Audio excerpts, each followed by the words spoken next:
Although Ash has retired, his story is far from over. Let us reminisce about the journey of Ash, from a mere novice to the pinnacle of the Pokémon world. Chapter 1. Is Ash the Chosen One? Asterisk asterisk. Wonderful. We can embark on our journey once again. I must become a Pokémon master. Pika Pika. The Pikachu perched on Ash's shoulder chimed in agreement. At that moment, Ash was exuberantly walking alongside his companions, the lovely Misty and the resourceful Brock, as they set off on their adventure. I truly wonder when you'll show some progress. You're still the same as ever. Indeed, we're heading to the Orange Islands to obtain the GS Ball. Misty, having traveled for quite some time, questioned why Ash's old habits hadn't changed. What's wrong with me? I believe this is perfectly fine. After all, I aim to become the world's greatest Pokémon master. Brock remarked, well, you must show some improvement. Although reaching the top 16 in the Indigo Conference is commendable for a newcomer like you, you are still far from becoming a Pokémon master. That's all right. As long as I'm with my Pikachu, success is inevitable. Isn't that right? Pika, Misty replied. I still think Pikachu is more reliable than you. What is that? Suddenly, Ash halted and pointed at the sky. A massive black screen appeared in the sky. Not just above Ash, but in various regions such as Kanto, Sinnoh, Unova, Kalos, Alola, and Galar. Pallet Town, the screen that suddenly appeared in the sky. Professor Oak, intrigued by the phenomenon, observed the display for the first time. In his research group, discussions arose, revealing that similar screens had emerged in other regions as well. Grandpa, could this be the work of a Pokémon? Perhaps. Pokémon researchers from different regions are currently investigating this phenomenon, but so far there are no findings. Hoenn region. Sister, look at the sky. Of course I see it, Sho. I'm not blind. May glanced at her father, Norman. Dad, what's happening in the sky? This is the first time I've seen something like this. It's all over the news. Norman shook his head. Sinnoh region. An elderly man with a white beard, his expression serious, called for his subordinates to conduct tests. This was Professor Rowan. Have you discovered anything? His assistant shook his head. No, Professor, we haven't been able to investigate this phenomenon. Is that so? Then let's continue with other experiments. Meanwhile, a young woman clad in a black coat, indulging in ice cream with her Garchomp, gazed at the sky. Could this be the work of Arceus? Such a wondrous occurrence is often associated with legendary Pokémon. Something's being displayed. Pokémon Spotlight. Next, we will showcase a chosen one who has journeyed from a complete novice to the pinnacle of the world. From a newcomer to the world's peak? It's just like the novels I've read about overcoming adversity. I wonder what kind of person it is. Could it be a champion? Everyone noticed they could send messages to the screen above. Kanto Pokémon League. Could this be referring to me? Lance gazed at the screen, feeling it was indeed about him. Cynthia remarked, Lance, you really have a thick skin. I'm certain it's me. My dragon team is incredibly strong. Is that so? Are you sure it's not your flying team? Corna couldn't help but tease. It's my dragon team, not my flying team. The others were left speechless. Those familiar with Lance knew he was indeed a dragon master, boasting Pokémon like Gyarados, Dragonite, and Haxorus. Yet the question remained, did he possess any other dragon types aside from Dragonite and Haxorus? Moreover, he had two Haxorus, and since Haxorus evolves into Dragonite, their type alignment made the trio of champions suggest Lance could be regarded as a flying type master. Kukui stated, but Lance, this phenomenon doesn't seem dangerous. It appears to function like a television, simply broadcasting information to the public without causing alarm. All right, I'll contact the authorities immediately. Galar region. Oh, from a novice to the peak. Isn't that a description of my brother? Hop, upon reading the introduction, certainly thought of his champion brother, Leon. Truth be told, my journey hasn't been smooth sailing. Leon recognized that his ascent to where he stood today was fraught with challenges. The Macrocosmos headquarters. A middle-aged man in a suit asked his secretary, Olivia, beside him, are you implying this phenomenon poses no danger? Exactly. That's what the professor indicated. In that case, I'm quite intrigued. Could this be someone from that location? The screen gradually shifted, revealing an individual. This person donned a blue shirt, jeans, white and black sneakers, and a red and white cap, with a Pikachu on his shoulder, clearly a child. What? His child?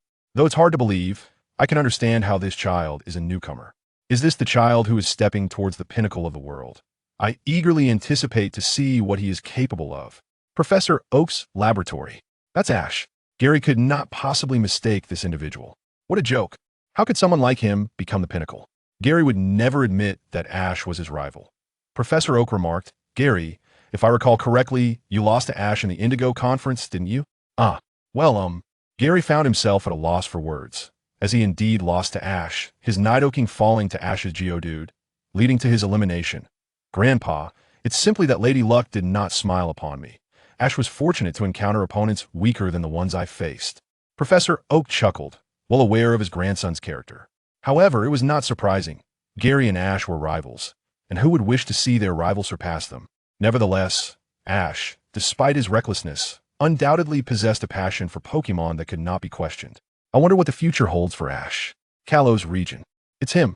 Serena immediately recognized the person and pulled out a handkerchief from her pocket.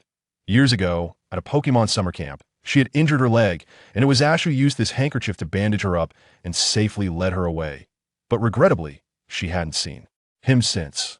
After all these years, did he still remember her?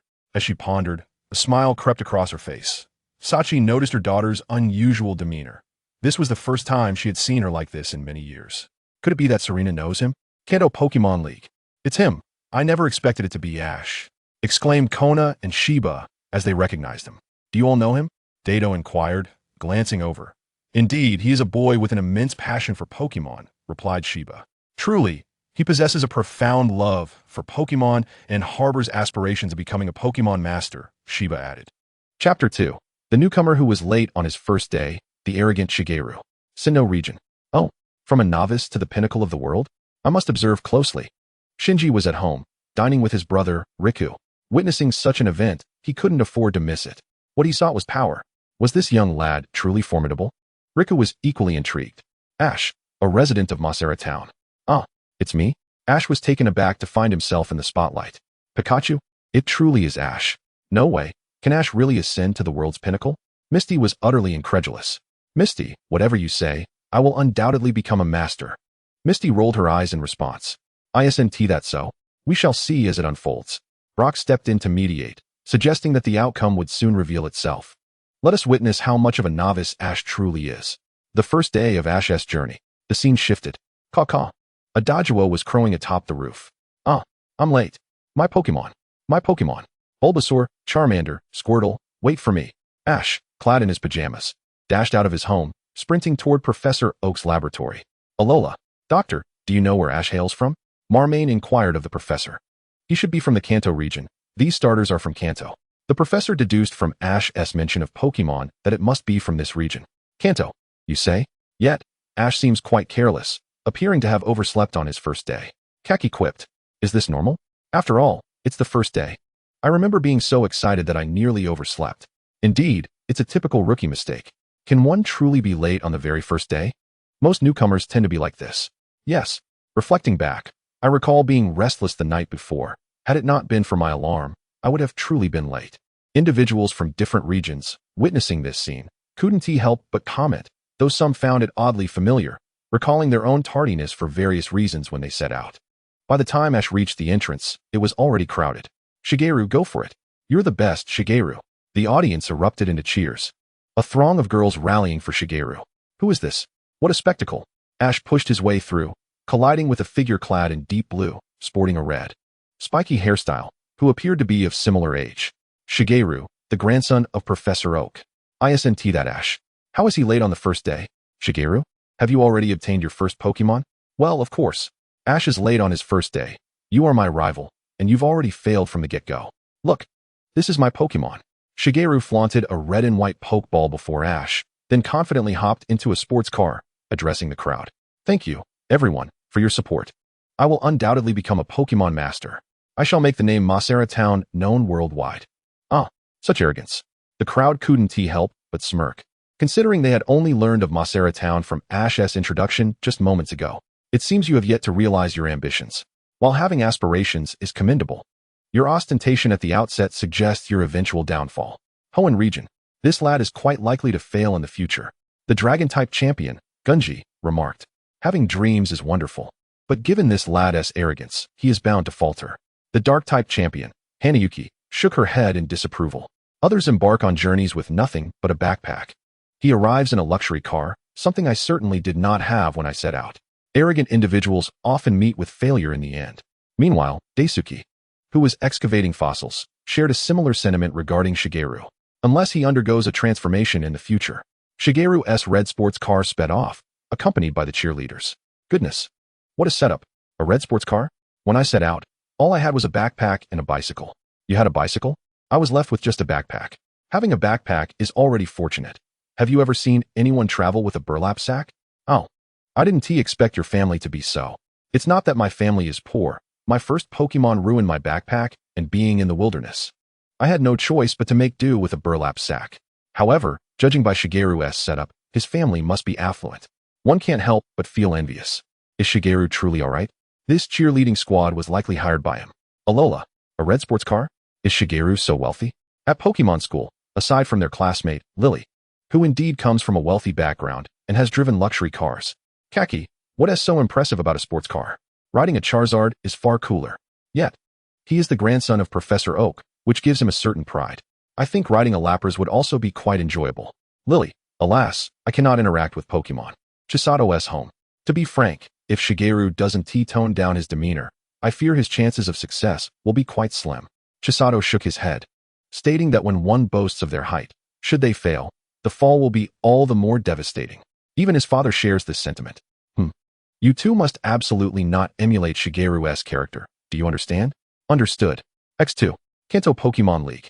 How is Shigeru performing? Let me check. Kona queried on the computer. He has participated in one quartz conference, achieving a top 32 finish. That is not particularly impressive. And Ash? In his case, he made it to the top 16. Kiku. Observing their dynamic, it seems they share a friendship tinged with rivalry. Being so ostentatious in front of one's rival while trailing behind in achievements is quite the slap in the face.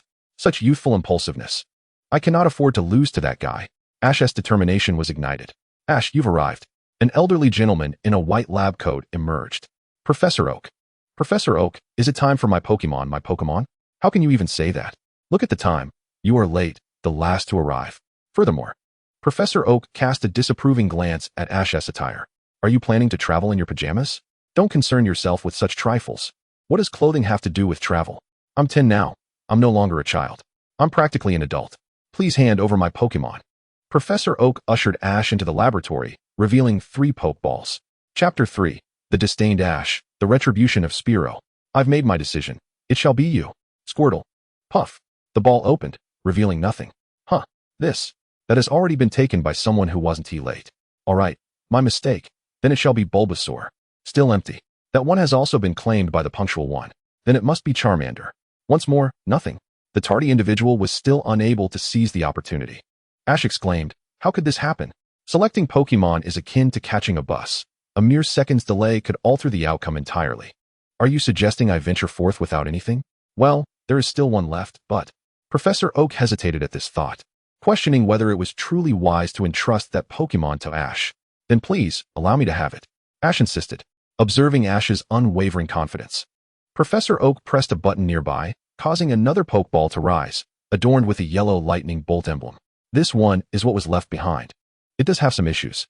My tardiness is my own fault, so I shall give it to you. Professor Oak handed the Pokeball to Ash. With a pop, a Pikachu leapt forth from the Pokeball. Pika? This Pokemon is a Pikachu. What? This is absolutely wonderful. Ash greeted the Pikachu enthusiastically, oblivious to the discontent reflected in its expression. Pikachu thought, dare you touch me? ZZZZT. Pikachu unleashed an electric shock upon Ash. Known as the electric mouse, Pikachu is shy and tends to avoid human interaction. To touch it without its consent leads to such consequences. Why didn't you mention this earlier? Ash questioned. Though to everyone's astonishment, despite being shocked, he appeared largely unscathed. It seemed Pikachu had used an electric attack, yet Ash bore no visible injuries.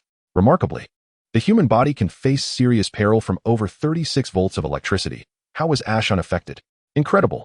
Ash possesses such resilience. In the Hoenn region, no way. This. Professor Okito remarked, utterly flabbergasted. Although Pikachu may not be considered a formidable Pokemon in Kanto, humans remain comparatively fragile. The electric shock from Pikachu could incapacitate an individual, possibly even necessitating hospitalization. Could it be that Ash's physique is uniquely robust? In the Unova region, is this country boy really that formidable? Doctor. Ketchum nearly choked on his drink, wide-eyed. He would never dare act in such a manner. Who would have anticipated that Ash was so formidable? Doctor, you remarked. What kind of physique is this? The electric shock inflicted no harm. Ash bound Pikachu with a rope, donning rubber gloves as he led it along. While one might comprehend the necessity of taming a Pokémon with a rope, the sight still appeared rather peculiar. Pikachu, do you dislike me? Pikachu nodded in affirmation. But I genuinely hope we can embark on a wonderful journey together. Can't we find some common ground? Pikachu opened its mouth, but emitted no sound. So, you mean you don't wish to converse, correct? Pika. Ash ultimately loosened the rope around Pikachu, believing that such actions would hinder their relationship. Yet Pikachu promptly scampered up a tree branch to rest. It seemed Ash had earned Pikachu's disdain. No wonder it was left behind. It was so uncooperative. A novice like Ash couldn't hope to manage a Pikachu. Perhaps Professor Oak should provide him with a more suitable Pokémon for beginners. If it were me, I would have been furious by now. Ash has an incredible temperament. He hasn't even lost his cool. Everyone concluded that a Pokémon like Pikachu was ill-suited for a novice trainer, advising Professor Oak to exchange it for another. In the Sinnoh region, a Pokémon that is both disobedient and weak? I would have given up on it immediately. Shinji had always been one to abandon Pokémon, never the other way around. He would unhesitatingly release a weak and unruly Pokémon like this one. He certainly wouldn't possess the patience Ash displayed. Ash is a true lover of Pokémon, remarked Regice. He could see the determination and fervor in Ash's eyes. He was not one to abandon a Pokémon. If only Shinji were like that. Ash, noticing Pikachu's reluctance to engage, chose not to press further and instead scanned the surroundings for other Pokémon to capture. Soon, a Pidgey came into view. According to the Pokédex, it was well suited for novices. Go. Pokeball. He threw the ball, demonstrating a novice's approach. The Pidgey was sucked into the Pokeball, but immediately burst forth and flew away. Witnessing the Pidgey's escape, Ash prepared to try again when he spotted another bird and promptly hurled a stone at it. Thwack! The stone struck the bird's head, causing it to turn around. Visibly irate, Ash then realized that this was not a Pidgey, but rather a Spearow. At Professor Oak's lab, oh no, it's a Spearow. This Pokémon is notorious for its vengeful nature. The temperament of a Spearow is in stark contrast to that of a Pidgey. Should it be provoked, dire consequences could follow. Many novice trainers have found themselves hospitalized after being attacked by Spearow, a sight Professor Oak had witnessed firsthand, with one poor soul confined to the hospital for over a month. Yikes! The Spearow charged at Ash, who grabbed his backpack, determined not to let it be snatched away. However, the Spearow, spotting Pikachu in the tree, quickly redirected its focus. ZZZZT. Pikachu unleashed an electric shock, striking the Spearow, which, being a flying type, was vulnerable to electric-type attacks. The Spearow was hit and soared away. But not for long. It soon began to screech loudly, summoning a multitude of its kin from the nearby trees. Pikachu, we must flee. Ash scooped up Pikachu and bolted. Yet Ash was faster than the Spearow and swiftly found himself surrounded. He defended against the onslaught of Spearows, cradling the injured Pikachu protectively. Then, he leapt off a waterfall, landing in the arms of a girl with orange hair who caught him with a fishing rod. I need to borrow your bicycle. Ash placed Pikachu in a basket and pedaled furiously toward Pewter City. My bicycle. Don't you dare break it. Kakaka. They're coming after us again. The swarm of Spearows pursued them, and under their assault, Ash lost control of the bicycle, tumbling out along with Pikachu. Pikachu. Ash rushed to Pikachu's side. Pikachu, come here. I know you dislike being in the ball, but it's the only way you might be safe. Please, just get in. Even though Pikachu consistently opposed Ash's pleas, he never wavered in his resolve to protect it. Pikachu, please enter the Pokeball. I will shield you. Ash stood in front of Pikachu, facing the flock of Spearows. Do you know who I am? I am Ash from Pallet Town, the future Pokemon Master. I will not be defeated by you. I will not allow you to harm Pikachu. Ash's love for Pokemon was genuine, and he would never give up, just as the Spearows charged once more. Pikachu leapt onto Ash's shoulder, soaring forward to confront the swarm. Chapter 4. The Astonishing Thunderbolt. Is Ash truly human? Pikachu shouted, Pikachu. Kaboom! A tremendous sphere of electricity erupted, soaring skyward. Drip, drip, drip. Soon, a torrential downpour began, but after a while, the skies cleared. The fiery sparrows lay sprawled across the ground, emitting wisps of smoke, while Ash and Pikachu exchanged knowing smiles. Ash, have you finally acknowledged me? Pikachu, you are not as lacking as I had imagined. Their rescue signified the official bond of partnership between them. What on earth was that lightning? Is that really Pikachu? My father searched tirelessly to find me a 6'4" Pikachu, yet this one surpasses even that. The spectacle was more astonishing than his electrode. Even 2 more electrode would not reach such heights. This Pikachu's credentials are truly intimidating. It's no wonder freshmen struggle to harness its power. This is indeed a common Pikachu from Kanto. I dare say it rivals legendary Pokémon. Ash, too, displayed remarkable resilience. He appeared unscathed. Is Ash truly human? and not merely a Pokémon in disguise. The gathered onlookers from all regions were left in awe by the sheer force of lightning emitted by Pikachu. Ash's fortitude was equally impressive, unaffected by such a violent surge. The Team Rocket trio, of course, exclaimed Jesse's excitement. We've pursued for so long. What else could it be for? We were drawn to the unusual prowess of that Pikachu. Indeed, Meowth. Let everyone witness just how precious the Pikachu we've long desired truly is. On Ash's side, Brock, so, before I joined you, Ash, you encountered such an event? Indeed, Ash replied, and even more absurdly, you were also affected. The fiery sparrows were dealt with. Yet you emerged unscathed. Are you certain you are not a human Pokémon? I assure you, I am human. Do not heed the words of those on the screen.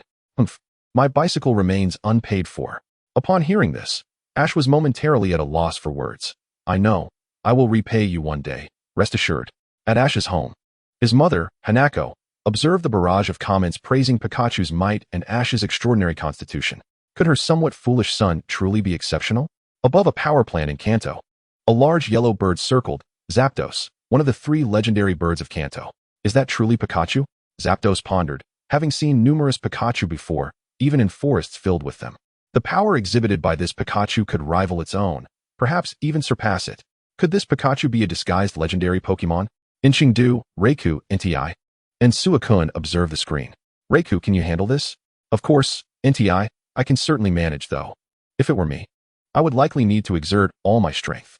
Suicune remarked, I never anticipated that Pikachu possessed such potential. It is indeed rare. However, Ash, as a human, also exhibits extraordinary traits. I initially thought they were mismatched, but it appears they are perfectly suited. Indeed, ha ha ha ha. At Professor Oak's lab, what? That Pikachu is so remarkable. Blue exclaimed incredulously. Grandfather, how could you bestow such a powerful Pikachu upon Ash and not grant me a formidable Squirtle? I assure you, Blue, I have been impartial in distributing starter Pokémon. Even though you are my grandson, I have not shown favoritism. Besides, you arrived late, and only a Squirtle remained. I initially chose it because it seemed disobedient.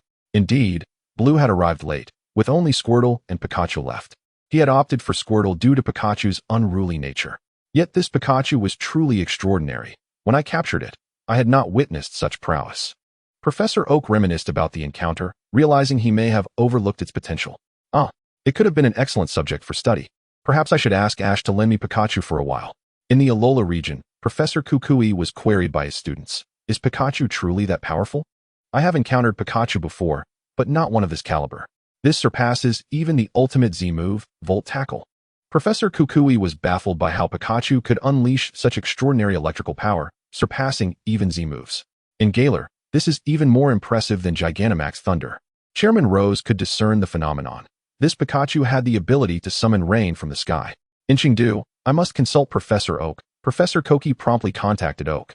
In the chat group, Professor Oak, what were you thinking, giving such a potential-laden Pikachu to a novice? Oak, I certainly did not foresee this. I had no inkling of this Pikachu's potential. When I captured it, it seemed no different from the others and was merely overlooked by others for its disobedience. Nonetheless, Ash's passion has enabled Pikachu to trust him, remarked Yamabuki. Although Ash can be quite reckless, his genuine love for Pokemon makes it right for him to have Pikachu. Kukui added, this lightning is truly astonishing, surpassing even the ultimate Volt Tackle. Is it really that remarkable? Questioned Oda. However, I feel that Ash and Pikachu are indeed a perfect match. Inside Team Rocket's base, Giovanni stroked his Meowth, initially uninterested in a Pikachu, as they were common in Kanto and had been captured in droves.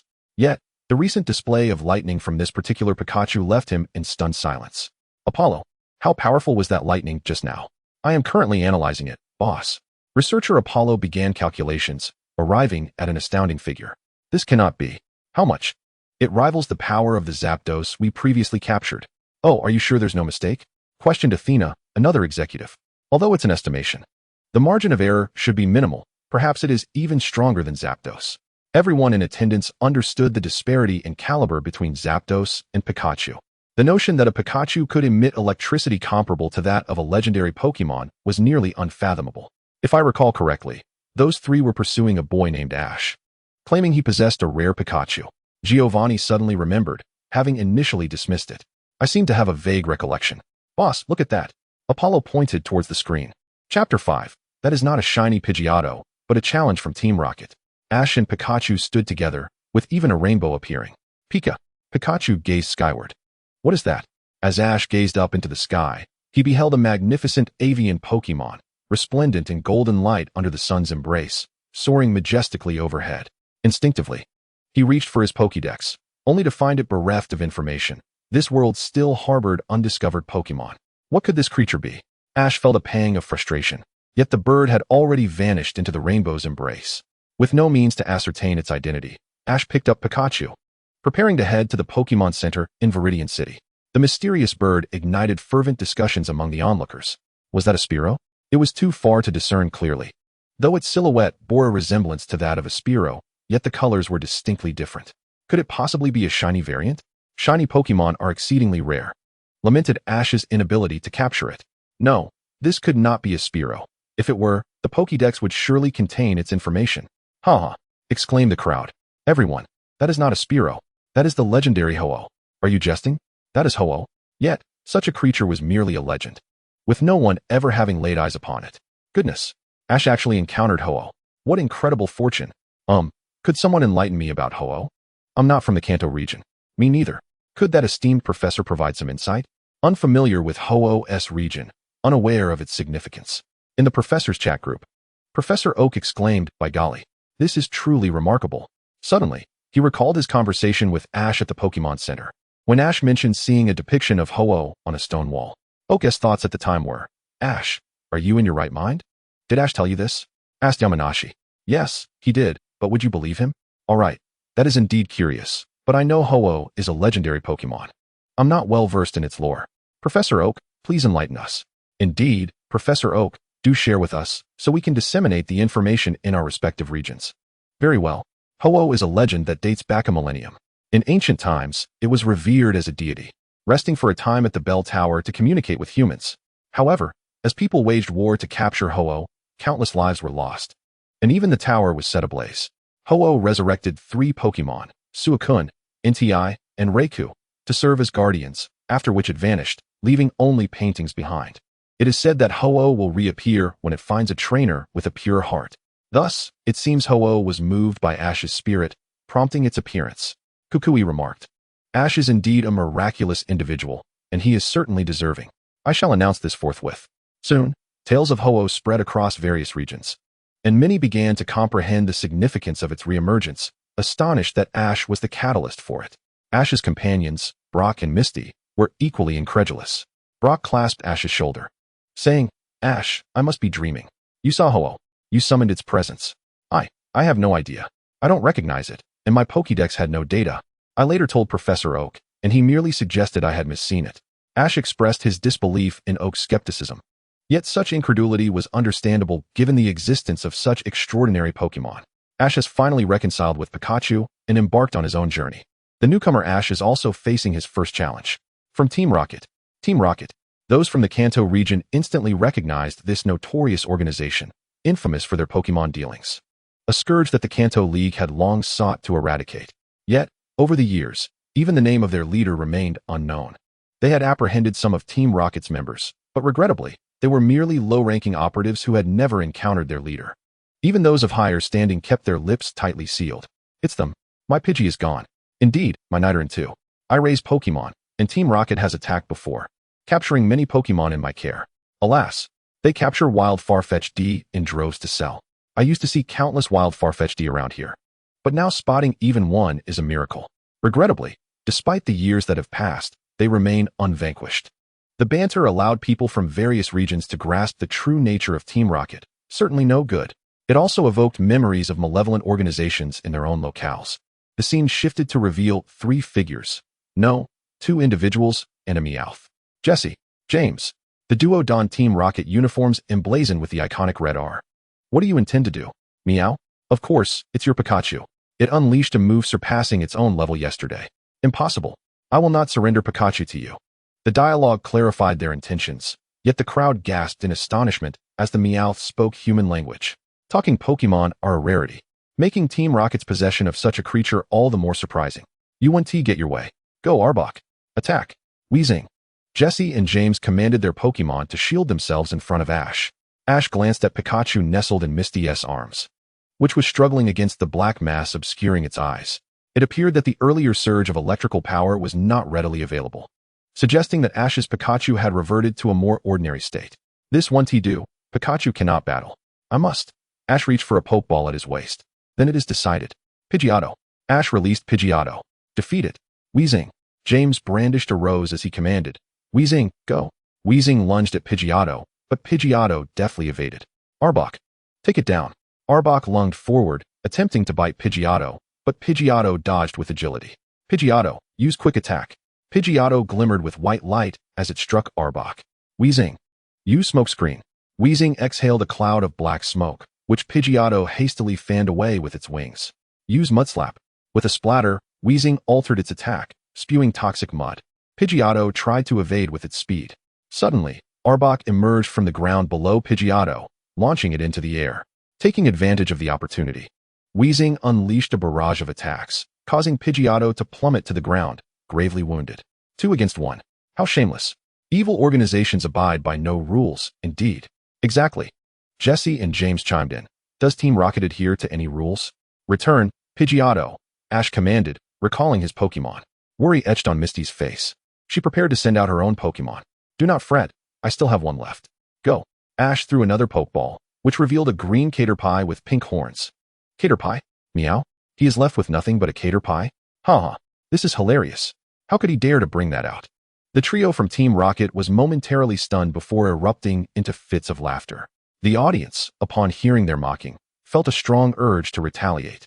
Yet a mere green caterpillar seemed utterly useless. In the Hoenn region, these rascals, Xiaoli truly detested individuals who sought to steal others' Pokémon, especially when they ganged up on one. Is Caterpie really that formidable? He asked. Xiaoxing helplessly replied, Sister, Caterpie's base stats don't even surpass those of Pidgey.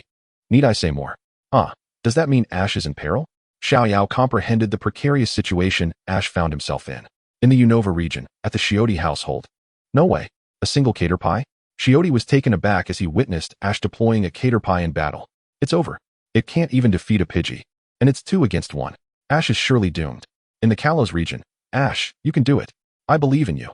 Serena clasped her hands tightly, anxious for Ash's plight. In the kitchen, Sachi watched her daughter with a wary gaze. It seemed Serena truly knew him. In the Kanto region, she suddenly recalled a summer camp in Kanto when Serena was quite young. Could it be that they met back then? Chapter 6. Caterpie strikes back, Sakaki's scheme. Go. Defeat it. Arbok, attack. The Weezing and Arbok hardly regarded a Caterpie, charging forward without a second thought, causing the Caterpie to tremble in fear. String shot. Quickly. ZZZZ. Upon hearing Ash's command, Caterpie mustered its courage and unleashed a torrent of white silk towards the 2 Pokémon. Wah? Weezing was ensnared like a soccer ball, while Arbok's head was entangled, rendering it blind and flailing in place. Use tackle. Caterpie. Boom. Caterpie sent Weezing flying, along with Arbok.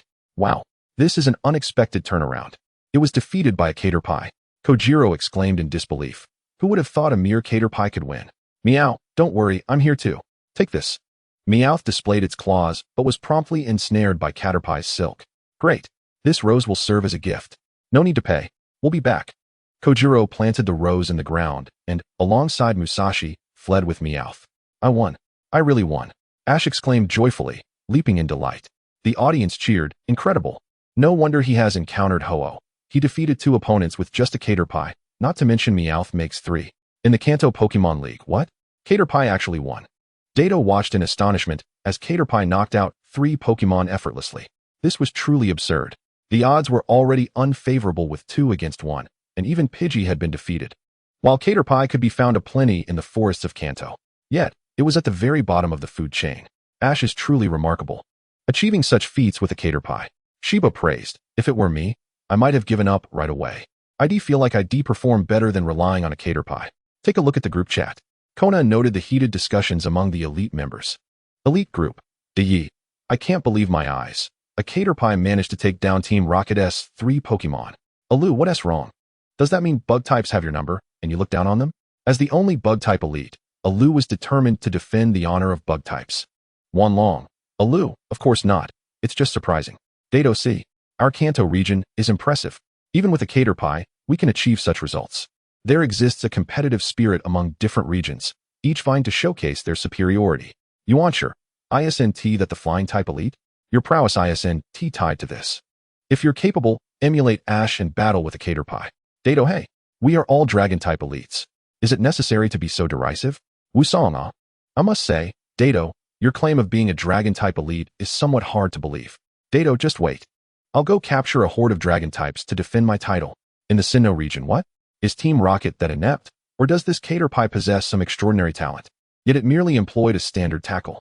Shinji scoffed at Ash unleashing a Caterpie against 2 poison types, already envisioning a scenario of failure.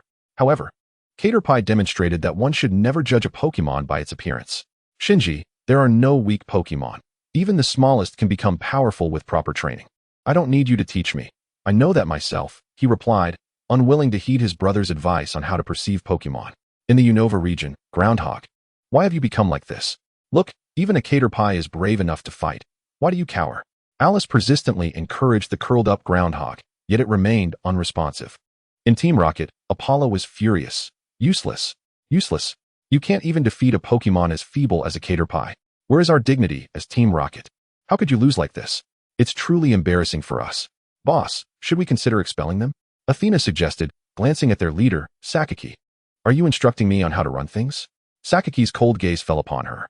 And no, I'm not. Athena stammered, hastily clarifying. What I mean is, look at them. They lost even in a 2-on-1 scenario. Such individuals are merely a waste of our resources in Team Rocket. Moreover, they had already drawn a significant salary advance. One they could never repay even after 50 years of service.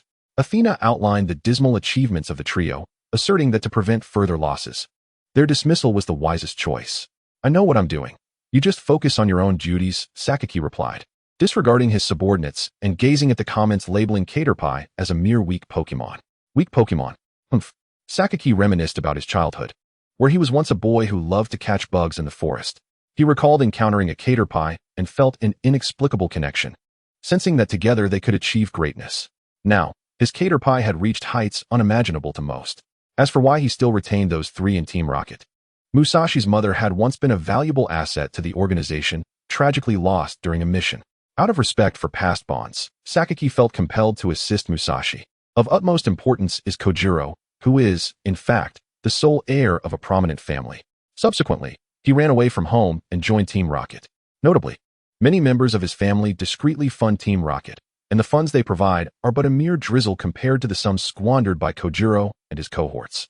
No matter how one calculates it, he has profited immensely. How could they allow Kojiro to leave? Have you ever witnessed someone part with their cash cow? A person as astute as him would certainly ensure that Kojiro remains within Team Rocket, securing a guaranteed profit while having no worries about his parents coming to reclaim him. As we are, after all, an evil organization, and your son is within our ranks. As for Meowth, its ability to speak serves as a translator, providing a modicum of assistance. Thus, when Sakaki first encountered the talking Meowth, he assigned it to the team of Musashi and Kojiro. Ash embarked on his journey with the goal of the Indigo Conference, successfully obtaining the 8 badges of Kanto and participating in the tournament. He ultimately secured a spot in the top 16. Unexpectedly, Ash, a novice, made it into the top 16. Reflecting on my own experience, I was eliminated in the very first match. You have it easy. It took me at least 3 years to collect my 8 badges. For Ash, achieving such results as a newcomer is indeed impressive. Indeed, it appears Ash has experienced significant growth. Chapter 7. Challenging Legendary Pokémon, Pikachu vs. Regice. Kanto Region. Leaf Green Gym. Who would have thought that such a young child could reach the top 16? The nearby female rocker remarked. Indeed, he managed to defeat your boss's Raichu with his Pikachu. An evolved Pokémon lost to one that has not. Goldenrod Gym. Thanks to Ash, I was able to rediscover myself. The typically cold Natsum smiled, grateful that Ash's Ghastly brought her joy and helped her find her way back. Truly, Ash has assisted our entire family. Yes, Ash is indeed a person of great potential. Team Rocket. As expected, entrusting the gym to them resulted in their defeat. My gym is renowned as the strongest in Kanto. It is not so easily claimed. Well, the gym is merely a facade for my benevolence.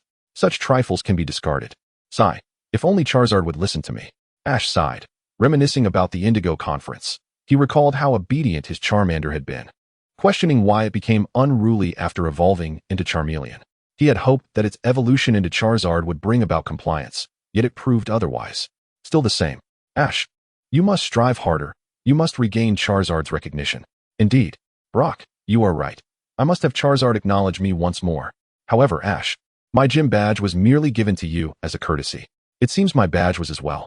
Oh dear, let us not reveal old secrets. Next, we shall witness a classic battle featuring Ash's Pikachu. The scene shifts to the battlefield, where a middle-aged man clad in thick clothing stands opposite Ash. Professor Oak's laboratory. Is that Shindai? Grandpa, do you know him? Is he formidable? Indeed, he is exceptionally powerful. He is the strongest in the battle frontier of Kanto, possessing legendary Pokémon from the Hoenn region. Legendary Pokémon. I desire one as well. Wait, is Ash going to challenge a legendary beast with Pikachu? Hoenn region. Sister, look. Is that us? Indeed, that is us in the audience. We are here to witness Ash's battle. Could we become partners with him in the future? Is that even a question? I am eager to see Pikachu fight. Kinta. Ash, I don't mean to discourage you, but it seems Ash may be facing a formidable opponent. Dad, do you know this person? Yes, he is quite powerful. Even Kinta's father acknowledged the strength of this individual, and Kinta understood the gravity of the situation. On the other side, a portly man clad in a large blue shirt took notice. I'm also here. Could it be that I prompted Ash to challenge the frontier? This individual, named Akira, is indeed the founder of the battle frontier. Having reached Shindai, Ash should, in theory, be one badge away. However, Shindai is far more formidable than any opponent Ash has encountered. Go, Pikachu! Ash unleashed his final trump card. It is truly Pikachu. I wonder what legendary Pokemon Shindai will summon. Previously, he had deployed Regirock and Registeel. Who will he call forth this time? Go, it's your turn.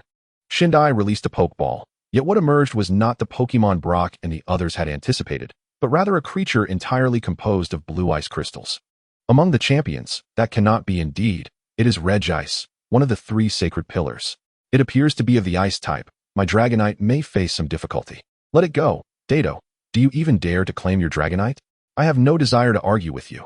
Who knows about this Pokemon named Regice? Allow me. Regice is an ice type, believed to have been formed during the Ice Age, capable of controlling temperatures nearing -200 degrees, one of the legendary giants. Oh, it is a legendary Pokemon. Does this mean Ash is pitting Pikachu against it? Though it may seem harsh, Chitato is still young. Give him time to grow. And he should reach a level where he can contend with us. I too look forward to the day I battle Ash. Sinnoh region. Shindai? Upon seeing this individual, Shinji's expression grew serious, while his brother displayed his dissatisfaction. He had once confidently challenged Shindai, only to be defeated without taking down a single Pokemon. Although Ash's Pikachu possesses tremendous potential, it is unlikely to defeat Regice. Next is Pikachu versus Regice. This Pikachu is preparing to challenge a legendary Pokemon. Can it prevail? While I wish to support Ash, the disparity is daunting. Pikachu facing a legendary beast is simply unbelievable. The barrage of comments overwhelmingly suggests skepticism regarding Pikachu's ability to triumph over such a legendary Pokemon. No problem. I will definitely win. Ash cheered himself on. Ash, do you comprehend the Pokemon you are about to face? I am aware, based on the comments, it is a legendary Pokemon, but what of it? I have faith in Pikachu, right? Pikachu. Pika. Pikachu's eyes brimmed with determination. I hope the battle does not become too monotonous. Misty expressed her concern. It's all right. Misty, this is Ash we're talking about. Would he so easily succumb to despair? Team Rocket.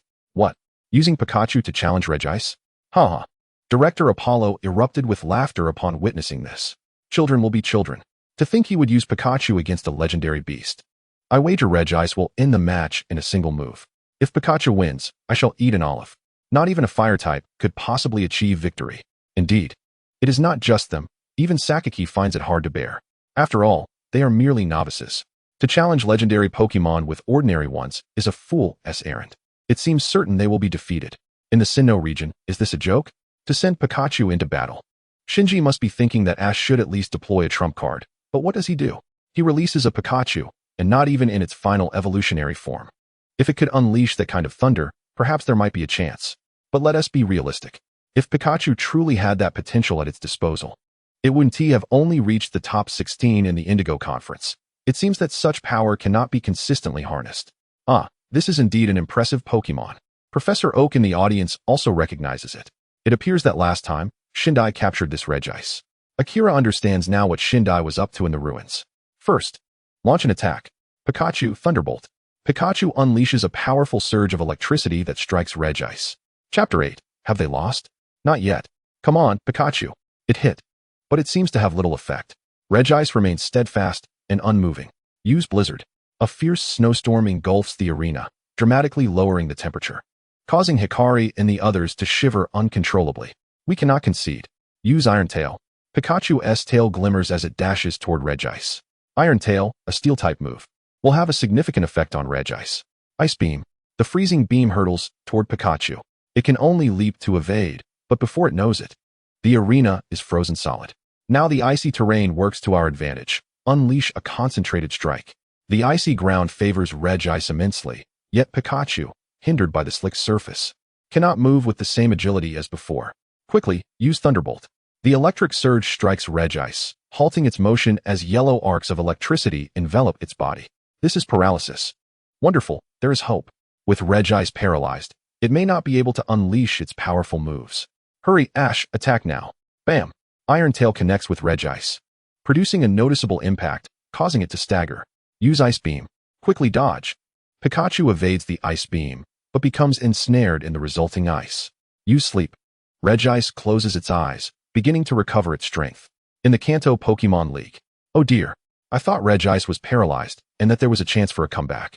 But unexpectedly, Shiba suddenly sees a flicker of hope for Pikachu, only to be thwarted by Shindai's move. Kona. The move Sleep puts it in a state of slumber, restoring its health and status ailments. The paralysis is also lifted. However, since Regice is now asleep, if we can inflict enough damage before it awakens, perhaps there is still a chance. The eldest, Kiku, analyzes the battle. Even if we cannot win, let the other regions see our Kanto spirit. Ash is giving it his all. Go for it. Pikachu, shatter the ice pillars. Crack, crack. Pikachu shatters the ice that ensnared it and charges toward Regice. But Regice has awakened. Ice Beam. ZZZZZ. This time, Ice Beam strikes Pikachu, encasing it in ice. Stay strong. Stay strong. Pikachu, you cannot let yourself be defeated by mere trifles. Your indomitable spirit has rescued me countless times. Whenever I felt despondent and ready to give up, you always motivated me with your spectacular moves. Please, can you hear my voice? Pikachu, use Thunderbolt. But Pikachu, trapped within the ice, remains utterly still. This is hopeless. Yes, we thought the paralysis would offer a glimmer of hope, but alas. Pikachu confronting a god is still too ambitious. Perhaps impossible. It has fought valiantly, and the battle has indeed been thrilling. In the Unova region, as expected, Pikachu is merely an ordinary Pokémon, even with some advantages. Shuddy shakes his head incessantly. The disparity between Pikachu and Regice is far too vast. The inherent differences in their species are insurmountable. Defeat is inevitable. In the Kalos region. Come on, Ash. You can win. Serena cheers for Ash, even though everyone believes the outcome is already decided. In the Alola region, it seems they have lost. Mouse shakes his head. They have put in so much effort, but alas. Lily, go Pikachu. Ash, among the champions. Macaulay, though it pains me to say it. The outcome seems clear. Ataku, while that is the case, I must admit that if Shidoru were given a bit more time, he could truly face us. Daigo, how long do you think that would take? Ataku, I believe Shidoru would be ready by the time he matures. Zuculin, I see the potential in Ash. I believe that one day, I will face him in battle. Wataru, Ash is our Kanto trainer, and I will naturally support him. Karanai, look, something is happening. The referee sees that Pikachu has ceased all movement. Pikachu has succumbed. But just as he begins to proclaim this, he halts. Crackle, crackle. The sound of ice shattering echoes. Pikachu. ZZZZZ. A powerful thunderbolt strikes Regice. Regice emits a cry of anguish. Pikachu has succeeded. Moreover, it has rendered Regice paralyzed once more. Oh. Pikachu has broken free. Ash's voice reaches Pikachu's ears. Pikachu, use Iron Tail repeatedly. Pika. Bam. Bam. Pikachu's Iron Tail strikes Regice in rapid succession, sending shards of ice flying as Regice is forced to retreat. My goodness. How has Pikachu's strength suddenly surged so dramatically? Is it becoming stronger with each strike? That cannot be. I have not heard of Pikachu possessing such a trait. Could it be that it has transcended its limits? Use Concentrated Strike. Pikachu is sent flying, and this hit is no light matter. It crashes into an ice pillar. Use Ice Beam. Could it be? Pikachu is once again trapped in ice. Use Sleep. Shindai smirks slyly. Youngster, let me show you what true adversity looks like. Among the champions. Wataru, how despicable. Upon witnessing this maneuver, Wataru cannot contain himself. Ataku, while it is a legitimate strategy and does not violate any rules, I must say, it is hard to watch. Dandy, how should I put this? It is simply cruel toward Ash. After all, he is still just a child. Such a blow to a boy of around 10 years old is quite harsh. Zuculin. I believe Shindai is becoming desperate. He does not wish to truly lose to Ash, especially since his Regice seems to be at a disadvantage. On the other side, Shindai, upon seeing the comments on the screen, is filled with fury. What do they mean by shameless? Despicable? This is a battle fought with all one's might. I cannot afford to show leniency. This is the only way to do justice to the challengers, ensuring that their attainment of the emblem is truly meaningful. Pikachu. Shatter the ice pillars. Unleash your Volt Tackle with utmost power. As Pikachu breaks free from the encasing ice, it becomes engulfed in a formidable storm of electricity, dashing towards Regice with great speed. Hurry. We must act before it awakens. Brock implores, please, let there be a decisive outcome. But at this moment, Regice stirs back to life. Ice Beam. Pikachu narrowly evades the incoming frozen beam. Go. Boom. Kaboom. Regice is propelled backwards, crashing into the wall, which bears the deep scars of its impact, its eyes swirling into a spiral pattern as it collapses, motionless. Regice has lost its fighting capability, and Pikachu emerges victorious. Hence, the victor is Ash from Pallet Town. The referee meticulously verifies the result before declaring Ash the winner. Chapter 9. Pikachu's Triumph over the Legendary. A topic of enthusiastic discussion. From various regions, voices resonate. What did we just witness? Regice, the Ice-type deity, was vanquished by Pikachu in a single Volt Tackle. And it was at full health. A common Pikachu from Kanto has felled a legendary Pokémon. Pikachu has truly slain a god. Pikachu versus Regice. Congratulations to Pikachu for its victory. Incredible. Is it true that Pikachu has won? A legendary Pokémon. Pikachu has genuinely triumphed over a deity. My goodness. Did the gods allow this? It shouldn't be. If they truly favored Ash, why resort to such an underhanded tactic as sleep? Then this must be genuine. Ash's Pikachu is so formidable. Might I request a pairing with my own Pikachu? I share the same sentiment as you. Ash's Pikachu. What in the world do you humans want? Inside Professor Oak's laboratory, both Professor Oak and Gary are seen rubbing their eyes vigorously, ensuring they are not mistaken. Regice has been defeated by Pikachu. At that moment, Professor Oak's computer emits a flurry of alerts as discussions erupt among the researchers. Is this real? Did it truly win? Though it's unbelievable, it seems to be true. Does anyone know the difference in base stats between the two Pokémon? Pikachu's base stats are 320, while Regice's are 580. Such a disparity, and yet it emerged victorious. It must be the bond. This is undoubtedly the bond between Ash and Pikachu. I recall your research on Mega Evolution. Does this truly relate to Mega Evolution? Meanwhile, in the gym leader's circle, that little one. No, it shouldn't be called a little one. It's exponentially more powerful than my Raichu. I never imagined Ash could defeat a legendary Pokémon. My goodness. Is this really Pikachu? A single strike to fell a legendary Pokémon. I can't believe Ash has achieved such an accomplishment. Even I must express disbelief. How is this possible? As a veteran electric-type gym leader, I have never witnessed a Pikachu like this. So dazzling. Such a Pikachu is truly enchanting.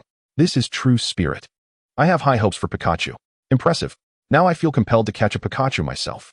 In the Sinnoh region, Julan, who had spent an eternity selecting ice cream, stands frozen in shock at this sight.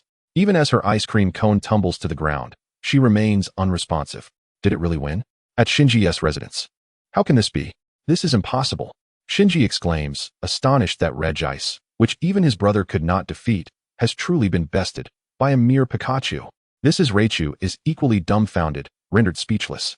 In the Kalos region, Ash has won. Serena leaps in celebration. Her mother casts increasingly bewildered glances at her daughter.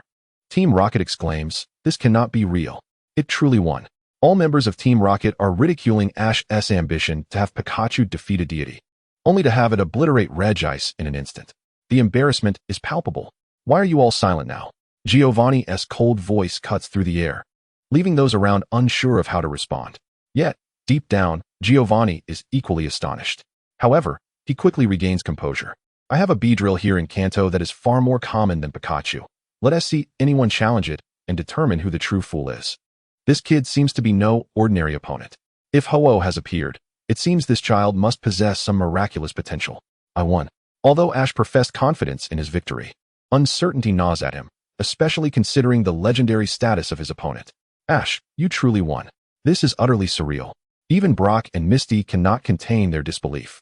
The Ash directing the battle on the screen is truly the person they know? That commanding ability? Those decisive words? It is truly perplexing. From their hiding place behind a tree, Jesse and James rejoice at Pikachu's victory. Did you see that, you clueless fools? Why are you not laughing? Exactly. Have you seen the extraordinary Pikachu we have been pursuing? Meow. Catching Pikachu will elevate our ranks. It's just a matter of time. Meow. Somewhere. Ho-Oh watches the battle intently. Indeed, I did not misjudge this individual. In the Kanto Pokemon League, Dado slams his hand on the table. Did you see that? This is what our Kanto trainers are capable of, defeating legendary Pokemon with an ordinary one. Dado beams with pride. It is time for Kanto to shine. Dado. This isn't just about you, Shiba kindly reminds him. I know, but Ash is one of ours from Kanto, is he not? This is a moment to showcase the strength of our region. We must ensure that Kanto's reputation is heralded. I understand, you are correct. Ash's potential is remarkable. Comparing his current appearance to his registration photo from the Indigo Conference, he has hardly changed, just a few years older. This growth instills boundless faith in his future achievements. I must boast about this. Dado opens the champion group chat. Did you see that? This is our Kanto strength. Alright, I must admit. I am astonished by the prowess Ash has displayed. Even I cannot fathom it. Did he truly win? Hey, did the gods intervene, allowing this to happen? I did nothing of the sort. Do not speak so recklessly. How did you manage to join this discussion? Mikuri dragged me in. I must clarify, I did not intervene. Indeed, you didn't intervene. Otherwise, why would you rely on sleep? Clearly in a panic. Upon hearing these words, Kamishiro was so incensed that he could hardly type a single character. Karuna exclaimed, "Oh dear, the legendary Pokemon has been vanquished by a mere Pikachu." Kamishiro retorted, "I cannot say I lost unjustly. Just look at that Pikachu. Is it an ordinary one?" The Volt Tackle it unleashed was at least several times more powerful than any typical version, and its Iron Tail and final Volt attack. Can a normal Pikachu perform such feats? Dan Emperor interjected, "Indeed, mastering Volt Tackle is no trivial task for an average Pikachu. Only those of exceptional potential can learn such moves, and even for them. Defeating Regice is a feat beyond the imagination of the average trainer." Kamishiro conceded, "If even Dan Emperor acknowledges this, then my defeat is not without reason." Julan remarked, "Nonetheless, this suggests that Ash possesses immense potential." Wataru added, "Though he began as a novice, he appears to have grown remarkably. He will undoubtedly bring pride to our Kanto region in the future." Daigo cautioned, "Not so fast. Let us not forget, Ash challenged Kamishiro. And I saw the child from the Cherry Grove family, indicating that Ash must have visited the Hoenn region, but that does not mean he cannot migrate." Wataru dismissed this notion. "Not a chance. Our Kanto region's talent will not be usurped by you." Karuna interjected, "This is not solely your decision. It ultimately depends on Ash's will." Wataru vehemently disagreed. "Impossible." He abruptly exited the chat group, feeling the weight of his responsibility as the champion and Elite Four member of the Kanto region to strengthen its reputation. Yet, he pondered what he should do next. Chapter 10, The Abandoned Charmander and the Disgusting Daigo. Next, let us turn our attention to Ash's other formidable companion. This is a Pokemon with a sorrowful past. A sorrowful past? The scene unfolds with Ash, Misty, and Brock traversing a winding mountain path. Pikachu pointed towards a rock, upon which rested an orange, fire-tailed dragon Pokemon. It was Charmander. The inhabitants of Kanto immediately recognized it as one of their starter Pokemon. This is Charmander, one of Kanto's starters. I cannot believe there is a wild one here. However, something seemed amiss. Look at its condition, they observed.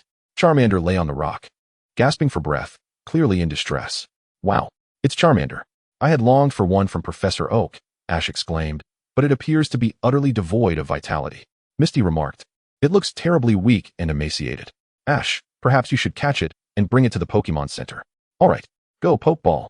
Ash decided to capture the ailing Charmander without a battle. Yet, upon impact, the ball bounced off, and Charmander stubbornly refused to be captured, demonstrating remarkable tenacity despite its weakened state. At that moment, Pikachu approached Charmander and communicated something. Pikachu began gesturing to Ash and his friends, and Ash quickly grasped the meaning. It seemed that Charmander was waiting for someone. This Charmander must have an owner, Ash mused, believing it was waiting for its trainer. He resolved to head to the Pokemon Center first. During their meal, Brock appeared distracted. "What troubles you, Brock?" Ash inquired. "I think Charmander has been abandoned," Brock replied, drawing from his years of experience as a gym leader.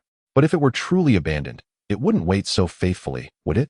he added, contemplating the situation. "Perhaps," he conceded. "Ha, Daigo, you have so many Pokemon." They heard a voice and turned to see a group gathered around a table laden with numerous Pokeballs. A young man with blue hair, exuding arrogance, basked in their admiration. Of course, it's that simple. But Daigo, don't you have a Charmander? Of course I do. But that one was too weak. It couldn't even defeat a tackle. It was utterly useless. And then what happened to that Charmander? I tossed it into the back mountain. Ash suddenly realized which Charmander Daigo was referring to. That Charmander. I wonder if it even comprehended my words when I told it not to follow me. I instructed it to wait, and yet it still greeted me like a fool. Ha ha. Daigo laughed heartily, as if he had discarded a mere burden. Fire types are at a disadvantage against water types. Clearly, you are the inept one. Ash thought, disgusted by Daigo's treatment of Pokémon as mere toys. My goodness. Charmander truly believed it would return. He thought, appalled. Can someone like him truly be considered a trainer? It's revolting. Such a person should be stripped of their trainer's title. He pitied Charmander, observing its pitiful state as it persevered. Typically, abandonment might only warrant moral condemnation of the trainer, but this sort of abandonment, which jeopardizes a Pokémon's life, is far more serious. The Kanto Pokémon League. I never imagined such a person would emerge from our ranks. The league president, Dr. Hamada, expressed his outrage. Though generally a kind-hearted elder, he recognized the severity of the situation.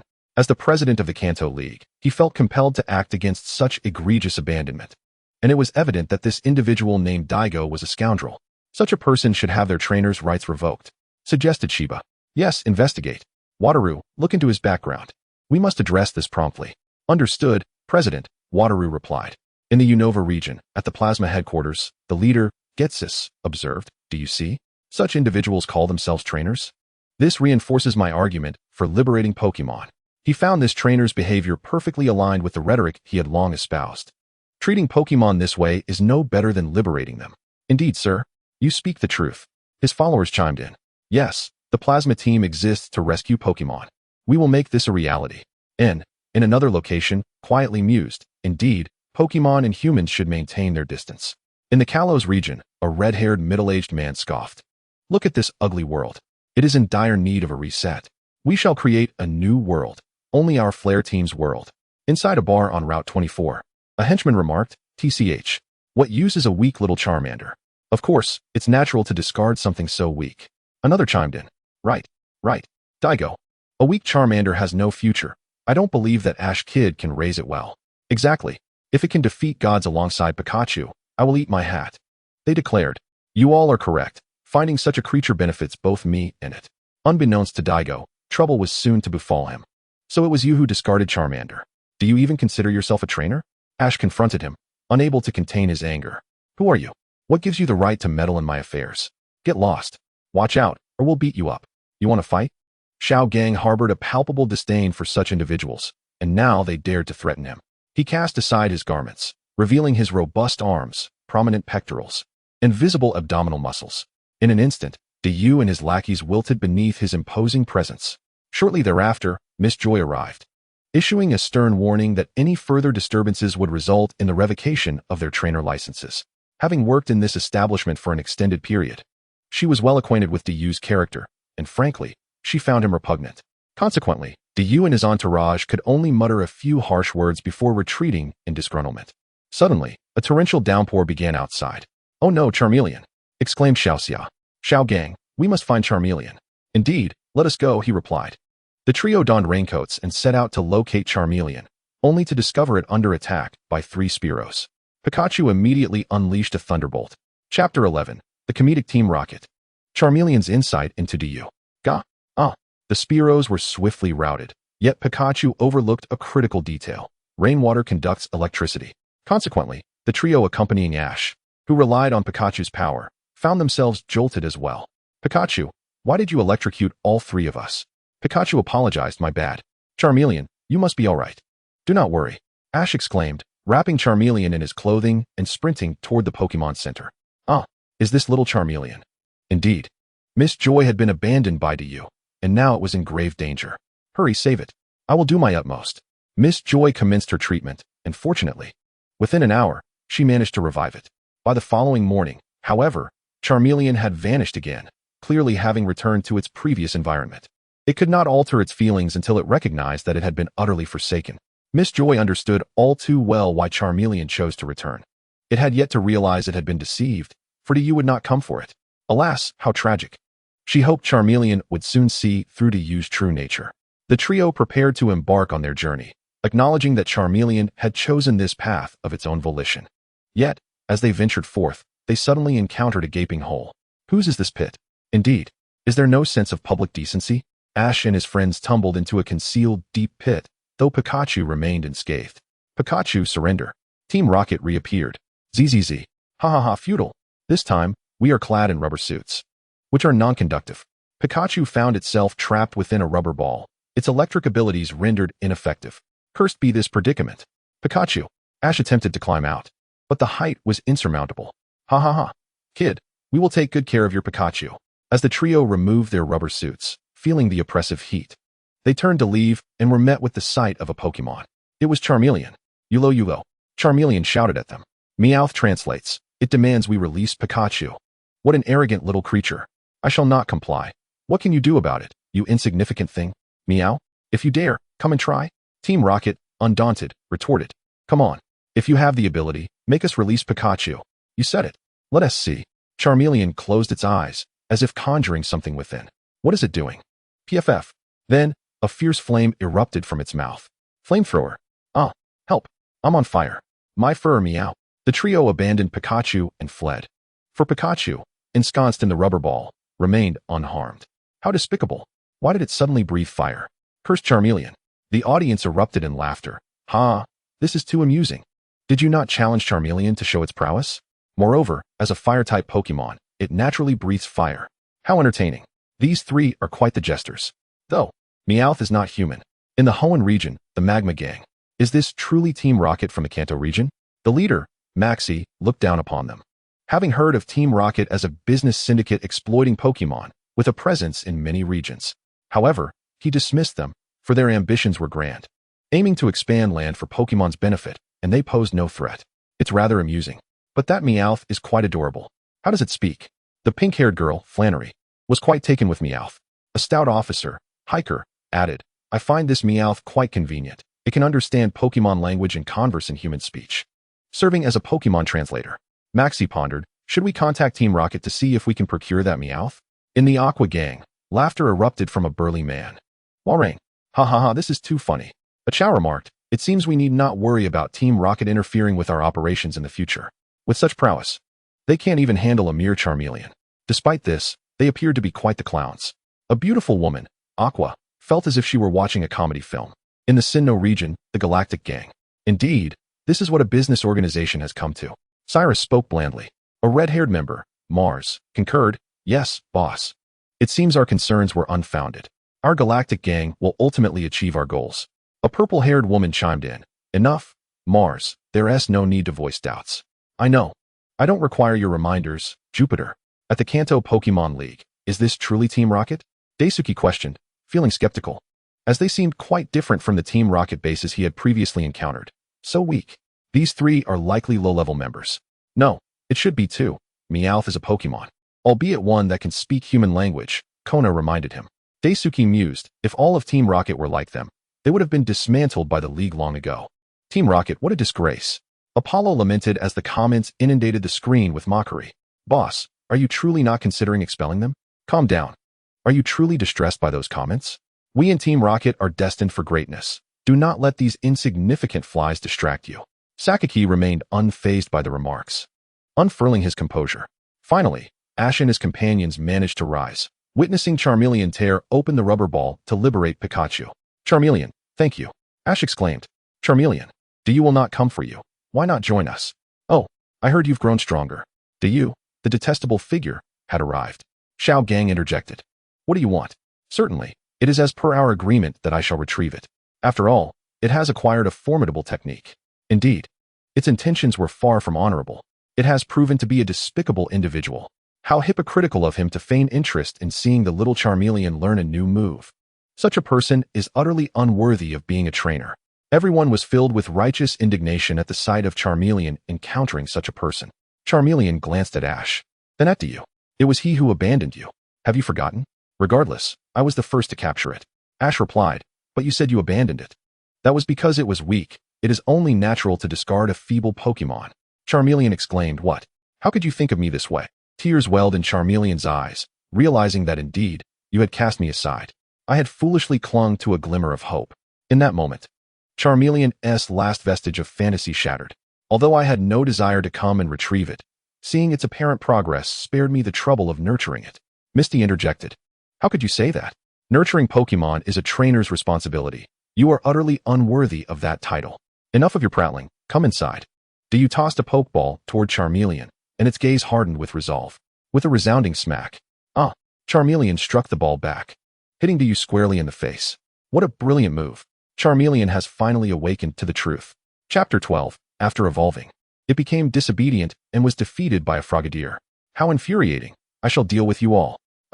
Charmeleon unleashed flames. Pikachu discharged electricity. And you fled in a cloud of smoke. Thus, Charmeleon joined Ash's team. Charmeleon integrated into Ash's team and swiftly evolved into Charizard. Yet, with evolution came new challenges. The scene depicted Charmeleon enveloped in a blue glow, subsequently transforming into the deep crimson Charizard. Charmeleon, you have evolved. Greetings, Charizard. Phew.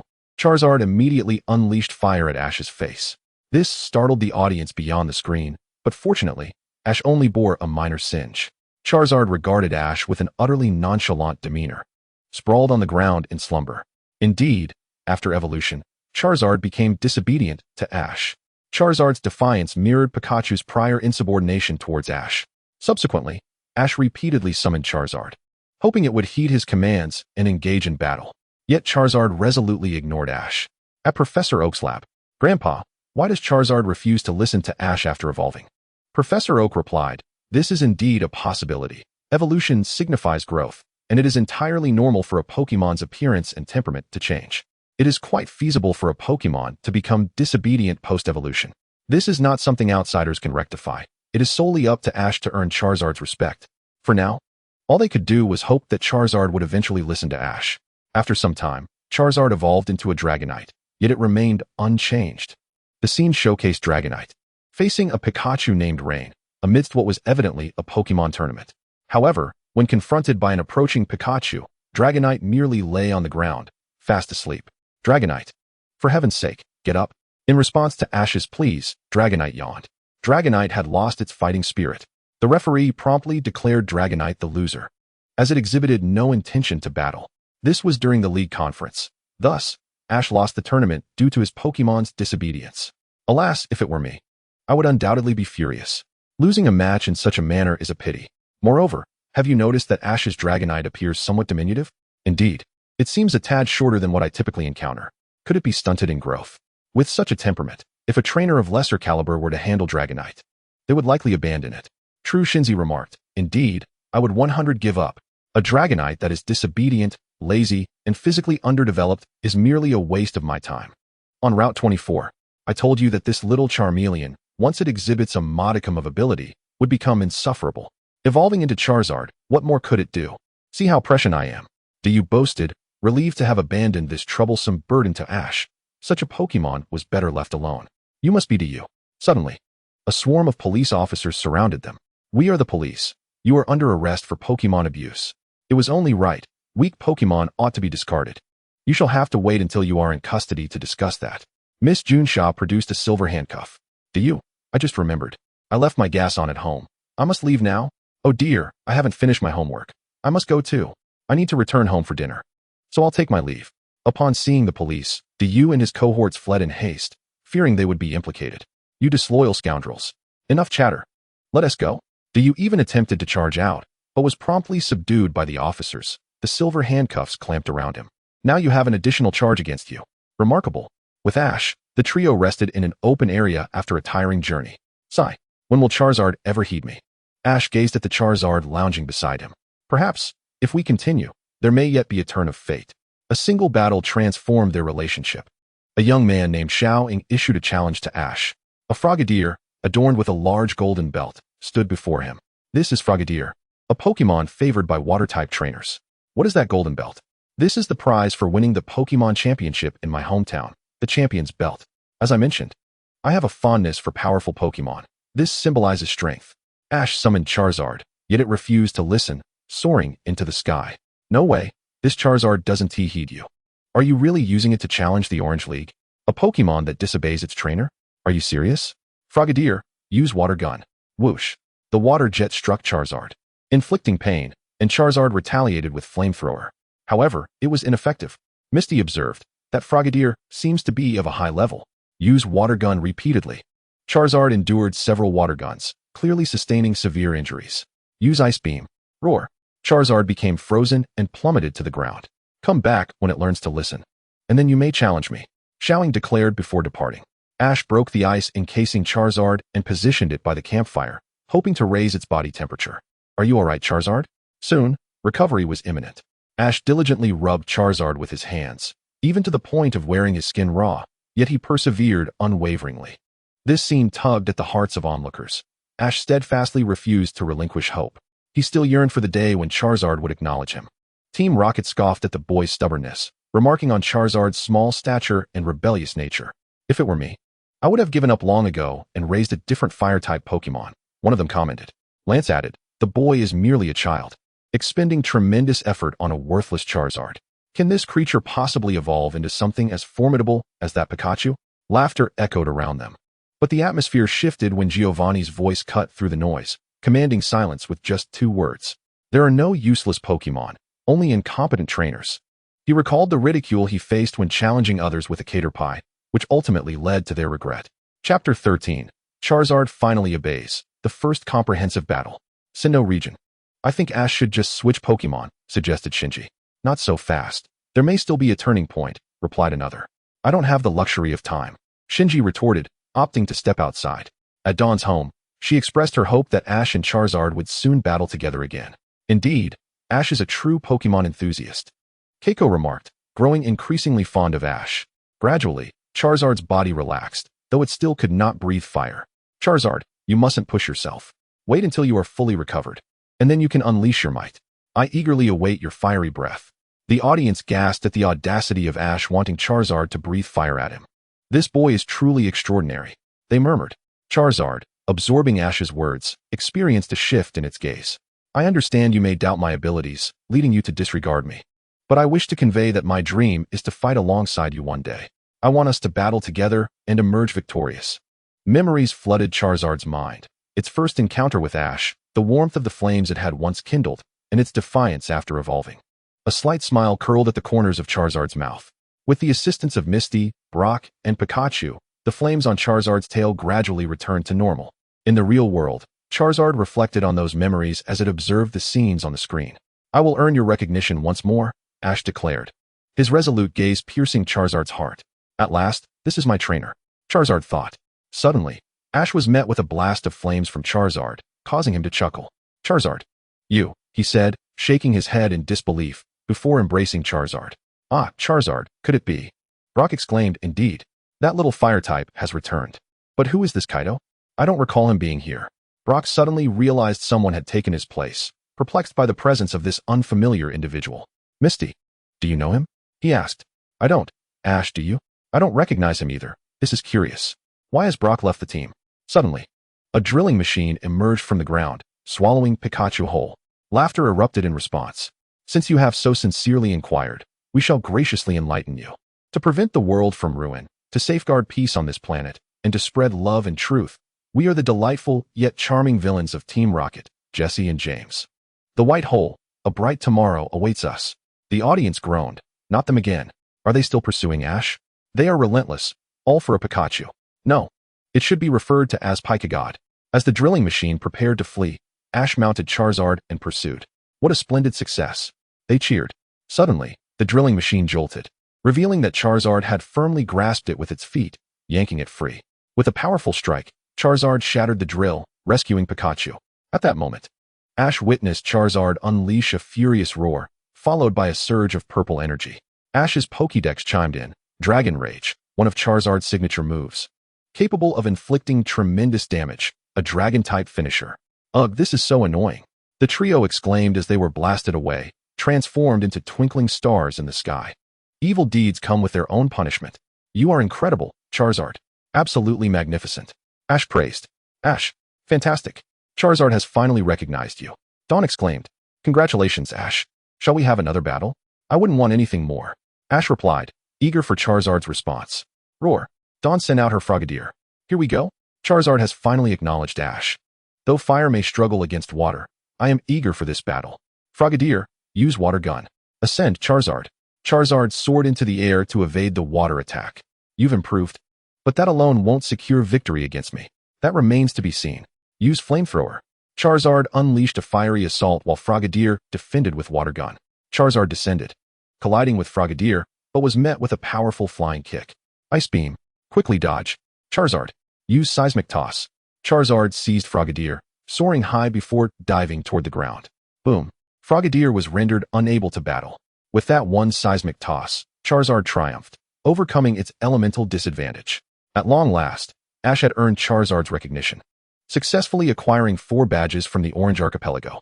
He was also set to engage in his first 6-on-6 comprehensive battle.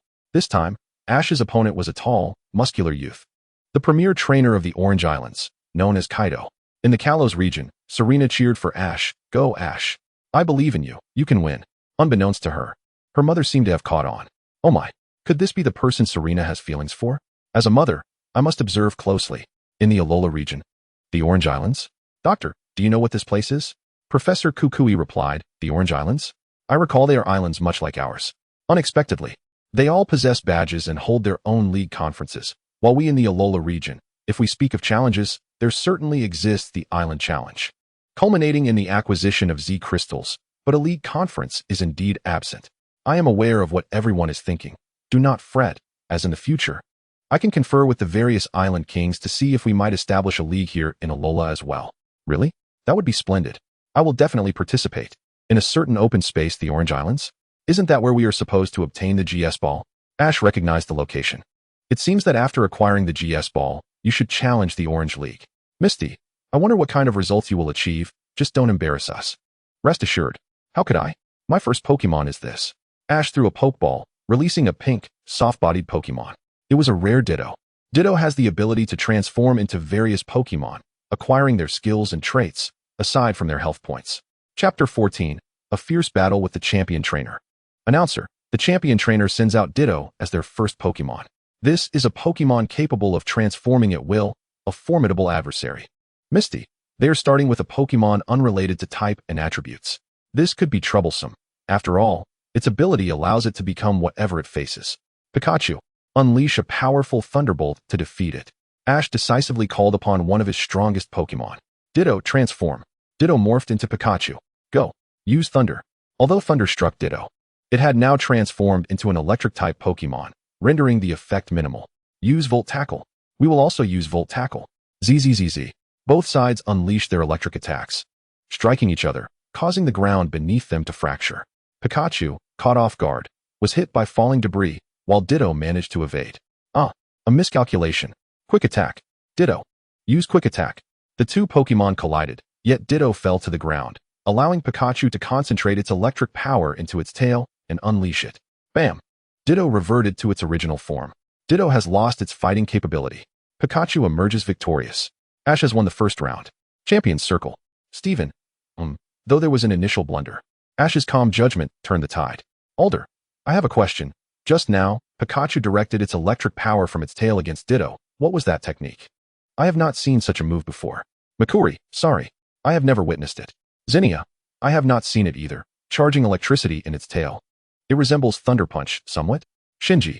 Could it be an unprecedented move, Electric Tail? There is Iron Tail, so perhaps it should be called Electric Tail. Cynthia. This is the first time I have seen such a technique. Diantha. Indeed, even for me, this is a first. Ash's Pikachu has created a new move. Ash's rival. Return. He recalled Ditto. Well done. How will you respond next? A massive Onix appeared. Onix's typing is advantageous against Pikachu, and Pikachu is also fatigued. Pikachu. You should return for now. To counter rock types, naturally, I shall use this. Ash sent out Squirtle. Although water-type moves are powerful against Onix, Squirtle is still in its first stage. Ash has other starters from the Kanto region as well. He could enter the Indigo League. Charmeleon has evolved into Charizard. Yet Squirtle remains in its initial form. Has it only recently been captured? No, judging by their bond, it must have been a long time. It should be comparable to Charizard. I just hope Squirtle can defeat Onix. Ash sends out Squirtle, which holds the type advantage. Let us see what moves they will display. Water Gun. Onix, dig underground. The water column failed to topple Onix, who burrowed directly into the ground, leaving uncertainty as to how it would attack next. Squirtle, jump into the water. Noticing a nearby river, Ash knew that battling in the water would favor Squirtle. Onix, rise. Boom. Onix emerged, colliding with Squirtle. Find it. Squirtle became ensnared by Onix's tail. Now Squirtle could not use water gun. Withdraw into your shell to raise your defense. Squirtle retreated into its shell, bolstering its defense. Are you ready to surrender, Ash? After all, rock types are still rock types. Use Hydro Pump. Whoosh. A powerful torrent of water burst forth from Squirtle's shell, striking Onix. Roar. Onix, being 4 times weak to water, cried out in agony. Onix quickly burrowed to seal off its Hydro Pump. Onix prepared to dig again. But Squirtle would not relent. Spinning, it unleashed Hydro Pump like a waterfall, finally overwhelming Onix, who released its grip on Squirtle. Use Headbutt. Squirtle, with a white glow emanating from its head, collided with Onix, who crashed to the ground. Onix has lost its fighting capability. Squirtle is victorious. Announcer. Oh dear. The champion trainer has already lost 2 Pokémon. How impressive that young boy. Truly, one should not judge a book by its cover. Having already defeated 2. The audience buzzed with excitement. Return, Onix. Ash's rival recalled Onix and retrieved another Pokeball. Ash, it seems that Onix's binding was ineffective, but how will you respond now? Bang. A large, purple, red-eyed figure landed on the ground. It was Gengar. Ash's friend immediately recognized the Pokemon. If it is Gengar, Squirtle's signature move, Headbutt, will be useless. Ash, to contend with Gengar, only ground and psychic types can yield favorable results. I can understand psychic, but why would ground be effective against Gengar? Indeed. Isn't Gengar a ghost type with the levitate ability? Look above. Observe closely. This Gengar has not levitated in the air, but is grounded, indicating that this Gengar does not possess the levitate ability. This is true, yet ghost types generally can float in the air. Certainly, Gengar can as well. Ash, ground and psychic types, huh? Ash pondered over his Pokemon, regrettably lacking either type in his lineup. But he thought of a move. Tauros, it is your time. A yellow bovine Pokemon appeared. Tauros, a normal type, so ghost type moves will be ineffective. Ash's rival contemplated strategy. Tauros, use Earthquake. Ash decided to go all in, hoping to end the battle quickly. Earthquake is a finishing move. Boom, boom. Tauros stomped the ground fiercely, unleashing a white energy wave towards Gengar. Quickly, elevate into the air. Gengar floated into the sky, evading the attack. Use Hypnosis. The eyes of Gengar glowed a menacing red, while Tauros' gaze transformed into a crimson hue, prompting it to recklessly charge at the nearby stone pillars. This is disastrous. Trainer Ash's Tauros has succumbed to confusion. Return, Tauros. Ash decisively recalled his Tauros, realizing that ghost-type Pokemon can be quite troublesome. Now it's your turn. A Dragonair emerged from the water pool in the arena. Ah, that's a Dragonair. Ash, you actually managed to capture one. Misty exclaimed, for she had a fondness for Dragonair, which are exceedingly rare in the Kanto region. Brock, are Dragonairs really that rare? Indeed, Ash. They are scarce in Kanto, with very few in existence. You are fortunate to have captured one. Is that so? I look forward to meeting Dragonair in the future. I didn't expect you to possess such a rare Dragonair, said May. Use Hypnosis. Quick, dive underwater. Dragonair swiftly submerged, rendering the hypnosis ineffective. Use Water Gun. The torrent of water surged forth, striking Gengar, who was perched on the rocks, searching for Dragonair's whereabouts. Gengar, use Nightshade. A dark energy beam shot from Gengar's eyes, repelling the water gun and advancing towards Dragonair. Use Ice Beam. The 2 Pokemon unleashed their ultimate moves under the guidance of their trainers, exerting themselves to the fullest. Chapter 15. The battle rages on, and Charizard makes its entrance. Boom. An explosion erupted as their energies clashed violently, enveloping the arena in smoke, obscuring the battlefield from view. As the smoke cleared, both Dragonair and Gengar lay incapacitated on the ground. With both having lost their fighting capabilities, the match ended in a draw, as declared by the referee. What a spectacular match. A draw it shall be, the announcer exclaimed. Due to the chief trainer losing 3 Pokemon, a 10-minute break was called to change the arena. At Professor Oak's lab, not bad, Ash, but you're still a bit lacking to be my rival, Gary remarked, intently watching the battle. Though he claimed to look down on Ash, he genuinely cared for him, having grown up together as rivals. Ghost-type Pokemon are notoriously difficult to handle, and Dragonair, being a gentle-natured Pokemon, achieving a draw against Gengar is quite impressive. However, Ash capturing Dragonair piqued Oak's curiosity for future study, causing him to smile at this thought. Gary noted, another Pokemon is about to face misfortune. Grandpa, the current situation still favors Ash. Perhaps, but the future is uncertain. I recall the chief trainer of the Orange Islands possesses a formidable Pokémon that has yet to be unleashed. Professor Oak glanced at his Pokeballs. Old friend. In the gym, Melissa cried, no? Jengar failed. That Jengar was bred exceptionally well. Oh no. Dragonair looks so cool. I want to capture one too. Exclaimed Daisy. The icy sensation of ice type and the eerie flavor of ghost type clashed together, creating a harmonious balance. Nina remarked. Your eloquence is impressive. Lou commented. Given Dragonair's temperament. Drawing a tie is quite commendable. Chuan noted. Currently, Ash has a slight lead, but since May has become the chief trainer, she must possess a powerful trump card. I've been to that island, and the locals mentioned she should have a Dragonite. Dragonite. That is an exceptionally powerful Pokémon in the Kanto region, almost a demigod, Shaka added. Ash may face a tough battle ahead, Duan warned. I believe in Ash and his Pokémon, Corny affirmed. As the break concluded, the arena transformed into a desert environment. Go. Venusaur. A toad-like creature with a massive flower on its back landed gracefully. Tauros, I entrust you this time. Ash sent out Tauros once more. Use Fisher.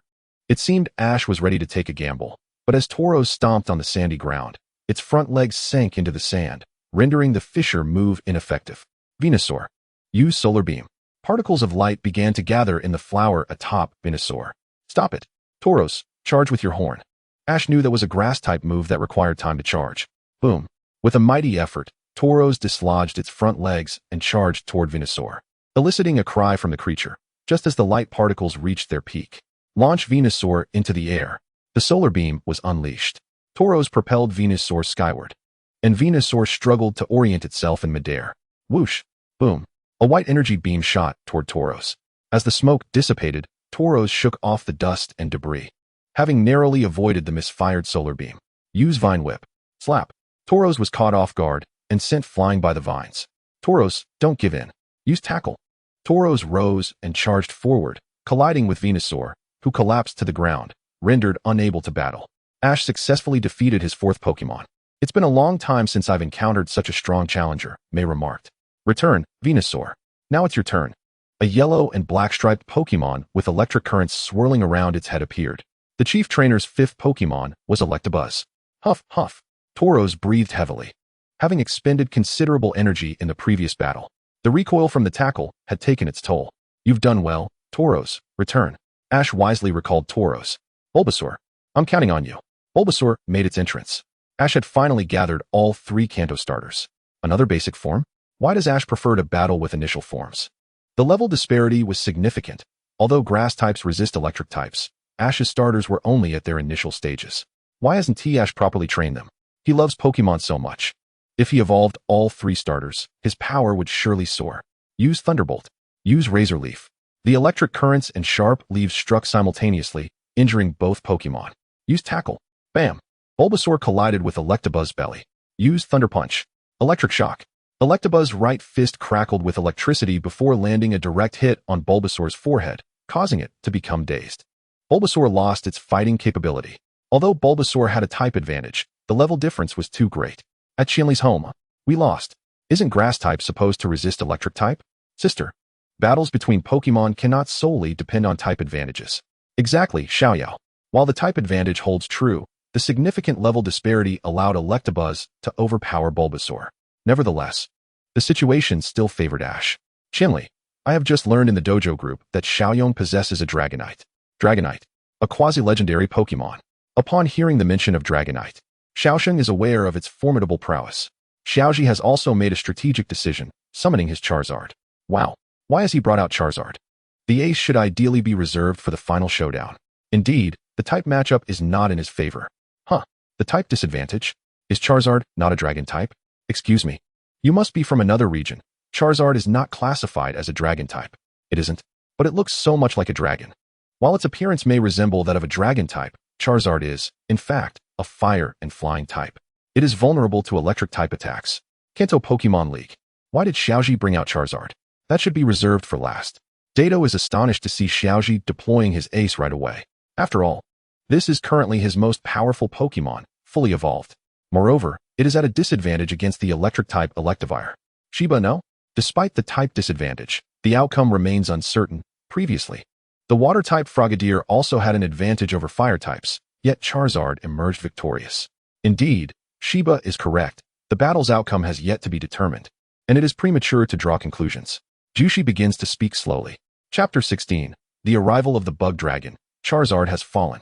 Charizard. Xiaoyong starts analyzing, concluding that this Charizard must be Xiaoji's trump card, now hindered by Electivire. With Xiaoji's other Pokemon already injured, he aims to pave the way for his ace by weakening Charizard's stamina as much as possible. Use Flamethrower. Dodge with Thunder Punch. Electivire leaps aside to evade the incoming flames, then strikes Charizard with Thunder Punch. Subsequently, a fierce Thunderbolt crashes into Charizard, inflicting significant damage. Utilize Whirlpool. Charizard releases a swirling flame to dissipate the Thunderbolt. Now, use Earthquake. Follow up with Thunderbolt. Charizard, quick-witted, grabs Electivire and soars into the sky, but Electivire, unable to unleash Thunderbolt in time, is slammed to the ground. Electivire is rendered unable to battle, and Charizard emerges victorious. Announcer, the 5th Pokemon of the Chief Trainer has been defeated, and the gateway to victory is now opening for Xiaoji. However, all eyes are on Xiaoyong's final Pokemon. Your turn, old buddy. Xiaoyong retrieves the Pokeball from the necklace around his neck and tosses it. A yellow dragon Pokemon with small wings emerges. It is Dragonite. It's Dragonite, the guardian of the Orange Archipelago. Dragonite has arrived. The audience erupts in cheers, demonstrating the popularity of this Pokemon. Dragonite. Is it strong? Xiaoji, unfamiliar with Dragonite, inquires of the nearby Xiaojiang. Absolutely, Xiaoji. Do you recall the Dratini and Dragonair we encountered in the Safari Zone? Their final evolution is Dragonite, a quasi-legendary Pokemon in the Kanto region. Xiaojiang promptly elaborates on Dragonite's strengths. Xiaoxia, Xiaoji, I believe you made a slight mistake by having Charizard battle Electivire. Charizard sustained considerable damage. Regardless, a victory is all that matters. Just watch, I will surely defeat Dragonite. Unova region. The ace is Dragonite. Xiao D, unfamiliar with Dragonite, begins searching for information online. It turns out to be a quasi-legendary Pokemon from the Kanto region, akin to our Hydreigon in Unova. Our Hydreigon must surely be superior. Sinnoh region. Xiaoyong's trump card is Dragonite. Shensi, Dragonite, huh? If given the opportunity, I must capture one as well. Currently, all of Xiaoji's Pokemon are injured, while this Dragonite remains unscathed. Although it's a 1-4 situation, the opponent is after all a quasi-legendary entity. Lacey analyzes the current state. It seems both sides possess their own advantages and disadvantages. Somewhere. I thought Xiaoji was about to win, which would certainly incur a penalty. However, it appears Xiaoji has encountered a formidable Pokemon. A blonde youth continuously comments. Xiaoji recognizes it as the Pokemon resembling a statue he saw yesterday. This must be the strongest adversary of this challenge. Charizard, use Flamethrower. We'll counter with Water Gun. PSH. Sizzle. Bang. Roar. The flames and water collide. Yet the water prevails, striking Charizard. Water Gun, despite not being a type-advantaged move, manages to counter Charizard's Flamethrower. The prowess of this Dragonite is beginning to take shape in everyone's minds. Utilize Ice Beam. Ascend into the sky to evade. Charizard swiftly ascends to the sky, evading the icy beam, while Dragonite, under Xiaoyong's command, lunges forward, then ascends vertically. Unexpectedly, despite its body size, its wings appear quite small, yet it can fly at such speed. ZZZ. Bang. Charizard is struck by the ice beam.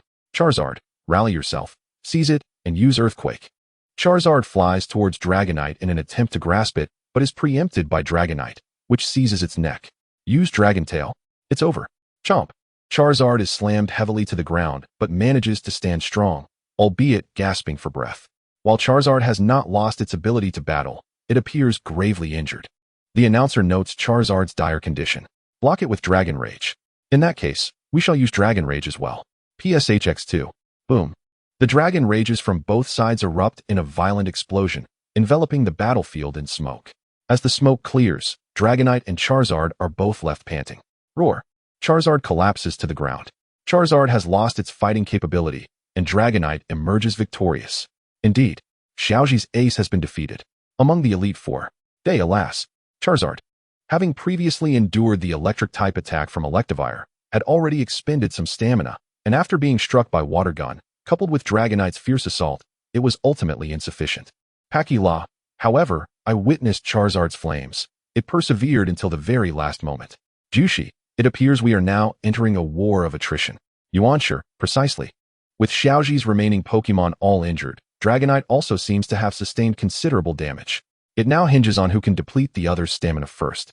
Shiba, I have faith in Xiaoji. His trust and love for his Pokémon are unwavering. Doricina, although I am the Dragon-type champion, I cheer for both sides. Dado, I will undoubtedly cheer for our side. Xiaoji, we're down Dragonite. Sunghua, the Flying-type champion has returned. Dado, are you looking for trouble? Do you wish to engage in a Pokémon duel? Jimmy, all right, enough bickering. We are all champions, and there's no need for this. Let us continue to observe Xiaoji's battle. Xiaoji, return. Charizard, you've done well.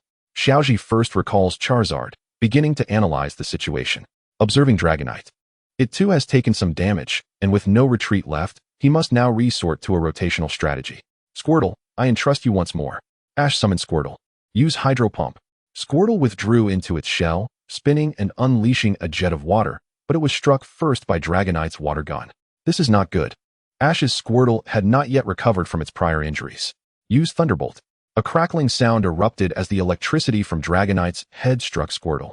And Ash's expression froze in shock upon witnessing the move that countered Squirtle's capabilities.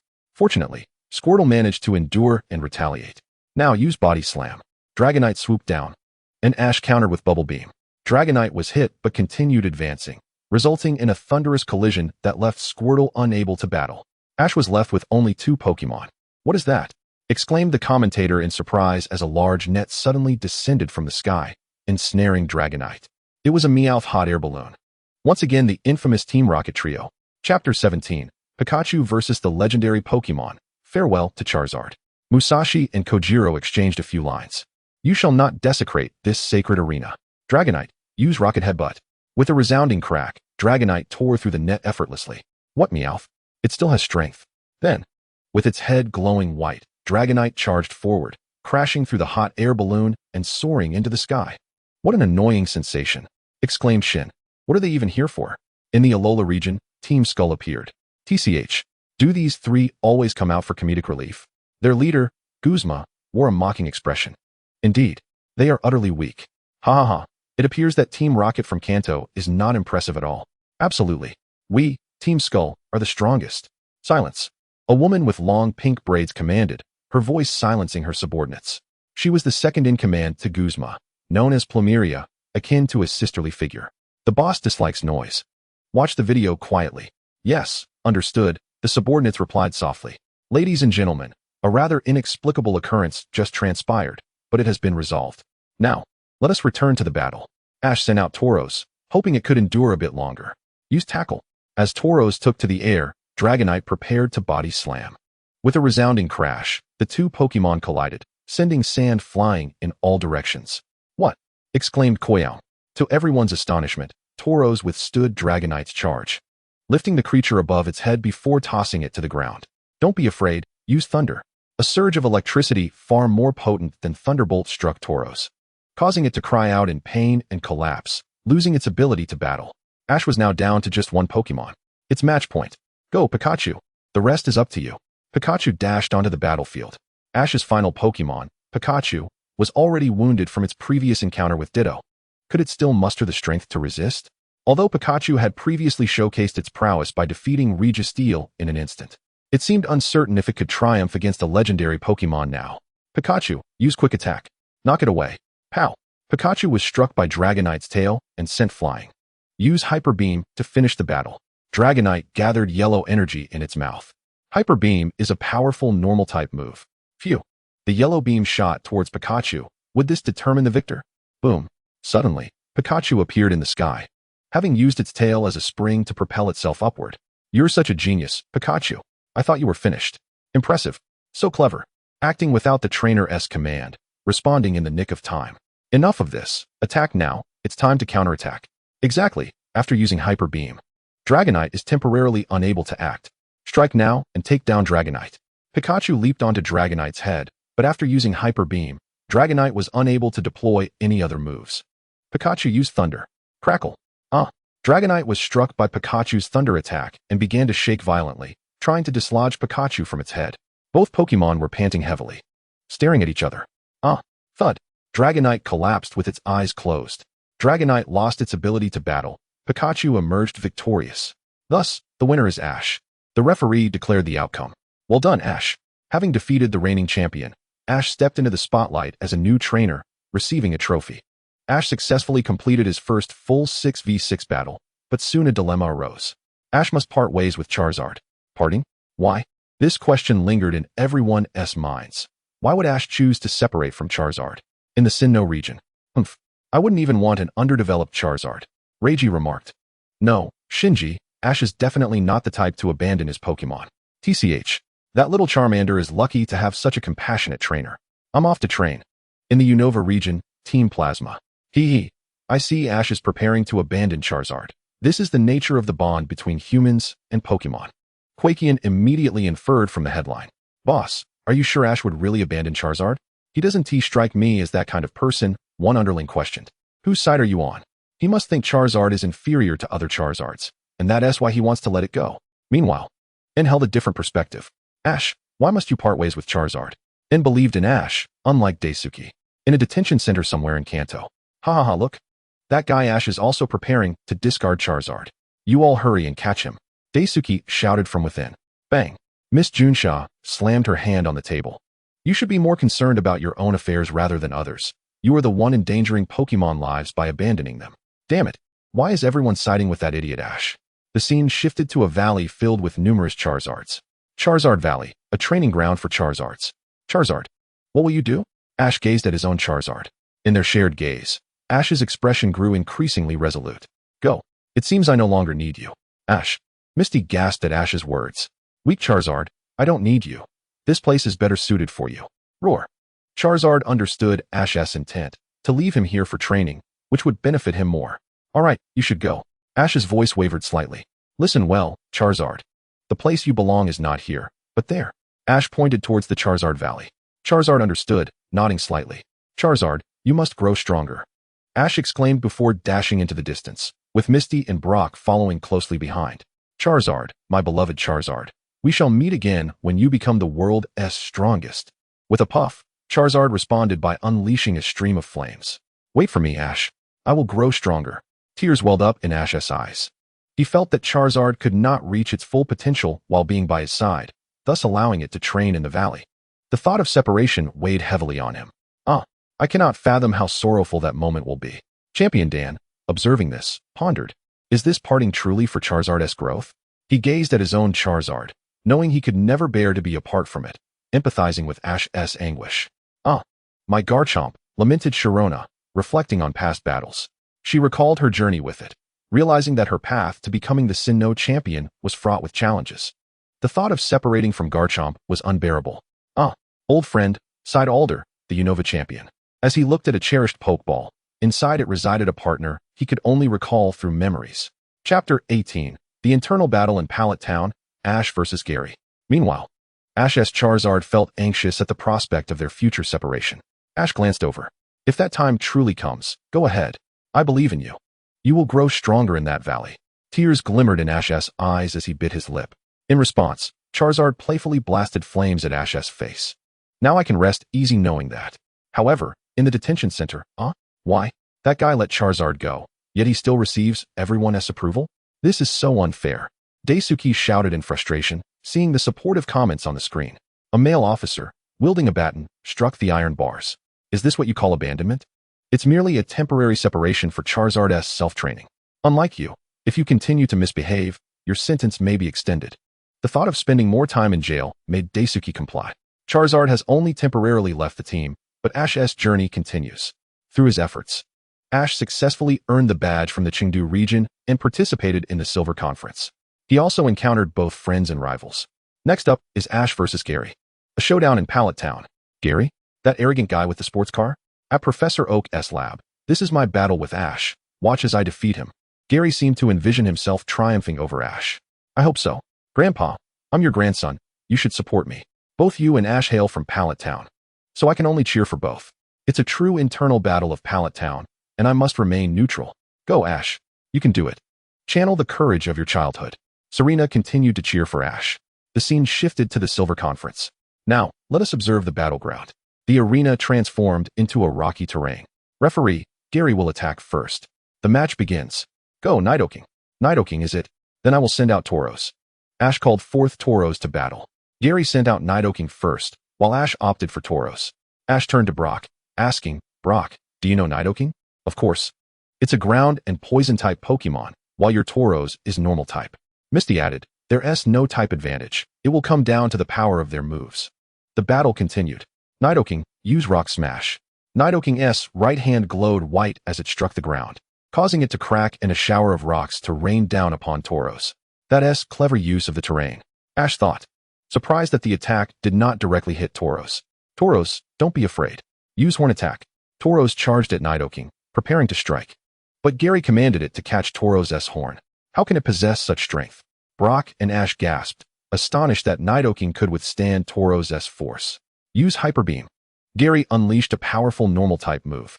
Swish. Incredible. Tauros was struck by a massive beam of yellow energy, crashing through several rock pillars and collapsing to the ground. Unable to continue. Tauros is unable to battle. Nidoking wins the first round. The referee exclaimed, impressive. Nidoking's Hyper Beam brought Tauros down in a flash. Wow. What a powerful Hyper Beam. It truly is an ultimate move, especially from such close range. It seemed Gary had matured, no longer exhibiting his initial arrogance. Gary emerged victorious in the first round. Come back, Tauros, you did well. Go Heracross. A large blue beetle Pokemon appeared. Nidoking, return for now. Gary recalled Nidoking, as it needed time to recover from using Hyper Beam. I'm counting on you, Blaziken. An orange and yellow fire-type Pokemon entered the fray. In the Hoenn region. This doesn't look good. Koyuki observed the battle's dynamics. What's wrong? Haruka was still confused. It's simple. Heracross is a bug type, while Blaziken is a fire type, which puts it at a disadvantage. Does that mean Ash is doomed to lose? My dear daughter, it's not that straightforward. Battles are not solely determined by type advantages. In the Unova region, at the Santolin Gym, it's showtime. The strength of Heracross and the flames of Blaziken are evenly matched, remarked Tian Tong, believing it to be a fair contest. Flamethrower. Puff. Dodge it, and use Fury Attack. Heracross spread its wings to evade the flames, swiftly approaching Blaziken and delivering a flurry of horn strikes. How about this? Let us use Blast Burn. Blaziken unleashed a fiery attack in a large Z shape, charging forth and tackling Heracross. What? It can perform Blast Burn like that? Impressive. Though fire-type moves have minimal effect on Blaziken, it substantially damages the opponent, especially since it's at a disadvantage. Continue with Flamethrower. Heracross. Heracross remained motionless, suffering from a close-range flame assault, as the Ducklets swiftly evaded, leaving Heracross to endure the agony amidst the fiery tempest, withstanding consecutive attacks from the large fiery explosion and the jet of flames. Could it be that Heracross was on the brink of defeat? At the Oak Laboratory, a smug green declared, "Look at that. How could Ash possibly defeat me? This match is surely in my favor." Meanwhile, Oak remained silent, intently observing the battle. The outcome was still uncertain. Do not concede, Heracross. Disperse the smoke. With a resounding clap, Heracross unfurled its wings, successfully dispersing the flames. Astonishment swept through the audience. Could such a maneuver truly exist? Utilize Super Horn Attack. Heracross's horn gleamed with a radiant light as it charged forth. Quick! Use Flamethrower to thwart it. Uffed! Heracross. With a powerful impact, Heracross collided with Ducklet, landing a decisive blow with its bug-type move. Woo! Ducklet let out a pained cry as it fell to the ground, incapacitated. Heracross emerged victorious. At the gym, Sheba exclaimed, "What? Heracross withstood the flames to defeat Ducklet? I must admit, I am somewhat surprised. Ash has nurtured his Heracross exceptionally well. It's quite rare to encounter such a specimen in the wild," replied Erishur. "I had assumed Ducklet would secure the win, but it seems my experience is lacking," added Yamato. "This Heracross clearly hails from the wild. If given the chance, I would love to capture one," mused Juku. "The tenacity of this Heracross is impressive, standing firm against the flames that counter its very existence," remarked Furo. "In my mind, fire types should always triumph over bug types. Yet I was mistaken," Violet noted. "Now it's 1-1. What will happen next?" Chapter 19. The Mighty Blastoise, equalizing the comparison with Snorlax. Green recalled Ducklet and declared, "Just like you. Full of vigor. Truly a perfect match. Now, allow me to present my top-ranked Pokemon." He tossed a new Pokeball, and out emerged a formidable turtle with two cannon-like appendages. Blastoise. This is the ultimate evolution of the Kanto water-type starter, Squirtle. So, Green's initial Pokemon was indeed Squirtle. Use Hydro Pump. A powerful jet of water surged forth, striking Heracross, who was sent crashing against a rock pillar. Heracross lost its fighting capability. The commentator exclaimed, Blastoise is formidable, effortlessly dispatching her across with a single hydro pump. What will Ash select next? Mook. A large mass of purple sludge plopped onto the ground. Faced with the mighty Blastoise, how would Mook retaliate? Use Sludge Bomb. Uft. Mook directly endured the force of Blastoise's head. Come on, Mook. Use Mud Bomb. Countless clumps of mud erupted from Mook's mouth. However, the spinning Blastoise deflected the mud, charging forward once more. Block it.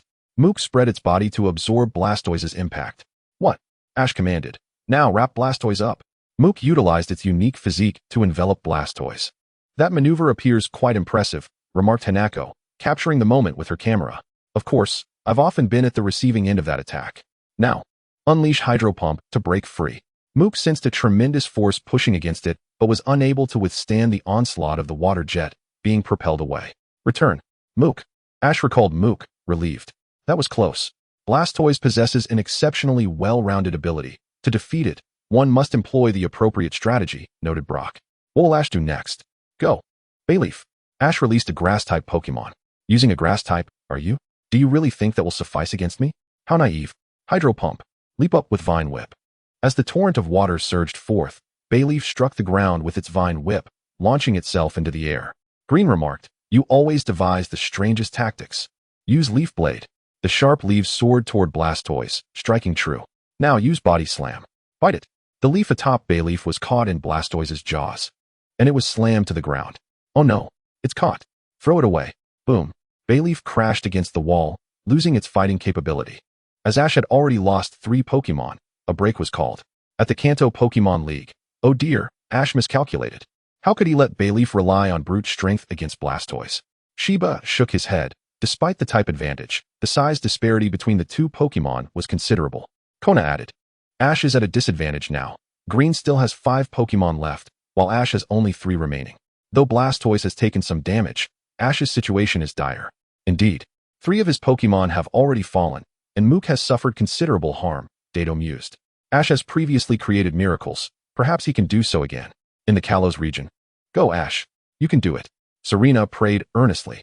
In the Alola region, that Blastoise is impressive. It has already taken down 2 of Ash's Pokémon. And Mook appears to be in rough shape as well. However, Blastoise is truly majestic, remarked Mizuki. The circumstances were unfavorable for Ash, leaving one to wonder if he could turn the tide. Professor Kukui pondered. Soon, the 5-minute break concluded. The commentator announced, Green still has 5 Pokémon remaining, while Ash has only 3 left. How will the second half unfold? Go. Snorlax. Arcanine up. Ash sent forth a massive figure, while Green released a large red canine Pokémon. Arcanine, use Takedown. We'll use Body Slam. Snorlax charged forward. Quick, dodge and use Flamethrower. Boom. Arcanine evaded the attack with agility, pivoting to unleash a swirling inferno, engulfing Snorlax. This is not good. Snorlax cannot move. Come on, Snorlax. Cheered the onlookers. Do not succumb, Snorlax. Use Hyper Beam. Snorlax. A powerful Hyper Beam pierced through the flames, striking Arcanine directly.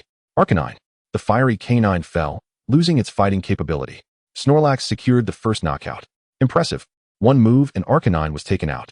Is this Snorlax Ash's trump card? The commentator inquired. Can Ash maintain the momentum in this match? Who will be the next Pokémon chosen by Shigeru? Please, Nidoqueen. Nidoqueen makes a triumphant return. Beware, Snorlax, for Nidoqueen can also unleash a devastating Hyper Beam. It is capable of executing powerful normal-type moves as well. Nidoqueen leaps into the air with her tail. Utilizing the force of her tail, she propels herself skyward. This is a tactic I learned from your Bayleaf, employing a flurry of kicks. Wham! Wham! The effective fighting-type move strikes Snorlax. Now's the time.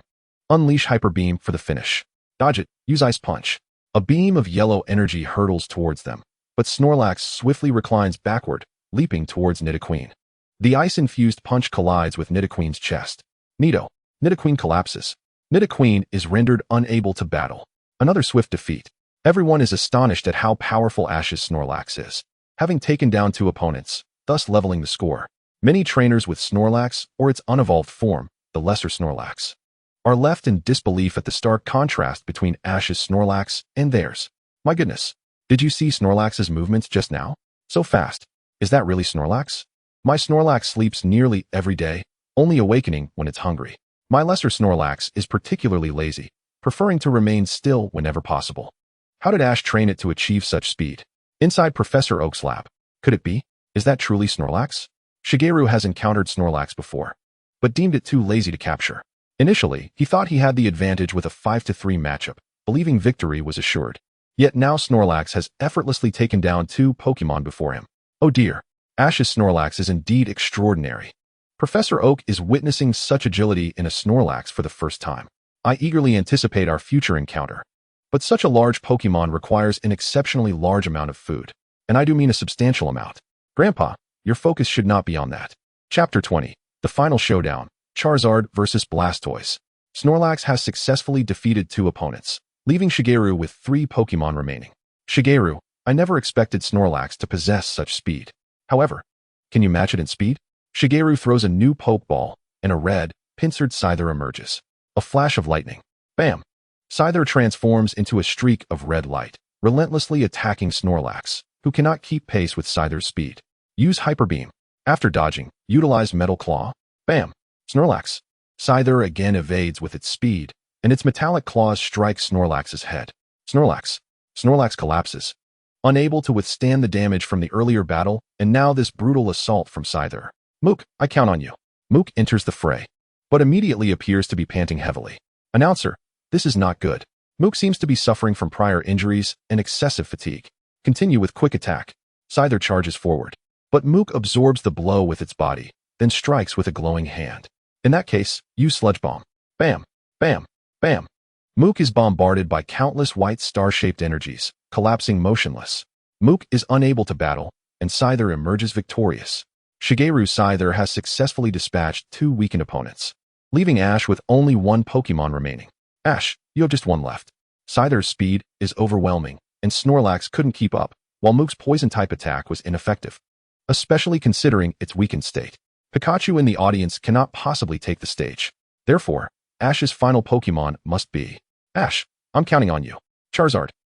Ash brings forth his ace. Indeed, it is Charizard. Shigeru has reviewed Ash's data, and this should be Ash's strongest Pokémon. Use Steel Wing. Fire Blast. Just as Scyther flies past, a fierce blaze erupts towards it, prompting Shigeru to quickly command Scyther to soar higher and evade. Don't let it escape. Charizard nearly synchronizes its flight to intercept Scyther. Scyther, whoosh. Scyther is met with Charizard's flames, and in the fire, its eyes swirl into a spiral as it falls. After all, Scyther is a bug and steel type, making it 4 times weaker to fire. You may win this round, but the next round will be yours to lose. Go, Golem. A massive boulder crashes to the ground. This is problematic. Golem has a rock-type advantage, countering Charizard's 4 times weakness to rock. It seems Shigeru has prepared well, ready to counter Charizard's Pokémon. Use Magnitude. At that moment, Charizard lands on the ground. Fly into the air. Charizard ascends just in time, dodging the attack, and under Ash's command, prepares to utilize Earthquake. Charizard struggles to lift Golem off the ground, its expression one of great effort. Hanako, why does Charizard look like that? In the Kanto region, Golem is the 2nd heaviest Pokémon, following Snorlax. Indeed, Golem is far too heavy. Charizard cannot lift it, and Golem crashes back to the ground. Announcer, Earthquake attempt failed. Use Rollout. Golem curls up and charges at Charizard. Use Dragon Rage. Charizard unleashes a purple energy dragon head. Golem. Shigeru hears Golem's cry amidst the explosion. Then he sees Golem tumble out, motionless. Golem is unable to battle, and Charizard emerges victorious. Charizard has successfully taken down the rock-type Golem with a single blow. What is Dragon Rage? Hanako does not comprehend this move.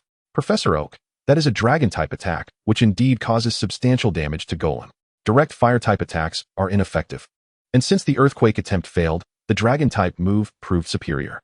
Go, Blastoise. Shigeru too brings forth his final ace, marking a battle between the Kanto starters. The Elite Four. Shizumi, we have reached match point. Both Charizard and Blastoise have been trained excellently. Yinshai, in terms of type advantage, Blastoise holds the upper hand. Fear not. The fiery prowess of Charizard will surely prevail. Bonnie, although neither type is my specialty as an elite, I wish both of you the best. Rinwu, both possess their own determination. Gardevoir, oh my. This is so thrilling that my sleepiness has all but vanished. I must catch up on rest after this. Ian, I have faith in Ash. He has trained that Heracross remarkably well. Sheba, indeed, I too support Ash, that passionate youth. Use Flamethrower. Use Hydro Pump. Whoosh. Splosh. Roar. The flames and water collide, but the water is more advantageous, striking Charizard with Hydro Pump. Charizard soared into the sky, employing Water Gun continuously. Initially, it seemed that Charizard had found safety in the air, yet it was relentlessly bombarded by the Water Gun from Blastoise, forcing Charizard to evade back and forth. This is not good. Due to type disadvantages, Ash's Charizard found itself in a dire struggle. Ash, what should I do? Fire won't work against Blastoise. I can't get close enough to use Earthquake. What now? Suddenly, Ash noticed the rocks dissolving under Charizard's flamethrower. Ash, that's it. A brilliant idea sparked in his mind. Charizard aimed its flamethrower at the rocky terrain. Uft, uft. Charizard began to unleash its fire upon the rocks, which gradually started to melt, heating the battlefield. What is Ash doing? Indeed, instead of countering Blastoise's attacks, he is using fire to target the rocky ground? Could it be that Ash has devised a strategy to deal with Blastoise? Blastoise has the advantage over Charizard. A direct confrontation is impossible. I wonder if Ash has thought of some tactic? Spectators from various regions were intrigued by Ash's intentions. Ash, what are you up to? Although Blastoise is resistant to fire, I still cannot comprehend. Misty and Brock were equally baffled by Ash's plan. Look, the battlefield. As the rocks melted into scorching magma, it enveloped the arena. What strategy is Ash employing? Now that the field is covered in magma, Blastoise has lost its escape routes. Blastoise is feeling the heat as well. The ground beneath it is becoming unbearable, and it is reluctant to move. With no avenues for retreat, what will Gary do? Observing Blastoise trapped by the magma, Gary surmised that Ash must intend to restrict Blastoise's mobility and then launch a fierce attack. Blastoise attempted to cool the battlefield with Water Gun. Gary resolved to bring the temperature down. Whoosh, whoosh, sizzle. Blastoise unleashed a flurry of water guns at the magma, generating copious steam that enveloped the battlefield, rendering the conditions invisible to both Pokémon. What is that? It has appeared. Charizard has seized Blastoise. As the smoke dissipated, Charizard was seen firmly gripping Blastoise's arm, preventing any movement. Chapter 21. Defeating Blastoise, but faltering at the top 8. Oh no, there is no way to use Water Gun like this, Gary exclaimed. Since Blastoise's cannons require its arms to aim, being held captive rendered it incapable of targeting. I fell for the trap. Hoenn region. Littleroot Town. I see now. Gary understood the strategy. By creating the illusion of trapping Blastoise with magma, Ash actually aimed to lure Blastoise into using Water Gun to cool down the field, generating dense steam that obscured visibility, allowing airborne Charizard to pinpoint Blastoise's location. Then it struck. Impressive. Ash, I shall dub you the #1 Pokémon trainer of unexpected strategies. Paul, go. Charizard, take down Blastoise. Now I understand. The magma was a ruse to trap Blastoise, ultimately creating steam to obstruct its vision. Astounding. Ash's thought process is remarkable. By neutralizing Blastoise's Water Gun, they can engage in close combat. Use Dragon Rage. Dodge. Faced with the violet energy of Dragon Rage, Blastoise withdrew into its shell. Lifted high, Charizard flapped its wings vigorously, soaring into the sky with Blastoise in its grasp. Bite down. Uft. Blastoise sank its teeth into Charizard's shoulder, causing Charizard to wince in pain. Charizard, don't give up. Unleash your strongest seismic toss. Roar. Hearing Ash's command, Charizard let out a mighty roar, spiraling in the air before diving towards the ground. Blastoise. Boom. The ground erupted in a cloud of dust, and the audience fell silent, intently watching the battlefield. Who will emerge victorious? Blastoise struggled to rise, locking eyes with Charizard. Kami. Bang. With a resounding crash, Blastoise collapsed onto the ground. Blastoise has lost its fighting capability. Charizard emerges victorious. Thus, Ash is the winner of this battle. Instantly, the arena erupted with cheers and applause. I won. Did I just defeat Gary? Whether within the screen or outside it, Ash expressed disbelief at his own triumph, astonished that he had truly bested Gary. Professor Oak's lab. I actually lost. Defeated by that guy Ash. Gary was taken aback, unable to fathom that the naive Ash he had grown up with, whom he often labeled as the underdog, had truly triumphed over him. Indeed, Gary, you have lost. Professor Oak felt it was time for Gary to confront reality. It appears that the goddess of victory has favored Ash this time. Gary took a hefty gulp of tea beside him. Gary, I can't believe I lost. I actually lost to Ash. I did it. I truly won. Incredible. 1 against 3, and 2 of them were advantageous against me. Is Ash truly that adept at overcoming type disadvantages? I shall henceforth refer to Ash as the master of type disadvantage.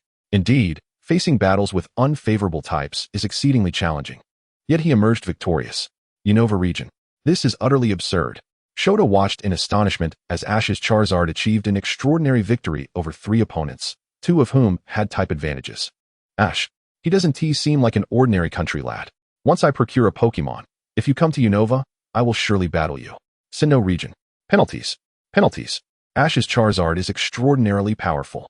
It can even win a 1 against 3 match despite the type disadvantages. Arceus, in his room, shouted in disbelief. In the house of Regice. Just you wait, Ash and your Charizard. I eagerly anticipate battling you. Shinji had already added Ash's Charizard to his challenge list. Shinji, are you feeling the heat? What heat? I merely wish to compete against Ash's Charizard. Regice felt a sense of nostalgia watching this battle. Did Ash win the Silver Conference? One individual posted in the comments. Unfortunately, no. No. Ash faced a trainer named Yue from the Hoenn region and engaged in a battle with his Blaziken, a fierce clash of fire against fire. Ultimately, Ash was defeated, halting his journey at the top 8. If one can defeat Charizard, that Blaziken must be exceptionally strong. I still haven't attained the championship. It seems there are many formidable trainers ahead. Pikachu, and everyone, we must strive harder in the future. Ash looked towards his Pokémon, and they all nodded in agreement. Ash did not feel disheartened. Instead, he used it as motivation, setting new goals and continuing onward. This is Ash. Ash continues his adventure. And everyone knows he has set his sights on the frontier. During the course of his challenge, he encountered a formidable opponent. This time, Ash found himself in a factory, facing an individual clad in miner's attire. Ash summoned Charizard, and from the sky descended a majestic blue bird. What Pokémon is this? I am unfamiliar with this region. Indeed, I share your sentiment. Does anyone have the knowledge to enlighten us about this seemingly powerful creature? As an avian Pokémon enthusiast, I have encountered numerous bird Pokémon, and I can assure you that this one possesses exceptional strength. Professor Oak, you are absolutely correct. This is Articuno. It is one of the legendary birds. Yamashita, a fabled bird Pokémon. I cannot believe this trainer possesses such a creature. Yamado, it seems Ash is once again challenging a legendary Pokémon. Kajimori, Articuno is of the ice and flying types, while Charizard is fire and flying. In terms of type advantage, Charizard holds the upper hand. Oda, not necessarily. Let us not forget that many ice-type Pokémon can learn water-type moves. Oak, now everyone, let's make an announcement about Articuno in our respective regions. Team Rocket, boss, this is the legendary Pokémon, Articuno, Apollo concluded. Athena, another legendary Pokémon. Is this kid preparing to challenge the gods once again? Do not worry, he is unlikely to succeed, Lance remarked. What makes you so certain? I have heard of a group of Pokémon poachers who once attempted to capture Articuno, sending over a dozen fully evolved fire-type Pokémon. And what happened? They were utterly defeated. Articuno possesses such power. Although this kid's Charizard has made significant progress, it will surely falter against a divine beast. Then how do you explain his victory over Regice using Pikachu? Lance. Well, I have no rebuttal. Sinnoh region. It is Articuno. Julan was enjoying ice cream as she exited the supermarket. Salesperson. This champion is truly exceptional. It took him an entire hour to choose an ice cream. It appears Ash intends to challenge a legendary Pokémon with a typical Pokémon. Will this child achieve yet another miracle? At Dawn's home, this bird Pokémon is quite beautiful. I would love to use it in the Grand Festival someday. Keiko, Dawn, you may want to reconsider. Someone online has already claimed that this is one of the legendary birds from the Kanto region.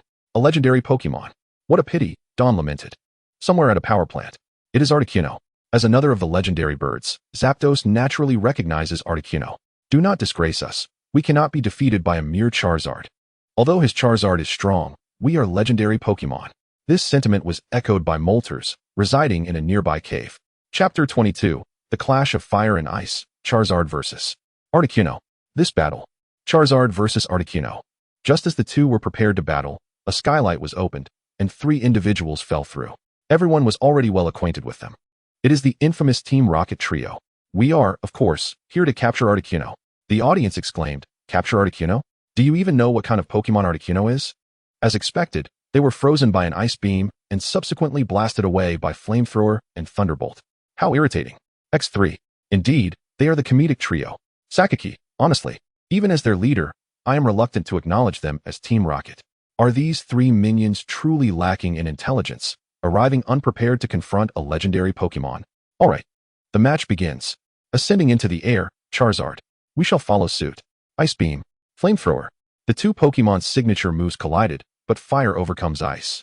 And Articuno was struck by the flames. Koharu, it hit. The effect is evident. Continue with Flamethrower. Evade. Articuno swiftly adjusted its flight posture, maintaining its speed to dodge the Flamethrower. Despite being significantly affected, its speed showed no signs of diminishing. After all, it is the legendary Articuno. It will not be easily defeated. Dara, Articuno, use Mist. Puff. Charizard found itself ensnared in a cloud of white mist, obscuring its vision. Whack. Articuno struck Charizard, sending it crashing to the ground before charging in. Use Dragon Breath. Whoosh. Whack. Articuno was hit by a beam of green energy, but quickly recovered, with Charizard soaring back into the sky. Use Ice Beam. Zzzzz. The freezing beam struck Charizard, but the damage appeared minimal. Charizard unleashed Flamethrower. We counter with Steel Wing. Articuno deftly evaded the flames, transforming its wings into iron and crashing into Charizard's neck. Roar. Charizard was once again sent crashing to the ground. Use Water Pulse. What? Water Pulse. Articuno unleashed a massive water sphere, striking Charizard just as it regained its footing, sending it crashing against the wall. Ahita realized at that moment. I see now. Dara has been waiting for the opportune moment. Waiting for the opportune moment? Hikari questioned. Precisely. Water Pulse is the key to Articuno controlling the flow of battle, but it must hit first. So it attacks Charizard with speed before seizing the opportunity to unleash Water Pulse. So that is the plan. Kanto Pokemon League. First, use an Ice-type move to make the opponent feel in control, then strike when they are unprepared. Yukiko deduced. Shiba, Water Pulse is a Water-type move, effective against Charizard. Despite not being a stab move, it is still a legendary Pokemon. It seems Ash will not have an easy victory. Kona sipped his iced drink. Sinnoh region. At Shinji's home. It appears to be a fierce battle. I wonder if this underdeveloped Charizard can prevail? While Shinji grudgingly acknowledged that the abandoned Charmander had shown some growth. Facing an Ice-type legendary Pokemon, even if it was weak against it, had led to its current predicament. Can it create another miracle? Regice. Ash, I believe in you. You should be able to achieve another miracle, right? Ash, after being struck by Flamethrower and then Dragon Breath, how does Articuno still seem to have plenty of energy? After all, it is a legendary Pokemon. Its base stats are undoubtedly superior to those of ordinary Pokemon, Brock mused. Water Pulse is a Water-type move, highly effective against Charizard. This is Articuno's trump card. Use Ice Beam. Quickly evade. Follow up with Water Pulse. The Ice Beam froze the wall, and as Water Pulse struck, the ice shattered. Sharp shards striking Charizard, which hurriedly ascended into the sky. It is a combination of Ice Beam and Water Pulse. Why does it seem like Charizard's speed has decreased? Look at Charizard's wings. Koharu noticed the issue. One of Charizard's wings had frozen. It is nearly time to determine the outcome. Articuno ascends rapidly. A smile crept across Ash's lips. Charizard flew above Articuno, preparing to unleash Overheat. What? Professor Oak's lab. Grandfather, what is the ultimate move burning out? Daiki. That can be classified as a formidable fire-type technique, even surpassing the Flame Burst. It's a game changer. Doesn't that mean it can reverse the situation? Indeed. While burning out possesses tremendous power, its efficacy diminishes with each subsequent use. Thus, it is imperative to land it on the first attempt. Should it miss, the effort is wasted. In the Carlos region, Serena fervently thought, please, let this battle yield a decisive victor. Is she planning to use burning out? Is she determined to conclude this with a single strike? As a fire-type trainer, I must ensure it connects. This ultimate move is most potent when used for the first time. Let us go. We must truly defeat Articuno. Exactly. Let us witness the annihilation of the legendary Pokemon. Charizard radiated a crimson glow, its internal fire energy surging to unprecedented levels. Burning out? I recall it did not utilize that move during the Silver Conference. Shotem used. It must have mastered it while training in Charizard Valley. Ash undoubtedly discovered it. Ash, go for it. Whoosh. A flame more potent than any jet of fire surged towards Articuno. Use Water Pulse. Articuno released a massive water sphere. Boom. The clash of moves erupted in an explosion, enveloping both Pokemon in a cloud of steam that obscured their vision. Employ Steel Wing. Emerging from the steam, Articuno struck Charizard directly on its neck. The audience gasped. Oh no, it has failed. Witnessing that Articuno emerged unscathed and launched a counterattack, despair washed over the crowd. They had anticipated that if burning out connected, it might turn the tide. But now not only had it missed, but Charizard was also subjected to further damage.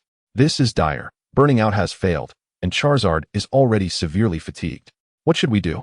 Die. Use Steel Wing to finish this. Articuno soared towards the plummeting Charizard.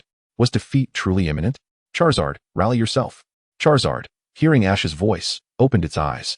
and an astonishing spectacle unfolded. Smack! Charizard extended its arms and caught Articuno's steel wing. Despite its grievous wounds, it managed to recover. What would come next? Charizard. Use Seismic Toss. Yes, Seismic Toss. Charizard embraced Articuno and began to spin at high velocity, then accelerated towards the ground. Boom! The force of impact created a crater in the earth. As the dust settled, Articuno stood on the ground while Charizard lay incapacitated. Did they still not secure victory? Chapter 23. Charizard's Triumph. What is Mewtwo? Team Rocket. That startled me. I thought this kid was going to obliterate the legendary Pokémon again. Apollo exhaled. Athena, indeed. This little brat is far too dazzling, and I find it quite unpleasant. I believe you should take a closer look. It seems Articuno has collapsed, Lance kindly reminded them. What? X2 Giovanni's eyes were glued to the screen. Fire. No. The referee was about to declare the result when Dai intervened. The battle is not yet decided. Suddenly, Articuno's body began to tremble. Articuno, no? It can't be. Smack. With that, Articuno closed its eyes and fell to the ground, while Charizard opened its eyes, unleashing flames to proclaim its victory. Articuno was rendered incapable of battle, and Charizard emerged victorious. Thus, the battle was claimed by Ash from Pallet Town. Charizard vs. Articuno. Charizard wins. Indeed, Ash's Charizard has once again vanquished a legendary Pokémon. We won. We turned the tide. I thought we were going to lose. But just like Pikachu, we achieved a comeback. Wow. It truly defeated Articuno. Ash is incredible. This marks the second legendary Pokémon he has conquered. Challenging legendary Pokémon is no small feat, let alone winning with a regular Pokémon, and this Charizard is still in its developmental stage. Training in Charizard Valley was undoubtedly the right choice. I must send my Charizard there as well. Ash's strategic prowess was remarkable. Seismic Toss is indeed a divine technique, capable of defeating even legendary Pokémon. I want my Pokémon to learn Seismic Toss too. Ash's triumph over the legendary Pokémon shattered preconceived notions and allowed Seismic Toss to become a celebrated technique throughout the Pokémon world, akin to a divine art. We won, Charizard. Ash embraced his Charizard, exclaiming, "You truly are the best." I even began to doubt if that video was really of you. Brock regarded Ash with skepticism. Why? That person was clearly me. Misty candidly remarked, "Honestly, your command and strategy in that video are worlds apart from your current self. I still remember when you used a Cater Pie against a Pidgeotto.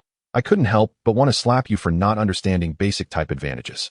Brock added, "You challenged my gym with an electric-type Pokémon, initially failing, yet I now ponder why my Onix fell to a Thunderbolt. This signifies my growth. I shall become a Pokémon Master. In the Unova region, how impressive. The Ice-type legendary has been defeated," Iris exclaimed upon witnessing Charizard triumph over Articuno. Regrettably, the comments indicate that Charizard is not a dragon type. Why does it look like one? Elsewhere, and pondered, is this what they refer to as the bond between humans and Pokémon?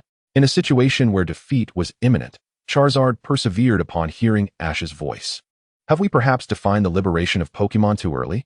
In the power plant, Zapdos could no longer remain idle. It longed to fly before Articuno and bellow. "Are you truly one of us, the legendary birds? To be defeated by a mere Charizard is a disgrace." In the cave, Moltres shared a similar sentiment to Zapdos. Among the champions, once again, a legendary Pokémon has fallen. Steven, I cannot articulate it. Yet another victory. Flint, Ash is a child who perpetually creates miracles. Cynthia, indeed, we can no longer regard him as just a kid. Precisely. This is the caliber of trainers from the Kanto region. Just be cautious. Other regions may seek to recruit him. I would never allow such a thing to happen. Other regions should refrain from playing tricks. In the Sinnoh region, at Dawn's residence, did it truly win? Dawn watched in astonishment. This is an Ice-type legendary. Unimaginably, Ash, at such a young age, achieved this remarkable feat. Cynthia admired Ash, seeing in him a reflection of her own challenges as a coordinator, continuously facing formidable adversaries. At Shinji's home, now I have even more targets to challenge. Shinji declared resolutely. Regice, he truly won. Ash is always the one to create miracles. Little brother Ash is impressive. Another comeback. From a once discarded Charmander to achieving such greatness. I once presumed that such a diminutive creature would not achieve anything of significance. Alas, my perception was indeed myopic. The Articuno, yet another legendary Pokémon. Will Ash continue his divine conquests? Ash is truly the pride of the Kanto region. Remarkable. I am genuinely eager to witness Ash's future accomplishments. The growth of Charizard is not solely reliant on its own efforts, but also on Ash's unwavering support. In the confines of a prison, no. That worthless creature. How could it possibly worthless? Dayu had initially intended to shout in disbelief at how that worthless being could triumph in battle. Yet, he has now come to a startling realization. That worthless creature is, in fact, himself. Within the prison cell, Dayu began to scream and shout frantically, leaving the officers no choice but to silence him. Ash's journey continues. However, he encounters an unexpectedly extraordinary Pokémon. Next up is Mewtwo's counterattack. Mewtwo? Is that the name of a Pokémon? I have never heard of such a Pokémon. In any case, we in Unova are oblivious to it. Is there a distinguished professor who could enlighten us about what Mewtwo is? Professor Group. Professor Oak, Mewtwo? This is the first time I have heard of it. Professor Ketchum. I too am hearing of it for the first time. Professor Yu. I am utterly perplexed. Professor Oak. Do you know what kind of Pokémon Mewtwo is? Professor Oak. I apologize, I have not heard of it either. However, a similarly named Pokémon, Mew, does come to mind. Professor Yamazaki Mew. ISNT that the mythical Pokémon said to be extinct? It is rumored to possess extraordinary intelligence, yet there are always reports of sightings. And according to legend, Mew seems to appear only to those with pure hearts. Professor Bretano, Mew and Mewtwo, could there be a connection between these two Pokémon? Many are unfamiliar with the name Mewtwo, yet one organization holds a different perspective. Team Rocket. Lance what? Mewtwo. This screen is about to display Mewtwo.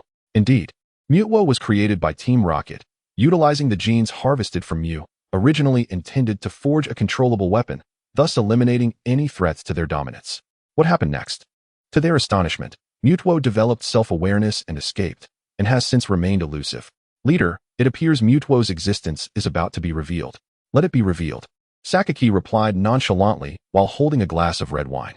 Athena voiced a concern, but this is confidential information pertaining to Team Rocket. So what?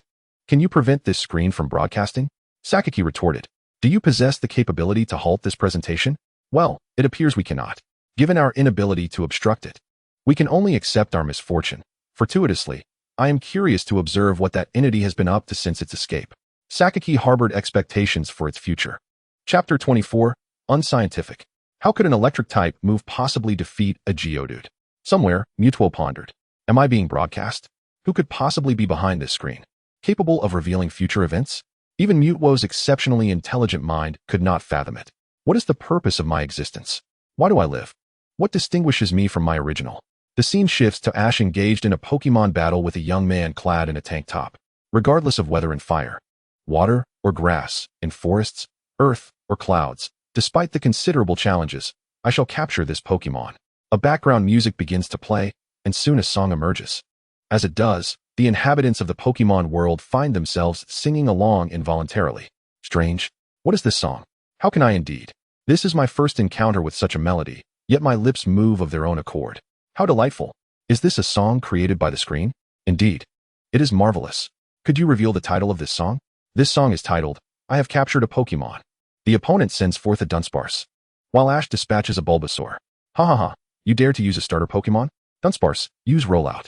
Dunsparce charged forward with great speed, striking Bulbasaur, who was knocked back twice before leaping into the air, its flower bud beginning to gather energy. Solar Beam. Dunsparce was struck by the beam and immediately lost its fighting capability. This astonished not only the opponent, but also those outside the screen.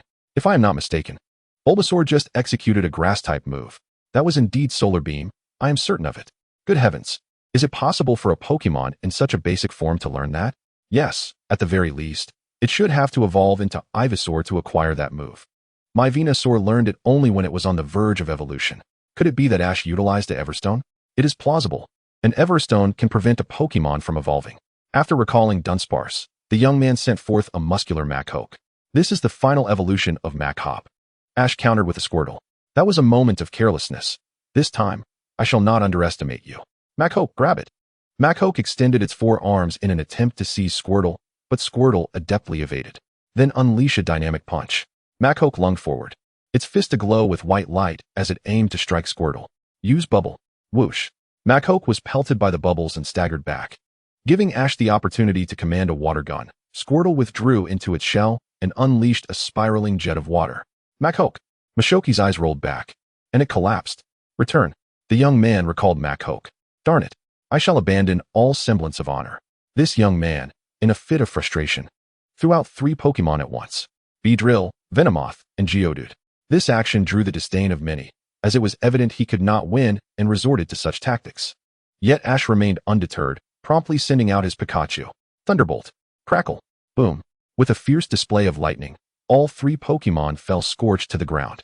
This left the audience utterly astounded. Very well. Even if Bulbasaur can use Solar Beam, and Squirtle can utilize Water Gun, we can accept that. But for you to employ Thunderbolt is utterly unreasonable. Among those three Pokémon, one was a Geodude, a rock ground type. Electric type moves are inherently ineffective against ground types. How could you possibly defeat Geodude? Absurd.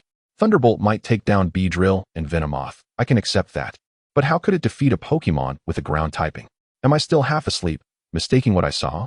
Indeed, electric type moves are ineffective against ground types. This is common knowledge. I have lived over 60 years and have never witnessed anything like this. I still remember my teacher stating that electric type moves do not affect ground types. Unexplainable. Unexplainable. This should not be called Pikachu. I ought to name it the electric deity. Indeed. Which Pokémon professor can step forward to elucidate this? Inside the gym group. ASU. This is unscientific. Utterly unscientific.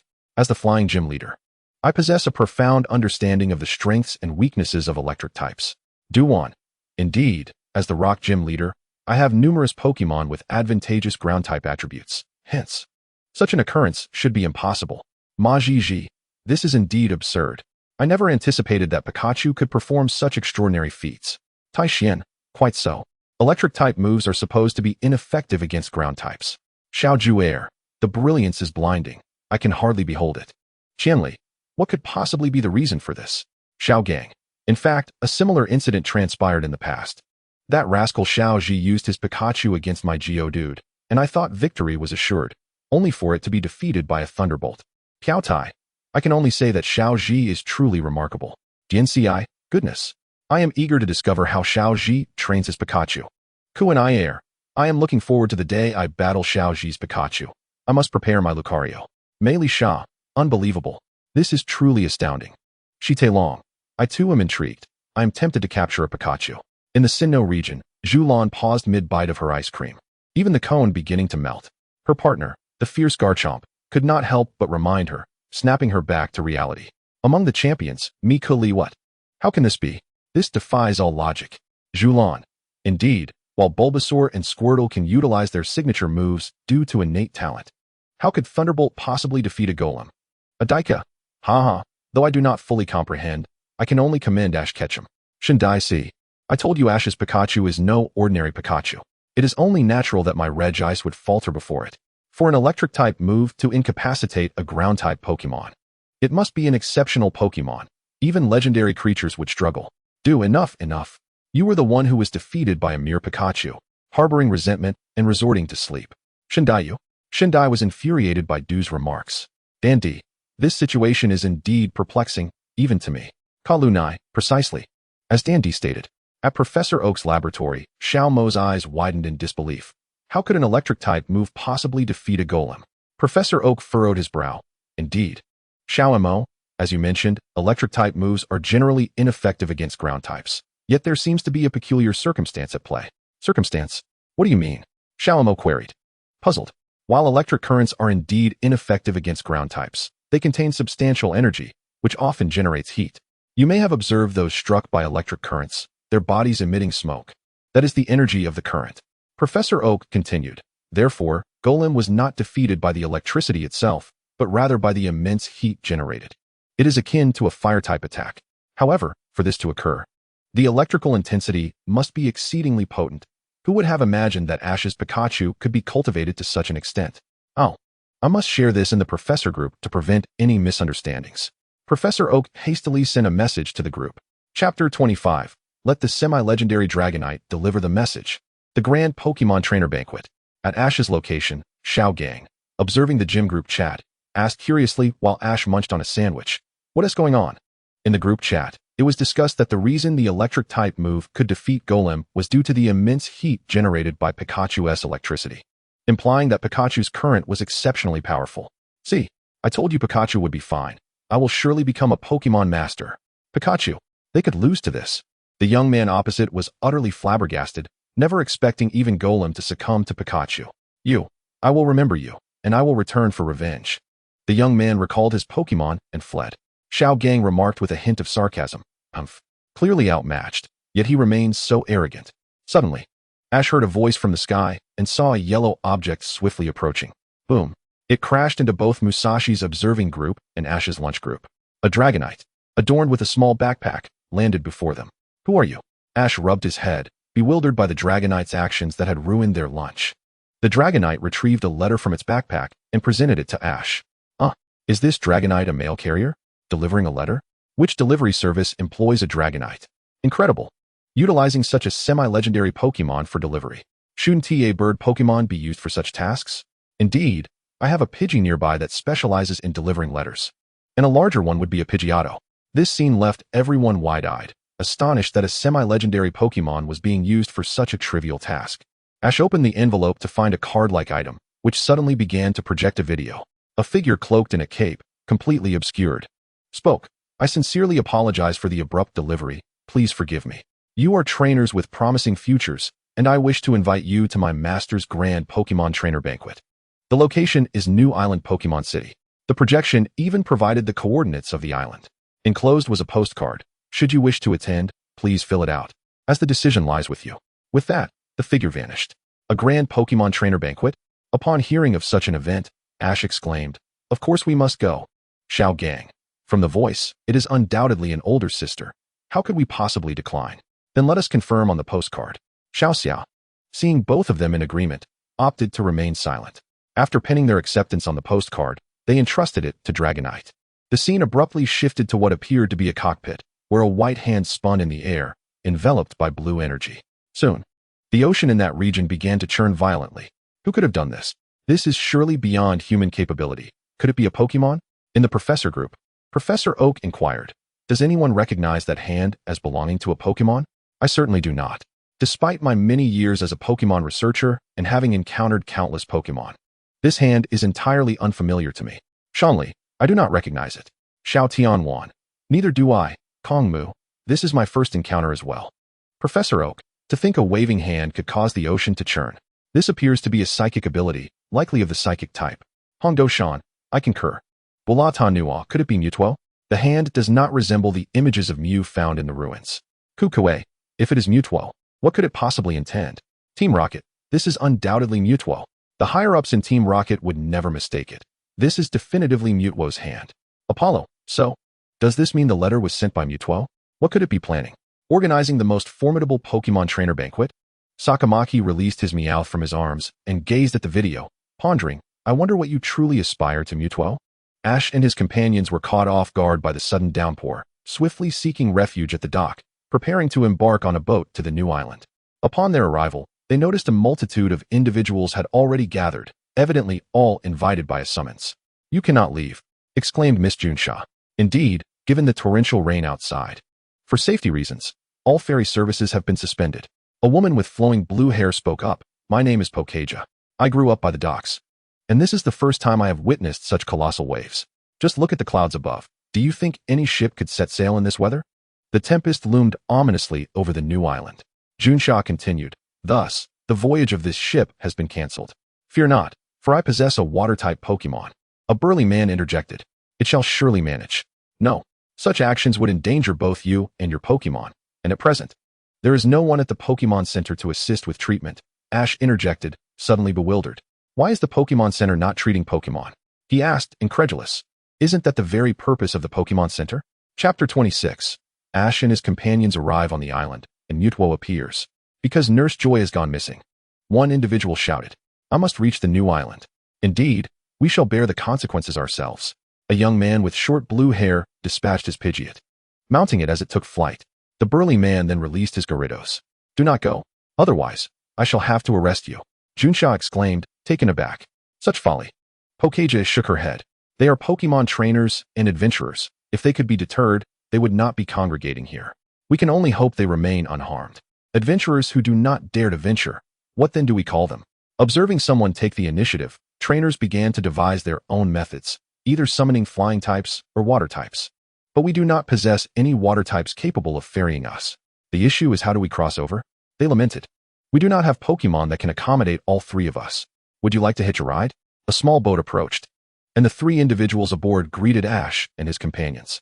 Without a second thought, Ash boarded the vessel.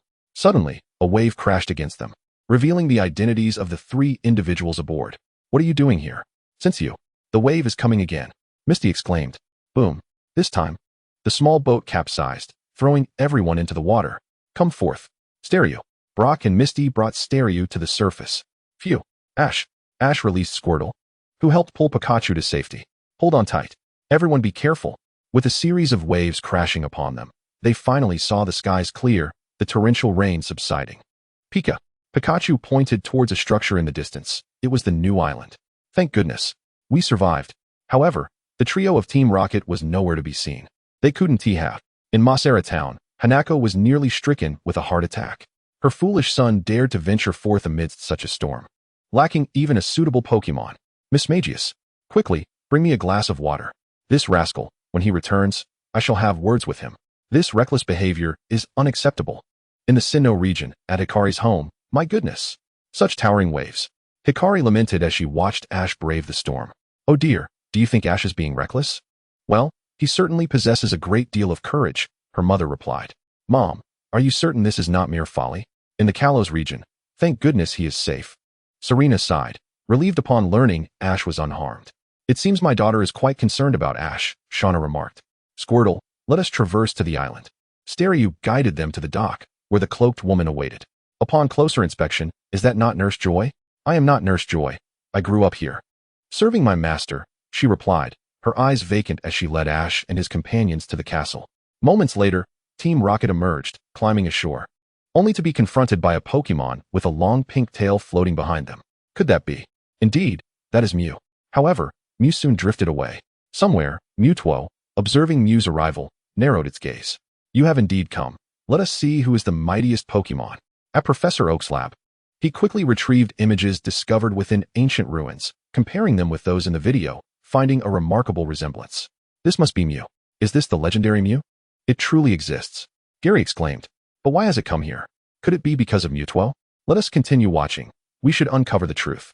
It appears that Nurse Joy has been hypnotized, and this banquet seems to be orchestrated by Mewtwo. What could its purpose be? As Ash entered, the castle was vast. The expansive hall featuring a single table and a large pool adorned with various fruits and beverages. 3 individuals were present, the burly man, the blue-haired youth riding Pidgeot, and a girl clad in blue, all having released their Pokémon. Suddenly, the lights dimmed, and a beam of blue light illuminated the room. I apologize for the wait. Now, allow me to present the mightiest Pokémon trainer, Lord Mewtwo. The most formidable Pokémon trainer is Mewtwo, but isn't Mewtwo a Pokémon? As all eyes turned towards it, a humanoid Pokémon descended, its body a blend of white and purple, a long tail trailing behind. This is Mewtwo. It was created from Mew's genes. Surely this is absurd. This is undeniably a Pokémon. How can a Pokémon be a trainer? Though the burly man did not recognize Mewtwo, he knew it was surely a Pokémon. How could a Pokémon be a trainer? Is that not forbidden? The rules are established by me. Ash exclaimed, this is telepathy. With a flourish, Mewtwo's hand glowed blue, and the burly man felt an unseen grip around his neck, lifting him into the air before casting him into the pool. Cursed be it. Using telekinesis, is it? Gyarados. Go. Roar. Following his command, Gyarados emerged from the pool. Use Hyper Beam. A torrent of destructive energy coalesced in its mouth before surging towards Mewtwo. A trivial trick. Mewtwo replied, raising a hand to deflect the Hyper Beam effortlessly. Boom. Roar. The Gyarados was struck directly by its own Hyper Beam, crashing into the water. Gyarados. The burly man, witnessing the injury of his Pokémon, immediately leaped into the pool to assess the situation. So weak. You are of no use now. Meanwhile, Mewtwo released its control over Joy, who collapsed onto the ground. Brock rushed over to check on Joy's condition. Where am I? How did I end up here? Joy had no recollection of the events that transpired. I brought you here, Mewtwo responded. As a Pokémon doctor, your expertise in understanding Pokémon is unparalleled, and you have been of great assistance to me. Brock inquired, what do you mean? Controlling humans with my power is child's play, Mewtwo retorted. You have gone too far. Gone too far. Humph. Mewtwo scoffed at Misty's words. I once sought to collaborate with humans, but I was disillusioned. They professed to help me, only to seek to control and restrain me. I have come to understand that humans are far more malevolent creatures than Pokémon. With you humans ruling over Pokémon, this planet is doomed. Are you suggesting you wish to dominate this planet? In Chapter 27, the battle against Mewtwo's clones began, with Mewtwo creating Pokeballs. Mewtwo shook its head. Of course not. Relying solely on Pokemon is futile, for this planet is already under human dominion, leaving Pokemon to live for their sake. Pika, that's not true. I don't just obey my trainer. Oh, are you implying that you are not merely subservient? Are you suggesting you travel with that boy because you like him? Pika, exactly. I am happy. You are gravely mistaken. Associating with him is a fundamental error. Mewtwo unleashed a psychic force, sending Pikachu flying, but Ash caught it just in time. Only weak Pokemon rely on others. The blue-haired youth exclaimed. How will you know unless you try? Go. Right on. He sent forth his Pokemon, but it was easily sent flying by Mewtwo. You wish to test your abilities? Very well. Let us see. Mewtwo's eyes glowed with a blue light. Mewtwo's remarks sparked a tremendous uproar among the Pokemon. How could it be wrong to be together with humans? Indeed, most people cherish their Pokemon, their companions. Mewtwo had erroneously generalized all humans based on a single collaboration. However, it did possess considerable strength, effortlessly returning a powerful move. With whom had it collaborated to develop such a perspective? Mewtwo appeared to possess a high intellect. It couldn't possibly be an evil organization, could it? This place, in Kanto. Could it be Team Rocket? Team Rocket, quite clever. You guessed it so quickly. In the Hoenn region, Team Magma, the mightiest Pokemon trainers. Mewtwo, as a Pokemon, dares to be so arrogant. Ridiculous. Maxie scoffed at Mewtwo's words. A mere Pokemon aspiring to be a trainer? Preposterous. However, Courtney added, it does possess some abilities. The strongest Pokemon and trainer? Clearly, the mightiest is Groudon, the one who creates land. Indeed, Groudon is the strongest. We aim to expand the landmass, giving humanity more space to thrive. With such ambitions, they stand opposed to Team Aqua. In the Kalos region, Team Flare. Who would have thought, Mewtwo? You are a Pokemon. And I am human. Our ideals share commonalities. Lysandra partially concurred with Mewtwo's sentiments. The world ought to be this way. In the Alola region. What do you mean by the strongest? The strongest is clearly me. Guzma crumpled a soda can in his hand. Indeed, the strongest is our boss. The other members transformed into cheerleaders, rallying for their leader. Meanwhile, Musashi and her companions entered a peculiar laboratory, discovering a strange machine. Inside the incubation tanks were a Venusaur, Blastoise, and Charizard, seemingly in slumber. Musashi inadvertently pressed a button, and a message began to play. This is a machine capable of duplicating Pokemon. It requires samples from Pokemon. Suddenly, a mechanical arm appeared and plucked a tuft of fur from Meowth, leading to the emergence of another Meowth in another incubation tank. This machine can truly replicate Pokemon. Such a device exists. Certain evil organizations in various regions may have ideas. If they could acquire this machine, they could mass-produce Pokemon, rendering even the League powerless. However, the Pokemon created by our machine is not ordinary. We discovered Mew in a rainforest. Utilizing the fossilized eyelashes of Mew, we aim to create the strongest Pokemon, naming it Mewtwo. But Mewtwo's temperament is violent and unpredictable, and our efforts have failed. The laboratory has been destroyed. Our only course of action is to abandon this place and escape. Musashi seemed to understand. Could the research facility you mentioned be this very place? It should be. Suddenly, the machine emitted a noise, startling the three, as they observed the Charizard, Venusaur, and Blastoise awakening and emerging from their tanks.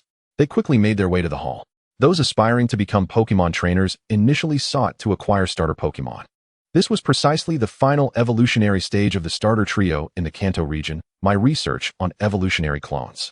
The wall behind the hall opened, revealing a battle arena. A battle arena? Does that mean we must fight? Who fears whom? I have Venusaur.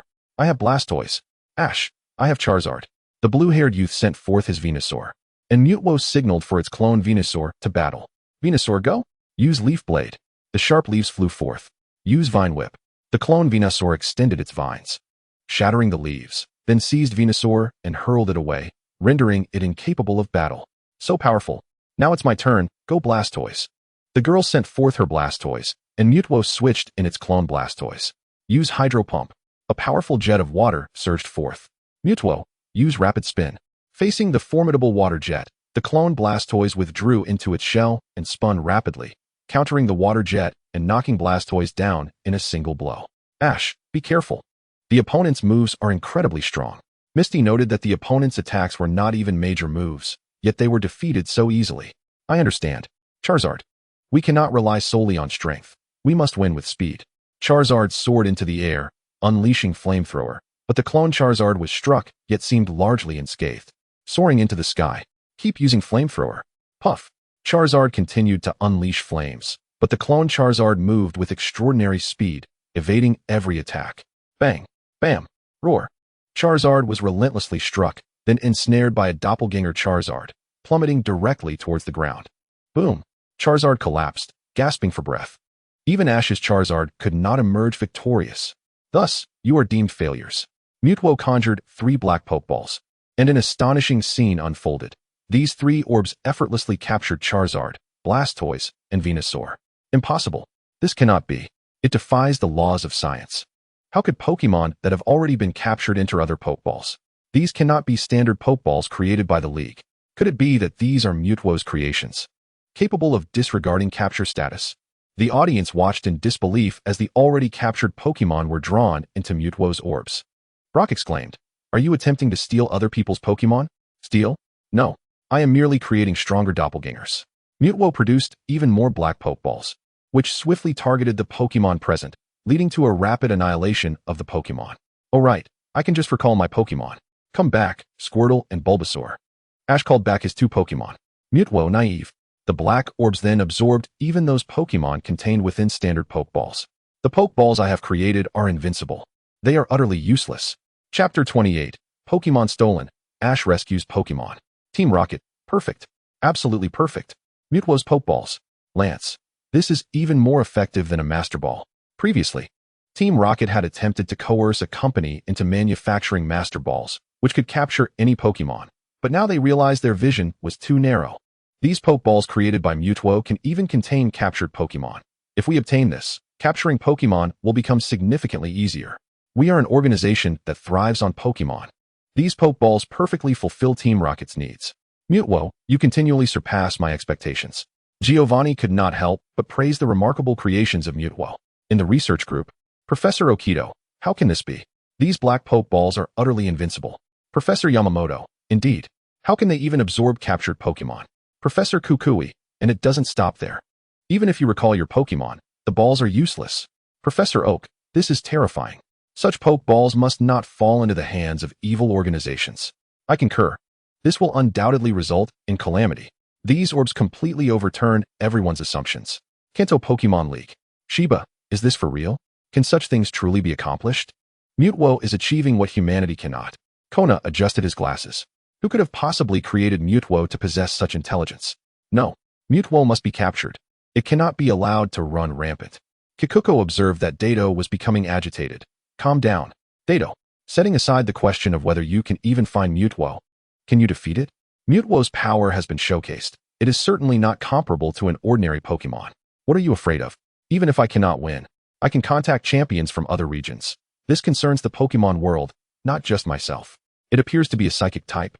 So I will prepare a plethora of dark-type Pokemon and engage it gradually. I will definitely prevail.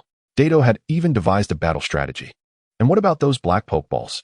If they have already been created, wouldn't sending Pokemon into them be equivalent to walking into a trap? Dato, it seems that is indeed the case. Somewhere, a dark-skinned boy was plotting his future Pokédex plan. Ha ha ha, these balls are truly formidable. With these, I am certain I can capture all Pokemon. Pikachu run. Pikachu. Pikachu unleashed an electric attack against the approaching black orbs, but alas, their sheer numbers were overwhelming, rendering his efforts futile. Ultimately, a black orb absorbed Pikachu. Let go. Ash grasped the ball, which dragged him towards the machine replicating Pokemon. The Pokemon machine, powered by the Pokeballs produced by Mewtwo, had already generated numerous doppelganger Pokemon, which began to awaken and make their way towards the hall.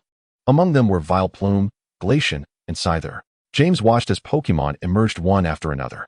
Look, the little brat is here. Ash appeared from the other side of the conveyor belt, clutching the black orb containing Pikachu tightly. As he was being pulled in, numerous mechanical tentacles reached out to expel Ash. I will never allow you to take Pikachu from me. Suddenly, Ash felt an overwhelming surge of power. The blood of a true newcomer. Snap, crash, bang.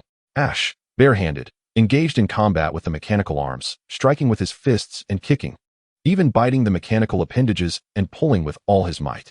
Zzz. The mechanical arm was torn asunder, its broken edges glowing blue. Ash began to assault the interior of the machine. The Pokemon replication machine emitted alarms and began to smoke. Initially, onlookers were worried as Ash was surrounded by mechanical tentacles, but he tore through the machine with his bare hands. Is this truly an ordinary 10-year-old boy? My goodness. Pokemon strength can be attributed to the trainer's command and training, yet Ash's feats are extraordinary, ripping apart machinery with his bare hands. And not just that, he was even biting it. He was causing significant malfunctions in what appeared to be a sophisticated and sturdy machine. Ash, who seemingly lacked muscle, possessed such immense strength. I, a fitness enthusiast, feel as if my muscle training has been in vain. I am outdone by a mere boy. Ash's prowess in combat must be remarkable. In the gym, the trainers were astonished. Regice, is he truly only 10 years old? See, my goodness. I wasn't he this impressive at that age. Fuji, am I really outdone by a 10-year-old boy? Ali, little Ash is so impressive. Conial, I feel this is beyond the capabilities of an ordinary human. Bare-handed combat against machinery, causing it to smoke. Kaido, I see a fellow with exceptional talent. I look forward to battling Ash's Pokemon, or even a real battle would suffice. Feng Lu, Kaido, can you really manage that? Yalo, don't underestimate Kaido. She is a genius fighter who has trained in martial arts since childhood. Shabana, no wonder the author deemed him the chosen one. He is inherently remarkable. Ash's outrageous actions left the Pokemon fighting gym and a plethora of fitness enthusiasts in shock, as their extensive training paled in comparison to the seemingly frail boy. Meanwhile, Ash's companions, Brock and Misty, were staring at him. Why are you looking at me? Brock grasped Ash's arm, examining it closely, casting a skeptical glance at Ash. Are you truly human, not a Pokemon? Must I even say it? I am undoubtedly human. Misty, but can you truly accomplish such feats? Ash expressed uncertainty. All the doppelgangers that had emerged gathered in the battle arena. Humans, I have no interest in your lives. You may leave. Mewtwo opened the door, and the storm outside returned. As long as you have a way to escape this place. It is evident that Mewtwo simply wishes to avoid taking action itself. Such a tempest cannot be weathered solely by human intervention. Boom. Mewtwo heard the resounding explosion from behind. What has transpired? Amidst the smoke, a shadowy figure emerged. Unforgivable, you are truly beyond redemption. Ash stepped forward with unwavering determination in his eyes. Brock and Misty recognized him instantly. Following behind were the Pokemon. Ash had successfully rescued everyone. Did you release them? Mewtwo was taken aback that this human had managed to dismantle the machine. I shall protect everyone's Pokemon, as well as my companions. Witness my resolve. Ash adjusted his hat and launched a punch. What the heck? Is Ash actually going to strike Mewtwo? Mewtwo sneered coldly from outside the screen. Just you, a mere human, think you can challenge me? I could easily cast you aside with a mere flick of my psychic power. Mewtwo was contemplating its next move when its eyes widened in shock. Chapter 29, The Arrival of Mew.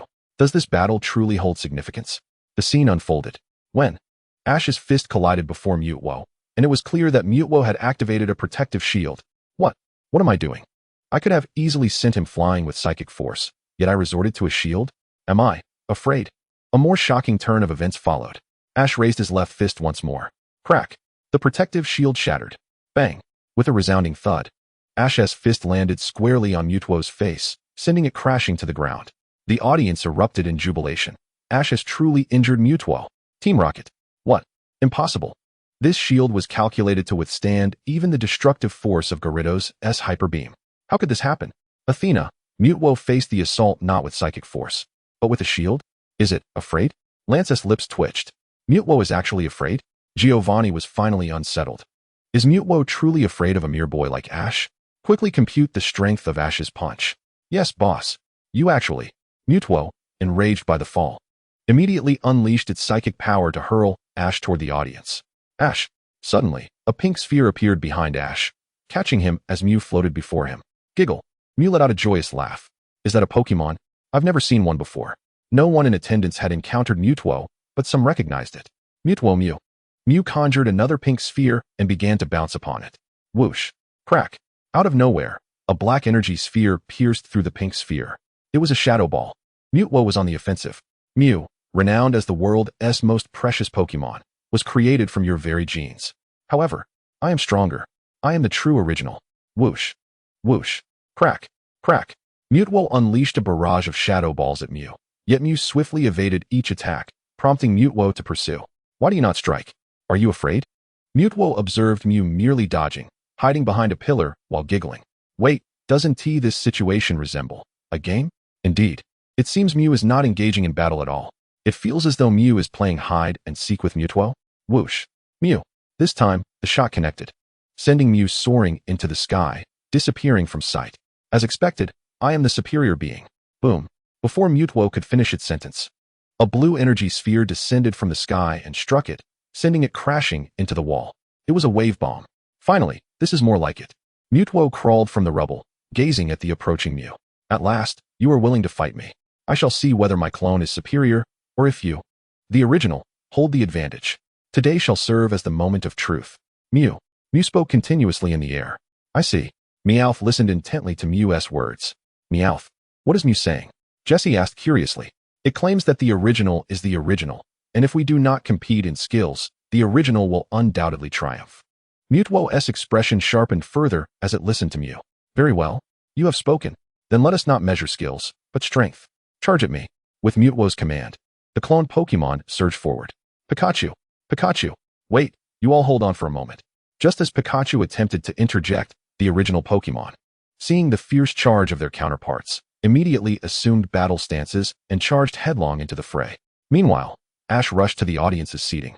Witnessing the fierce battle between the Pokémon, crash, bang, roar, the opposing Pokémon engaged in combat, relying solely on their raw strength without resorting to special moves. Mewtwo and Mew were equally engaged, enveloped in energy and colliding with one another, occasionally crashing into walls, sending debris flying. As the battle raged on, both the clones and the originals emerged battered and bruised, neither side willing to concede. Ultimately, both Pokémon collapsed to the ground, panting heavily.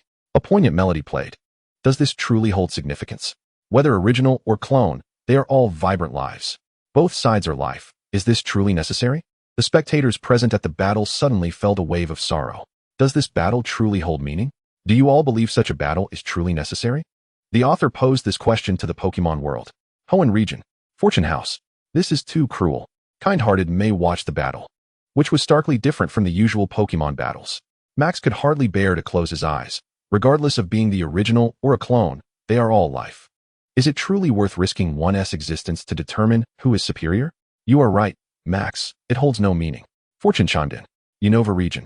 Everyone here is a living being in this world. Is this truly what we must do? Alice felt heartbroken witnessing such a battle. Not far away, Shaka silently nodded in agreement with Alice's sentiment. He could see the growth within her heart and believed that Alice could truly inherit his dojo in the future. Meanwhile, Ash exclaimed, indeed, this battle is entirely unnecessary. They are all Pokémon. Why must they engage in such a conflict? Ash voiced his passionate convictions. He cherishes Pokémon, values the bonds formed through companionship, and delights in battling alongside them to showcase their connection. Yet, this battle is devoid of any such bond. It is merely a contest of who is stronger. Pikachu also confronted its clone. Pikachu, Pikachu, stop it. This battle is meaningless. However, the clone Pikachu paid no heed and forcefully sent the original Pikachu flying. Two Psyducks appeared in the scene, but their battle was somewhat monotonous.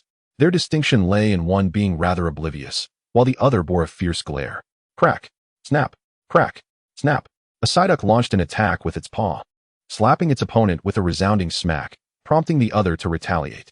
Thus, the two Psyducks engaged in a spirited battle. Ha ha, I can't help but chuckle. This Psyduck's combat is truly entertaining. Indeed, the original seems rather foolish. This particular one appears to belong to Ash's companion, Misty. I have perused the records. Misty is one of the Cerulean Gym's 4 sisters, and her Psyduck is quite amusing.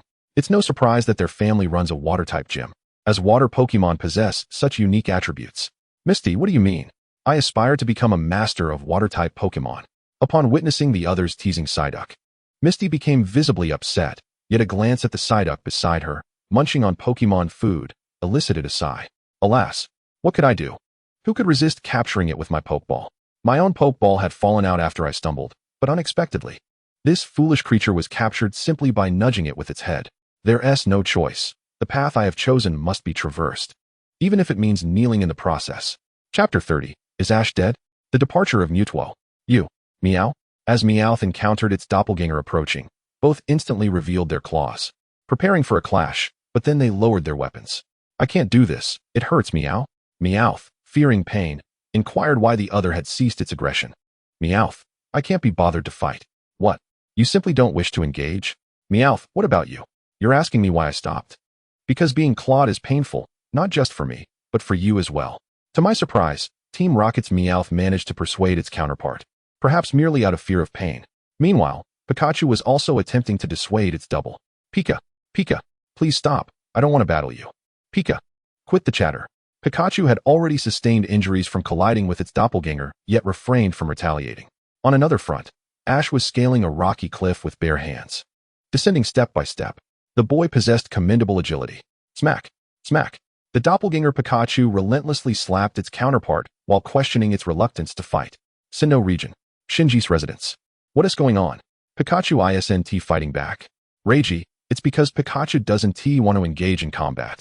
It likely perceives both itself and its doppelganger as living beings, hence its refusal to retaliate. This conflict can be described as mutual annihilation, distinctly different from the battles between regular trainers. Shinji fell silent, contemplating. Stop fighting. Everyone, please cease. Ash shouted as he leaped down. But his voice failed to halt the Pokémon. It's futile. As long as Mewtwo and Mew persist, the battle will not cease. Nurse Joy expressed her helplessness, noting that mere shouting wouldn't suffice, for even if the Pokémon heard, they would not relent. Why? Nurse Joy replied calmly. That is the nature of living beings. No creature would willingly surrender its territory to another until one side falls. Such is the law of survival. Boom. Mew and Mewtwo clashed, creating a powerful shockwave that sent all Pokémon present flying. Both the original and its doppelganger, already gravely injured, collapsed. Ash gazed at the wounded Pokémon and the still fighting Mew and Mewtwo. No, this cannot continue. You must stop. He sprinted towards them. But Mewtwo and Mew unleashed their energy, which struck Ash as he rushed forward. Boom. How foolish.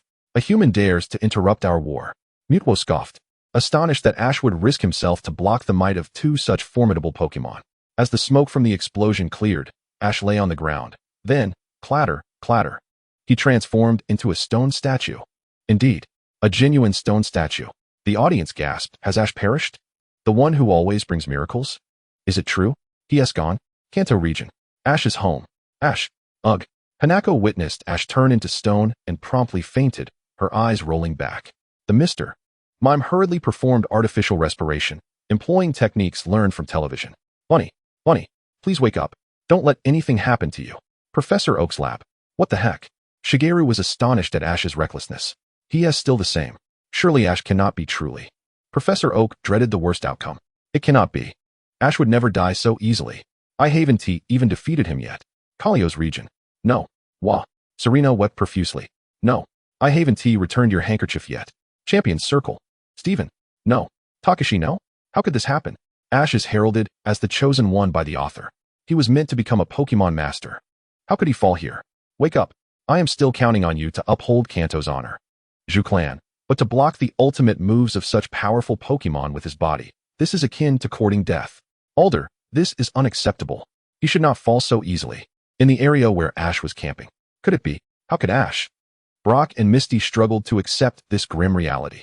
Finally, it has ceased. Thank goodness. Ash seemed unperturbed by his own fate, merely wishing for peace to be restored. Hey, what the hell were you thinking? Misty angrily seized Ash by the collar, chastising him for his reckless actions. Misty, calm down. They have stopped.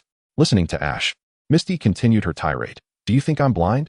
Yes, they've stopped, but you're dead. Do you understand? Ash. Misty. Ash stared blankly. Misty exhaled, still gripping Ash's collar tightly, her voice trembling. Why did you risk your life? Why didn't you consider yourself, your companions, your mother? Clatter, clatter. Tears fell onto Ash's shirt as he listened to Misty, her expression of distress contrasting with his usual foolish optimism, leaving him at a loss for words. Pikachu rushed over, nudging the petrified Ash, hoping to rouse him. Pika, wake up. Pikachu. Ash. Zzz. Pikachu attempted to use Thunderbolt to awaken Ash, but he remained unresponsive. It must be that the voltage was insufficient. Let us try again. Zzz. Pikachu persisted with the electric shocks, and the surrounding Pokémon began to awaken, recalling the recent events.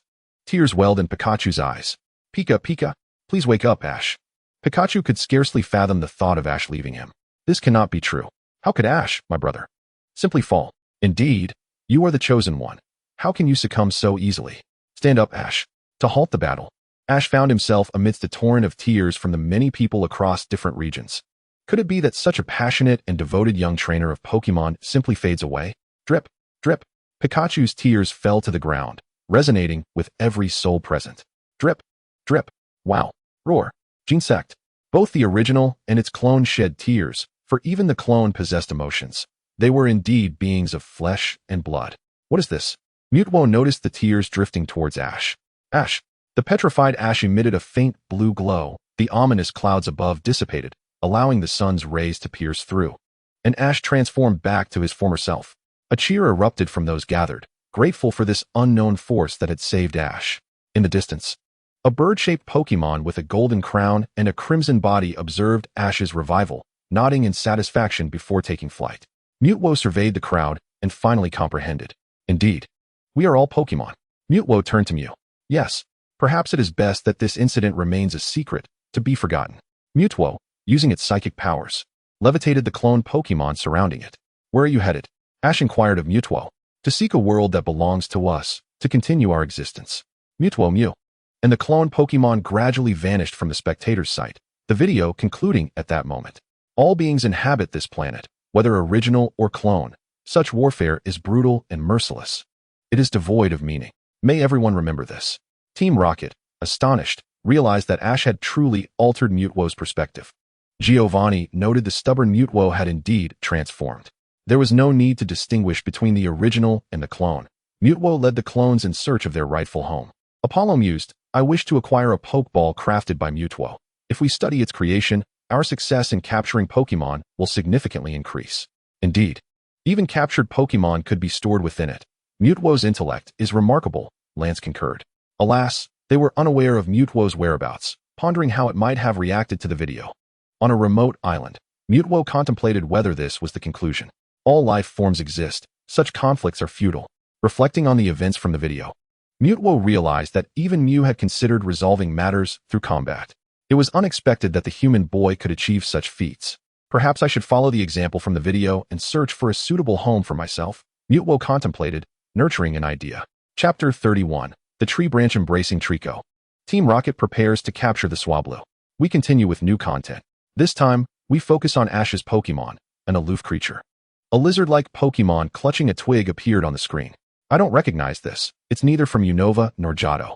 I know. This is Trico, the grass-type starter from Hoenn. I've visited that region. Indeed, it's Trico from our Hoenn region. I wonder how it will perform. Go, Trico. In the Hoenn region. At Qianli's home, this is Trico. So cool. You should choose Trico as your Pokémon, sister. It's truly remarkable. Xiaosheng excitedly exclaimed to Xiaoyao. But Xiaoyao gazed at Trico, finding its appearance less than adorable, feeling somewhat reluctant to choose it. It's your decision, Xiaoyao. Choose the Pokémon you like, Qianli advised. However, Trico did appear somewhat striking, twirling a twig in its mouth. The scene shifted to a massive, seemingly withered tree, where Trico was engaged in a conversation with an elderly Trico. Their dialogue was far from smooth, culminating in a heated argument. They're quarreling, exclaimed Musashi. Meowth, quickly translate. Once again, the trio from Team Rocket had chased their targets to the Hoenn region. No problem, Meow. Meowth listened intently to the exchange between the two Pokémon. What on earth are you doing? This tree has long since perished. If you don't relocate to another tree, you won't last much longer. Trico retorted. It is not completely dead. I was born on this tree, raised under its protection. Thus, it is my turn to safeguard it. No matter what happens, I will not abandon it. Wow, this guy is truly impressive, Meowth remarked. Indeed, what camaraderie, echoed Kojiro. Watching the two on-screen weep brought the audience to feel that perhaps the trio was not as malevolent as they seemed. Enough of that, Musashi interjected. New homes are always the best. That's the truth of this world. It's universal common sense. Life mentor Musashi has arrived. Is that really true, Meow? Of course. Pursuing novelty is the way to live forward. Waiting for that withered tree is far too negative. It lacks nourishment. The audience murmured, Musashi does make a valid point. Their current objective was to capture the group of Trico.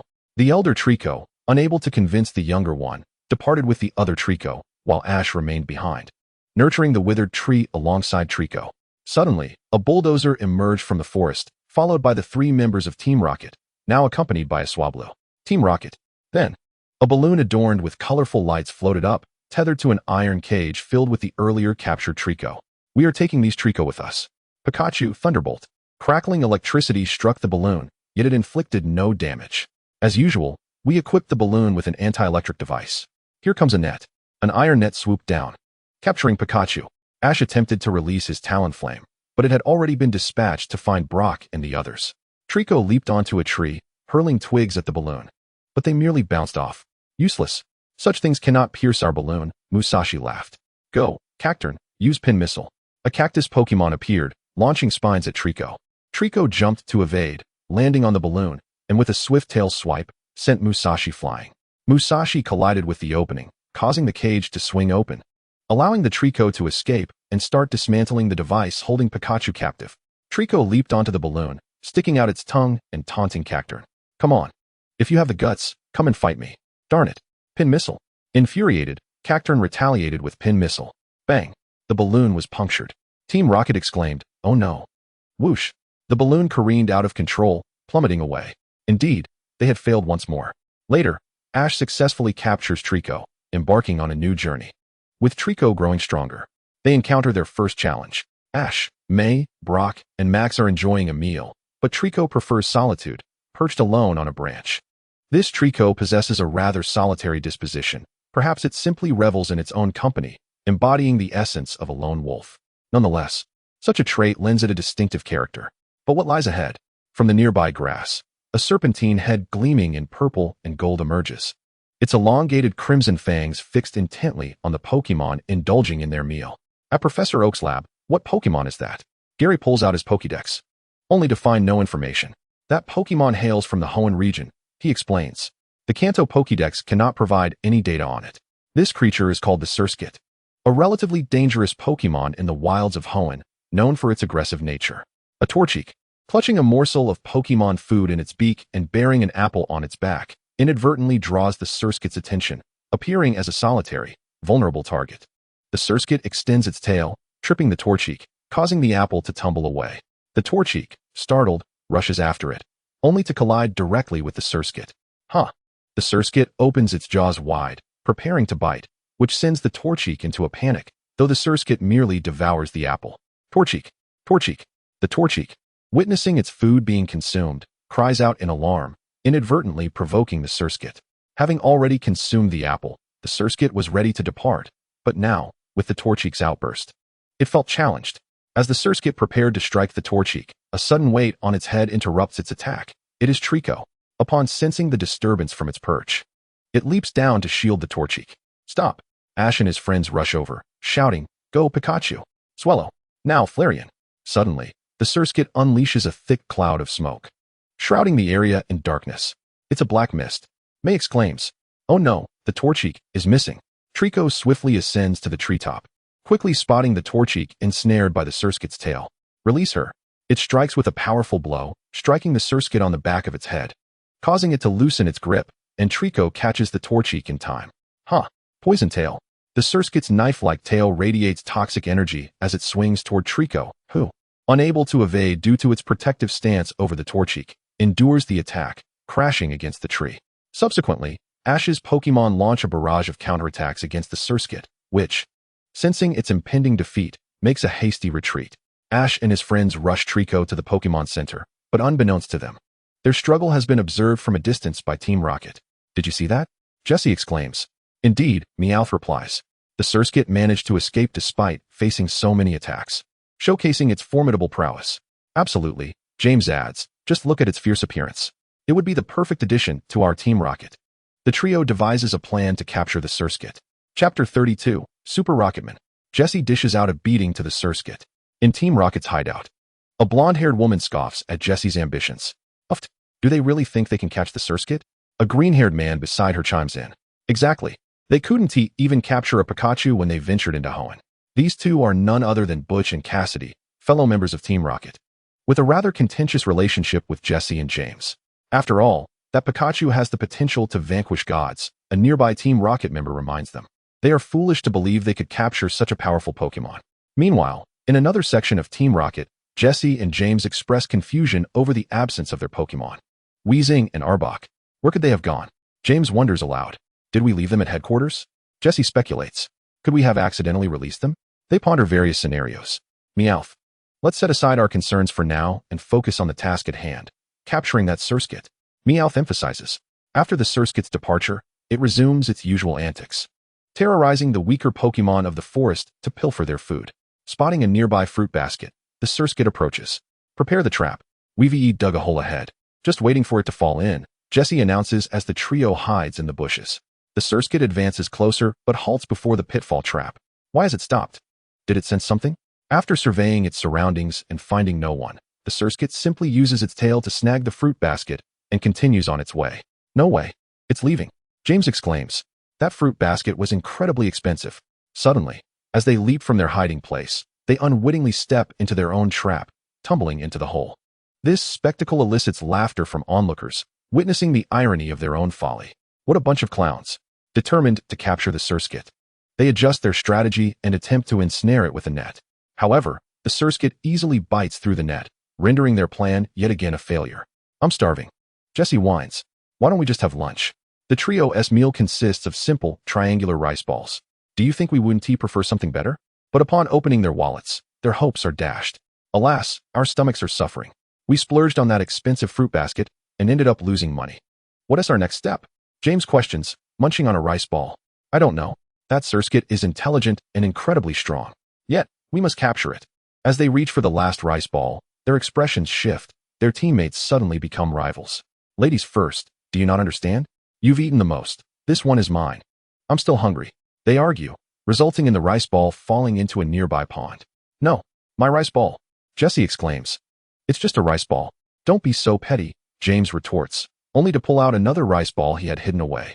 Where did you get that rice ball? Of course, I stashed it away in advance. You're so devious. Call me what you will, but I'm digging in.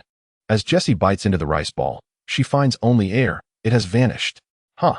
She turns to see the Surskit devouring her rice ball. Give that back. The Surskit sticks out its tongue, taunting, I've already eaten it. What are you going to do about it? Jessie, this is an opportunity. James declares. The Surskit has practically delivered itself to us. We cannot let this chance slip away. Right. Go, wheezing. As expected, Gurin and the spoon snake locked eyes. Yet neither made the first move. Musashi understood that Gurin required the opponent to strike first in order to counterattack. Indeed, Gurin possessed no proactive offensive moves. It could only rebound an attack from its adversary. Damn it, come back. Meowth, you go. Me? Meow? Aren't you a Pokemon? Use self-destruct. What is that? I can't do it. However, Musashi paid no heed to these protests and hurled Meowth towards the opponent, only for the spoon snake to swat it aside, toppling both Musashi and Kojiro. Ah, my last rice ball. Another rice ball tumbled from Musashi's possession. You still have more? Just how many do you have hidden on you? Meow, come back. The rice ball fell towards the spoon snake, which, upon spotting the offering, opened its mouth wide. Musashi, seeing the spoon snake's fangs, felt her heart nearly leap from her chest. If she were to be bitten. In a swift motion, she turned her head. Uffed. Huh, what is this? The spoon snake emerged with a tuft of Musashi's hair in its mouth. Ah, my hair, the most crucial aspect of a female actor's persona. Musashi, witnessing her beloved long locks being severed, burst into tears. But soon, her sorrow transformed into fury. The seal is broken. Musashi's visage contorted into a fearsome glare. I swear. Even if I die here today, I shall capture you. The spoon snake, taken aback by Musashi's fierce countenance, found itself intimidated. Indeed, it was Musashi's terrifying face. Kojiro and Meowth huddled together, trembling in fear. Musashi was in a rage. She began to strike wildly. Ah! The spoon snake's face was clawed, causing it to yelp in pain. Yet, it quickly regained its composure, realizing it was a Pokémon. You dare to claw me. The spoon snake opened its mouth to bite Musashi. Smack!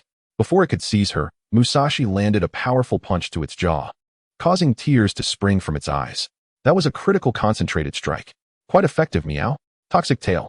The spoon snake swung its tail, imbued with venomous energy, towards Musashi. But she deftly dodged, leaping high into the air, spinning 360 degrees before delivering a kick. Thud.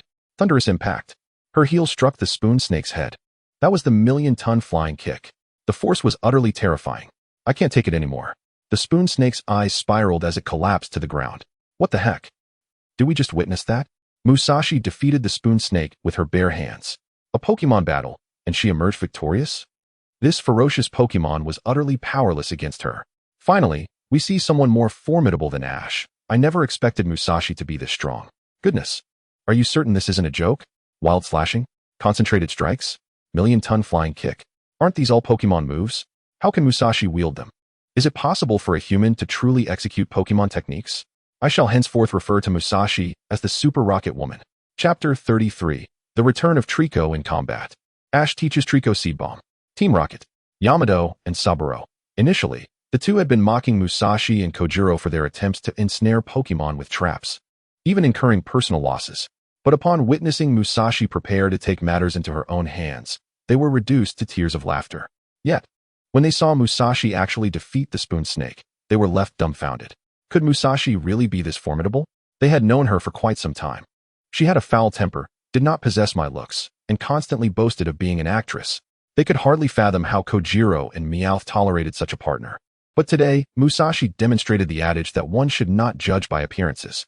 Yamato exclaimed, "Wow, it's fortunate we haven't crossed paths with Musashi until now. Her combat prowess is such that even releasing my Pokémon would likely prove futile. Can you manage that? Go to hell.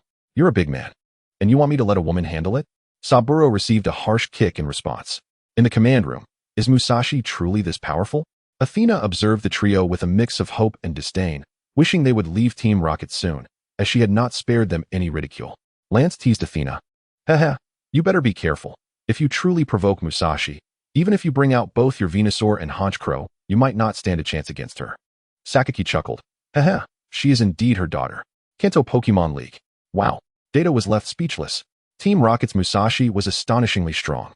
It was fortunate he encountered her while clearing the Team Rocket base. In a battle without Pokemon, he would likely end up in the hospital. "Shiba, can you handle it?" Well, I might manage the strength, but the reflexes, I can't guarantee. All this muscle isn't for nothing. I can deliver such power. But that speed of reflex." Kona adjusted his glasses. "Musashi seems quite intent on becoming an actress. Do you think she would succeed as a martial arts actress?" Even the fighting-type champion was left astonished. Meanwhile, back with Team Rocket. Haha, look at this. You all must see the comments on the screen. Now you understand how powerful this queen is, right? Haha. Musashi pranced before her companions, who had grown accustomed to her antics. "Congratulations, Musashi." "Indeed. Meow?" Kojiro and Meowth chimed in. "As long as she is happy." In the Kalos region, Karuna took a sip of her milk tea. Musashi's skills could certainly qualify her for a role as an action star. She would likely be quite popular. As Musashi gazed at the incapacitated Spoon Snake, still not satisfied, she grabbed it by the neck and shook it. "Hey, wake up. We haven't settled this yet." Kojiro, noticing Musashi's fervor, hurried to intervene. "Musashi, you can capture it now." "Right. Quickly use a Pokeball." "Capture? Oh yes.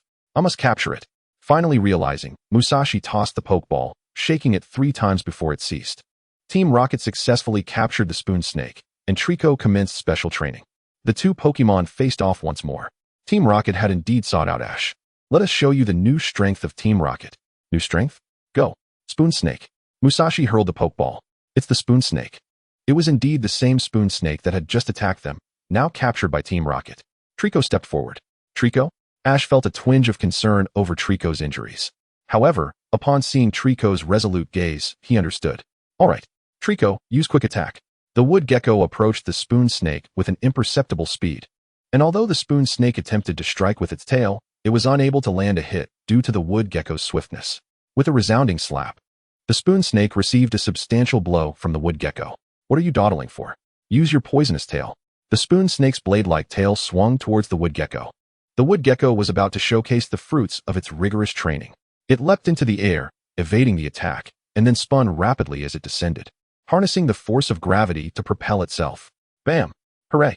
The Spoon Snake's head took a heavy hit, cracking the ground beneath it, sending it flying and rendering it unable to continue the battle. It was subsequently struck by Pikachu's Thunderbolt and sent careening away. As Ash continued his journey, the wood gecko also progressed on its path of growth. Ash personally instructs. Am I teaching the wood gecko a signature move? Ash pondered, feeling a bit perplexed. Given Ash's own abilities, what could he possibly teach the wood gecko? Perhaps a Pokemon's ultimate technique? Misty teased. Brock pointed at the screen, explaining. It seems that is indeed the case. What? There, Ash and the wood gecko each held a slice of watermelon. Wood gecko, let us practice the seed machine gun technique. Gah? How do we practice? After all, the wood gecko had no idea how to execute it. We'll use watermelon seeds for practice. Take a big bite, then spit the seeds out rapidly. Ash grasped the essence of the wood gecko's intent and proceeded to explain the process. The wood gecko took a hefty bite and quickly spat the seeds out, but the result fell far short of Ash's expectations, barely grazing the edge of the target. Wood Gecko, watch my movements. Ash devoured his slice of watermelon in large bites, aiming at the target set up before him. Whoosh, whoosh, whoosh. With the sound of slicing through the air, the watermelon seeds were expelled, puncturing the cardboard target with precision. Did you see that, Wood Gecko? Now it's your turn. The Wood Gecko tried again, this time successfully spitting out seeds imbued with green energy. It truly succeeded. The audience gasped, goodness. Ash is genuinely teaching the Wood Gecko a Pokemon's signature move. A mere human is instructing a Pokemon in such an art. Incredible. I can hardly believe I witnessed a human using the seed machine gun. The power is indeed comparable to what my stinky flower utilizes with its own seed machine gun. How amazing. If we encounter water-type Pokemon, we won't even need to send out a Pokemon to battle. I'll take the field myself. Is Ash truly human? Well, even I have begun to doubt. After all, Ash shattered Mewtwo's barrier with a single hand. I'm starting to wonder. What if Ash personally taught his Pokemon their signature moves? I truly admire Ash. In the Alola region, Doctor, can humans utilize Pokemon signature moves?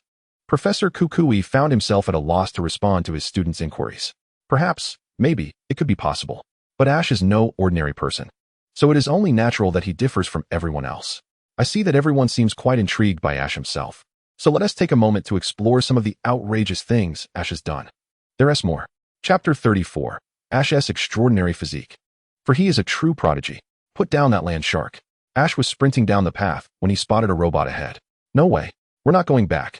Musashi and Kojiro, piloting the robot, faced a large cliff and leapt over it. Ha ha ha, you can't catch us now. Pikachu, hang on tight. Ash shouted to the Pikachu perched on his shoulder. Wait, he is not going to jump over, is he? Here I go. Ash revved his engines. The ground erupting with dirt, and then he leapt into the air, landing safely. A friendly reminder. That was about 15 meters long. Incredible. 15 meters. That is a width of 15 meters. Even world champions can't achieve such feats. And that is not all. He also has a 6-pound Pikachu on his shoulder. It's a shame Ash isn't a professional athlete. In the Unova region, do the folks from the Kanto countryside possess such extraordinary abilities? At that moment, should he no longer exuded his previous arrogance, a distance of 15 meters. This is something even Pokemon might struggle to accomplish. Yet Ash, a mere 10-year-old boy, managed to achieve it. Meanwhile, on the other side, Alice pondered, is Ash truly this capable? After all, she had spent her childhood running through forests and playing everywhere. Having honed some skills, yet she could never dream of accomplishing such feats. The scene shifted to Ash, Brock, and May. Ah, Bulbasaur. May exclaimed as she noticed her Bulbasaur accidentally jump onto a moving truck, which was now driving away. Stop, driver. Unfortunately, the driver was too far away to hear. There's no choice. Brock, use your high-speed move. Got it. The two of them accelerated rapidly, sprinting up to the truck, urging the driver to stop, startling him in the process. Off-screen, Brock exclaimed, high-speed move? I can actually execute a high-speed move? My apologies. We'll be taking the Pokemon now. This time, Team Rocket was aboard their Meowth balloon, with nets below filled with long-nosed leaves and a cunning Sneasel. The balloon had ascended to a great height. Lobster Soldier, use Crab Hammer on me. Ash commanded. On yourself with Crab Hammer?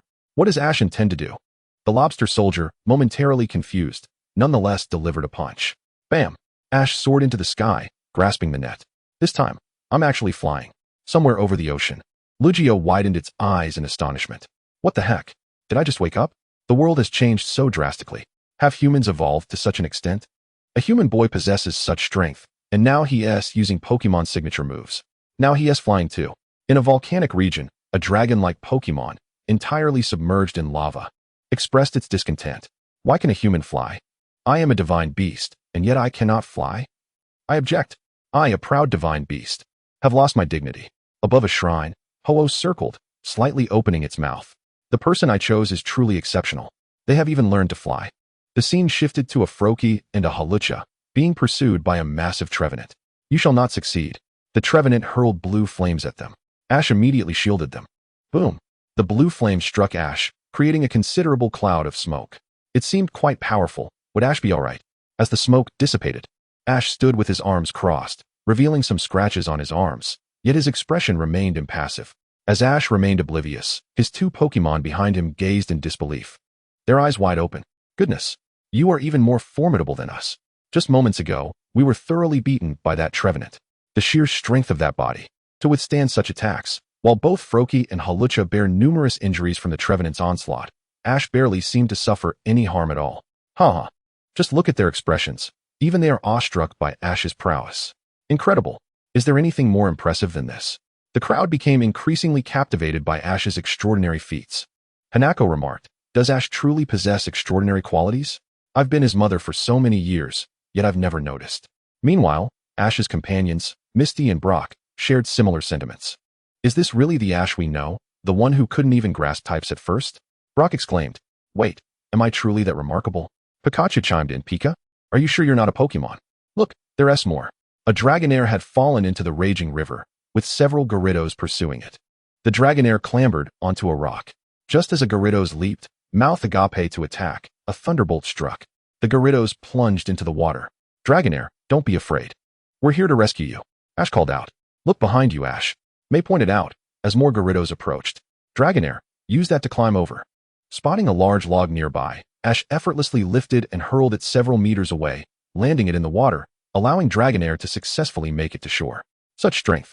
This was hardly surprising, considering Ash had once shattered Mewtwo's protective shield with a single punch. Can any experts estimate the weight of that log? Let me calculate. Based on my estimations, that log weighs approximately 600 pounds. 600 pounds. As someone who has been training for 20 years, I can't even lift it, let alone throw it. This boy has boundless potential. The spectators were eager to understand the source of Ash's incredible strength. "We want to know," they exclaimed, fully aware of the inquiry. "It's simple," came the reply, "because Ash is a super rookie." Super rookie? What does that even mean? In the gym, Marshtomp remarked. "Super rookie? I think calling him Superman would be more fitting. I recall hearing that Ash is from Pallet Town. Could it be related to his birthplace?" Iris pondered. "This is becoming increasingly intriguing. I've decided I must visit Pallet Town when I get the chance," Sakura remarked. "Pallet Town? ISNT, that where Professor Oak's lab is located?" Electric remarked. "Professor Oak, renowned as a Pokemon expert," exclaimed Hachikyu. "This strength is astounding," remarked Nataka. "I want to see a Trico. Will it create miracles like before?" Chapter 35, Trico Evolves, Barehanded Against Exploud. Team Rocket. Super Rookie? Apollo began searching for information, but found none. There was no data at all, although legends related to Pallet Town's powers did exist.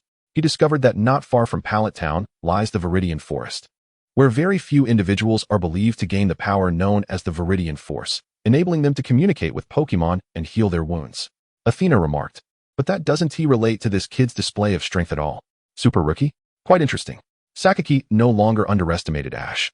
Recognizing that this child could accomplish feats beyond the capabilities of ordinary individuals, it seemed Musashi and Kojiro had been shadowing him, and he planned to give them orders to closely investigate Ash's situation. "Understood, boss," Sakaki mused. The creation of Mewtwo involved not only Mew's genes, but also a touch of human DNA. If we could obtain Ash's genes sooner and discover their secrets, would Mewtwo not become even more perfect? At the campsite, Ash was asked, "What is a Super Rookie?" "Yeah, this is my first time hearing about it." Ash waved his hand dismissively. "Sorry, this is my first time hearing about Super Rookie as well.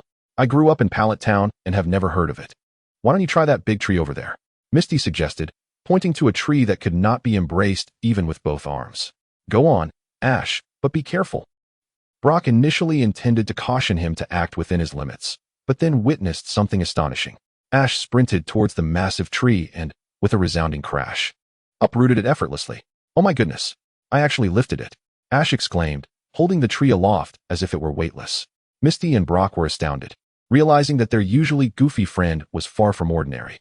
No wonder Ho-Oh has taken an interest in him. Alright, let us continue the video. This time, Trico faced an Exploud, as Ash encountered a trainer named Guy. Quick attack. Trico initiated the assault, colliding with Exploud. "Exploud, use Stomp," Guy commanded. And Exploud immediately retaliated with a heavy stomp on Trico. "Let us use Seed Bomb." Boom. The ground trembled under the impact, forcing Trico to dodge into the air, countering with a tail swipe that sent Exploud crashing into a tree. Both Pokemon glowed with a sudden radiance. Is this evolution? At Professor Oak's lab? No way. How did both evolve simultaneously? While Gary had witnessed evolution before, he had never seen two Pokemon evolve mid-battle. "Anything is possible," Professor Oak stated. "Pokemon are shrouded in mystery, and it's not impossible for them to evolve under special circumstances. Perhaps the fighting spirit of both trainers spurred them on to evolve. Although the likelihood is slim, it is entirely possible." As the light faded, Trico grew larger and more elongated, with leafy appendages sprouting from its arms, transforming into Sceptile. Exploud also increased in size, its face becoming more menacing with several holes appearing. It had evolved into Exploud. Incredible. They both evolved simultaneously, exclaimed May as the battle continued. Sceptile leaped, its leaves morphing into green blades that sliced through new branches, which it held in its mouth. That is Leaf Blade. Ash recognized the signature move. The battle raged on. Sceptile, let us use our new move, Leaf Blade. Exploud, evade, and then use Stomp. However, Guy commanded Exploud. Yet it stood frozen in place as Sceptile drew ever closer. Exploud, move out of the way. Ash cried out. This scene feels so familiar. With a tremendous roar, Exploud opened its mouth wide, the holes on its face beginning to intake air. What is this? It's a sign it's about to unleash a sound wave. Roar.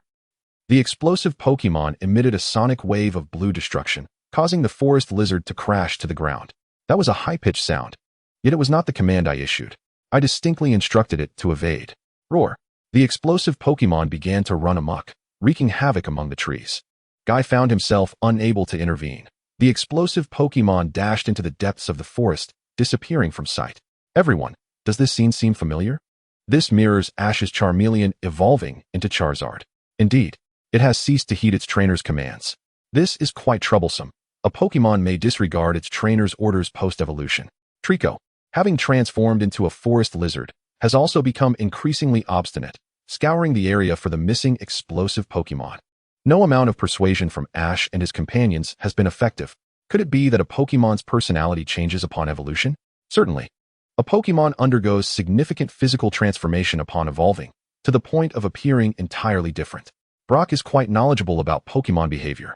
Guy reminisced about when it was still a timid and weepy Piplup, easily frightened by the slightest breeze, but after evolving into Empoleon, it seemed like a completely different being. The previously timid and tearful demeanor had vanished entirely. Professor Oak remarked, evolution signifies a form of growth, akin to a child maturing into an adult. Their mindset evolves, resulting in substantial differences from their childhood selves. Hence, it is plausible for a Pokémon's personality to drastically change post-evolution, leading to disobedience toward their trainer. Bratano added, there are even Pokémon whose very nature is to resist their trainer's commands. I possess a Froakie that has already been passed on by 2 trainers simply because it refuses to listen. Kukui inquired, could it be a similar situation to Ash's Charizard? Bratano replied, not at all. They treated it with utmost care. Koda commented, in a vast forest, one encounters all manner of creatures. Some Pokémon may simply possess such personalities. Oda stated, indeed, circumstances like this can only be navigated by trainers through experience. The forest lizard ventured forth in search of the explosive Pokémon and soon discovered it beneath a waterfall. The 2 Pokémon locked eyes once more. Acting in unison, the forest lizard leapt into the air, attacking the explosive Pokémon with a quick strike. High pitch. Ganner. Upon landing, the forest lizard was met with a sonic wave attack. Ash and Guy arrived at the scene, continuing the battle, with Guy hoping to find a way to make the explosive Pokémon compliant. Forest lizard, use Leaf Blade, commanded Guy. The forest lizard raised its green blade and struck. The explosive Pokémon dodged and countered with a stomp. Bang. To their astonishment, the explosive Pokémon stood still. The Leaf Blade struck directly across its face. Why won't you evade? Guy exclaimed in confusion. Let's try again with Leaf Blade. Explosive Pokémon, you must dodge this time. Yet the explosive Pokémon remained unresponsive, staring blankly at the Leaf Blade, extending its hands. Bang. The explosive Pokémon caught the Leaf Blade barehanded, unarmed against a blade. This explosive Pokémon is truly formidable. Chapter 36. After evolving into a Lizard King, it finds itself unable to use its ultimate move. Use Slam, commanded Guy. The forest lizard swung its head forward, the leaves atop striking the explosive Pokémon, causing it to stagger backward. Please, explosive Pokémon, heed my commands. Yet the explosive Pokémon merely cast a cold glance before ignoring him entirely. Guy remarked, you remain obstinate. Finally, someone has begun to understand Ash's past anguish. Suddenly, 3 figures emerged from the nearby bushes, with Jessie wielding a rocket launcher, loaded with a tracking cork. If it could block the explosive Pokémon's sound holes, it would be unable to utilize its sonic attacks. Whoosh, whoosh. Explosive Pokémon, danger. Guy sensed the peril and leaped in front of the explosive Pokémon. Taking the cork upon himself, Pikachu unleashed a thunderbolt, shattering the cork. Once again, it's Team Rocket. Indeed, we have no need for you. Pikachu retaliated with a thunderbolt. The explosive Pokémon unleashed a high-pitched sound, sending the trio flying. Explosive Pokémon, are you alright? The explosive Pokémon gazed at Guy, smiling, and extended a hand to help him up. At long last, a favorable outcome, though one must wonder if some credit lies with Team Rocket's interference. Trico evolves into a forest lizard. The journey with Ash continues, but an unexpected incident arises. In the scene, Ash's forest lizard develops an affection for a large Venusaur, only to encounter a rival, Atropius, and ultimately faces defeat. The forest lizard feels disheartened, and suddenly, Team Rocket's robot snatches the Venusaur away. The forest lizard gazes at the captured Venusaur. I must rescue her. Grant me strength. With a flourish, the forest lizard's body erupted with light, expanding in size. The leaves atop its head vanished, its tail elongated, and numerous seed-like structures sprouted from its back. Lizard King. Marvelous. The forest lizard has evolved into Lizard King. All right. Lizard King, use Seed Bomb. Ash commanded. The Lizard King opened its mouth, but nothing emerged. What is going on? It can't be unable to unleash its ultimate move. Use Leaf Blade. The Lizard King concentrated grass energy into its arms, but the blade-like leaves failed to materialize. Ganon, what is happening? Even the typically aloof Lizard King could not suppress its surprise and doubt. What is the matter? Why can't I unleash my ultimate move? Ha. This is hilarious. It can't even use its ultimate move. Team Rocket erupted in laughter, having believed that evolution would enhance its power. They had feared it might hinder their plans, only to find that concern misplaced. Poison Tail, go! Needle Arm. Bang. Ganon. Bang. Ganon. The Lizard King, unable to utilize its ultimate move, was forced to retreat under the assault of Team Rocket's Pokémon. Pikachu, use Thunderbolt. Pikachu unleashed a Thunderbolt, severing the robot's leg, allowing the Venusaur and Tropius to escape, and together they vanquished Team Rocket. Miss Joy, Lizard King. Ash, its body has endured. There is no physical ailment. I believe it is a psychological setback. Ash inquired of Nurse Joy whether the Lizard King had a physical issue preventing it from using its ultimate move, to which she replied in the negative. A psychological setback? This Lizard King has always strived to become stronger, correct? Indeed, it has diligently trained alongside me. Joy continued. Perhaps this is its first realization that strength alone is insufficient. The growth of a Pokémon manifests in many forms. Overcoming the challenges it currently faces will undoubtedly lead to significant development. As its trainer, you must support it well. I understand. I will certainly do so. Could it not be due to emotional factors? I perceive it was disheartened. Rise up, Lizard King. Exactly. You are so dashing. How could you possibly worry about finding a partner? Indeed. If all else fails, I can introduce you to my female Lizard King. Behold. Look at this popularity. The Lizard King's appeal. Even potential matches are being presented. Brock exclaimed, why is no one introducing me to a partner? Even Pokémon have companions. It's so unfair. The Lizard King also endeavors to restore itself, but it wasn't as smooth as imagined. Under Ash's watchful gaze, Lizard King attempted to unleash Leaf Blade, only to find himself panting heavily without success. The move remained elusive. Lizard King still could not execute his ultimate technique. This low point should merely be a temporary setback. Surely, it would rectify itself shortly. Could it be that the blow he received was too severe? Lizard King, take your time. It's getting late. Let us return to the Pokémon Center and rest, Ash urged. However, Lizard King, with his inherently stubborn nature, felt even more pressured. The inability to perform his signature move made him feel almost useless. The sympathetic gazes of his companions were far too humiliating. For one as proud as he, it felt akin to mockery. Lizard King abruptly dashed into the forest, prompting Ash to pursue, fearing for his safety. Buzzing filled the air. Ash caught up with Lizard King, attempting to coax him back, but a cacophony of buzzing arose. Suddenly, a multitude of Beedrills emerged. Beedrills. So many of them. Did we just run into their hive? Run. Ash recalled being attacked by Beedrills as a teenager, spending weeks in the hospital as a result. Indeed, Beedrills are fiercely territorial. They will attack any creature that intrudes upon their domain. Pikachu, use Thunderbolt. Crackling electricity surged from Pikachu, taking down several, but even more Beedrills emerged from the underbrush. No. There are too many. We must flee. They soon found themselves facing a vast river, impassable. Lizard King immediately shielded Ash with his body, bracing against the Beedrill's assault. Lizard King. Hurry. Ash ready to pokeball to recall Lizard King, but they both fell into the river. Lizard King, pull yourself together. Ash supported the injured Lizard King. Realizing that Pikachu had been swept away by the current and Lizard King's pokeball had fallen, leaving them without other Pokémon. Thankfully, Ash's youthful resilience allowed him to lift the average weight Lizard King without issue. he managed to guide Lizard King to a sheltered rock, ensuring they were temporarily safe from the bee drills, and gathered an abundance of berries for sustenance. Time passed swiftly, and by the next morning, Ash continued to assist Lizard King in moving forward. Pikachu, if you're here, respond to me. Pikachu, where are you? While supporting Lizard King, Ash searched for Pikachu. I can manage on my own, Lizard King insisted, pulling away to indicate he was feeling considerably better and could walk unaided. That's not advisable, Lizard King. Your health is still compromised. You must endure until we reach the Pokemon Center. Stay strong. Yet, a multitude of metapods appeared among the trees ahead. Is this their nesting ground? We should tread carefully. Suddenly, the swarm of bee drills reappeared. Allow me to take you on. Ash seized a sturdy branch from the ground. Crack, crack. With swift movements, he struck down several bee drills. Ash's remarkable resilience is at play. Was this a dark-type frenzy? Lizard King, I vow to protect you. However, the sheer number of bee drills was overwhelming, and Ash was ambushed. Chapter 37. Lizard King's triumphant revival. The Sinnoh League opponent sends forth Darkrai. Zzz. A sudden surge of electricity struck the swarm of bee drills, Pikachu, and there were May and the others.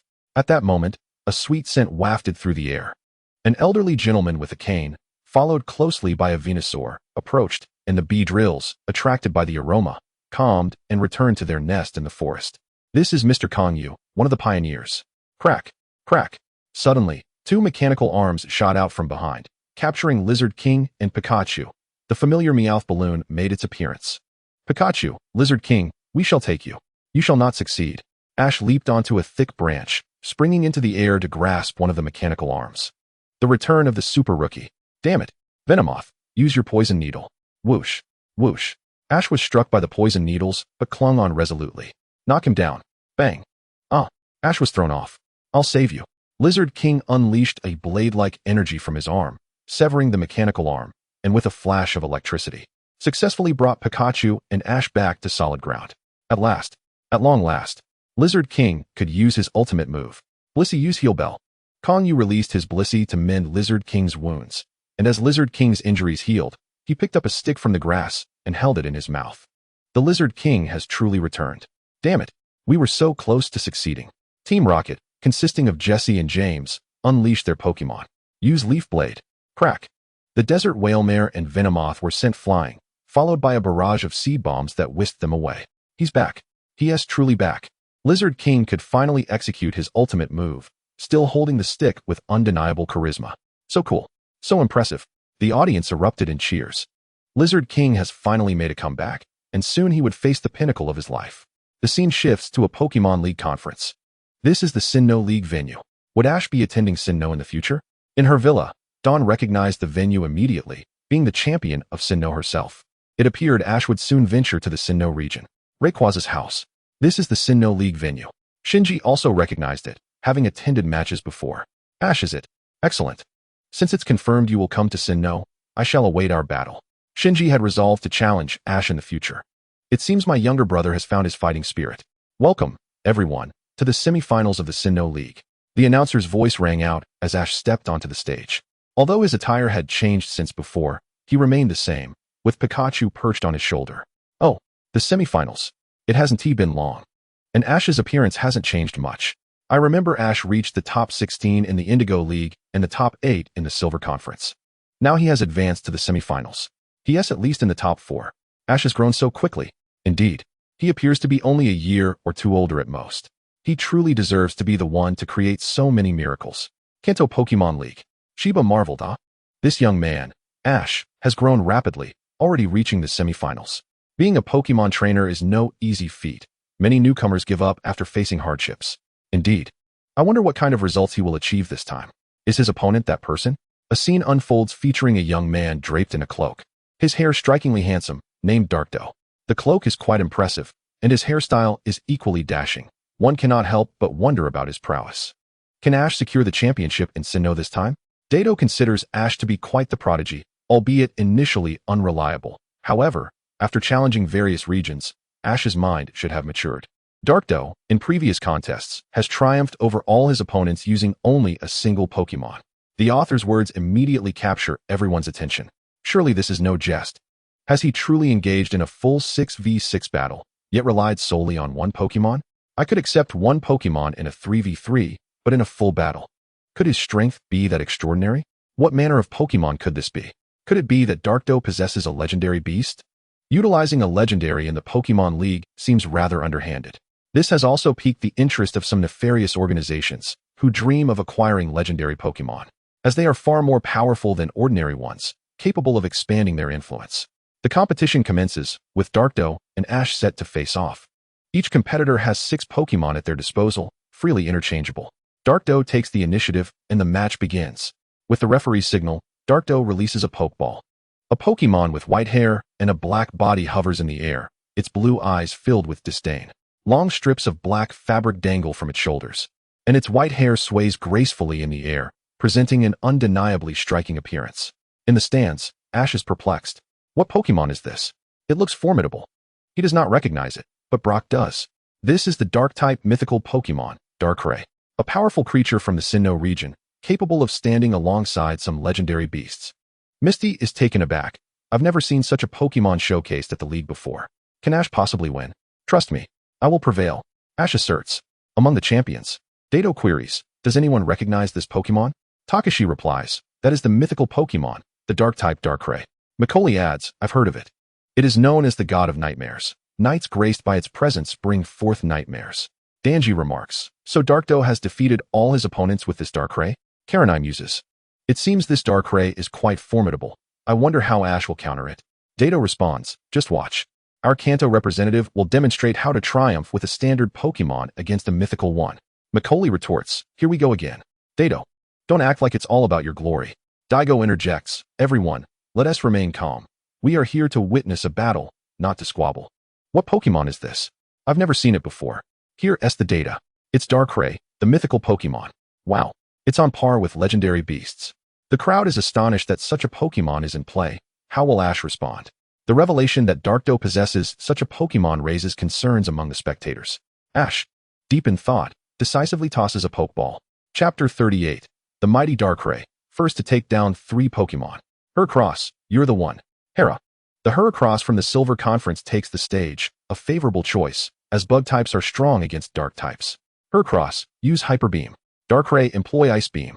A fierce clash ensues as the yellow beam of destruction collides with the icy ray, the explosion smoke lingering for over 10 seconds before dissipating. Use Tackle. Heracross charges at Darkrai. Darkdo smirks slightly. You've delivered yourself right to me. Use Dark Void. Darkrai conjures a dark sphere and hurls it at Heracross, who, struck, falls to the ground, snoring. Dark Void is Darkrai's signature move, capable of putting opponents to sleep. Ash thinks swiftly, good thing I have a countermeasure. Use Dream Eater. Heracross, still in slumber, rises, its head glowing as it charges forward. Smash. Unexpectedly, Heracross stands, hitting Darkrai. That is a significant hit. Darkdo finally shows some interest. In previous battles, as long as Dark Void connected, further attacks would incapacitate the opponent's Pokémon, and he had won effortlessly. Today, however, an unexpected twist has emerged. Darkdo remarks, using Dream Eater is clever, but use Dream. Darkrai stabilizes, a phantom image rushing towards Heracross, piercing right through. Heracross awakens abruptly, eyes wide open, feeling as though its strength has vanished, collapsing to the ground, unable to battle. A single hit has felled the bug and fighting-type Heracross, despite the favorable type matchup. It seems Ash has encountered a truly formidable foe this time. At Oak's lab, no way. It went down in one hit. Shigeru, who had high hopes for Heracross, is taken aback by its swift defeat. Furthermore, Dream Eater not only incapacitates, but also heals Darkrai, significantly restoring its health. The combination of Dark Void and Dream Eater is indeed troublesome, and Professor Oak acknowledges the battle's challenges. Go, Torkoal. A 4-legged turtle lands, exhaling black smoke. Use Flamethrower. Use Dark Pulse. The two powerful moves clash for merely a second before Torkoal crashes against the wall, falling motionless. Another one-hit knockout. Darkrai's strength continues to astonish the audience. Is Darkrai truly that powerful, or are Ash's current Pokémon simply not high enough in level? Incredible. No wonder it's revered in Sinnoh as the god of nightmares. I wish I could shout out, that is cheating. I feel compelled to call it the legendary beast. It suddenly seems that if legendary Pokémon are permitted in the league, it could strip away the excitement of the competition. Indeed, the disparity in power is staggering. In the audience, Brock, Dawn, and Asun observe Ash's battle. In the Sinnoh region, is that me? Dawn notices someone beside Brock who resembles her. Since Dawn is present, It seems I am not entirely absent from Ash's journey. I can't believe you're traveling with Ash, Dawn. I wonder how he manages with your personality? What are you talking about, Mom? It's fine. I'm sure I can handle it. However, Sayaka knows her daughter all too well. When she claims everything is fine, it inevitably leads to a multitude of problems. Brock's expression grows serious. To have all of Ash's Pokémon defeated in one hit. How is this possible? Ash, what are you doing? You're going to incur a penalty. Asun exclaims from the stands. Ash recalls Torkoal, and Pikachu looks on with concern. It's all right, Pikachu, we still have time. The outcome remains uncertain. The Round Shark has chosen you. In Julan's villa, is it the Round Shark? Ash, you have also captured the semi-divine Pokémon of Sinnoh. Julan gazed at her Sharpedo, pondering how exciting it would be if Ash were to nurture his Round Shark into a Sharpedo, setting the stage for a thrilling showdown between Sharpdos. In the Unova region, it is indeed the Round Shark, a Dragon-type Pokémon. Upon witnessing this, Alice was instantly enamored.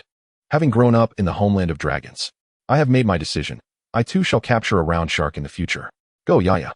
Is it the Round Shark? If it were a Sharpedo, it might have some intrigue, but alas. Darkrai thought to himself, if you were to evolve into your final form, I would have some concerns. But regrettably, you remain in your initial stage. Darkrai, approach it. As Darkrai rushed forward, Ash commanded the Round Shark to burrow into the ground. Upon seeing the Round Shark vanish, Darkrai halted. Now is the time, use Rock Smash. With a resounding thud, the Round Shark erupted from the earth, delivering a powerful Rock Smash that struck Darkrai. Use Ice Beam. The Round Shark is 4 times weak to ice. The consequences of being hit are dire. Quickly retreat. Unleash Draco Meteor. The Round Shark dashed backward to evade the attack, channeling dragon energy in its mouth, launching an orange energy sphere into the sky, followed by a cascade of meteors descending one after another. Brock wondered aloud, will it hit? Is it a Dragon-type ultimate move? Humph. Darkrai dodge. Observing the incoming assault, Darkrai effortlessly evaded and countered with a Dark Pulse, decisively defeating the Round Shark. How terrifying. Darkrai single-handedly defeated 3 of Ash's Pokémon. The commentator continually marveled at Darkrai's achievements. Chapter 39. Create Miracles. Defeat Darkrai. In the Hoenn region, Qianli's residence. This is absurdly powerful. Can it truly be defeated? Xiaoyao gazed at Darkrai's formidable strength, having taken down Ash's Pokémon with a single move. It's time to bring out Charizard. Xiaoxing watched Ash being completely overwhelmed. Against such a Pokémon, Charizard must be summoned. What if Ash didn't bring Charizard? One must register the Pokémon intended for use before the match, Qianli queried Xiaoxing. What about Pikachu? Pikachu should be able to handle it. Oh, there should also be a Sceptile. Sceptile hasn't made an appearance yet. But can Sceptile really win? Meanwhile, in the audience, 3 familiar figures were spotted. The Team Rocket trio. They had disguised themselves as vendors selling food. It was astonishing to see Team Rocket resorting to such measures to sustain themselves, leaving everyone impressed by their resilience. If I'm not mistaken, these 3 first followed Ash from Kanto, likely participated in the Silver Conference, ventured to Johto, and later to Hoenn, and now find themselves in Sinnoh. Yet they still failed to capture Pikachu. Goodness, this Darkrai is overwhelmingly strong. It seems that the little brat stands no chance. Musashi and Kojiro believe that Ash was destined to lose. No, I hope that little brat doesn't lose too miserably. I wish he would put in a bit more effort, Meow. At that moment, Meowth unexpectedly expressed such sentiments. Musashi and Kojiro. Did we hear that correctly? Meowth is hoping for Ash to win. Meowth, why do you support that little brat? Quite simply, Meowth replied earnestly. As the saying goes, yesterday as enemies are today as friends. He is the one who often leaves us battered and bruised. If he were to lose so easily, wouldn't that diminish our own value? The audience exclaimed, oh. Meowth's words carry a philosophical weight. In the Sinnoh region, Team Galactic. Unexpectedly, this Meowth could articulate such convincing thoughts. Even Chihiri, the leader, found merit in Meowth's words. Never would he have anticipated that one day he would find wisdom in a Pokémon. Hashise remarked, a Pokémon can possess such philosophy, although a bit surprising. Considering their current state, they still aspire to capture Pikachu. Jinxing observed that these 3 seemed to struggle for basic sustenance, indicating a lack of support for the lower ranks of Team Rocket. Indeed, it's rather pitiful that they remain so steadfast in their loyalty to Team Rocket. In the Kanto region, Team Rocket. Lance widened his eyes slightly. I never imagined Meowth could be a philosopher. TCH. Ultimately, it's still too useless. Despite traversing so many regions, they continue to fail. Athena noted the trio's ongoing struggles. Apollo stated, you should heed what S said above. Team Rocket neglects its lower ranks, leaving them unable to even eat their fill, while other regional organizations mock us. Sakaki snapped his fingers. Send them some supplies. I don't want to hinder the recruitment of new Team Rocket members later on. Go. Sceptile. Finally, Sceptile made its entrance. Can it triumph over such a fearsome Darkrai? Observers from different regions keenly watched the battle. Use Quick Attack. Evade. Against Sceptile's lightning speed, Darkrai merely lowered its head to avoid. Then unleash Leaf Storm. Ice Beam. ZZZZZ. Gain. As Sceptile's tail began to swirl with leaves, it was mercilessly struck by the freezing beam, sent crashing to the ground. Sceptile. Darko commanded, use Black Hole. Darkrai unleashed a black hole that successfully ensnared Sceptile, leaving it unconscious on the ground. It's over. It has fallen asleep. Goodness. Even such a dashing Sceptile cannot prevail. Once again asleep, this combination of Black Hole and Dream Eater is too troublesome. In the gym, Saizhong cried out, no? Sceptile. My Sceptile. Xiaoxia retorted, that's clearly Ash's. Saizhong insisted, I adore all grass-type Pokemon. Zyobor exclaimed. Hit by the black hole again. ASU remarked, that's quite underhanded. Fujiki noted, first using Black Hole to put the opponent to sleep, then employing Dream Eater to inflict damage while recovering one's health. Shinli acknowledged, indeed, Darkrai is truly terrifying. Piaotai lamented, Sceptile has also succumbed to sleep. What shall we do next? Gain. Darkrai continued using Dream Eater. Its shadow piercing through Sceptile, causing it to howl in pain as a portion of its energy was siphoned away. Is there truly no hope left? At that moment, Sceptile found itself enveloped in darkness. Where's this place? A pitch-black realm? Sceptile. Just when Sceptile was at a loss, a voice echoed. What is this? Sceptile. Wake up. Sceptile, we must continue to fight. Sceptile. That familiar voice. It's Ash. Yes. That's right, I will fight. I cannot let Ash down. The Sceptile, lying on the ground, opened its eyes and stood up. The commentator exclaimed in astonishment. Sceptile has awakened. What? Darko, witnessing Sceptile awakening from the black hole, was taken aback, as this was the first time he had seen such a phenomenon. But what does awakening change? The outcome is already predetermined. Just as Dacto was poised to command another assault, Ash preemptively issued his own order. Lizard King, use Leaf Blade. The Lizard King sprouted 2 pairs of verdant blades from each arm. This astonishing display left trainers from various regions, especially those from Hoenn, utterly astounded. For how could there be 2 blades when Leaf Blade is ostensibly a single leaf? Though the blades appeared smaller, their potency was palpably amplified. At that moment, Darkrai, upon witnessing the awakening of Lizard King, was momentarily taken aback. By the time it regained its composure, Lizard King had already closed the distance. Slap. Bang. Wail. Lizard King first struck Darkrai with its left blade, then executed a swift spin for a second strike. Dual slash. Smack. Darkrai plummeted from the sky, motionless. While Lizard King landed safely, Darkrai had lost its fighting capability, and Lizard King emerged victorious. The referee rushed over to confirm the loss of battle capability. Darkrai had indeed been defeated. As the announcer's words echoed, the venue erupted in exhilaration. After all, Darkrai had never known defeat before, and Ash had truly triumphed over this formidable foe. Lizard Bro, you're incredible. A timely counterattack. A single Leaf Blade had felled Darkrai, who was brimming with health. How impressive. Wow, why does this Leaf Blade look different from my Lizard King S? Exactly. It's supposed to be a single blade. How is it a double blade? This Lizard King had crafted its own miracle, akin to the previous Charizard. Ash, would you be interested in finding a partner for Lizard King? Yes. My female Lizard King is quite beautiful. Ash replied. How should I respond to that? Meanwhile, in the forest, the Trico remarked, you humans are at it again. Don't go overboard. Chapter 40. Another legendary Pokemon, truly a legendary male. In the doctoral group, Oda remarked, I have witnessed numerous Lizard Kings, but never one so extraordinary. After all, its initial form is one of Hoenn's starter Pokemon. Having been a professor for many years, he had seen many Tricos evolve into Lizard Kings. But to witness one single-handedly defeat a mythical Pokemon was unprecedented. To think it awakened so swiftly from Darkrai's exclusive move, Dark Void, said Akamatsu. Professor Oak, do you know why Lizard King could awaken so quickly? Asked Kuroki. Bonds. This must be the power of their bond, the connection between Ash and Lizard King, replied Platano. Bonds, you say? Although lacking scientific validation, this might be the final explanation, Kuroki mused. Though it seems implausible, it appears reasonable in Ash's case, Yamanashi added. Professor Oak interjected. I believe we are celebrating prematurely. After all, Lizard King is already Ash's 4th Pokemon, while Dacto still has 5. Kuroki exclaimed. You don't think his next Pokemon will also be a legendary, do you? In the gym group, Nizai exclaimed, so cool. I want a dozen of such Lizard Kings. Deeply enamored with grass-type Pokemon, Nizai was utterly captivated by Ash's Lizard King. Calm down, Nizai. How can such a Pokemon be given away so casually? Electric next cautioned. To witness a glimmer of hope in a dark and damp environment is a bittersweet, yet refreshing experience. How did Ash cultivate this? Nizai pondered. I wonder if Ash would be willing to trade, she mused. Are you joking? How could such a star Pokemon ever be traded? Regice retorted. She's beyond salvation. Lost in her love for grass types, Fukuya commented. The performance of this Lizard King is truly astonishing, said Yarrow. I'm tempted to catch a Lizard King myself. Brock chimed in. Regarding your thoughts on Nizai, I must say it's currently impossible.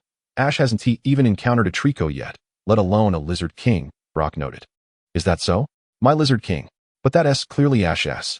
Dacto, having lost Darkrai for the first time, now faced the question of which Pokemon to send out next. This piqued everyone's interest, as Dacto had only deployed Darkrai thus far, leaving them eager to discover his second Pokemon. As Dacto recalled Darkrai, he caught sight of Ash's unwavering gaze. Come on, send out your next Pokemon. To his surprise, a faint smile crept across Dacto's lips. His initial plan had been to win the Sinnoh League Championship solely with Darkrai, but he had not anticipated a formidable obstacle that shattered his illusions. For the first time, he had witnessed his Darkrai being vanquished. Dacto offered a slight commendation. You truly deserve to have bested those here, allowing me to bring forth my second Pokemon.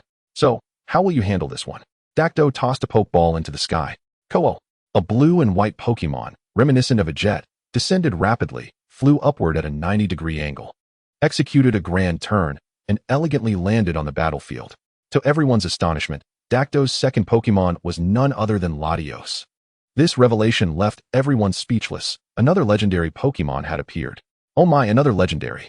In the campsite, Brock gasped upon recognizing Latios. Yet another legendary. Dacto is indeed the legendary male. It was evident that Dacto was using legendary Pokemon to compete in an ordinary league tournament. Misty pointed at the screen, animatedly declaring, Look, Misty. The comments section is flooded with people calling Dacto the legendary male. Ash realized that everyone's perspective aligned. Indeed, upon seeing Dacto unleash another legendary Pokemon, the crowd erupted in chaos. What a disaster. I might as well give up. This is utterly unmanageable. I would refer to Dacto as the legendary male. Indeed, legendary male. It's unfair. This is clearly bullying ordinary trainers. To casually deploy legendary Pokemon is simply outrageous. One was already excessive, and now another. However, there are no restrictions against using legendaries in league competitions, as they, despite their rarity, remain Pokemon. I can't bear to watch. He must have 4 Magikarp left. Dacto's second Pokemon instantly sparked fervent discussions across various regions. Haha, I came specifically to obstruct Ash. Dacto's actions also drew the attention of many nefarious organizations. How had Dacto acquired so many legendaries? Securing even one is astonishing, and now he had summoned Latios. If he possessed an entire team of legendaries, how marvelous it would be to seize them all. Some villainous organizations had already begun discreet investigations into Dacto's background. To think it was Latios. Ash recognized this Pokemon and considered the formidable adversary he now faced. Lizard King, can you manage? Absolutely, Lizard King nodded, indicating his readiness to continue. All right. No matter what Pokemon I face, I shall not concede defeat. Use Leaf Blade. Lizard King wielded its dual blades of Leaf Blade once more. Use Draco Meteor. Latios enveloped itself in a radiant white and pink energy, soaring toward Lizard King. Undaunted, Lizard King raised its arm to strike. Boom. The battlefield was shrouded in smoke, obscuring the status of both Latios and Lizard King. But soon, a green figure plummeted to the ground. Lizard King had lost its fighting capability. Latios was victorious. The referee announced, Indeed, Lizard King has fallen. Once again, defeat has befallen us. Yet the Lizard King has already conjured a miracle. To create another seems utterly implausible. Return. Lizard King, go forth. Behold, the majestic royal swallow appears. Spara. Co. The royal swallow exhibits no fear of Latios, boldly roaring at it, while Latios stands resolute, unyielding. The royal swallow ascends into the sky, with Latios in hot pursuit. The royal swallow soars at astonishing speed, Latios swiftly closing the distance. Utilize the spin attack. Employ Clean Gleam. The royal swallow halts abruptly, radiating brilliance as it charges towards Latios, who concentrates purple energy in its maw. releasing a powerful beam of violet energy. Bang! Spara! The royal swallow's eyes transform into a swirling pattern as it plummets to the ground. The royal swallow has succumbed to exhaustion, and Latios emerges victorious. The royal swallow falls, leaving Ash with but a single Pokémon remaining. Ash! Even my Bug swallow could not prevail. It was a stalwart against thunder. Ash recalls the royal swallow, and Pikachu approaches. Noticing the determination in Pikachu's eyes, Ash nods. All right, you shall take the stage. Ash's final Pokémon is Pikachu. Here it comes. Pikachu, who once felled the ice-type deity Regice with a single strike. What sort of battle will unfold against Latios? Chapter 41, Pikachu's Stalemate. The Crimson of Parallel Realms. Thunderbolt. Super Impact. Both combatants collide simultaneously, yet it is evident that Latios possesses a considerable advantage in strength, sending Pikachu hurtling away. Quickly, Pikachu, leap onto Latios. Following the use of Super Impact, Latios is momentarily immobilized, allowing Pikachu to deftly land upon it. Thunderbolt. Pikachu. Crackle. Latios cannot contain its cry, finally sustaining damage. Throw it off. Dacto commands decisively. Latios regains its mobility, soaring skyward while executing rapid rolls, attempting to dislodge Pikachu. Yet Pikachu clings on tenaciously. Crackle. Latios endures another thunderbolt. Erect a light wall. Latios envelopes itself in a golden sheen, as if draped in a layer of gilded glass. The light wall mitigates special damage. Thunderbolt. Pikachu unleashes another thunderbolt, but this time Latios remains silent, clearly indicating reduced damage. Skyward at breakneck speed. Hua. Latios slices through the air with incredible velocity, then abruptly halts, causing Pikachu to tumble off due to inertia. Latios swiftly returns to the ground, preparing to unleash Clean Gleam. Bolt Tackle. Pika. Whoosh. Enveloped in electric energy, Pikachu charges directly into the violet energy beam. I cannot lose. I shall not fall here. Pikachu perseveres, surging forward amidst Clean Gleam, inching closer to Latios. Now, use Iron Tail. Pikachu. Behold, the surface of its tail gleams with metallic luster as it strikes Latios squarely on the head. Onward. Behemoth Slash. Boom. This explosion is particularly fierce, the resulting shockwave obliterating the venue's camera equipment. All eyes are fixated on the haze. Who has emerged victorious? What is that? Latios and Pikachu lie side by side, both incapacitated. Latios and Pikachu have simultaneously lost their fighting capabilities. With Ash having exhausted all 6 of his Pokémon, the match is declared a victory for Dacto. Announcer, the outcome is clear. Dacto has triumphed over Ash, advancing to the finals. A stalemate. Pikachu and Latios have drawn. However, as Ash's Pokémon have all succumbed.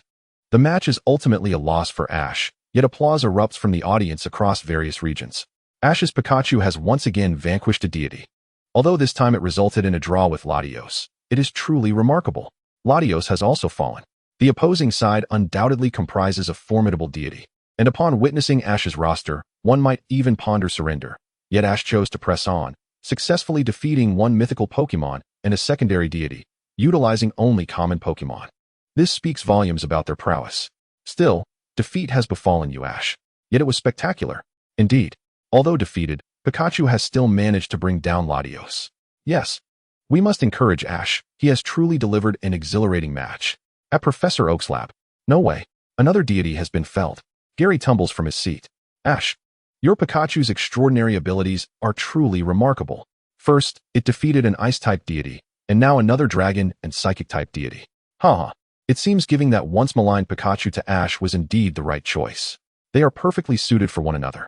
Professor Oak laughs heartily, realizing that entrusting that aloof Pikachu to Ash was indeed a sound decision. Gary, grandfather, can't you get me a Pokémon of similar prowess? That simply won't do. You must rely on your own efforts. I believe that without Ash's nurturing, Pikachu would not have reached such heights. However, I am quite curious about this Dacto. Who is he, that he possesses not just one, but multiple deities? Does he harbor even more? In the Kanto Pokémon League, Pikachu has also defeated a deity. Shiba observes as Ash triumphs once more. This young man has boundless potential.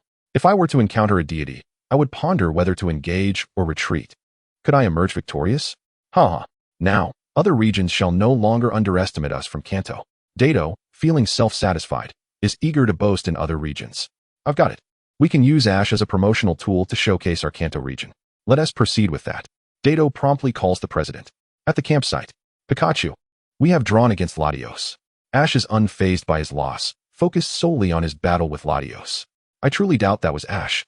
Indeed, there is simply no comparison to the Ash of now. Misty and Brock expressed their skepticism. That was undoubtedly me.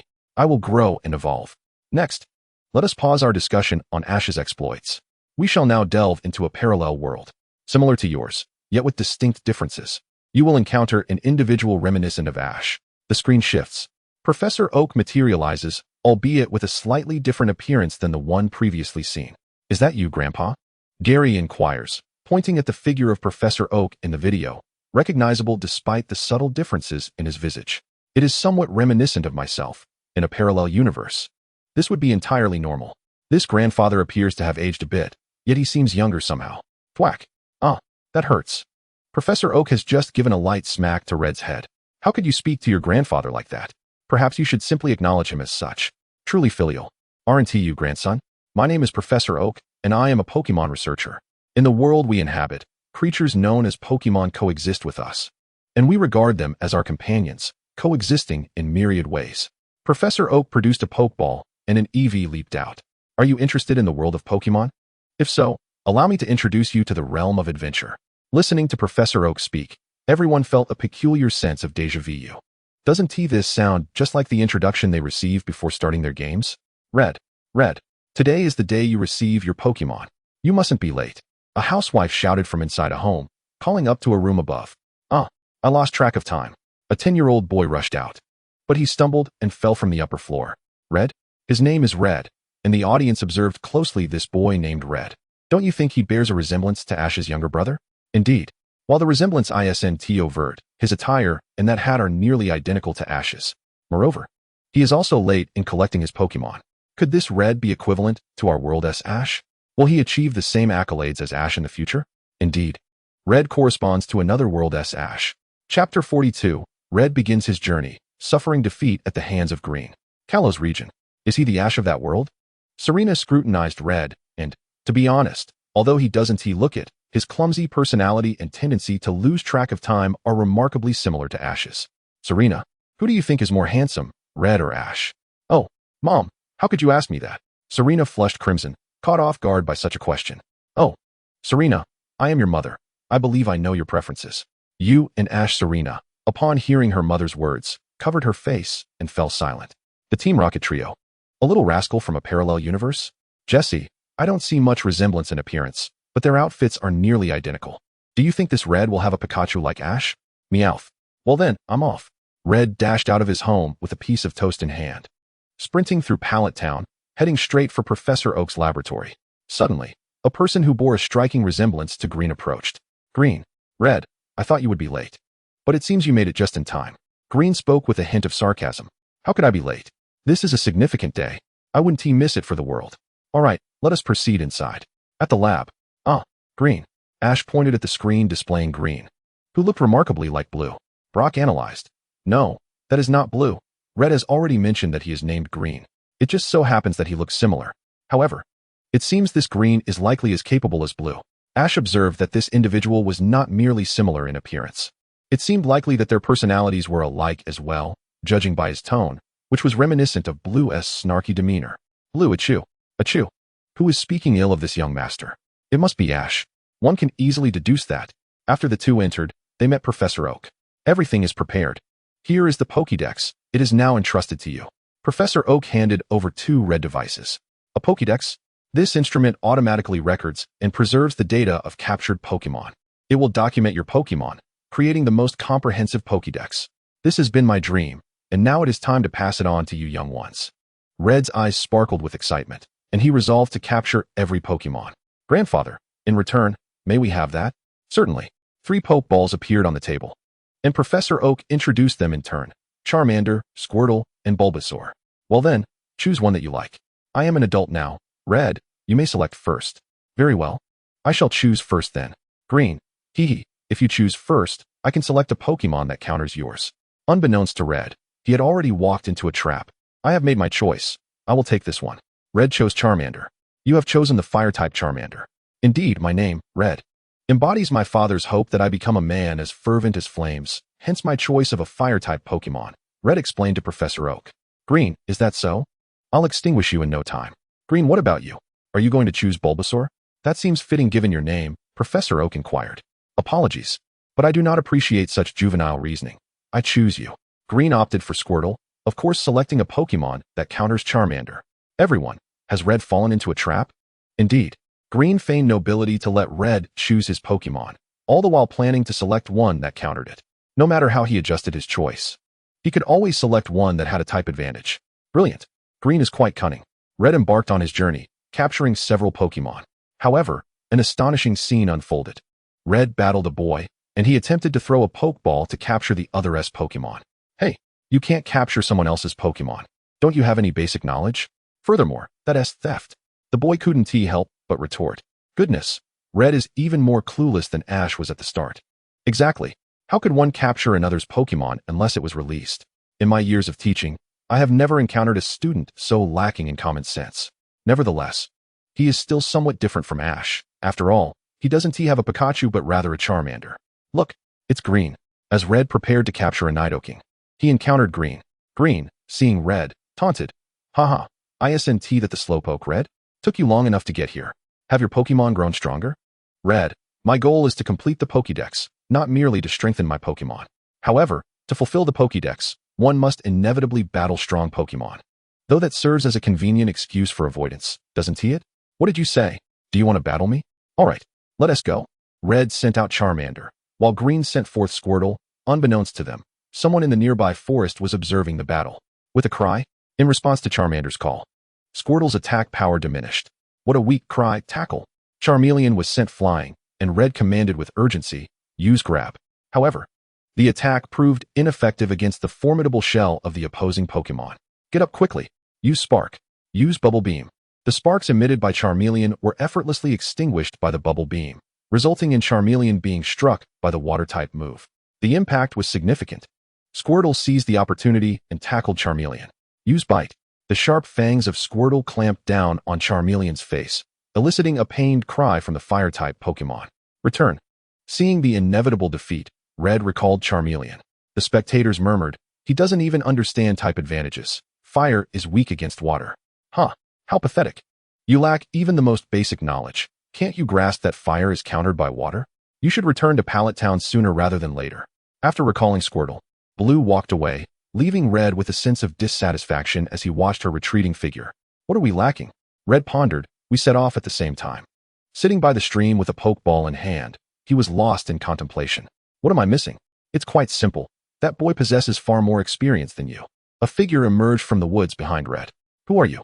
Red turned to face the newcomer. Chapter 43. Brock's Guidance and the Challenge at Pewter Gym. Is that you, Brock? Ah, Brock, is that really you? Ash exclaimed, noticing the person emerging from behind Red. Wasn't it their friend, Brock, who was moonlighting as a chef? You can tell it's Brock at a glance. Those squinty eyes haven't changed a bit. Though, this Brock seems a tad paler. Misty teased. And so what if I am? Just look at my muscles. They're quite alluring. Brock declared, striking a pose reminiscent of a certain prairie tiger. Then why is it that no one wants you? Since you joined us, how many have turned you down? Alas, why? Brock suddenly slumped down, exuding an aura of blue melancholy. Brock inquired of Red.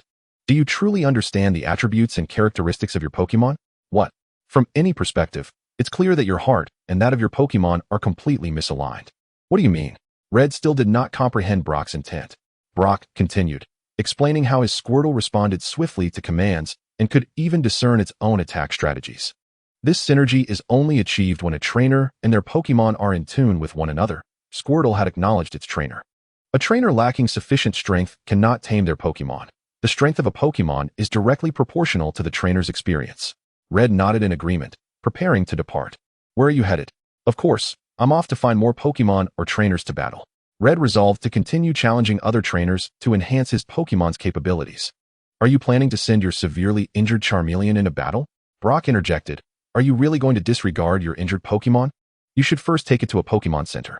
He directed Red to the nearest gym, Pewter Gym, suggesting that challenging gyms would help him discover the essence of battling and prepare for future encounters with the Pokemon League. How astute of you, Brock. Indeed. Brock is like a teacher, enlightening Red on the true nature of Pokemon. Brock was aiding Red, who still seemed oblivious, focused solely on collecting the Pokédex without caring for his Pokemon. Yes, that is indeed the case. I hope Red can awaken to this realization. As comments streamed in, a certain dark-skinned child scoffed. Collecting the Pokédex is the ultimate goal. Pokémon aren't important. He clutched an empty Pokeball, dreaming of his future. Indeed, he is none other than the infamous Dogeo. Wow, is that a shiny Caterpie? Dogeo spotted a yellow Caterpie resting on a tree. Awesome. Even the heavens are smiling upon me. I'm coming for that shiny Pokemon, he exclaimed, throwing the Pokeball. Just as the Pokeball was about to make contact with the Caterpie, a Beedrill emerged and swatted it away. Hey, you pesky bee, get lost. I want to capture it. The Beedrill understood Dogeo's words and, enraged, charged forth. As the Caterpie was its newborn offspring, it began to summon its fellow Beedrill. Buzzing filled the air as countless Beedrill appeared before Dogeo. Mommy, help me. Dogeo turned to flee, the swarm of Beedrill hot on his heels. Red arrived at the Pokemon Center, seeking treatment for his Pokemon before pressing on, soon reaching Pewter City. I lost again. Me too. My Rattata was taken down in an instant. Indeed, my Pidgey evolved into Pidgeotto, yet it still wasn't enough. Alas, my Metapod as well. Red sat on the couch in the Pokemon Center, waiting for his Pokemon to recover while overhearing a few fellow trainers recount their failed attempts at the gym challenge. I'll give it a try too. Red took his Pokemon to Pewter Gym, but was stopped by 2 guards. How long have you been a trainer? About 5 days. Only 5 days. Do you even know what a gym battle is? Upon realizing that someone who had only been traveling for 5 days wanted to participate, the guards doubted he understood the difference between a gym battle and regular matches. Go on in. Brock's voice rang out. Mr. Brock, do you know him? Red, Mr. Brock? Are you? Indeed, I am the gym leader of Pewter City. Have you come to understand the essence of Pokemon? Red was at a loss for words. I understand. The battles ahead will provide me with the answers I seek. Brock led Red into the battle arena, which was set in a rocky terrain. Do you have any badges? None. All right, I see. Brock walked towards the wall and pressed a button, causing a row of Pokeballs to appear. He retrieved 2 of them. Then I will use these 2 Pokemon as your opponents. You may utilize your entire team until the match concludes. You have the right to substitute Pokemon. 2 against all of my Pokemon. Things are different here. In this world, the number of Pokemon must be equal during gym challenges.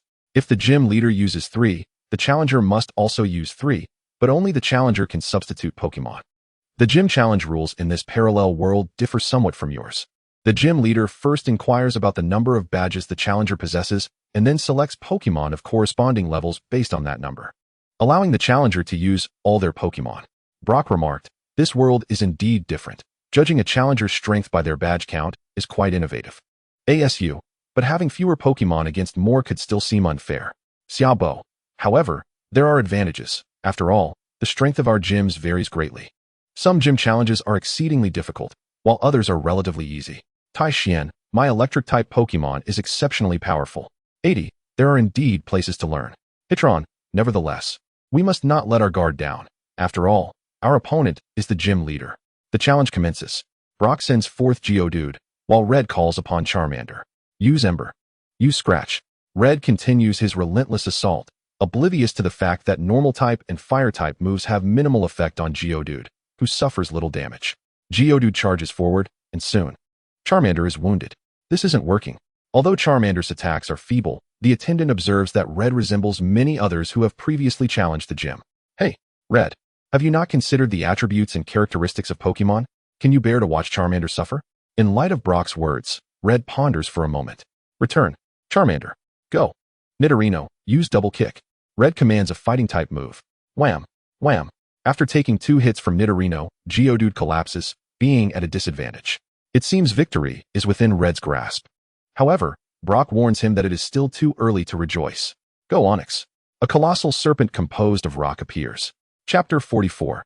Defeating Brock to obtain the badge. Red arrives in Violet City. Red gazes at Onix, another rock type? This is a rock gym. Naturally, we have rock types. Red thinks to himself, since it's still a rock type. The weaknesses remain the same. Use Focus Energy. Double Kick. Onix stands firm, bracing itself against the onslaught of Double Kick. The Focus Energy state prevents Onix from moving. Red is baffled. Why are you doing this? You are putting Onix in danger. No. Brock counters. I believe in Onix. I trust my partner. Partner. Red retorts.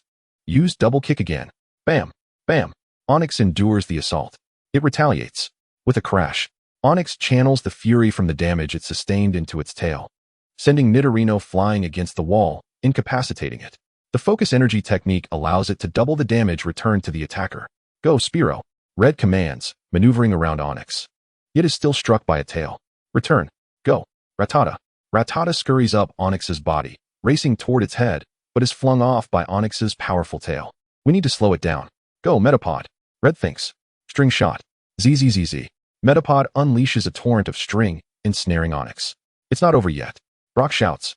As Onyx forcefully breaks the strands, and Metapod attempts to use string shot again, only to be swiftly knocked down. There's only one left. Go, Charmander. Red sends Charmander back into the fray. Both Brock and Red are now panting heavily, their hearts racing from the intense battle. Do you feel it? The essence of Pokémon. Essence. Red observes Charmander, its gaze unwavering despite the immense size of Onyx. Unexpectedly, he feels a spark ignite within himself. It feels as though he has been wounded too. I understand. Red envisions the tenacious battles he fought alongside Charmander. Pokémon are not mere tools. They are our partners. Brock beams with delight. Have you finally grasped it? The next move will determine the victor. Are you ready? All right. Tackle. Scratch.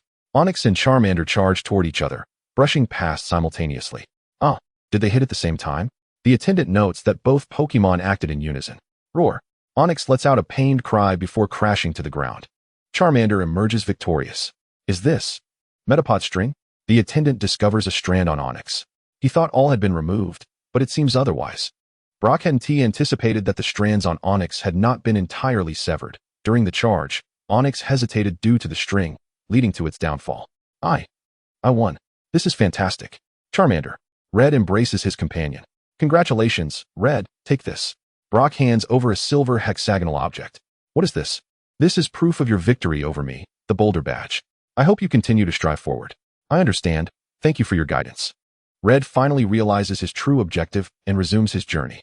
Red has indeed triumphed, obtaining the Gym Badge and understanding that Pokémon are partners, not tools. Back in my day, it took me 3 attempts to conquer the gym. Red has made significant progress. He successfully defeated Misty to earn a badge and rescued a cruise ship captain. Only to discover that the captain suffers from seasickness, he managed to exchange a bicycle voucher. At the camp, a bicycle. Misty chuckles at the sight of the bike. Misty, don't worry, I promise one day I will repay you. Ash immediately assures Misty upon noticing her expression. I also wish to obtain a bicycle voucher to return the bike to Misty sooner. However, Ash is unaware that the bike he owes is not limited to just Misty's. Do you all remember the incident on the cruise ship? Brock recalls the ship, instantly reminded of a past event he despises. On that fateful day aboard the SS Anne, we could not afford the luxury tickets, but unexpectedly, 2 peculiar individuals gifted us tickets. This stroke of fortune made us think we could enjoy a feast for free, only to realize it was a scheme by Team Rocket. Later, for reasons unknown, the ship began to sink. Everyone turned to the captain, who patted his chest and assured us not to worry, promising that the ship would not sink. However, he himself was quite sincere, as he dashed to the lifeboats to make his escape first. Many wanted to beat that captain. Had it not been for the dire situation of the sinking ship, everyone would have been too busy fleeing for their lives. It was later reported that the captain's irresponsible actions led to his dismissal, never to captain again, and he even ended up in prison. Thus, I vowed to never board a cruise ship again. Indeed, how could such an irresponsible person become a captain? Ash and Misty, too, are enraged, vowing never to board a cruise ship again. Red rides his bicycle, continuing his travels, arriving at a place called Violet City. Have you heard? The Pokémon Tower is haunted. At the Pokémon Center, Red overhears a conversation. Haunted? Red inquires curiously. Yes, in the Pokémon Tower. A girl points to a tall, dreary tower outside. It is where deceased Pokémon are laid to rest, built for their peace. It serves as a cemetery for Pokémon. Do you believe in ghosts? Such things should not exist. Red dismisses the notion entirely. Is that so? The white hand on your left shoulder must be a figment of my imagination. The girl pointed at the crimson shoulder. The audience gasped. Could it be that in broad daylight, we are encountering a spirit? What? Crimson swiftly turned to look, only to find nothing there. Clearly, something was amiss. Yet he dared not speak, just as he intended to dismiss the idea of a joke. He turned around and discovered that the man and woman he had been conversing with had vanished. Mr. Crimson, your Pokémon is ready, called Nurse Joy. Miss Joy, did you happen to see the individuals I was speaking with? Individuals? No, you were just standing there talking to yourself. The audience now felt a chill run down their spines. It appeared that what was least frightening often turned out to be the most terrifying. Could it be that the pair he had just seen were? Never mind. Best not to dwell on it. Crimson was eager to leave the Pokémon Center. hastily retrieving his Pokémon and making his exit. Upon reaching the Pokémon house, he overheard something that incensed him. It turned out there was a Calicala inside, fiercely wary of strangers due to the tragic fate of its mother. A Gyarados had been slain by Team Rocket while trying to protect it. Chapter 45. Onward to the Pokémon Tower, obstructed by blue flames. Calicala had witnessed its mother perish at the hands of those fiends. Such nefarious organizations must be eradicated. We cannot allow evil entities like Team Rocket to go unpunished. The tale of Calicala brought to mind for many in the Kanto region their own encounters with Team Rocket. Having had their Pokémon stolen, these deeds are unforgivable. That's why we call ourselves an evil organization, remarked Sakaki. The champions, added Dato, those despicable Team Rocket members. I will destroy them one day. Team Rocket has been around for quite some time, yet they remain unvanquished, noted Takashi. Don't remind me. The leader of Team Rocket is shrouded in mystery. Who knows who they truly are? I've dismantled many of their bases and captured numerous members. Yet I've never laid eyes on the leader, replied Dato. Adak observed. The leader of Team Rocket must indeed be formidable to remain concealed for so long. I too despise such occurrences, said Sinnoh. Rest assured, I shall dismantle them. The Pokémon Tower?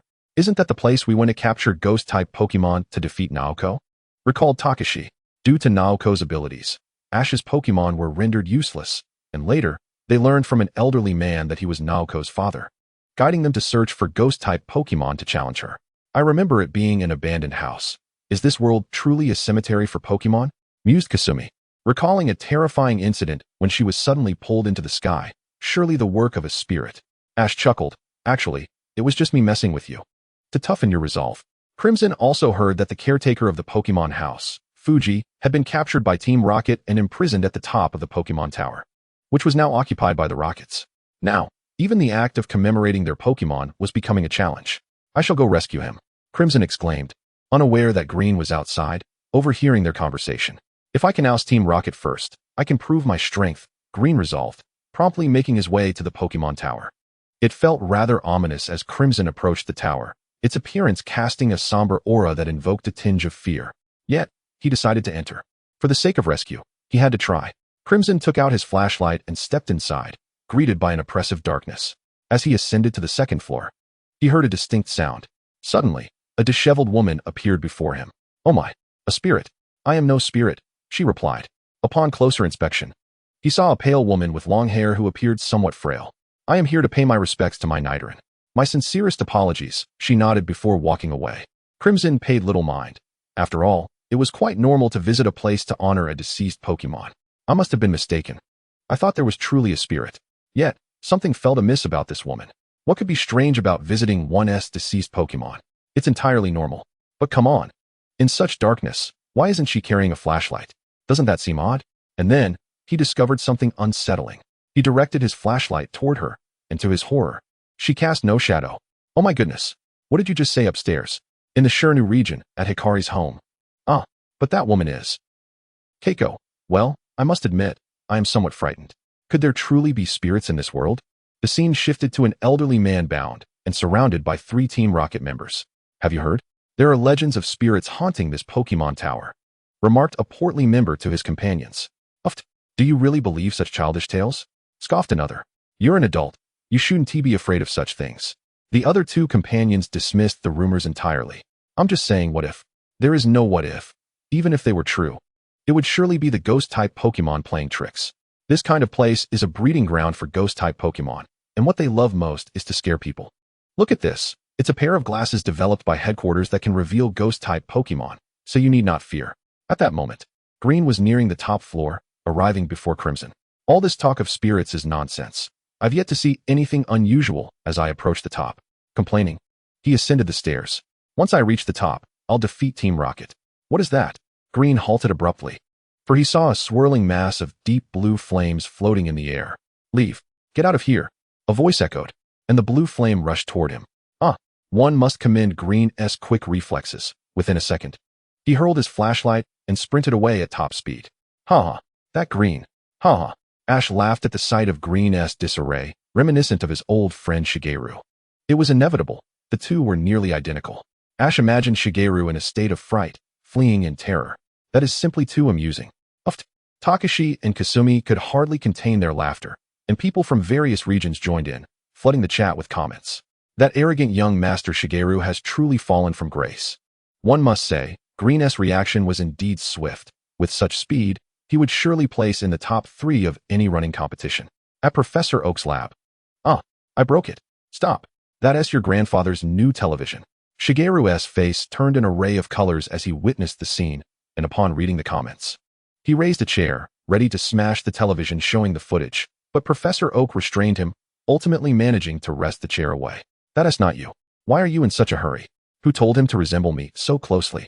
The comments are all mocking him, and incidentally, they're laughing at me too. That brat Ash will surely burst out laughing when he sees this. Professor Oak, no need for that. He will undoubtedly see it. Green, in his impatience, began to stomp his feet. On the rooftop, Team Rocket heard a blood-curdling scream. Oh no, it's here. It has truly arrived. The chubby member, upon hearing the sound, was so frightened that his body trembled. Hey, we are Team Rocket. What are you afraid of? A ghost, perhaps? Let us go. I'll lead you to catch it. Red also heard the noise, and, pondering its source, suddenly felt a shadow latch onto him. Green? What is the matter? Run. The ghost is coming. Green, in a state of panic, could barely articulate his words. Hurry. Get away from here. A surge of blue flames shot forth before them. That's it. Red. We must flee. No. I want to see what this is. I will hold it off. You go upstairs and deal with Team Rocket. Red dispatched his fully evolved fire lizard, preparing for battle, while Green heeded his command and dashed upstairs. Chapter 46. It turns out to be Gala. Red acquires the Mega Evolution Stone. Grab.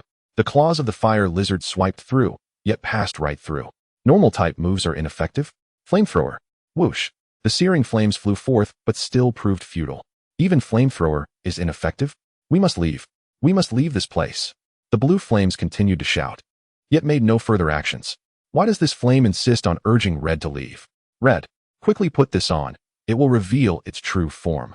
Green rushed down, brandishing Team Rocket's X-ray glasses, which he had seized from them after defeating them, tossing them into Red's hands. What is this? Under the glasses' influence, the blue flame gradually unveiled its true nature. This is not a ghost-type Pokémon. It resembles Galacara. Galacara? Could it be the mother of Galacara? Get away from here. They are on the rooftop. It's dangerous. Galacara continued to call out. Indeed, the spirit of Galacara has been here, preventing people from ascending to avoid being harmed by Team Rocket. It does not wish to witness others suffer the same fate. Galacara. Galacara. Mother. Suddenly, Galacara ran up. Child. Galacara approached, embracing her offspring. The mother and child finally reunited, Galacara's wish fulfilled. Noticing Red and the approaching Pokémon house members, it understood that its child would be safe. Slowly floating into the air, transforming into golden particles, and dissipating. This scene brought tears to many viewers. Who would have thought that a mother and child would reunite in such a manner? Whether Pokémon or ourselves, we all deeply cherish our children. Galacara feared that others would face the same fate, hence its obstruction here. Woo-woo, I can scarcely speak. If it weren't for Team Rocket, they would never have met like this. After all, although the mother and child reunited, it was in this manner that they once again loathed Team Rocket's actions. Red and Green raced upstairs to drive away the remaining Team Rocket members, rescuing Elder Fuji. The Pokémon Tower was finally restored to normalcy, allowing everyone to pay tribute to their departed Pokémon. Thank you for saving me and helping everyone. Elder Fuji expressed his gratitude to Red. It's nothing. It was the least I could do. Wait a moment. I have something for you. Fuji produced a box and handed it to Red. Upon opening it, Red discovered a large and a small gem-like object. A gem. Such a precious item. Such a valuable gem. How could I possibly accept this? Ha ha.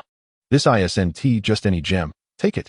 One day you will understand its significance, Fuji stated, implying that the object was not as simple as it appeared. In other regions, these items might be seen as mere gems, but in the Kalos region, they hold a different meaning. Some trainers recognize them. This is the Mega Evolution Stone and Keystone. Do you recognize these items? Yes. I am from the Kalos region. These are items that allow Pokémon to Mega Evolve. I never imagined Elder Fuji would gift such a grand present. What is Mega Evolution? Could you enlighten us? For those unfamiliar with Mega Evolution, it seemed quite foreign.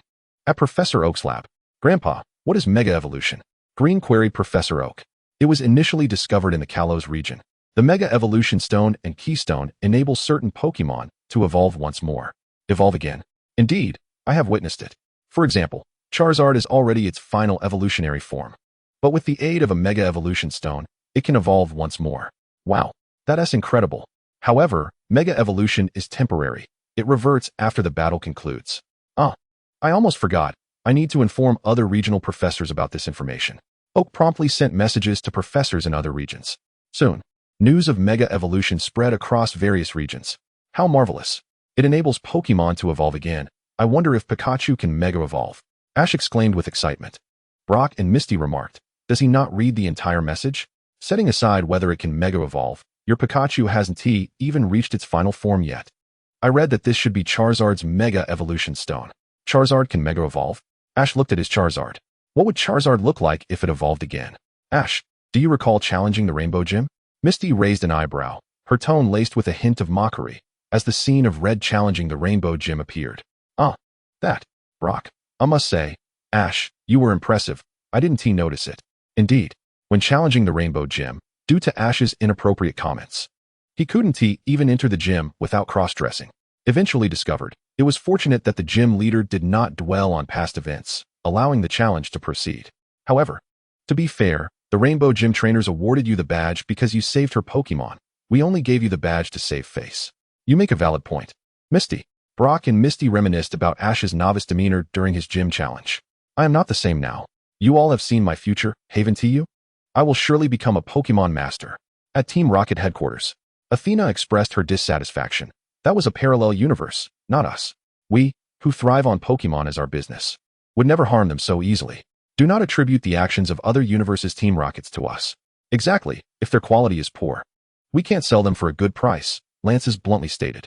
Giovanni, however, fixed his gaze intently on the Mega Evolution Stone. Having heard of such items from the Kalos region, boss, I have something that might pique your interest. Speak, Apollo. I did some research and discovered that Beedrill can undergo Mega Evolution. Beedrill? An old friend. Sakaki produced a Pokeball containing Beedrill. A companion that had been with him for a considerable duration, now evolved into its current form. If it were to Mega Evolve, that would be remarkable.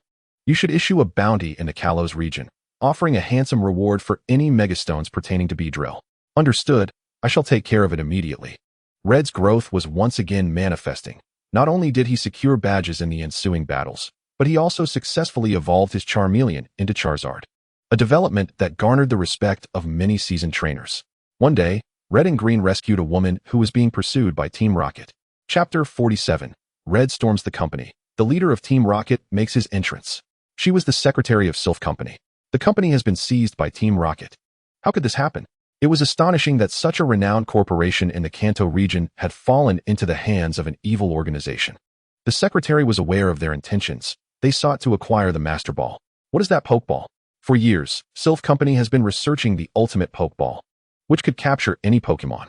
Any Pokémon, you say? Everyone recalled the black ball that appeared in the previous Mewtwo storyline. Now that was truly extraordinary. It could even capture Pokémon that had already been caught, and once inside, they could not escape even if the ball was recalled. Such a ball was exceedingly perilous. If it fell into the hands of an evil organization, the consequences would be dire. On a river in the Hoenn region, an elderly man with white hair sat in a boat. This is it. If I can devise a way to obtain it, I will be able to capture Arceus. Indeed. Let us proceed. Can anyone recall which episode this is from? On a deserted island. The Master Ball. It can capture any Pokémon? Mewtwo listened to the chatter of the viewers. Humph. With your intellect, no matter how you fabricate it, you could never surpass the Pokeballs I create. Mewtwo dismissed the notion. Even if they managed to create a Master Ball, it could never rival its own craftsmanship. In the Elite Four group chat. Origin. Is there truly such a Pokeball in our world? Kikuko. Indeed. There is a company in the Kanto region that is developing the Master Ball, and it is said they have made significant progress. Kikuko's statement caused an uproar within the chat. Bonnie, no way. Such a ball really exists? Goodness. Does that mean catching Pokemon would be as simple as tossing a ball? Cynthia, waking up to this news. I fear the Master Ball could be too dangerous in the wrong hands. Shimi, precisely, if it falls into an evil organization like Team Rocket. Any Pokemon could be captured with a single Master Ball, and wild Pokemon would soon be exhausted.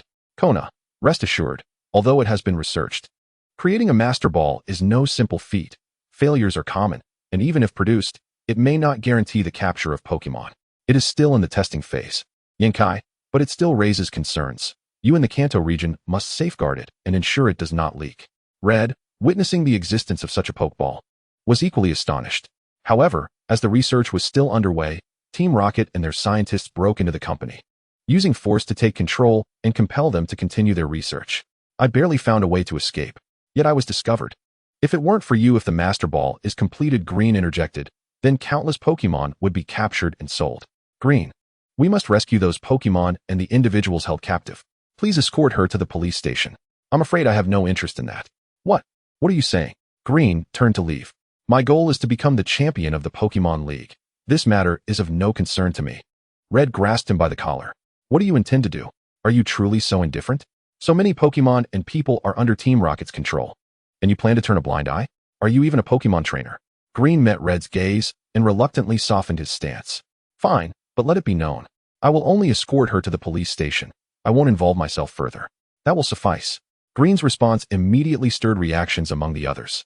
This Green is rather cold-hearted. Is he really opting to remain a bystander? While it might not directly concern him, it feels morally wrong. His goal is to become the Pokémon champion? Other matters appear insignificant to him. But Red is different. His character guarantees he will help. Do you think that Shigeru would act similarly? Indeed. After all, they resemble each other so closely. Shigeru, I am not like that. Why do you always compare me to Green? Just because we look alike? It's so unfair. It's so unfair. I acknowledge that I enjoy showing off, but I'm not heartless. What are you planning to do? I will infiltrate the company and defeat Team Rocket. What? Red's declaration left both of them speechless. You must understand, the place is crawling with Team Rocket operatives. Can you truly handle it alone? I can be trusted. Have faith in me. Red boldly entered Sylph Company alone. Goodness, Red is truly going in by himself. Isn't that rather reckless? The entire company is filled with Team Rocket members. Can he manage to take them all on by himself? Red was typically calm in his endeavors, yet this time seemed different. Could it be because of the Pokémon? The mere mention of Pokémon seemed to ignite his spirit. I am also curious to see how much Red has matured. As Red stepped through the doors of Sylph Company, he was immediately spotted by two Team Rocket members. Who are you? Which child dares to trespass on Team Rocket's territory? Red did not hesitate. He drew a Pokeball. Enough chatter, let us battle. Go, Charizard. Good lad. Weezing, let us show him some color. Zubat, give him a taste of defeat. Red swiftly engaged with the Team Rocket members, and as expected, they were swiftly defeated. Red moved like a warrior, vanquishing any foe that dared to obstruct his path. Has Red truly grown this formidable? Red successfully rescued the captive Pokémon and company employees, learning from one of them that their boss was imprisoned by the leader of Team Rocket in his office. The boss's office is on the top floor. The leader of Team Rocket, that individual, is finally making an appearance. Kanto Pokémon League. He's coming out. The leader of Team Rocket. The villain who had been pursued for so long was finally about to reveal himself. Kona, calm down, Dato. This is a parallel world, and individuals may differ entirely. Perhaps the leader of Team Rocket in our world looks different. That is a possibility. Dato, let us observe first. As the champion, I must eradicate Team Rocket. They have long been a blight upon this region. Smack. Crimson arrived at the office and forcefully kicked the door open. He beheld the company's trembling owner seated on the sofa, accompanied by a member of Team Rocket. Additionally, a middle-aged man, clad in somewhat distinctive attire and wearing a stern expression, stood before the window. Are you the one they spoke of, the boy who constantly thwarts our efforts? His voice was frigid, devoid of any warmth. Crimson realized, could you be the leader of Team Rocket? Indeed, came the reply. You have allowed Pokémon to suffer in your quest for the Master Ball, and I shall not forgive you for that. Such harsh words for a mere child. The middle-aged man retorted, moving closer to the company owner. I am engaged in business discussions with Mr. Hirafu. The adult world is beyond your understanding. Business discussions? More like a brazen act of robbery. The company owner could no longer contain himself. You and your Team Rocket barged in here, threatening to seize the Master Ball through force, and yet you dare to speak of business? Chapter 48. The leader of Team Rocket, Sakaki, the powerful Nidoking. The police are on their way. Surrender at once. Crimson commanded, instructing Green to take the secretary to the police station and report the incident. To have defeated my subordinates and arrived here is commendable. However, your plans are now in ruins. I never anticipated that Team Rocket's scheme would be thwarted by a mere child. A Team Rocket member, listening to reports through his earpiece, urged, Boss, we must leave. Our men report a large contingent of police approaching. You think you can escape? Not on my watch. Crimson positioned himself directly in their path. What an insolent child. We were already prepared to leave, yet it seems a lesson is in order for you. The middle-aged man retrieved a Pokeball from a nearby box. Boss, would you really engage personally with a mere child? He is no ordinary child. He is a brash little brat who manages to get under my skin. I am Sakaki, the leader of Team Rocket. The middle-aged man announced his name, revealing himself as Sakaki. Sakaki, the president of the Pokemon League, Damalanchi, sat in his office, feeling a sense of familiarity with the name. Moreover, the man's appearance seemed equally recognizable. I recall. The president began to search through the Kanto gym records, noting that aside from the 8 prominent gyms, there were many lesser-known ones, all recognized by the league. Indeed, how could this be? The president finally found a profile, a fashionable middle-aged man in an orange suit, strikingly similar to the Team Rocket leader in the video. I can't believe the leader of Team Rocket has infiltrated the gym leaders. It was shocking to realize that the enemy, seemingly distant, was actually right under their noses. Meanwhile, at Team Rocket's headquarters, wow, another Sakaki. He looks just like him. The surprised subordinates exclaimed. Yes, the same stern expression, and his speech reveals no weakness. Apollo and Athena gazed at the video of their leader. Is this another version of me from a different world? I wonder how I perform there. In the Kanto Pokemon League, a phone rang, startling President Damalanchi. Who is calling me? He answered to find it was Dado. What's the matter, President? Is it something important? As Dado listened, the president's incredulity morphed into a grave expression. Good heavens. You can't be serious. Who is deceiving whom? Just see for yourself. What's going on, Dado? What happened? Do you remember that man named Sakaki? VE confirmed he exists, and he is indeed a gym leader in Kanto. What? The revelation that the elusive leader of Team Rocket was operating right beneath their noses was staggering. Dado, you're not pulling my leg, are you? No, look. The president has already sent the information. Dado opened his computer, revealing a photograph of a man who bore a striking resemblance to the one in the video. Also named Sakaki, the leader of the Tokiwa Gym.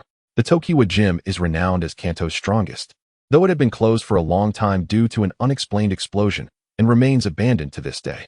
Sakaki had vanished and was listed as missing. Who would have thought the leader of Team Rocket would also be a gym leader? What a brilliant disguise. Dado exclaimed. Is the information accurate? Yes. Aside from the photo and name, everything else is fabricated. This Sakaki went missing after the gym explosion. He must have been hiding. I will contact the police immediately and issue a warrant. Sakaki threw a pokeball, summoning a Nidoking. Seeing the leader of Team Rocket, Crimson knew he must send out his strongest Pokemon. Charizard, go! Nidoking, use double kick. Nido, thud, crash. Nidoking struck first, delivering 2 powerful kicks to Charizard, sending it crashing into the wall, leaving deep cracks. Is this Nidoking a bit too strong? Crimson thought as he watched his Charizard get sent flying. I expected a challenge. Yet it ended like this. Sakaki expressed a hint of disappointment. Finish it. With a snap of his fingers, Nidoking lunged forward. Quick, use Flamethrower. Surf. Charizard unleashed a torrent of flames, while Nidoking summoned a wave of water, colliding in a spectacular explosion. Boom. The blast obliterated the floor, leaving a gaping hole in the wall and plunging the entire building into darkness, while Charizard lay motionless on the ground, and Nidoking remained undeterred. Goodness. Is this Nidoking truly that outrageous? Crimson marveled at the evident disparity in power. This Nidoking far surpasses the one that Blue used in the Silver Conference. If memory serves, Nidoking is a ground and poison-type Pokemon, yet it executed a fighting-type move, double kick, and a water-type move, Surf. How could a ground-type use a water-type move with such potency? I checked, and it seems Nidoking can indeed learn Surf, but its power. Good heavens. It rivals my Gyarados. Is the leader of Team Rocket truly this formidable? Such a Nidoking could challenge the Elite Four, or even the champion. Sakaki's prowess astonished both the champion and the elite. Champion group. Wataru, wow. This Nidoking's strength is rather exaggerated, isn't it? Without even employing its signature move. It took down the Charizard in just 2 moves. And, I must admit, even I am somewhat taken aback. My Charizard would likely struggle against it without Gigantamaxing. The power of that Surf move is on par with some Water-type Pokemon signature moves, and it isn't even its own type's ultimate attack. Karenai Wataru. I just noticed that in our world, the leader of Team Rocket is also named Sakaki, and he is, astonishingly, the gym leader of your Kanto region? Makuri, what? You allowed the leader of an evil organization to become a gym leader? Are you all alright? Wataru, it's true. This guy has covered his tracks so thoroughly. Aside from his photo and name, everything else is fabricated. A wanted notice has already been issued. It's only a matter of time before we catch him. Daigo, this is the first I've heard of such a thing. Do you think our Sakaki will also possess such formidable strength? Chapter 49. Sakaki is the strongest gym leader in Kanto, a claim Akaji refuses to acknowledge. Hiss. Upon reading Daigo's words, Wataru bared his teeth. He was uncertain if this was Sakaki's full strength. If he had more aces up his sleeve, that would be dire indeed. Indeed. Sakaki possesses a Pokémon that exceeds your wildest imagination, one he seldom sends into battle. That Pokémon may even surpass some legendary ones. Zhu Clan, we must be more vigilant in the future. It appears Sakaki poses a significant threat. Hoenn region, Magma Team. The leader of Team Rocket truly possesses remarkable skills. Akainu initially thought that an organization that trades Pokémon would lack strength, but Sakaki immediately showcased his capabilities. Homura, this ground-type Pokémon using a water-type move is astonishingly powerful. How has he raised it? That seemingly formidable Charizard has lost so swiftly. Well, perhaps this organization is not as weak as we imagined. We were misled by those 3 comical characters. Other members, having witnessed Musashi and the others, assumed Team Rocket was merely mediocre, but now they realized their perspective was limited. Aqua Team. Oh, Sakaki has some prowess. The brawny Mizutani suddenly found himself intrigued. Boss, do you think we should seek assistance from Team Rocket when confronting the Magma Team in the future? Bringing more people might help us overpower our old rivals. Let me observe further. I shall contemplate it. Alola region. Skull Team. What strength? The strongest is undoubtedly me. Guzma, seeing the comments praising Sakaki, couldn't bear it. He threw his half-finished beer onto the ground. Indeed, Sakaki cannot compare to our boss. Yes, absolutely. Our boss is the strongest. Guzma is number 1, the supreme warrior. His subordinates cheered enthusiastically. Kalos region. Flare Team. He does possess some strength. I wonder if Sakaki shares similar ideals with me. Or is your Team Rocket merely motivated by profit? Is happiness derived from wealth? Fladali pondered. As humans incessantly battle for resources and to showcase their power, reducing such occurrences necessitates the diminishment of life forms. At Ash's side, do you remember the Tokiwa gym? Ash asked the 2. Of course, we remember. Who would have thought it was Team Rocket's gym? Unfortunately, when we reported it, the police were skeptical, and the gym was obliterated, leaving no trace. Brock suddenly recalled. However, a wanted notice has just been issued. The gym leader of Tokiwa City is Sakaki, the leader of Team Rocket. I must ensure to dismantle an organization that treats Pokémon as mere commodities. It seems that such is the reality. What a rare Charizard, yet it possesses such strength. Sakaki returned Nidoking to its Pokeball, while Akaji rose from the rubble. The company owner had already fainted, leaving his fate uncertain. Why do you treat Pokémon this way? It's simple. Pokémon are my business. Isn't it normal to sacrifice something for the success of a business? Profit is paramount. I will not allow any errors. This is my business. Prioritizing profit is entirely acceptable. Akaji retorted loudly. Pokémon are not a mere business. They are our companions. He had come to understand that Pokémon are not tools, but rather allies. Companions, you say? Your companion seems to be in quite a poor state. Sakaki observed the battered Charizard lying on the ground. You claim it is your companion, yet it has not only lost but is gravely injured due to you. Thus, you cannot possibly comprehend my perspective. Sakaki boarded the helicopter that swiftly disappeared into the night sky, leaving Akaji to watch helplessly as he departed. Akaji had to take his Pokémon to the Pokémon Center and then continue his journey. He had already obtained 7 badges, now only 1 remained. Have you heard? The Pokémon gym in Tokiwa City has reopened. It is reputed to be the strongest gym in Kanto. Upon hearing this, Akaji rushed to Tokiwa City. Green? Akaji encountered Green. You always arrive late. It's quite tragic. What do you mean? Green displayed his badges, having acquired 8 in total. So you've already defeated the Tokiwa gym? Need I say more? You can always try, though I'm not sure you'll succeed. Bye. As Akaji watched Green depart, he quickly arrived at the gym's entrance. Gaining approval from the guard to enter. Why does the atmosphere feel off? Akaji noted the gym's darkness, with all the individuals wearing serious expressions. A stark contrast to the previous ambience. I knew you would come here. Akaji heard a familiar voice. Sakaki, what are you doing here? Because I am the gym leader of Tokiwa City. What? This gym belongs to Team Rocket. Sakaki stepped forward. It could be said to be a hideout for Team Rocket. Since you are here, you must wish to battle the gym leader. You're lying. You're the gym leader? This is absurd. The gym leaders I've encountered may differ in their methods and philosophies, but they share one thing in common. They regard Pokémon as partners. They cherish them. None would treat Pokémon as mere business like you. Akaji could not accept that someone like Sakaki could be a gym leader. In the gym cluster. Brock, I refuse to acknowledge such a person as a gym leader. Ligia. Indeed, it is outrageous for a gym leader to treat Pokémon as a business. Shaber. I too will not recognize such a person as the strongest gym leader in Kanto. Naji, I concur. Sakura. Although our Hualan gym currently emphasizes performance, we too will not acknowledge Sakaki as a gym leader. A multitude of Kanto gym leaders expressed their opposition to Sakake's claim to leadership. Gym leaders from other regions echoed their sentiments. To aspire to be a gym leader, one must at the very least regard Pokémon as partners rather than mere commodities. Such a person is utterly unqualified to be a gym leader. Red also refuses to acknowledge. I do not recognize you as the strongest gym leader. Whether you accept it or not is of no consequence. Sakaki expresses his indifference. So, what do you intend to do now? Shall we settle this with a battle? Of course, but not against a gym leader. Rather, it shall be against the leader of Team Rocket. This is my vendetta, a battle between the leaders of Team Rocket, not a gym challenge. Sakake's expression grows somewhat solemn as he instructs his subordinates to illuminate the battlefield. Yesterday, I encountered a boy of similar age, equally arrogant. Yet his strength surpassed that of any trainer I have faced thus far. If I am not mistaken, you have collected 7 badges, correct? Fighting him was merely a contest between a gym leader and a challenger. However, in your case, it cannot be so. You are an anomaly. Sakaki withdraws 6 Pokeballs from the teleportation device, replacing them with 2 Ultra Balls. Why do I feel so invigorated? Sakaki realizes his own emotions. Even within the company, I yearn to have this young brat as my rival.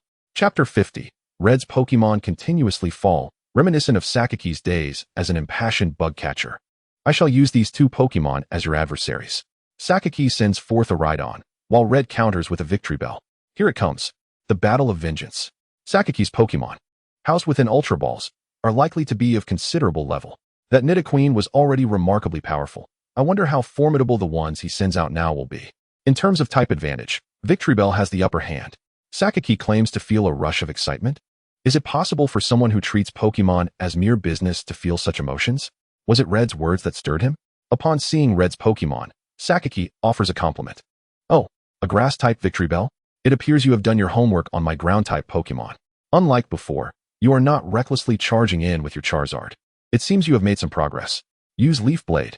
Horn Attack. Victory Bell swings its arms, sending a flurry of spinning leaves flying. But Rhydon deftly evades and charges directly into Victory Bell, incapacitating it in an instant. One-hit knockout. How could this be? Red had assumed that with the type advantage, he would not suffer such a crushing defeat, yet he did not expect his opponent's level to be the decisive factor. Indeed, while Victory Bell had the type advantage, it was regrettably matched against my Rhydon. That must be disregarded. Return. Now Scyther. The Scyther, with its scythe-like arms, appears. It is the long-extinct Scyther, revived by a fossil machine. Use Fury Cutter. Body Slam. Bam. Scyther. Both sides unleash their signature moves simultaneously. Yet it is evident that Scyther suffers the more severe injuries. Use Hydro Pump. Red commands his Water-type attack. Hydro Pump. Thunderbolt. Zazup. Scyther. Thunderbolt pierces through Hydro Pump, knocking Scyther to the ground. What? Not even Hydro Pump was effective. I told you, relying solely on type advantages will not win against me. Among the champions, Julon observes, Sakake's battles do not rely on type advantages. He directly employs signature moves and levels to overpower opponents. Dan D adds, that Rhydon is indeed of an impressively high level, and to counter water types, he even has Thunderbolt at his disposal, which is no less powerful than that of any typical electric-type Pokemon. Macaulay exclaims, my god, does that mean Red is destined to lose? Karuna reassures, it's still early. Red and Ash will not abandon hope. We must believe in him and continue watching. Return. Go, Snorlax.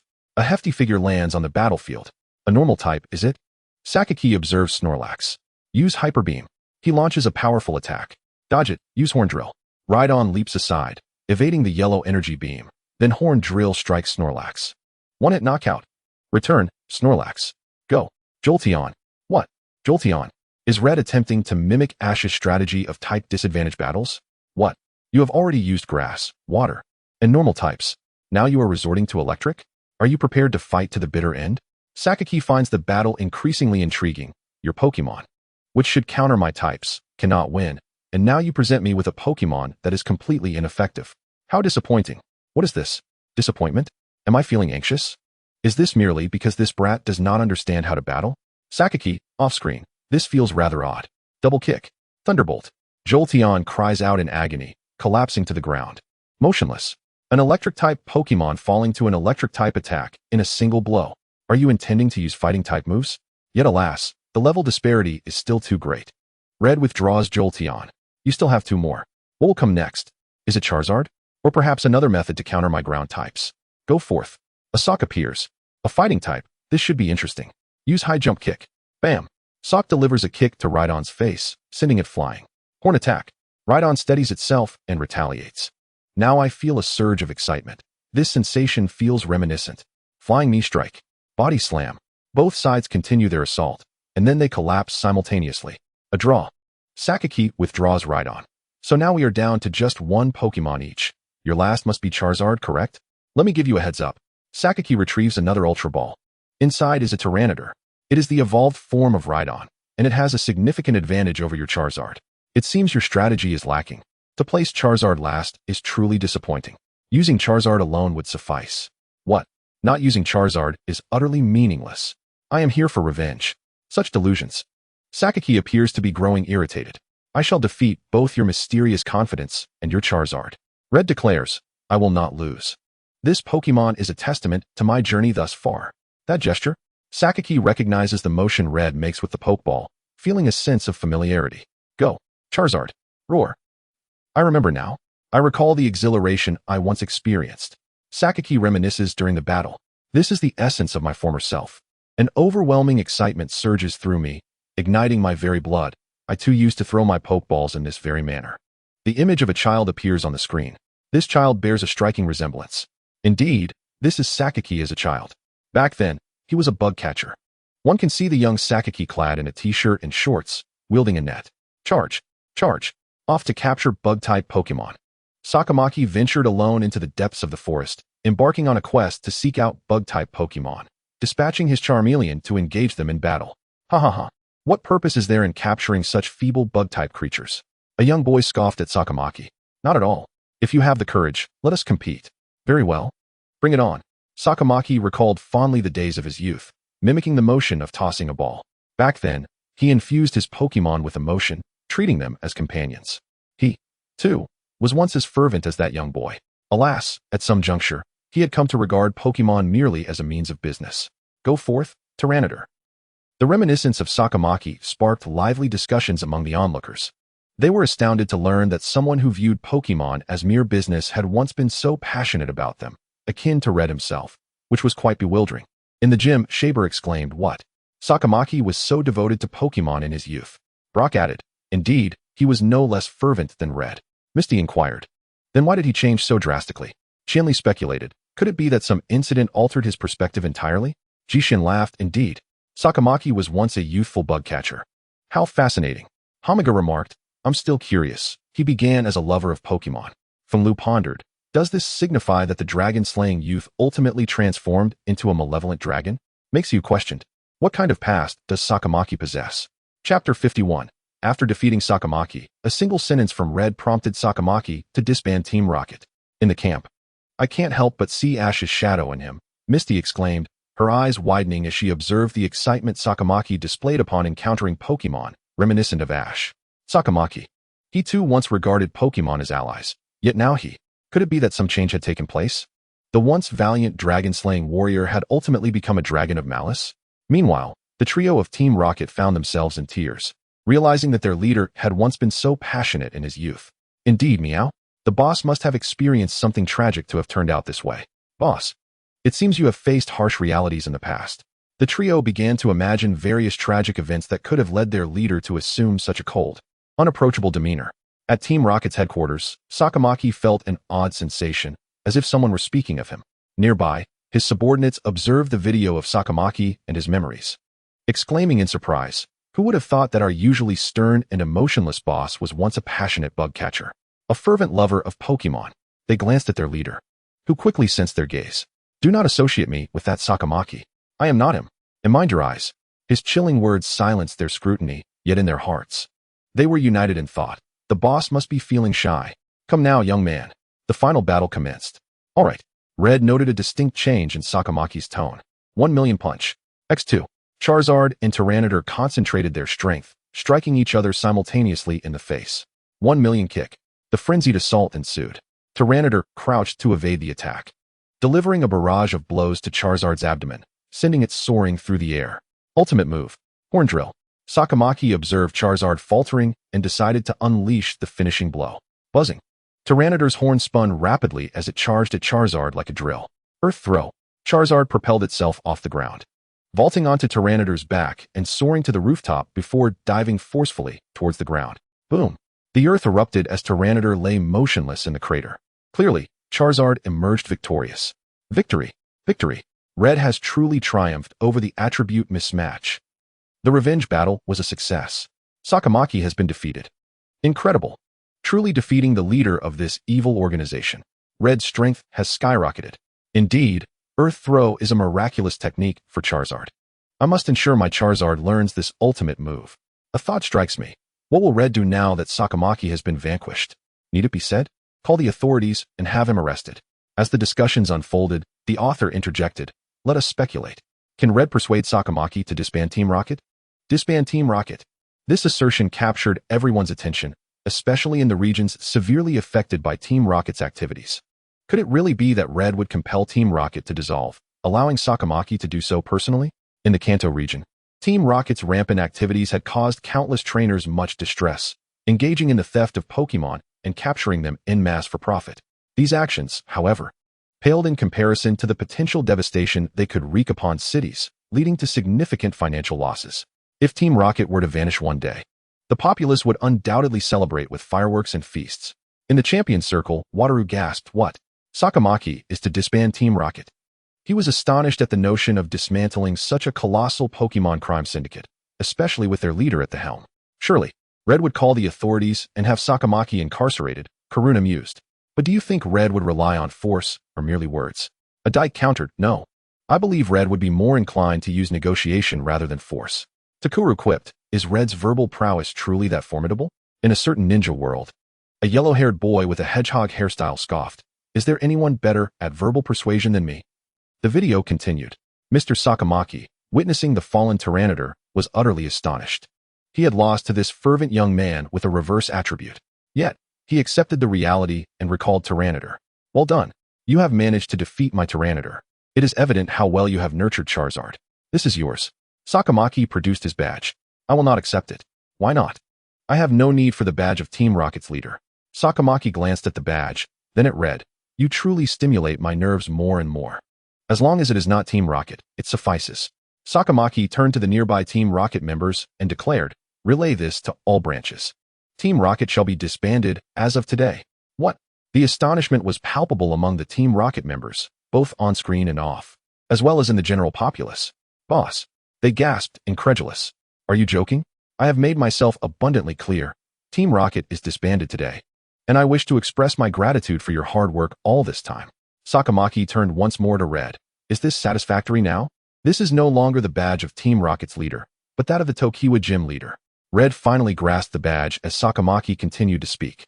"Take it to greater heights," Sakaki declared before departing, with the surrounding members hastening to follow, ensuring their leader was not jesting. Wow! With a single statement, Sakaki disbanded Team Rocket. Red is truly formidable. Moreover, Sakaki seems exceedingly gracious towards Red, abandoning an endeavor he has nurtured for so long. Sakaki personally dissolving his own Team Rocket. I would gladly refer to Red as the savior. He has brought about the dissolution of Team Rocket. How I wish we had a Red among us.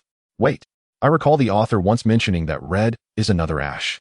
Indeed, Red is Ash from an alternate universe. If Red can disband Team Rocket, then Ash should be capable as well. We eagerly await the day when Team Rocket is dissolved. Once Ash finds success, I believe he can achieve it. Let us hope that one day in our world, Team Rocket too can be disbanded. At the campsite. Disband Team Rocket? Upon observing the conversation, Ash realized that while he often encountered Team Rocket, it was always those three familiar faces. Misty exclaimed, "Did Team Rocket in that world truly disband?" "Ash, you should give it a try.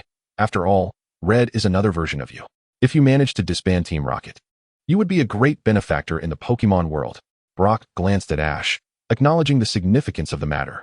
Yet, this Sakaki fellow remains a stranger to me. Thus far, Ash has not even seen what Sakaki looks like in his own world. Chapter 52, Red vs Green, the briefest champion. Team Rocket's base.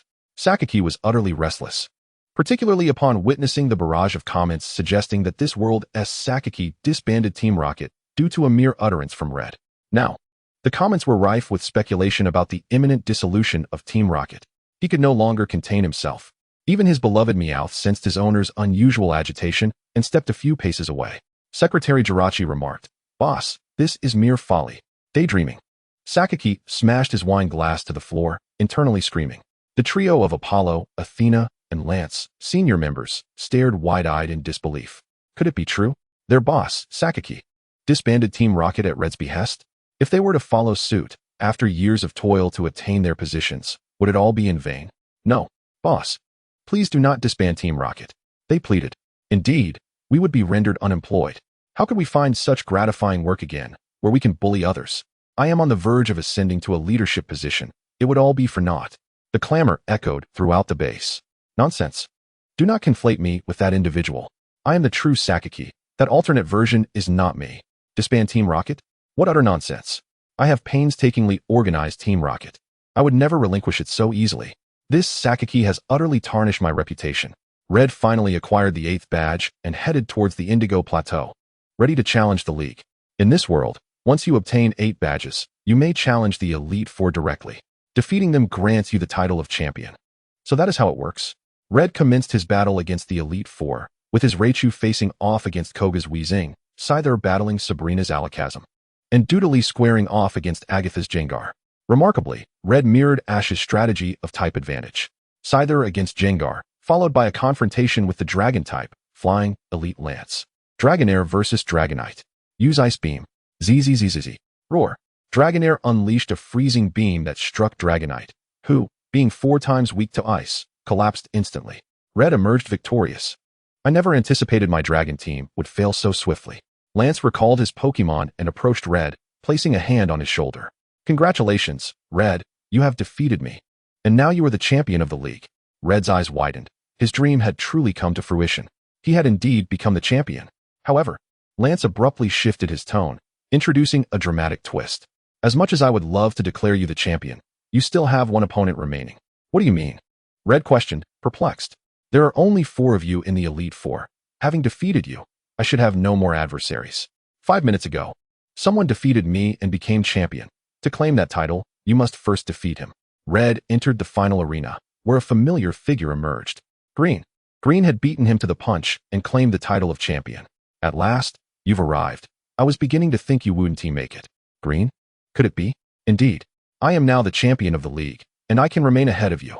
I have been collecting Pokémon and searching for the perfect ones, assembling the ideal team to reach the pinnacle of the Pokémon League. Do you understand what this signifies, Red? Red shook his head. Then allow me to enlighten you. I am the strongest individual in the world. Uft. Ha.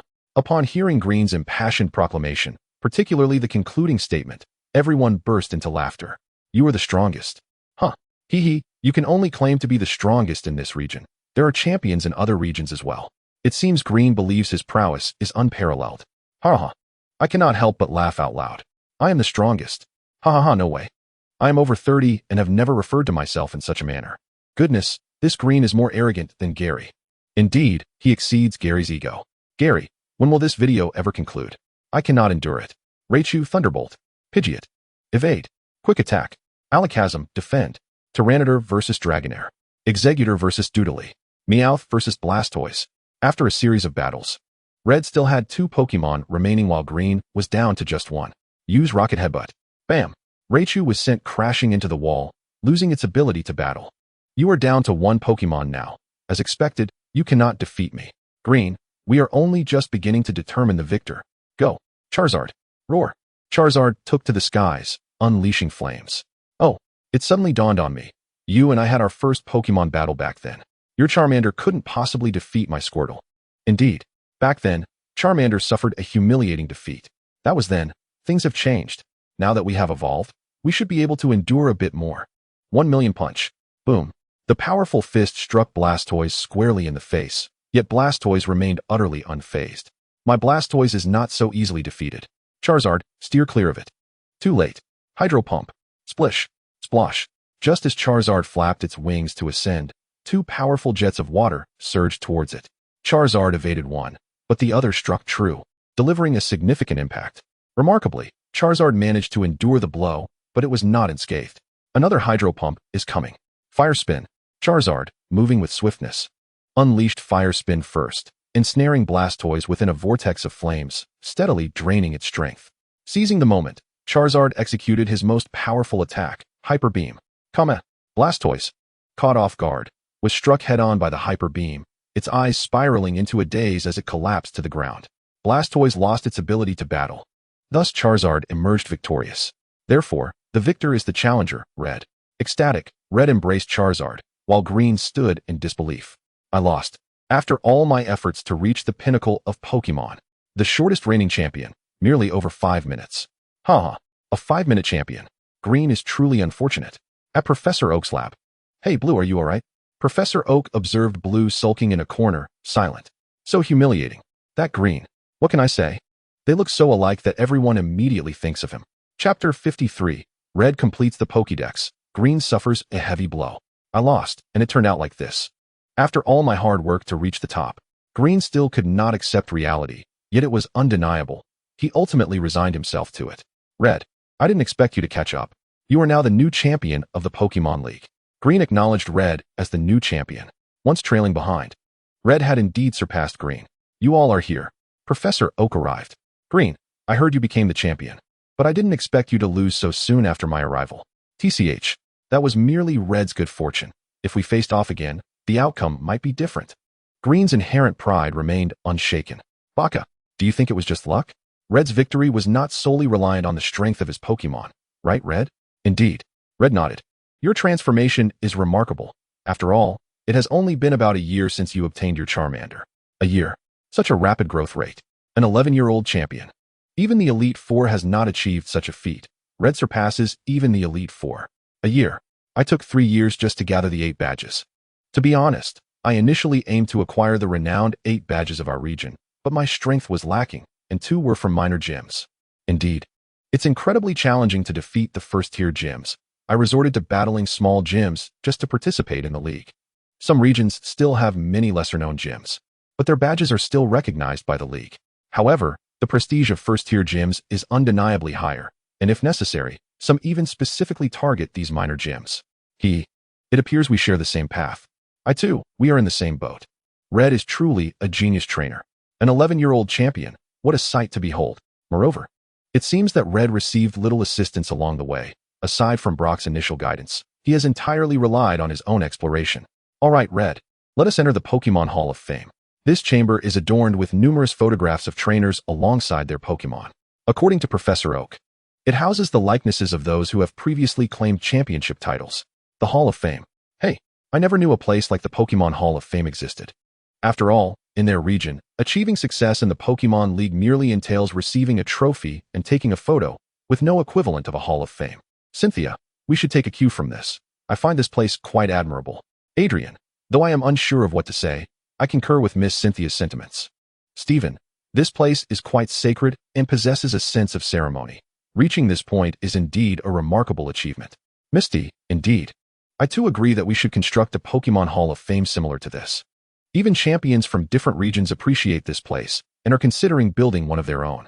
Red's portrait appeared in the Pokémon League Hall of Fame, along with that of his Pokémon. Although Red has become the champion of the Pokémon League, he continues his journey, aiming to collect Pokémon from the Kanto region. He has successfully captured Articuno, Zapdos, and Moltres. Indeed, all 3 legendary birds have been captured by Red. Off-screen, the legendary birds. Nanny? This little brat actually captured all 3 legendary birds. What? I can't be seeing this wrong. You are not mistaken. He truly captured the legendary bird Pokémon of the Kanto region. Goodness. I thought merely encountering legendary Pokémon would be lucky enough, let alone capturing them. Red is indeed an extraordinary individual. This is to complete the collection of Kanto Pokémon at the entrance of a certain hospital. What's the big deal? It's just a mythical beast. I can capture one too for everyone to see. Ah, that hurts. Go-How couldn't help but exclaim, damn. Why was my luck so terrible that day? I was chased by a swarm of Beedrills and got stung on the rear. If I hadn't jumped into a lake to hide, I'd probably be a hedgehog by now. I will never be defeated. I will capture all Pokémon. Even mythical beasts are no exception. Go-How set off again in search of Pokémon. I wonder if there are any Pokémon in this cave? Go-How entered an abandoned mine, starting his search. Ghastly. Soon he spotted a Ghastly floating in the air. You're mine. Go-How threw a Pokeball, but it went straight through. Annoying.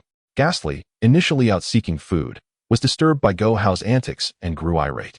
Soon, a swarm of Ghastly, Haunter, and even Jengar surrounded Go-How. Whoa.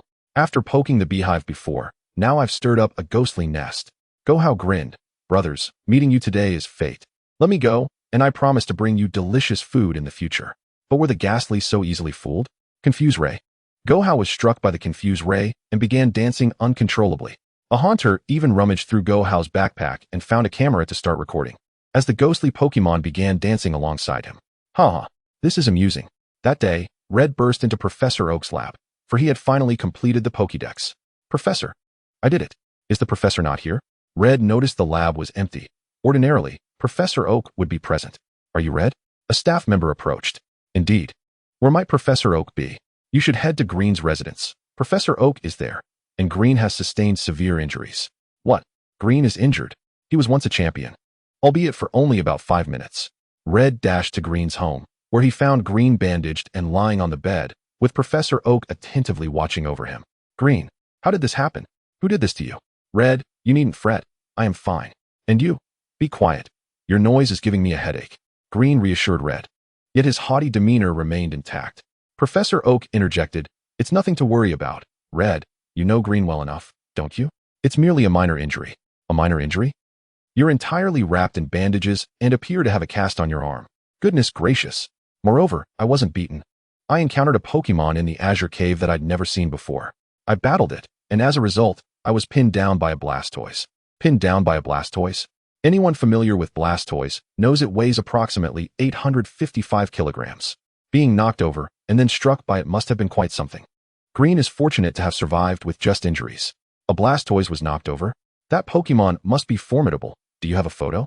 Blastoise was Green's strongest asset, and the fact that it had been overpowered spoke volumes of its might. After a moment of silence, Green, reluctant to relive the humiliating encounter, spoke up. I don't have a photo. My Pokédex was crushed in the scuffle. It was my first time encountering such a Pokemon. He produced a flattened Pokédex, exclaiming in resignation. What about its signature move? We can at least identify that. Ah, yes, it used telekinesis and light screen, those two moves. Professor, could you check if any Psychic-type Pokemon in the Pokédex match that description? Professor Oak opened Red's Pokédex, displaying the Psychic-type Pokemon, such as Exeggutor, Slowpoke, and Solgaleo. None of these. Red, have you truly completed your collection? Green noticed that none of the entries included the Pokemon he faced. Absolutely. I have indeed finished it. Can you describe the appearance of that Pokemon to me? Green pondered. It was humanoid, with a white body and a long purple tail. Based on Green's description, Professor Oak could not recall any Pokemon that matched. Thus, a bold hypothesis emerged. A new species of Pokemon had appeared in the Kanto region. However, the audience watching from outside had different thoughts. Humanoid, white body, long purple tail. These features nearly mirrored those of Mewtwo. Ah, it's Mewtwo. This parallel world has Mewtwo as well. Professor Oak, one exclaimed.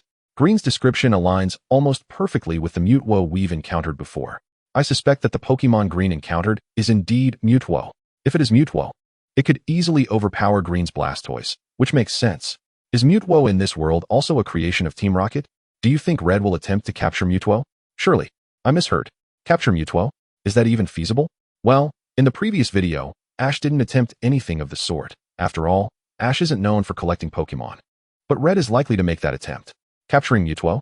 It's hard to fathom, given the temperament and abilities exhibited by Mewtwo in earlier footage. One could only assume that any ordinary person would turn and flee upon encountering it. Could Red truly accomplish such a feat? On a deserted island, Mewtwo scoffed, "Capture me? What a laughable notion." It nearly burst into laughter. Had it not been for the video prompting me to reflect, I might have followed the footage's content blindly. Attempting to capture me is absolutely out of the question. Dream, Mewtwo's counterpart spoke. That being is the same one who shattered your shield and struck you square in the face in another parallel universe. Dream had come to converse with Mewtwo, urging it to release its fixation on determining who is the original and who is merely a copy. Well, he is an Ash. I must have underestimated that video. Otherwise, how could a mere human defeat me? In Mewtwo's eyes, Ash was simply a human who altered its perspective, only slightly more peculiar than the average human. Let me go? I wish to see that Pokemon. Professor Oak questioned Red. Are you truly prepared for this? That's impossible. Green interjected. That being is far too powerful. Even I couldn't stop it. Red, you certainly won't succeed either. Red replied. You were merely a champion for 5 minutes. I was the one who dethroned you. If you claim you can't do it, why should I believe you? What gives you such confidence? Red, are you listening? I am, but we must investigate. How can we understand without looking?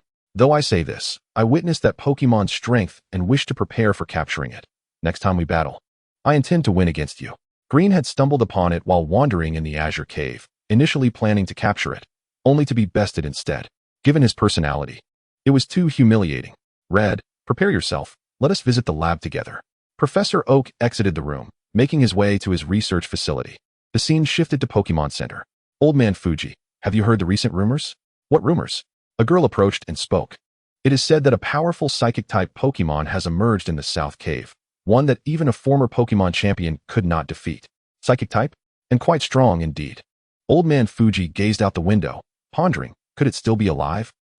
What do you mean? It appeared that Old Man Fuji was aware of Mewtwo's existence. Old Man Fuji knows about Mewtwo? Do you recall when Old Man Fuji was kidnapped by Team Rocket? I wondered why they targeted him. Could it be that Old Man Fuji was involved in research on Mewtwo? No way. Old Man Fuji is far more complex than he appears. Subsequent developments would affirm this. Red recalled discovering documents in an abandoned mansion on Fire Island. In the tropical rainforest, we discovered a new species of Pokemon. We named it Mew, and we found remnants of its genes, enabling us to create a completely new Pokemon. Mewtwo. Is it Mewtwo? Professor Oak inquired. By the way, what are these two stones? Professor Oak inquired, pointing at the two mega stones nestled within the crimson shell. I am uncertain. An elderly man named Fuji bestowed them upon me, stating that one day I would comprehend their significance. Fuji. Professor Oak's brow furrowed, the name striking a familiar chord. Could it be Professor Fuji? Red noted that Professor Oak had mentioned that the elder had once held the title of professor as well. Indeed, it was long ago. Professor Fuji was heralded as one of the foremost scholars in the realm of Pokemon research. However, everything changed with the discovery of new Pokemon. His studies were deemed heretical. What led to that? He sought to artificially create Pokemon. Could it be that Mewtwo is? Precisely, there exists that possibility. Thus, I ponder whether the gentleman who gifted you these two stones might indeed be Professor Fuji. Red remained skeptical. Could it merely be a coincidence of names? Though I cannot ascertain the nature of these stones, my research has revealed a peculiar energy exchange between them. The blue stone reacts vigorously in proximity to Charizard, while the smaller stone exhibits a response when near you. Professor Oak elucidated, lifting the mega stone to further elaborate on his findings. Hence, I propose you affix the blue stone to Charizard and keep the other one close to you. Determined to capture Pokemon number 150, Red ventured toward the Azure Cave. Come forth, Lapras, Red commanded, mounting the Pokemon as they glided into the cavern, knowing that the terrain ahead was devoid of land, necessitating the use of his Pokemon to navigate. Is that it? In the cave, Red meticulously searched until he stumbled upon an open area, where a Pokemon strikingly resembling the description of Mewtwo stood. At last, it has arrived. Is Red truly going to capture Mewtwo? This is precarious. Mewtwo's prowess is formidable. Red has already become a champion, and he wields the legendary birds. Go for it, Red. Show Mewtwo the might of humanity and Pokemon. Defeat it. Subdue Mewtwo. You must be Mewtwo. Allow me to capture you. Mewtwo roared in response to Red's call, adopting a battle stance. Chapter 55. The potent Mewtwo, Charizard Mega Evolves. Go, Gengar. Red unleashed the spectral monarch of Kanto. Shadow Ball. Mewtwo retaliated with its own Shadow Ball. The black beam collided with the purplish energy sphere. Yet the Shadow Ball overpowered Gengar, causing it to faint. Such strength. Then, it's your turn, Articuno. Observing Gengar's swift defeat, Red summoned one of the legendary birds, Articuno. Use Blizzard. A frigid storm surged toward Mewtwo, who raised its arm in defense, frost creeping along its limb and signs of frostbite emerging on its body. This must have inflicted damage, Red declared, but to his astonishment, green energy enveloped Mewtwo, healing its wounds. Its self-regeneration. Self-regeneration restores half of maximum health. Mewtwo effortlessly unleashed another Shadow Ball. Articuno. Articuno cried out as it plummeted to the ground. Can even legendary Pokemon not prevail? Red finally comprehended that Mewtwo's strength surpassed any Pokemon he had previously encountered. At that moment, a little girl approached Professor Fuji, informing him of Red's journey to the Azure Cave. He has indeed ventured there. Currently, Red's Pokemon stand no chance against it. How can this be? Fuji stated matter-of-factly. The girl gasped, but Red is the reigning Pokemon champion. If he is to triumph, Red, realizing even Articuno could not withstand Mewtwo, retrieved a Pokeball. I must entrust this to you, Charizard. Come forth. My ultimate trump card. Use Blast Burn. Mewtwo was struck directly, yet it continued to heal through self-regeneration. Hyper Beam. With a whoosh, Charizard was struck down, and Red rushed to catch it, but was pinned down. Charizard rose once more, declaring, "I am unscathed. Use Dragon Claw." Roar. Charizard soared forward, claws gleaming with light. Just in time. Mewtwo countered with Psychic, halting Charizard mid-attack and seizing it with telekinetic force. Away with you. With a swift motion, Mewtwo hurled Charizard, sending both it and Red crashing into the depths of the water. The spectators murmured, "Mewtwo's might remains unparalleled."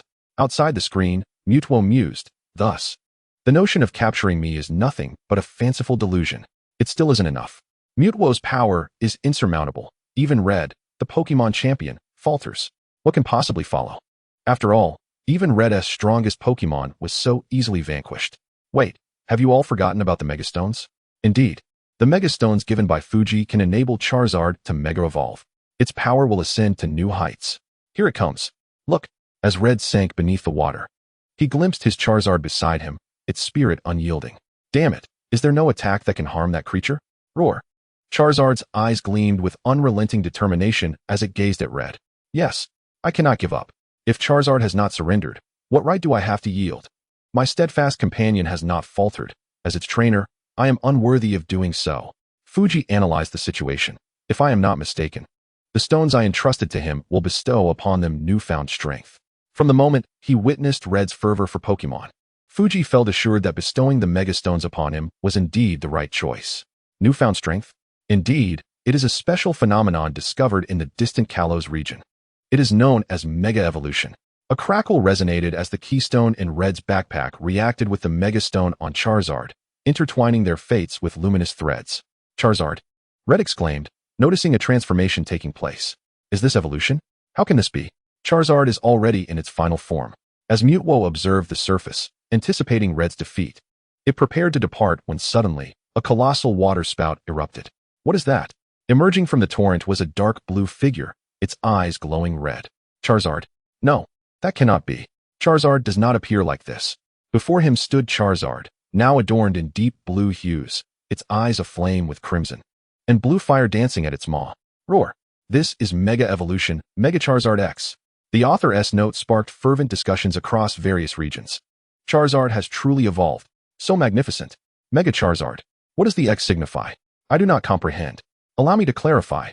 I hail from the Kalos region, where Charizard possesses two forms of Mega Evolution. This is the X form, while the other is the Y form. How marvelous. Mega Evolution. Can we defeat Mewtwo now? Mega Evolution is merely a temporary effect. It will revert once the battle concludes. The champions gathered. Alder, is this the Mega Evolution of the Kalos region? Callum, indeed. My Gardevoir can also Mega Evolve. Serena, a blue-black Charizard? This is my first time witnessing it. It resembles a dragon even more. I wonder if Milotic can Mega Evolve as well. It is my ace Pokémon. Lance, Charizard is a fire and flying type, while it appears dragon-like. It is not actually a dragon type. Callum, haha, you're going to make me laugh to death. What right do you have to call yourself a dragon master? Lance, am I mistaken? Isn't Charizard a fire and flying type? Callum, let me enlighten you. When Charizard undergoes X Mega Evolution, its type transforms into fire and dragon, truly becoming a dragon type. Lance, no way. Is that how it works? I need to find a Mega Stone. I also have a Charizard, and it indeed becomes a dragon type after Mega Evolution. Steven, the Mega Stones are most abundant in the Kalos region, but they can also be found in other regions. I am currently excavating in a cave. Zinnia, Mega Evolution? That sounds impressive. Callum, Zinnia, your Garchomp can also Mega Evolve. At the campsite, it truly evolved. Charizard has genuinely Mega Evolved. Ash gazed at the Mega Charizard with uncontainable excitement, as if it were his own. It really has evolved. No, I've researched some information. Brock diligently scoured the details. Mega Evolution is a temporary transformation, not permanent. Once the battle ends, it will revert, and not every Pokémon can Mega Evolve. Even with the Megastone and Keystone, it requires a bond between you. Brock examined the report. Ash's eyes sparkled with anticipation. Will I also be able to achieve Mega Evolution in the future? On a deserted island. Mega Evolution. Mewtwo observed this novelty with curiosity. Nearby, Mew spoke up. What? You say I'm bound to lose. Mewtwo, hearing Mew's words, felt displeased. How could it be declared a loser before the battle had even begun? Impossible. Is it merely an evolution? Does evolving guarantee victory over me? Such naivety. I, Mewtwo, am not so easily defeated. Mewtwo directly refuted Mew's words. There was no way it would lose. Chapter 56. Capturing Mewtwo, the birth of Lugia. Red sat atop Charizard, exclaiming, Charizard has evolved once more. I can't believe it truly evolved again. Is this the power bestowed upon me by Professor Fuji's stone? Charizard soared back to the platform at incredible speed. Alright, use Blast Burn. The blue flame struck Mewtwo, causing it to stagger. Mewtwo, how has my strength increased so much with this one hit? Incredible. Even my ultimate move has become more powerful. Red threw a Ultra Ball, and Mewtwo was sucked inside. Outside the video, Mewtwo exclaimed, no way. Am I truly being captured? Crack. The Ultra Ball shattered, and Mewtwo reappeared. Failure. Hyper Beam. Let us use Hyper Beam too. The two ultimate moves clashed, and Charizard engaged Mewtwo in battle. Bam. Crack. Bam. Red watched as Charizard wrestled with Mewtwo, reminiscent of when it was just a Charmander. Charmander, you've truly grown stronger. After such a long journey, the time for resolution has come. Charizard, deliver the strongest blow with a Mega Punch. Charizard concentrated energy in its fist and struck Mewtwo in the chest. How could this happen? Whoosh. Boom. Mewtwo flew far away, crashing against the rock wall, kneeling on the ground, unable to rise. It was unbearable. Its body ached too much. It couldn't even use its self-recovery. Mewtwo had never been so thoroughly defeated. Go. Red threw another Ultra Ball, intently watching the shaking ball. Please. It must work. Ding. As the Ultra Ball stilled, it signified that Red had successfully captured Mewtwo. I did it. I captured Mewtwo, the 150th Pokémon. Red raised the Ultra Ball containing Mewtwo alongside his Charizard, rejoicing.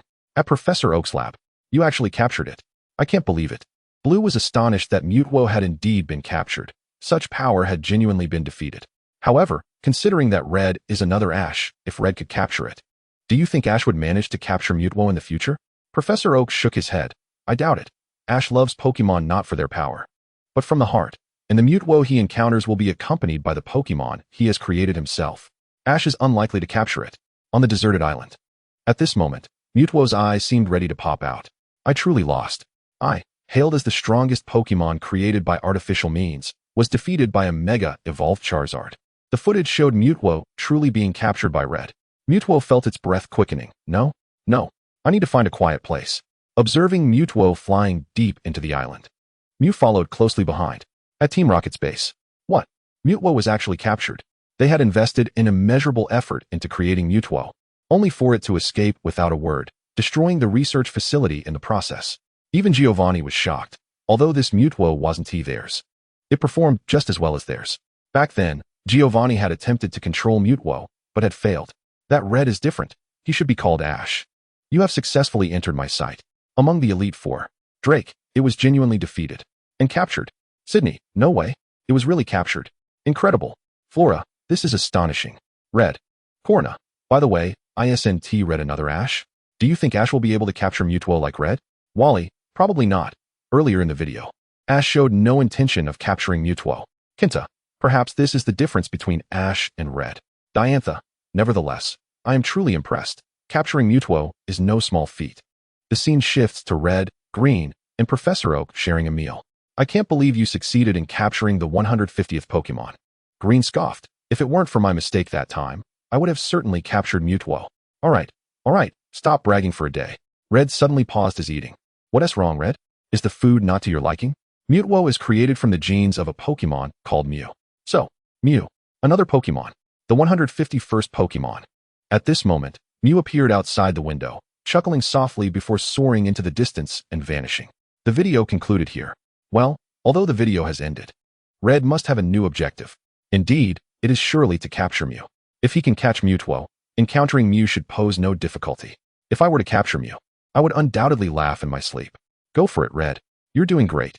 At this moment, our little dog, How was bouncing around energetically. What a delightful thought. Mew can only be subdued by me. I have resolved this since childhood. I spotted Mew when I was young. It is my destiny to capture it. Ha ha. You see that person over there? Yes, surprisingly, he's quite a good dancer. Young man, keep it up. Onlookers could not help but converse about How's spirited performance, with even elderly individuals cheering him on. The reason? Quite simply, his video of dancing alongside a group of ghost-type Pokémon had been uploaded online. TMD. That ghostly figure filming with a camera actually knew how to use electronic devices, and he immediately posted it online. Instantly. It sparked widespread discussion due to How's captivating dance moves. Within just an hour, The view count surpassed 1 million. How was affectionately dubbed the Dancing Prince. Truly, I felt utterly humiliated. Why have I been so unfortunate lately? I refuse to believe it. I will undoubtedly be the first to capture all Pokémon. You will be left with nothing but envy. Hal once again embarked on his journey to collect Pokémon. Red's adventure is far from over. Mew is his new goal. Now, let us return to the matter at hand. Let us proceed to the next content. Lugia's emergence. Lugia?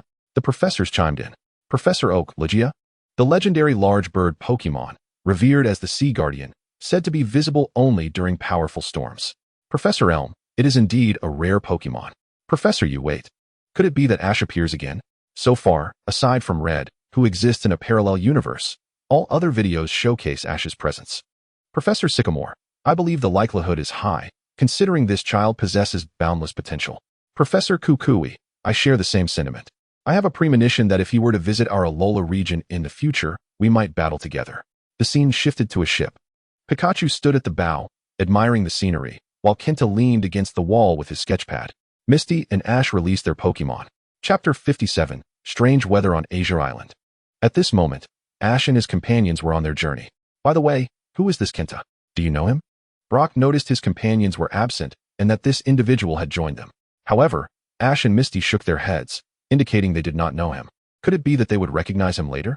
Hey, Brock, did you leave us for some beautiful girl? We three have been traveling together for a while now.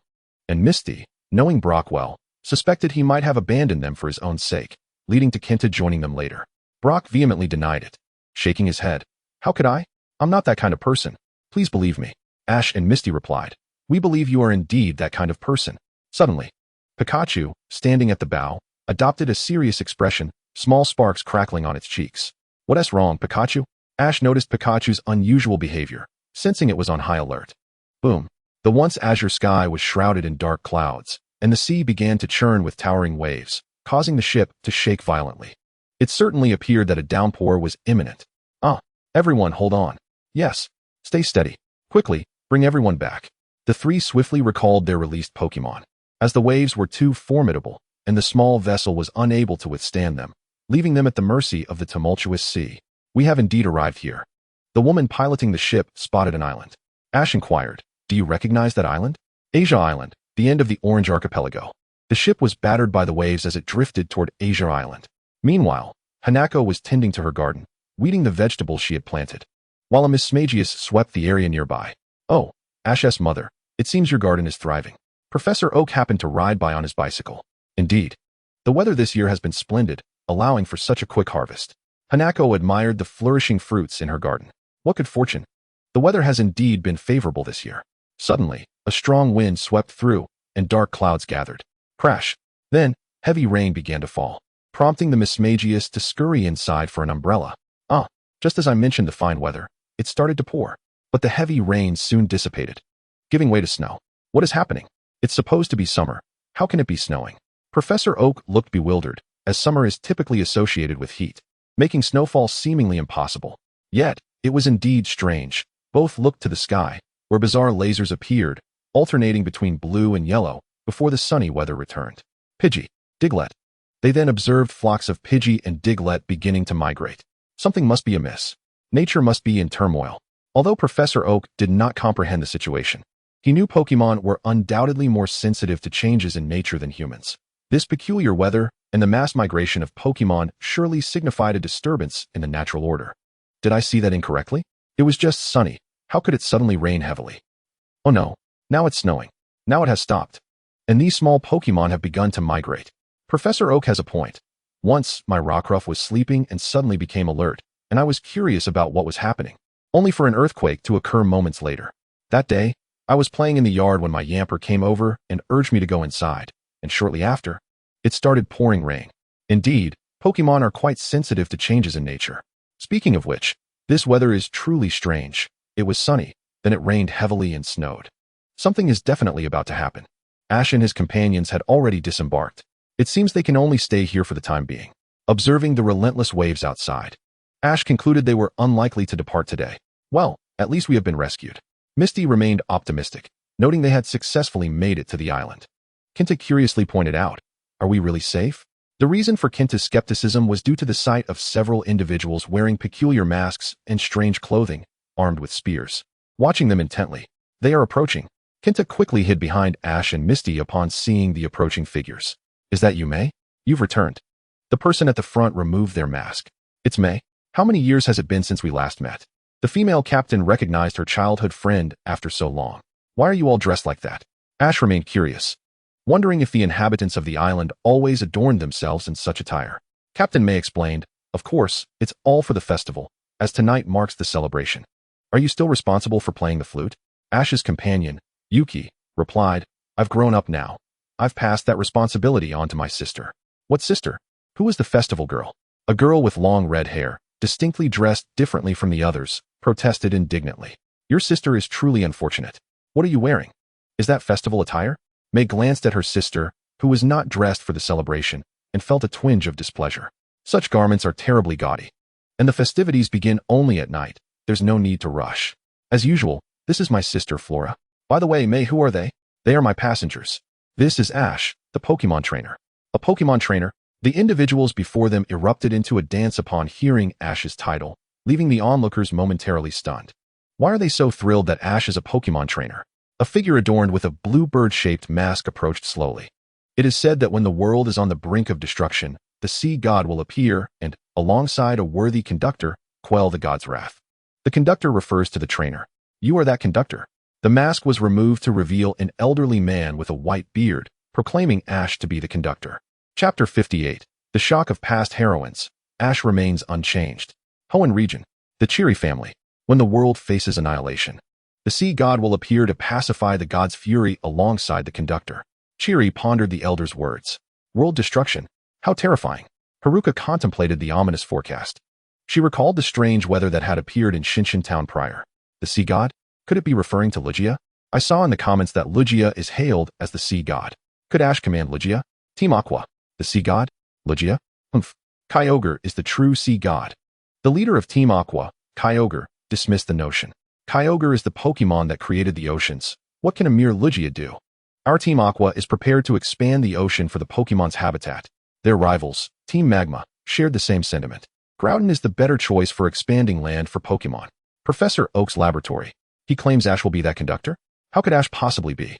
Gary observed his childhood friend and rival, who had been basking in the spotlight lately, overshadowing Ash's future achievements.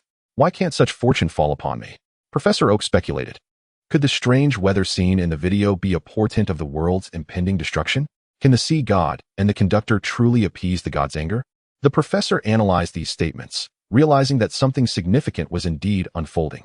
Ash, completely bewildered by the elder's words, found the atmosphere growing increasingly awkward. Ha. It's nothing to concern yourself with, the elder reassured. Flora leaned in, gazing intently at Ash. Are you truly a Pokémon trainer? Well, customary greetings require a welcoming kiss, she declared, and before Ash could react, she planted a kiss on his cheek. The audience gasped. Misty. Haruka. Dawn. Serena. What? Ash got kissed.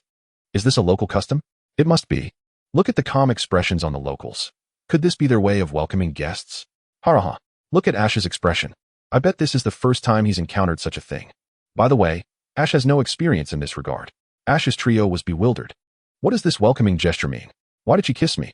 Ash's expression mirrored that of a video he had seen. Wah. Ah. Brock pulled out a long towel from his backpack, biting down on it in frustration. Why? Why is that beautiful girl so kind to Ash? I'm not just a Pokémon trainer. I'm also the gym leader of Pewter City. Why does such fortune not come to me? I see no reason why I should be any less deserving than him. Go to hell. Misty, seeing Brock's familiar antics, kicked him away in annoyance. What is wrong with me? Why am I suddenly so irritable?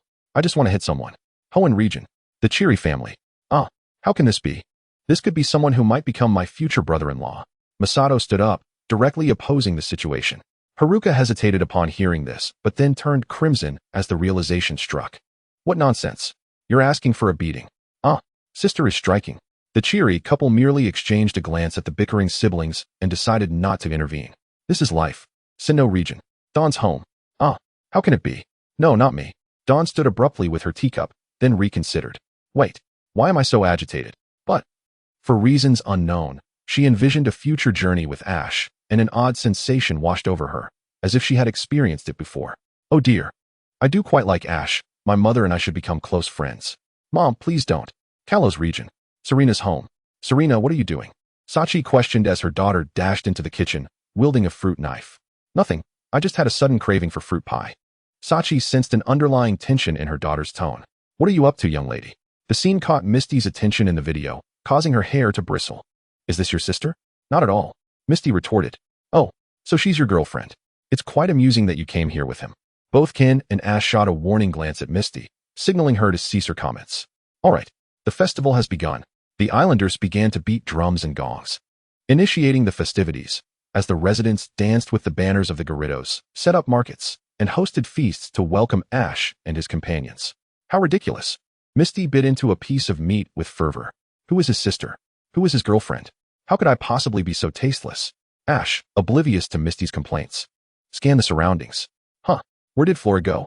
He remained unaware of the fierce glare Misty was directing at him. Kanto region. Hanako's home. Oh dear.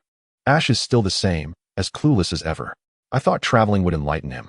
Hanako wondered how Ash inherited none of his father's traits. She reminisced about their first meeting. Bari. The Mimikyu called out to Hanako, pointing at Ash and Misty on the screen, making a heart gesture with its hands. Are you asking me if Misty is Ash's girlfriend? Hanako understood the implication. The Mimikyu nodded. Unbeknownst to me, during our last encounter, Ash did not mention anything. Yet it would be delightful if Misty, with her spirited personality, could eventually be with him. After all, someone needs to keep him in check. Professor Oak's laboratory. How it makes me laugh. Did Ash truly overlook Misty's expression? Gary is in fits of laughter. Although Ash may seem rather dense, he certainly surpasses you. Professor Oak cast a glance at his grandson. Remember when you summoned a cheerleading squad with a flashy car? Ever since I halved your allowance. Where have those cheerleaders disappeared to? Speak up. Professor Oak, aware of Gary's mischievous nature and concerned about his grandson potentially becoming a ne'er-do-well, significantly reduced Gary's pocket money. Consequently, the women who would daily surround Gary, proclaiming his handsomeness, vanished almost instantaneously. It was then that Gary learned the harsh truth. Genuine affection cannot be purchased. Gary exclaimed. I find myself utterly speechless. As Ash was enjoying his meal, a sudden melody filled the air. There stood Flora, adorned in a splendid ceremonial outfit, crowned with a veil akin to that of a bride, blowing into a conch shell. Is that Flora? Wow, what an exquisite outfit. Brock extolled her attire. And after her performance, she approached Ash to discuss the elderly man's earlier words. Do not fret, it is merely customary. Flora. Dawn observed her sister's nonchalant demeanor. It's merely a legend, after all. Flora proceeded to regale Ash and his companions with local lore. Chapter 59, The Legend of the Islands, Pokémon Collectors. 3 treasures discovered across the 3 islands must be placed upon the altar of the main island, after which I shall play a sacred flute in homage to the gods. And with a single note, the ritual concludes.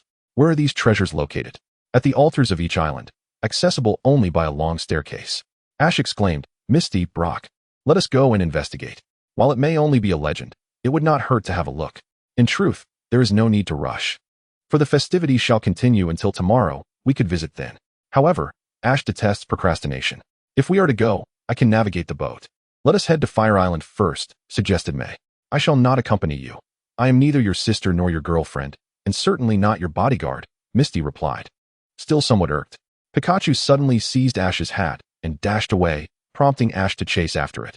The scene shifted to Team Rocket, who were aboard their dilapidated Magikarp submarine, which could no longer be deemed a submarine, as the currents had rendered it nearly unrecognizable. Now it was merely a makeshift raft.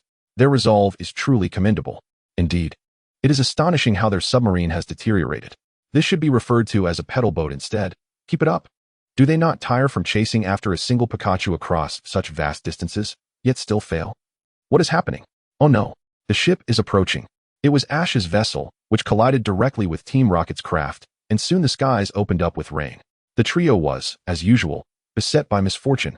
A pink Pokémon, crowned with a shell-like tiara, stood at the entrance of a cave.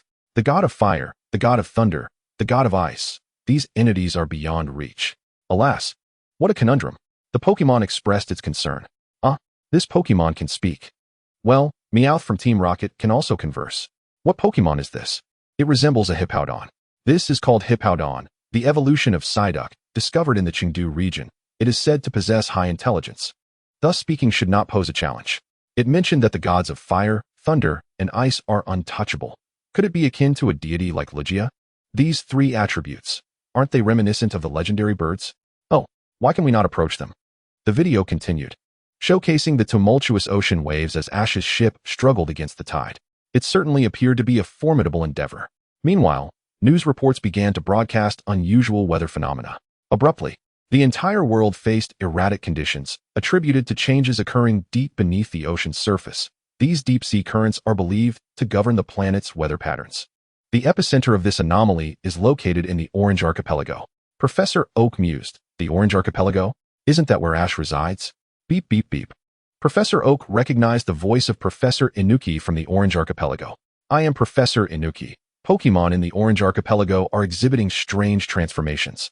A bespectacled doctor with purple hair appeared on the screen, while behind him, Brock busily attended to various Pokémon. "So you are here. No wonder the team was altered." At the campsite, it was evident. Misty observed that Brock indeed left the team, lamenting their lengthy journey together, yet he remained unchanged. At that moment, Brock appeared dazed. His face flushed. "Professor Inuki, I have resolved that my future lies with you." "Ah, my rear end. Oh no, we are going to crash." Boom. The ship ran aground on a vast rocky expanse. Pikachu's ears perked up, sensing something, and immediately dashed toward the island, with Ash hot on its heels. Meanwhile, Misty, Brock, and Flora navigated a speedboat toward them. Misty remarked, "I can't help but worry. I only say otherwise to reassure myself." Naturally, Team Rocket was also hiding aboard their vessel. At that moment, a colossal structure appeared on screen, resembling a fortress suspended in midair. Gasp! One of the legendary birds, Moltres, struggled within an iron cage, while a green-haired man stood before it. "Moltres, your resistance is futile." Who is this individual, daring enough to capture Moltres? Jairu, a collector with a penchant for rare items, has assembled a collection within his flying palace. "Fear not, it shall be over soon." An electronic voice chimed in, indicating that Zapdos was approaching Moltres' territory. Does he intend to capture Zapdos as well? Team Rocket's base. I recall that name. Giovanni recognized the name, having encountered it before. "Boss, this individual has procured several Pokémon from us, all at our inflated prices." Apollo flipped through the ledger, confirming the records. Team Rocket thrives on Pokémon trade, hence merchants frequently visit. Apollo had a vivid memory of this individual, as he had made numerous lavish purchases. It turns out he sought Pokémon for his collection. Does he wish to capture divine creatures for his hoard? Quite the connoisseur, Giovanni mused. In the Unova region, Team Plasma. Ha ha ha, treating Pokémon as mere collectibles?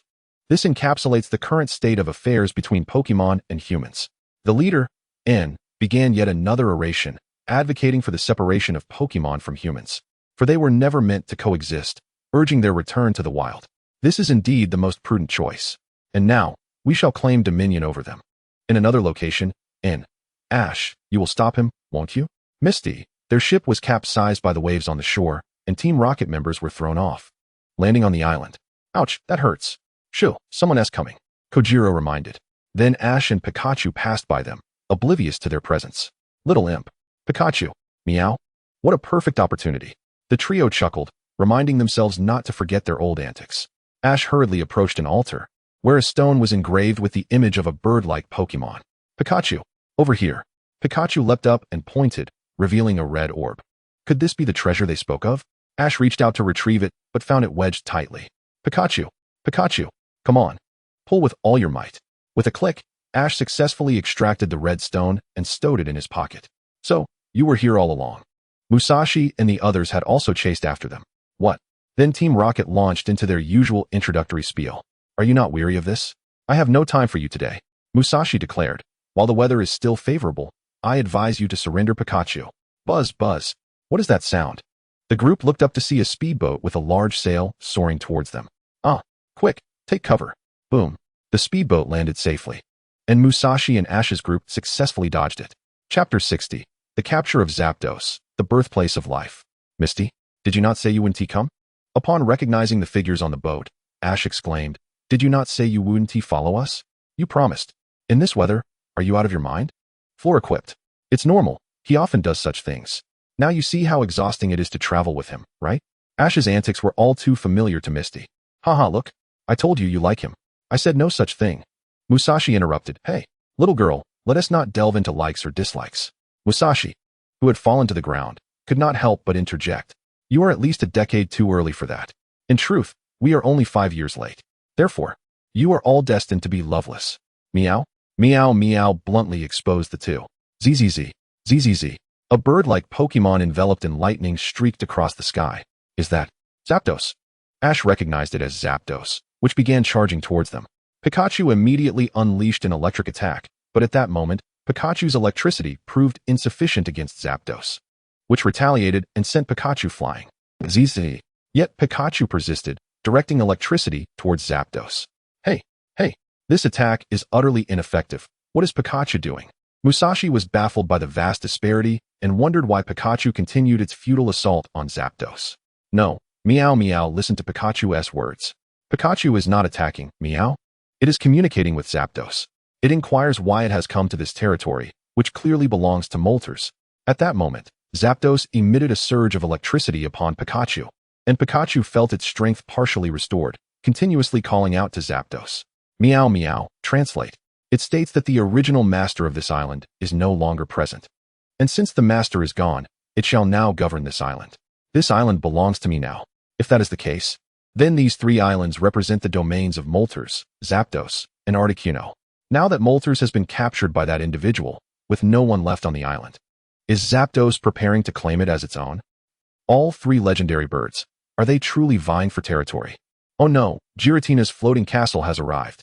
Zapdos began discharging massive amounts of electricity, altering the very essence of the island.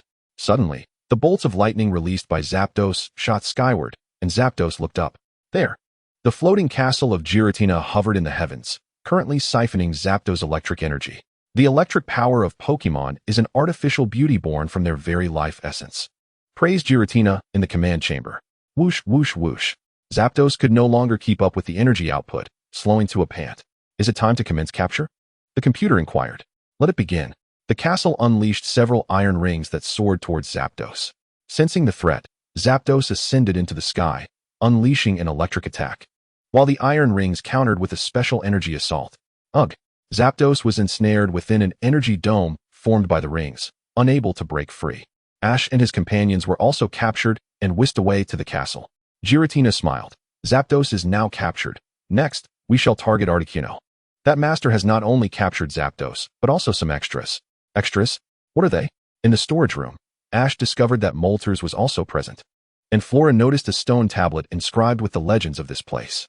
Giratina, curious, approached and saw Ash and his companions. You are the first group to arrive here without an invitation. How do you find it? Here lies the fire god, Moltres, and the thunder god, Zapdos. Giratina spoke as if boasting to Ash and the others. These are my new collectibles. I say, old man, shouldn't captured Pokemon be contained within Pokeballs?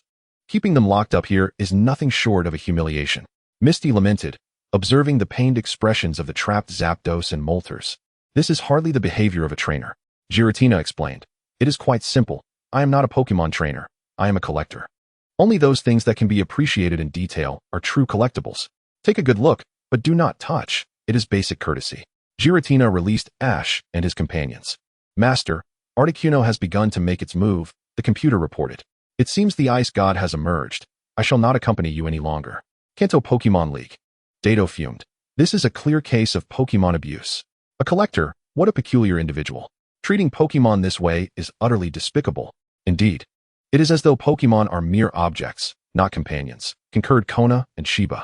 Kikuko, look at the records on that stone tablet. The fire god, thunder god, and ice god must refer to the 3 legendary birds, which are sacred and inviolable. But now that Moltres and Zapdos have been captured, if the records on that tablet are true, what would the consequences be? Precisely, if the legends hold any truth, capturing them will undoubtedly lead to dire repercussions. Ash, you must rescue them. Sinnoh region. Shinji's residence. Treating Pokemon as collectibles is truly a waste. Shinji observed this eccentric individual admiring Pokemon as mere treasures. If he were to capture a legendary Pokemon, he would certainly test its strength. Reiku, Shinji, I sense that a calamity is imminent. If the legends are true, then the end of the world will approach. This is not merely an issue pertaining to the Kanto region. It encompasses the entirety of the Pokemon world. Isn't it said that the sea god will emerge? When it does, it will undoubtedly resolve this predicament. Shinji was skeptical. At that moment, Articuno appeared on the screen, unleashing its ice beam upon the islands. Articuno declared, I never anticipated that those two would be absent. Thus, these islands are now mine. On board a news helicopter, Professor Oak and Professor Elm were present, along with Ash's mother. Professor Oak, what is your perspective on the current situation? The Pokémon from various islands were gravitating towards Asia Island, and the helicopter's occupants could observe a vast congregation of Pokémon on the water's surface. Professor Oak began to sketch on his notepad, analyzing the data at hand. According to legends, Asia Island is home to the deities of fire, thunder, and ice. Scientifically speaking, the entity referred to as the ice god is responsible for freezing seawater, while the fire god is tasked with melting it, thereby generating the ocean currents beneath. The stirred seawater necessitates the electrical currents from the thunder god to produce the primordial proteins essential for life. The reporter appeared somewhat perplexed. Professor Oak, could you simplify that? In essence, the three deities maintain the equilibrium of the deep sea currents, giving rise to life on this planet. The heart of the deep ocean is indeed the birthplace of existence. Is this how Pokémon life comes into being? Somewhere, a creature resembling an alpaca mused. Oh? Are there alternative means of creating life aside from me? Chapter 61. The Unruly Legendary Birds, Regice's Emergence. At present, due to the disruption of these three forces, stability has been compromised, leading to the current crisis. Elm remarked, Pokémon are sensing the impending doom of this planet. Although they feel powerless, their intrinsic connection to nature compels them to gather here instinctively. These Pokémon, sensing destruction, may realize their inability to affect change. Yet their instinct for survival drives them to this location. As Professor Oak elucidated, the online comments began to overflow with excitement. So it is like this. That legend is true. We are truly facing annihilation. No wonder the deep ocean is in turmoil. It's because Giratina captured Moltres and Zapdos, disrupting the balance. The loss of equilibrium will inevitably lead to destruction. If this continues, the world is destined for ruin. We must rescue Moltres and Zapdos at once. If we can free Zapdos and Moltres, we might avert the world's end. Go for it, Ash. In the Sinnoh region, the essence of life as primordial proteins was being contemplated. Tsubaki recalled previously discovering scant records about Arceus in ancient ruins, which stated that it created all things in existence. Now, with the emergence of the legendary birds in the Orange Archipelago, could there be multiple ways to create life in this world? At that moment, Articuno was relentlessly unleashing its ice beam upon the ocean, freezing vast expanses of water. Look, the South Sea is frozen, Musashi observed through the window. Furora discovered inscriptions on a stone tablet that mirrored the legends. The narrative was on the brink of becoming reality. If that is the case, Pokémon will vanish, she noted. Then we will all be out of a job, Kojiro exclaimed. Not just Pokémon. Humanity will also cease to exist. No, we must rescue Moltres and Zapdos. Ash rushed towards the two trapped Pokémon, only to be repelled by an electric energy barrier. Giratina, seated in the cockpit, observed Articuno freezing the islands. Only fire can melt ice. Activate the cannons. Understood. The fortress's underside extended its cannons towards Articuno. Zing, zing, boom. The cannons unleashed fireballs to attack Articuno, but it evaded the assault with agility. Come forth, Charizard. Unleash your flames. Pikachu, Thunderbolt. With a resounding puff. Zing. Ash commanded both Pokémon to strike the iron ring simultaneously, but the ring remained unresponsive. Musashi, let us join in. We can't afford to be unemployed. You're right. Let us go. Weezing. Go. Arbok. Weezing collided with the barrier, while Arbok launched its poison sting, yet the efforts proved futile. Ash then dispatched Squirtle and Bulbasaur to assist. But a thought struck him. Thunderbolt combined with Water Gun. The water will dissociate into hydrogen and oxygen, then ignite with the flames. Surely those with a background in chemistry can comprehend this. Get down. Ash shouted in alarm, prompting everyone to crouch. Boom. A violent explosion erupted, blasting a hole in the fortress, albeit destroying the iron ring in the process. Birds. Puff. Moltres emerged triumphantly, immediately unleashing flames towards Zapdos. The onlookers gasped. Did we just witness Moltres attacking Zapdos?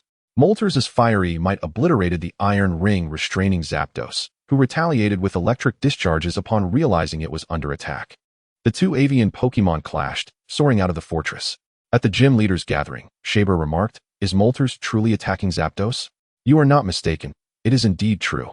Chiri confirmed. But why? Why is it attacking Zapdos? Matsuba questioned. Do you recall that when Moltres was absent, Zapdos attempted to claim Fire Island as its territory? Ayasa's words suddenly enlightened everyone. According to these two scents, they are indeed rivals, Tenkan added. Rivals. But why has there never been a previous incident of chaos? Coniel speculated.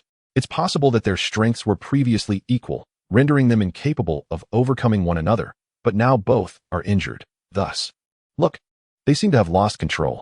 Flame burst. Thunderbolt. Boom. Bang.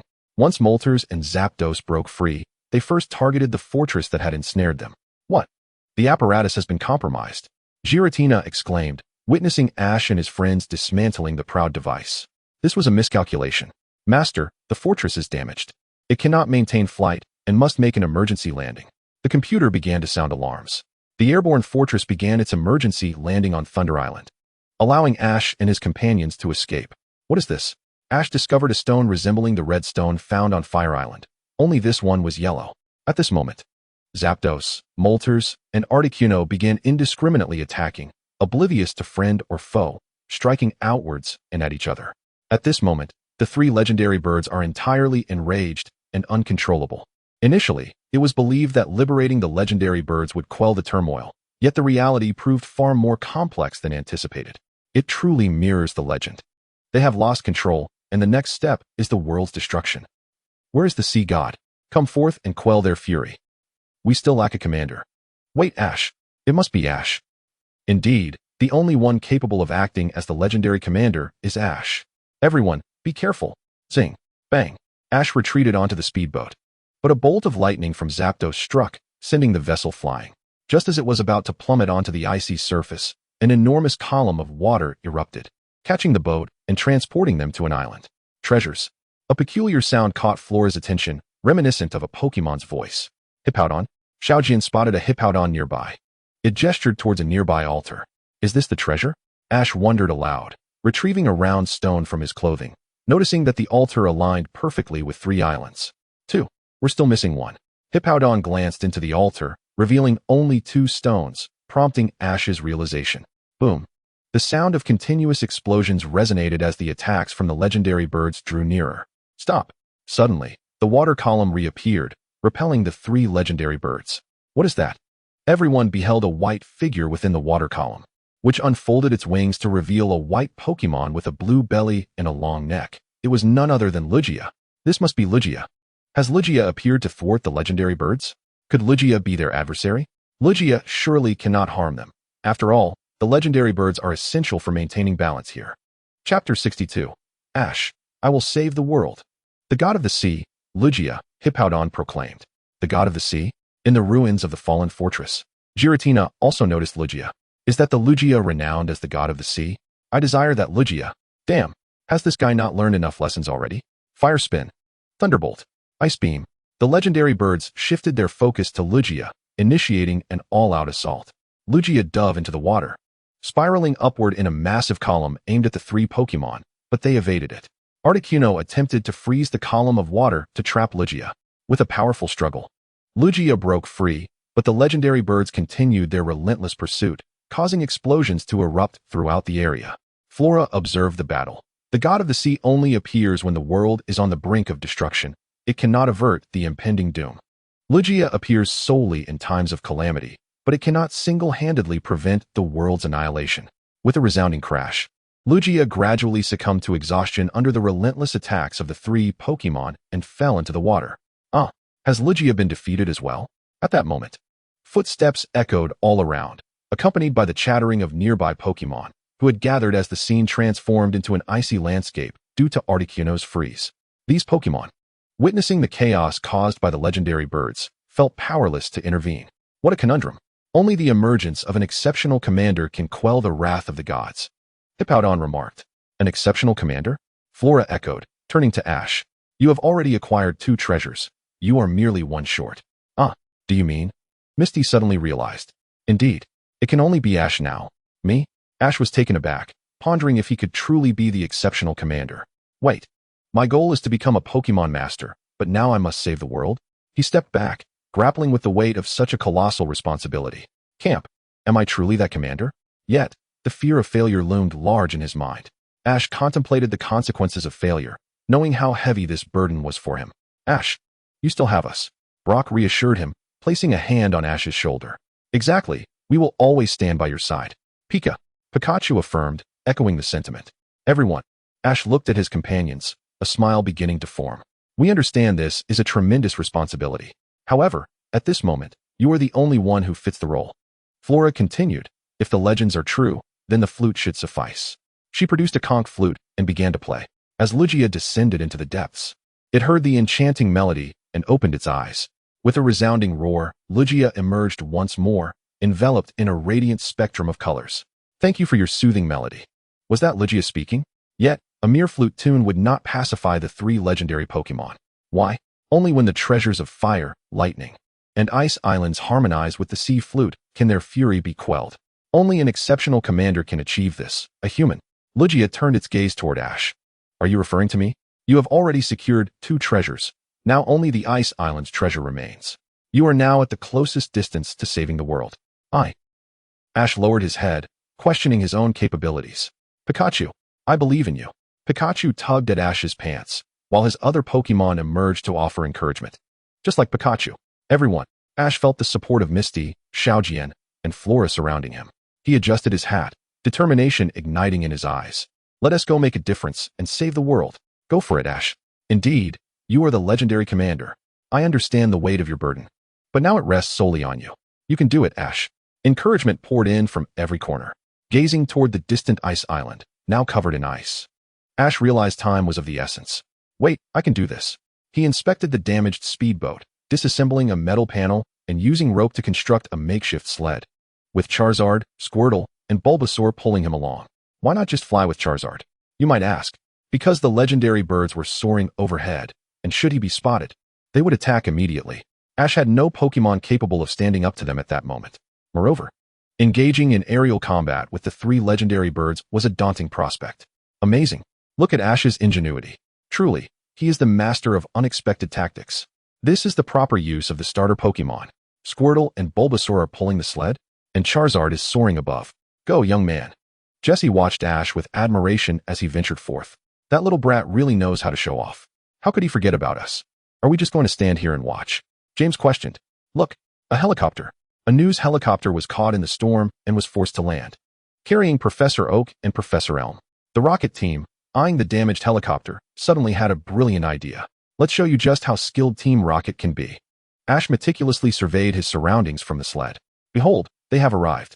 Uft, crackle. The Zapdos and Moltres have detected Ash's initiation of an assault, unleashing flames and bolts of lightning. Charizard and Pikachu, in a valiant effort to shield Ash, retaliate fiercely. Boom. The explosion engulfs the area in a shroud of smoke. At that moment, the voice of Articuno echoes through the chaos. Oh no, Icy Beam. Just when the critical moment strikes, Lugia appears to intercede. Lugia relentlessly collides with Moltres and the others, yet refrains from launching any substantial attacks, as it bears the responsibility of stabilizing the currents beneath the sea. Its current mission is to provide cover for Ash's advance. Thunder. Zapdos' strike lands before the sled, shattering ice blocks and inundating them with seawater. Return, Charizard. Ash reacts swiftly, recalling Charizard, fearful of water. Yet, it is still ensnared by Articuno's icy grasp, leaving a massive iceberg barring Ash's path. What to do? There is no way through. Buzzing. Ash hears the sound of engines behind him. What could that be? He glimpses something approaching from the rear. Since you have inquired earnestly, we shall graciously inform you. To prevent the world from falling into ruin. To safeguard the peace of the world. Chapter 63. The support team, Team Rocket, has finally calmed down. Indeed, that familiar line, Jessie, James, and Meowth, through their deft craftsmanship, have ingeniously combined the rotor and engine of a helicopter, affixing it to the back of a hover raft, enabling it to traverse the icy surface. A vessel capable of navigating the ice has been successfully constructed. Here comes Team Rocket's support trio. Team Rocket hoists Ash aboard, successfully crossing the iceberg via the rescue raft. Wow, at this moment, I feel they are the true protagonists. Indeed, it's Team Rocket, coming to the rescue. Their craftsmanship is impressive. They managed to create this. They are also here to aid the world. It's as if I've glimpsed a glimmer of hope amidst the darkness. The audience marvels at the appearance of the trio. Within Team Rocket's ranks, Jessie exclaims, Huh, did you see that? How could saving the world be complete without this queen? Observing the barrage of praise in the comments, Jessie swells with pride. James retorts, As if you did all of that alone. Meowth interjects, Clearly, it was a joint effort among the 3 of us.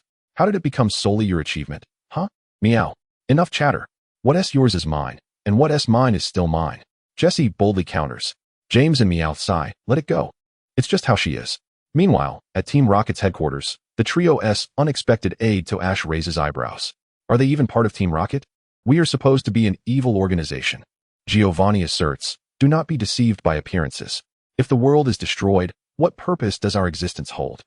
Hearing Giovanni's words, dissent quickly dissipates.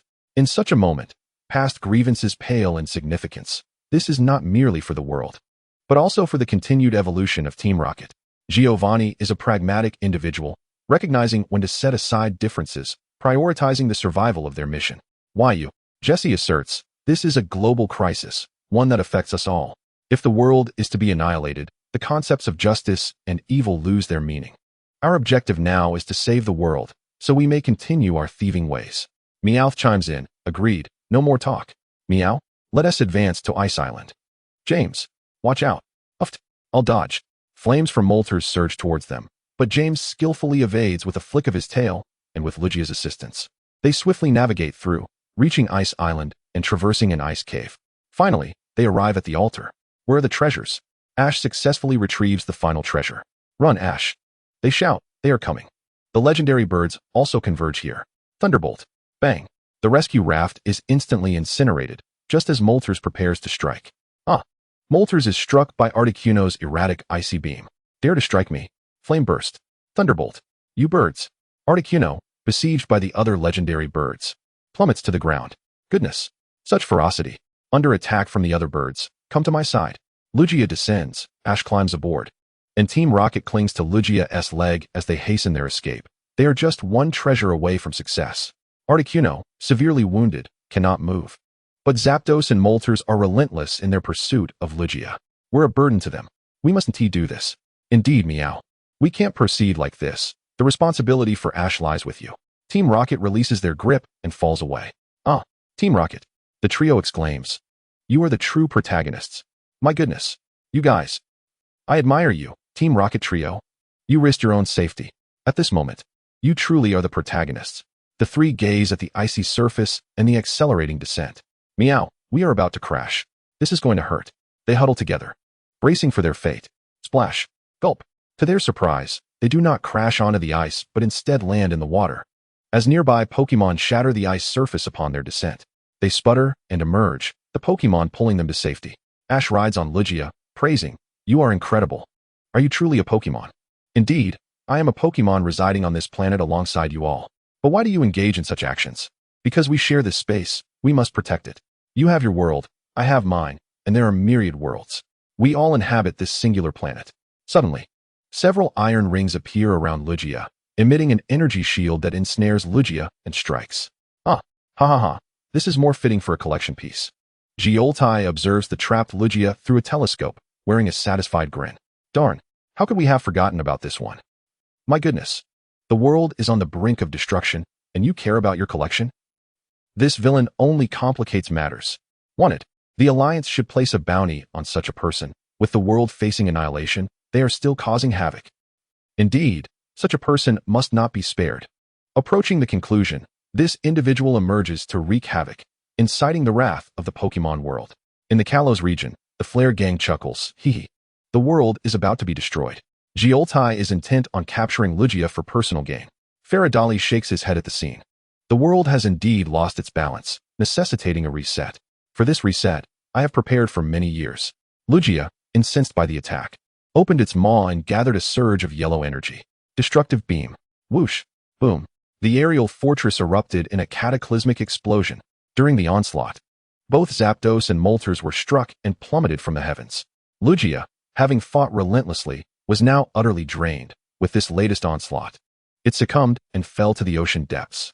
Was this the end? Ash also tumbled into the water. I must save Ash. Misty leaped into the waves, rescuing Ash, who floated on the surface. The treasure. Ash retrieved the precious artifact, an item he could not afford to lose, and with a painful limp, he approached the altar, placing the final ice treasure upon it. Splash. The stone radiated brilliance, merging into a vibrant green, from which a torrent of green water erupted forth. Now it is my turn. Flora ascended the altar, producing a conch flute, and began to play. The fallen legendary birds opened their eyes. Their once furious expressions now replaced with a semblance of tranquility, as the melody seemed to awaken them from their stupor. The storm subsided, the dark clouds gradually dissipated, and the environment began to revert to its former state, causing the Pokémon that had lingered nearby to retreat. After a brief moment, Lugia emerged once more from the water. It descended before Ash, beckoning him to mount, and thus Ash soared into the sky atop Lugia once again. At last, all was restored to normalcy. Ash quelled the wrath of the deities, and alongside Lugia, saved the world. What lies ahead, you may wonder. Ash's most formidable rival. Chapter 64. Ash's most formidable rival hails from Veilstone City, Shinji. A formidable rival? This title captivated audiences across various regions. A formidable rival? Ash's most formidable rival? Could it be that Blue does not qualify as Ash's most formidable rival? To be deemed Ash's greatest rival, one must be exceptionally powerful. At Professor Oak's lab, a formidable rival? Shouldn't that title belong to me? Blue had already appeared previously, so it was evident he was not the one this time. Am I truly not Ash's greatest rival? Professor Oak remarked. Currently, Ash's journey has yet to unfold fully. What you see now is a glimpse of the future. A future filled with uncertainty, where encountering powerful adversaries is indeed a possibility. I am eager to see who Ash's most formidable rival is. In the Unova region, within a park. Surely, I must be Ash's most formidable rival, declared Sho. He had already begun to regard Ash as his competitor, preparing to challenge him at any opportunity. If not me, then who could it be? Sho readied his camera to document the moment. At the camp. My most formidable rival? Ash felt a surge of curiosity. Could it be his childhood friend? Misty wondered, what kind of person could it be? Surely not someone like Blue. We'll find out soon enough. The scene began to shift, revealing a boy with pale lavender hair, clad in a purple coat and light gray trousers, his expression unmistakably unfriendly. Shinji, from Veilstone City. Is this the boy? Ash's most formidable rival? In the Sinnoh region, at Dawn's home. Veilstone City. Isn't that part of our Sinnoh region? Dawn recognized the city as belonging to their region. She was astonished to learn that Ash's most formidable rival was this boy. How powerful could he possibly be? I'm curious, said Kaido. At Shinji's residence. It's truly Shinji? As an older brother, Reiku could not possibly fail to recognize his sibling. He was taken aback to discover that his brother had become Ash's most formidable rival. Perfect. I was just contemplating how to challenge you in the future. Now it is presented before me. I can become your greatest rival. I eagerly anticipate our battles. Shinji, witnessing himself, had originally pondered how he might meet Ash in the future, but now he knew it was inevitable. Reiku remarked, Shinji and Ash's personalities are truly polar opposites. Shinji, accompanied by his Electrike, roamed the forest, attacking the local Starly. Go. Pokeball. Thud. However, the Pokeball merely bounced off one Starly. Had this Starly already been captured? Such a scenario only occurs with Pokemon that have already been caught. Oh, that's my Starly. Ash rushed over to clarify. So that is yours. Do not impede me. I apologize. I was unaware you were in the midst of capturing Pokemon. Have you seen a girl traveling with a Pikachu? Shinji replied, I haven't seen anyone like that. By the way, are you satisfied with just that one Starly? What do you mean by that? Ash retorted, I have been searching for Starly. Of course. I aim to capture the strongest. Can you discern which of them is the strongest? Ash thought this to be an impossible task. Of course. Shinji threw 3 Pokeballs, all containing Starly. You captured 3? Once you've captured Pokemon, you can scan them with your Pokédex. Did you not know that? This way, you can learn their moves. Shinji produced his Pokédex and began scanning the 3 Starly. If I could identify them at a glance, there would be no need for all this hassle. Oh, this one already knows Quick Attack? Let us give it a try. Shinji withdrew the chosen one while releasing the other 2. Why let them go? You just captured them. Those that can only use Tackle and Sand Attack are utterly useless for battle. Ash could not endorse such a perspective. With proper training and nurturing, any Pokemon can grow stronger. Shinji laughed dismissively, asserting that such methods were overly slow and foolish. Shinji is a utilitarian, solely considering the strength of Pokemon, and he would not hesitate to abandon the weak. This behavior bears resemblance to, indeed, Daisuke, just like him, disdainful of weaker Pokemon. Daisuke would discard them without a second thought, while Shinji merely releases them. Though it is permissible to release Pokemon, such actions are still excessively cruel. It is evident that he is not an agreeable individual. The footage continued, showcasing Shinji capturing a Sawsbuck, only to discover it could only perform the most basic tackle, prompting him to release it without hesitation. Later, during a gym battle, his Marill was defeated by a Geodude, after which he casually gifted it to a child at the Pokemon Center. The audience bore witness to Shinji's ruthlessness. In the champion's circle, a person like that, pursuing power, is a pity that such individuals can only be morally condemned, remarked Dato. This individual is still from the Sinnoh region. Shinji is a trainer from her area. In truth, I have encountered numerous trainers like him, said Karuna. That brat seems familiar. Wait. I recall someone named Reiku who came to challenge me, and he brought his brother along. This brat. Did you win? Or did Reiku win? Naturally, I emerged victorious. I concluded the battle using Regice. Though his brother was fairly skilled, he still lacked certain insights.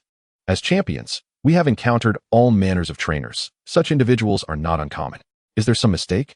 If one despises the weak, then why release them? Growing up amidst the woods, Alice has befriended numerous Pokémon, and such behavior is utterly intolerable in her eyes. Yaya feels a twinge of sympathy for those abandoned Pokémon. Fear not, Yaya, I shall never let you go. Meanwhile, Shaka reflects. Though the individual's methods are lacking, his standards are undeniably high. Any Pokémon he retains must possess considerable strength. While such practices deserve condemnation, they do ensure the battle prowess of his Pokémon. Shaka seems to comprehend that this person could be Ash's most formidable rival. Alola. So, it is such a person. I would never relinquish my Pokémon simply because they are weak. Never. Yes, I will never give up. Kachiai, Mao, Shuelien, Mamane, and others, as students of the Pokémon Academy, would certainly look down upon anyone who forsakes their Pokémon based on their strength. Lily, though I cannot touch Pokémon, I would never engage in such actions. Shinji, in pursuit of power, insists that his Pokémon must be formidable. Chapter 65. The special blaze of the little flame monkey, attacking alongside its teammates. Alright, now let's present this episode's Pokémon. In the forest, a small, orange monkey with a flaming tail is sprinting frantically, pursued by several fierce meerkats. I recognize that. It's the little flame monkey, one of the fire-type starters from the Sinnoh region. This little monkey is so adorable. Is it the protagonist this time? The little flame monkey, in a panic, runs to the edge of a cliff, unable to escape, and is wounded by the meerkats. As Shinji prepares to leave, he notices the little flame monkey's eyes turn red, and a fierce blaze erupts from its body. Fiery wheel. Boom! With a violent explosion, the surroundings are leveled, leaving several meerkats motionless on the ground. Wow, is that its ultimate move? It doesn't look like it, but suddenly the fire-type attack has dramatically intensified. It seems to be Blaze. Is that the Blaze ability? But isn't this Blaze a bit exaggerated? My Blaziken's Blaze activation merely envelopes it in flames. Yet nothing like this. This little flame monkey's Blaze is extraordinary. Could this be what sets it apart? Shinji's eyes light up. Do you see your own power now? Let's unleash it together. He resolves to awaken the little flame monkey's Blaze power. Thus, Shinji embarks on a grueling training regimen for the little flame monkey, relentlessly prompting other Pokémon to attack it, hoping to stimulate a resurgence of that Blaze. Unfortunately, while Blaze sometimes ignites, the little flame monkey bears no resemblance to its former self. Even when it defeats opponents, it has never received commendation. Instead, it is often deemed useless. This alone is insufficient. Not enough. Still not enough. In his quest to ignite its potential, Shinji even prepares to challenge the Sinnoh champion, Cynthia. Upon hearing Shinji's request, Cynthia notes that it has been ages since anyone has made such a challenge and agrees. Let us begin. Ascend into the skies, Garchomp. Cynthia unhesitatingly unleashes her ace. Go. Little flame monkey. As the little flame monkey appears, the surrounding crowd murmurs. The little flame monkey? Yet the opponent wields a Garchomp, a ground and dragon-type Pokémon. Why would he choose a Pokémon at such a disadvantage? Cynthia. Shinji, you may strike first. Very well. Flame Vortex. Facing the spiraling flames, Garchomp raises a hand to shield itself, enveloped in fire. Use Dig. The little flame monkey quickly burrows underground. Will also use Dig. Garchomp follows suit. Thud. The little flame monkey is struck from below and loses its fighting capability. This is sheer madness. Pure chaos. That's Cynthia, the champion of Sinnoh's ace Pokémon. To have the little flame monkey confront such an opponent head-on, he clearly shows no regard for its safety. The little flame monkey is being subjected to such torment. Later, Ash and his companions engage in a double battle, only to find that Ash's partner is none other than Shinji. Shinji's demeanor starkly contrasts with Ash's. Yet this seemingly mismatched duo progresses through the challenges until they encounter one another. Go Turtwig. Little flame monkey. The moment the little flame monkey appears, something seems off. It's evident that its injuries have yet to heal, and it's still panting. Go. Metagross. Meerkat. One is a steel-type pseudo-legendary, while the other is a Pokémon that visibly shows fear at the sight of Metagross. The trauma from its previous encounter has left a shadow on the little flame monkey. This is perfect timing. Let us have the little flame monkey face its fears. Metagross, bullet punch. As Metagross approaches, Shinji commands, use flamethrower. Just as the little flame monkey prepares to attack, it notices the meerkat on Metagross, paralyzed with fear. Cross chop. Quick, leaf blade. Swish, swish. The leaf blade is deflected by the meerkat's claws, but the little flame monkey is struck by bullet punch. Smack. Turtwig is hit by cross chop and sent flying. Use dig. The opponent smirks at the sight of the little flame monkey burrowing underground. Electromagnetic levitation. Metagross floats into the air, causing the little flame monkey to miss its target. This move effectively grants Metagross the levitate ability. Razor Claw. The little flame monkey is struck once more. Quick. Protect the little flame monkey with tackle. Prioritize. The meerkat, sensing Turtwig's move, deftly dodges the attack. Psychic. Metagross uses its psychic abilities to seize Turtwig in midair and tosses it aside, causing Turtwig to land beside the little flame monkey. Oh dear. This is pure domination. Their teamwork is exceptional, unlike Shinji and Ash. Shinji and Ash are not cooperating at all. They are merely fighting independently. Moreover, the opponent's Pokémon do not seem weak at all. The battle is overwhelmingly one-sided. Shinji and Ash find themselves at a distinct disadvantage. Once more with Razor Claw. Bite it. Turtwig latches onto the meerkat's claws, preventing it from attacking the little flame monkey. Shinji, attack both, using flamethrower. What? Shinji is targeting Ash's Pokémon as well. Oh no, that one do. The little flame monkey is taken aback, looking at Shinji as if to protest. However, upon seeing the icy determination in Shinji's eyes, the little flame monkey unleashes flamethrower, striking both the meerkat and inadvertently hitting Metagross, preparing its bullet punch. Good heavens, what in the world is happening? Caught within the fiery embrace of the little flame monkey's flame wheel, the Turtwig also suffered considerable harm. Even the commentator couldn't contain his astonishment. It seemed that even allies were being struck. The grass-type Turtwig was at a disadvantage against the fire-type, resulting in significant damage. Quick, now's the time to use Tear Claw.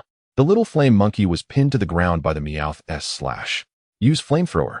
The little flame monkey looked up at the fierce Meowth/. Instantly hesitant to attack, the lingering dread from the past still fresh in its memory. Leaf blade. Yet, the Meowth/. was still struck by the leaf blade. Relinquishing its grip, the Turtwig stood in front of the little flame monkey, severely injured, and fell to its knees. Observing this, the opposing Pokémon huddled together. Meowth/. Unleash explosion. Suddenly, a massive fire engulfed the area, and the little flame monkey braced itself against the onslaught with its arm. Then, the blaze ability activated, igniting its tail flames with renewed vigor.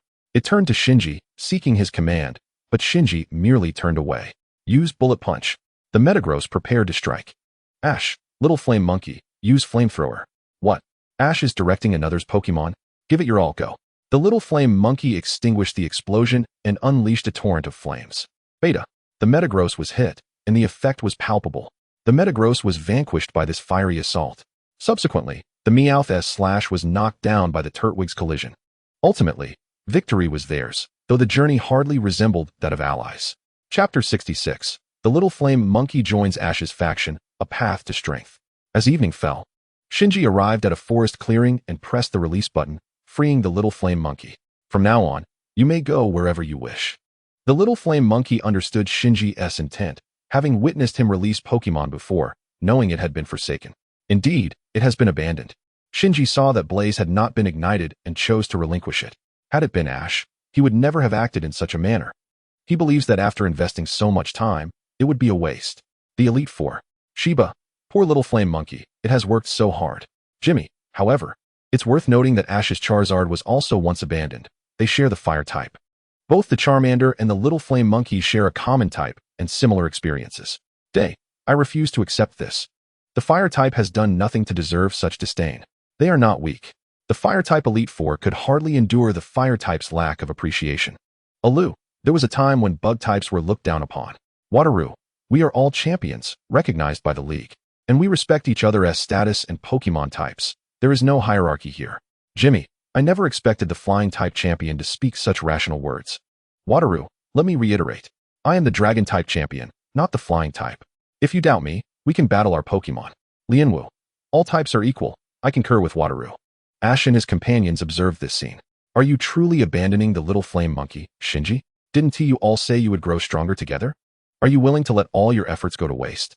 In response to the trio's pleas, Shinji merely offered them his back, conveying his resolve. Oh no. The little flame monkey understood it was time to leave, turning to enter the forest. Little flame monkey, come with us. What? The little flame monkey turned to look at Ash. Little flame monkey, let us grow stronger together. I admire your unwavering effort.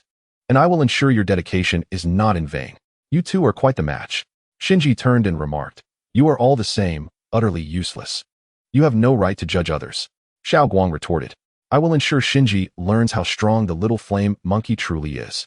Although the rocket team caused a disruption, they were swiftly dealt with by a flamethrower, and the little flame monkey joined Ash's pokeball. Sinnoh region. Shinji's home. Indeed, utterly useless, however. That boy seems to compliment Ash quite well. Shinji understood that relinquishing a Pokémon signified his complete disappointment in it. Sigh Shinji. Regice looked at his brother. Secretly skeptical of his actions, aware his brother's mindset stemmed from witnessing his own devastating defeat in battle. He too sought to change, but had evidently failed. Campsite. The experiences of the little flame monkey and Charmander are quite similar. Misty observed the two Pokémon's parallel journeys of being cast aside by their original trainers, only to be persuaded by Ash's words, his charm, to trust him and join his ranks. Little flame monkey, just wait, when we meet again. I will ensure you become strong. Ash expressed his encouragement. Brock, I have a feeling they will face off one day. The little flame monkey has successfully joined Ash's faction, embarking on its journey. It aims to prove to Shinji that it will grow stronger. The scene depicted the little flame monkey bursting forth in brilliance. Its form grew larger, transforming into an orange-hued Monferno. The screen then shifted, revealing Ash and another fervent young trainer, Asun, preparing for battle. Let us go. Ash sent forth Monferno while Asun summoned his Empoleon. It's Monferno. I have the type advantage. Relying solely on type is insufficient. Use Hydro Cannon. Dodging. Ash countered with Sonic Punch. Monferno evaded the torrent of water and landed a solid punch on the opponent's face. What is happening? How can it be so fast? Coincidentally, Shinji passed by. How powerful is Sonic Punch? Even with a type disadvantage, it can still prevail. You certainly know how to talk. Let us use Drill Run. Just as their battle intensified, a massive pink balloon ensnared Ash. What is this? Before anyone could comprehend, Brock, Xiao Guang, and Asun were also captured. Haha. That familiar Meowth balloon and voice have returned. We've caught those pesky kids.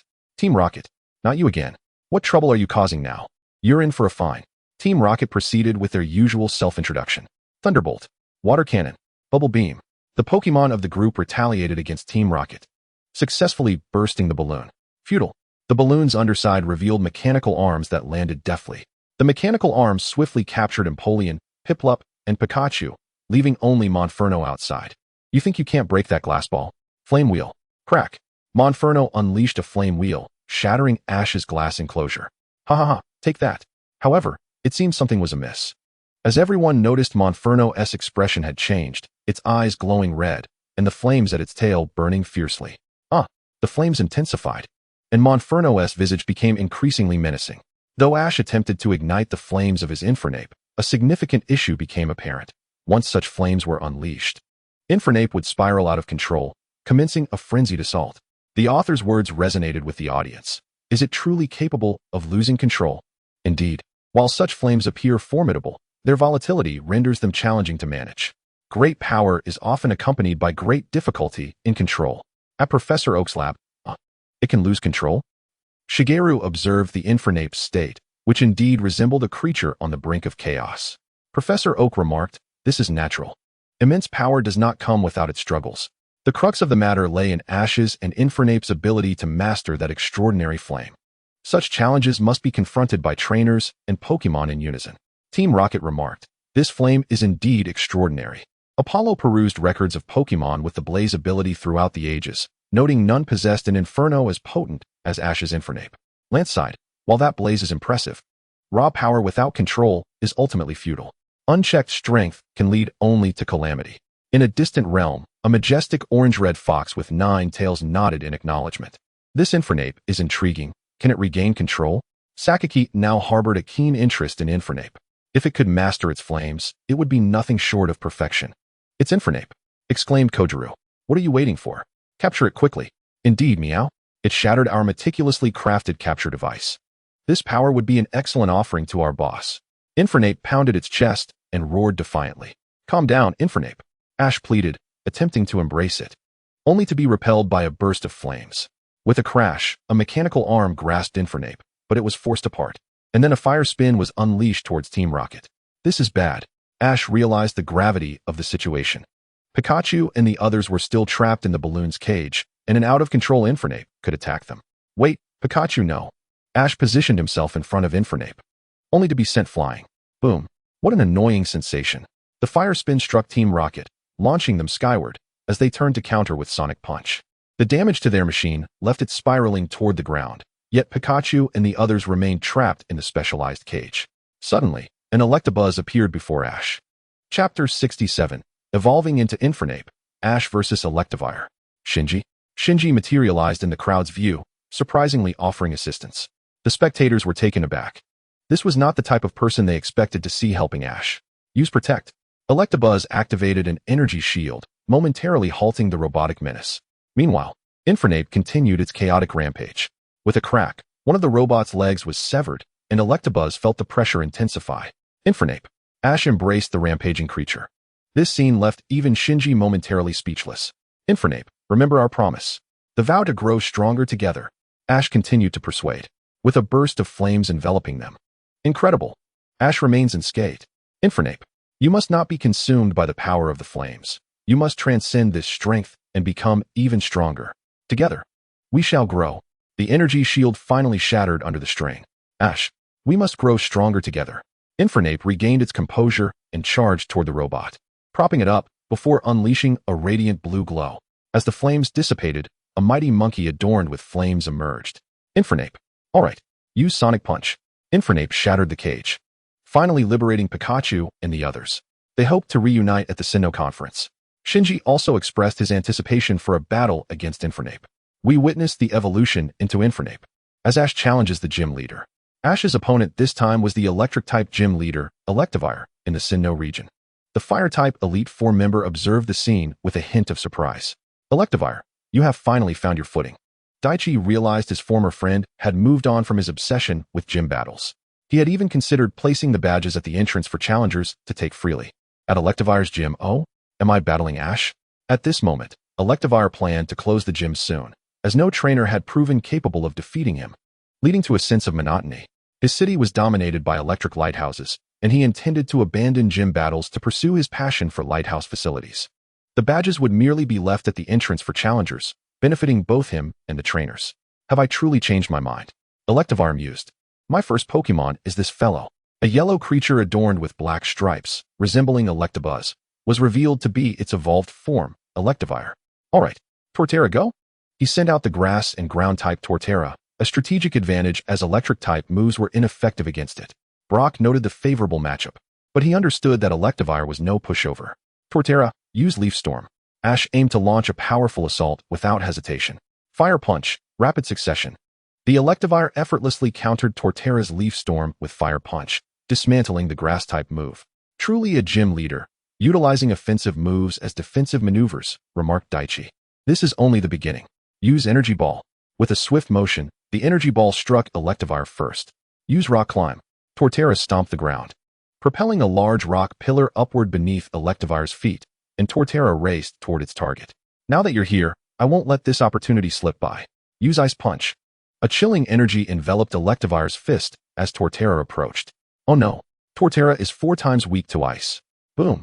As anticipated, the Ice Punch struck Torterra's head, encasing it in ice before crashing to the ground. Torterra succumbed to defeat, and Electivire emerged victorious. The referee robot announced the outcome. Brock expressed his surprise. I never expected Electivire to have learned an Ice-type move specifically to counter ground types. I thought Torterra had this battle in the bag, Shiba lamented. Conan noted. Ash's initial use of a Grass-type move was a miscalculation, and after using Leaf Storm, his attack power diminished significantly, weakening the subsequent Energy Ball. Then Electivire's surprise Ice-type attack proved difficult to counter.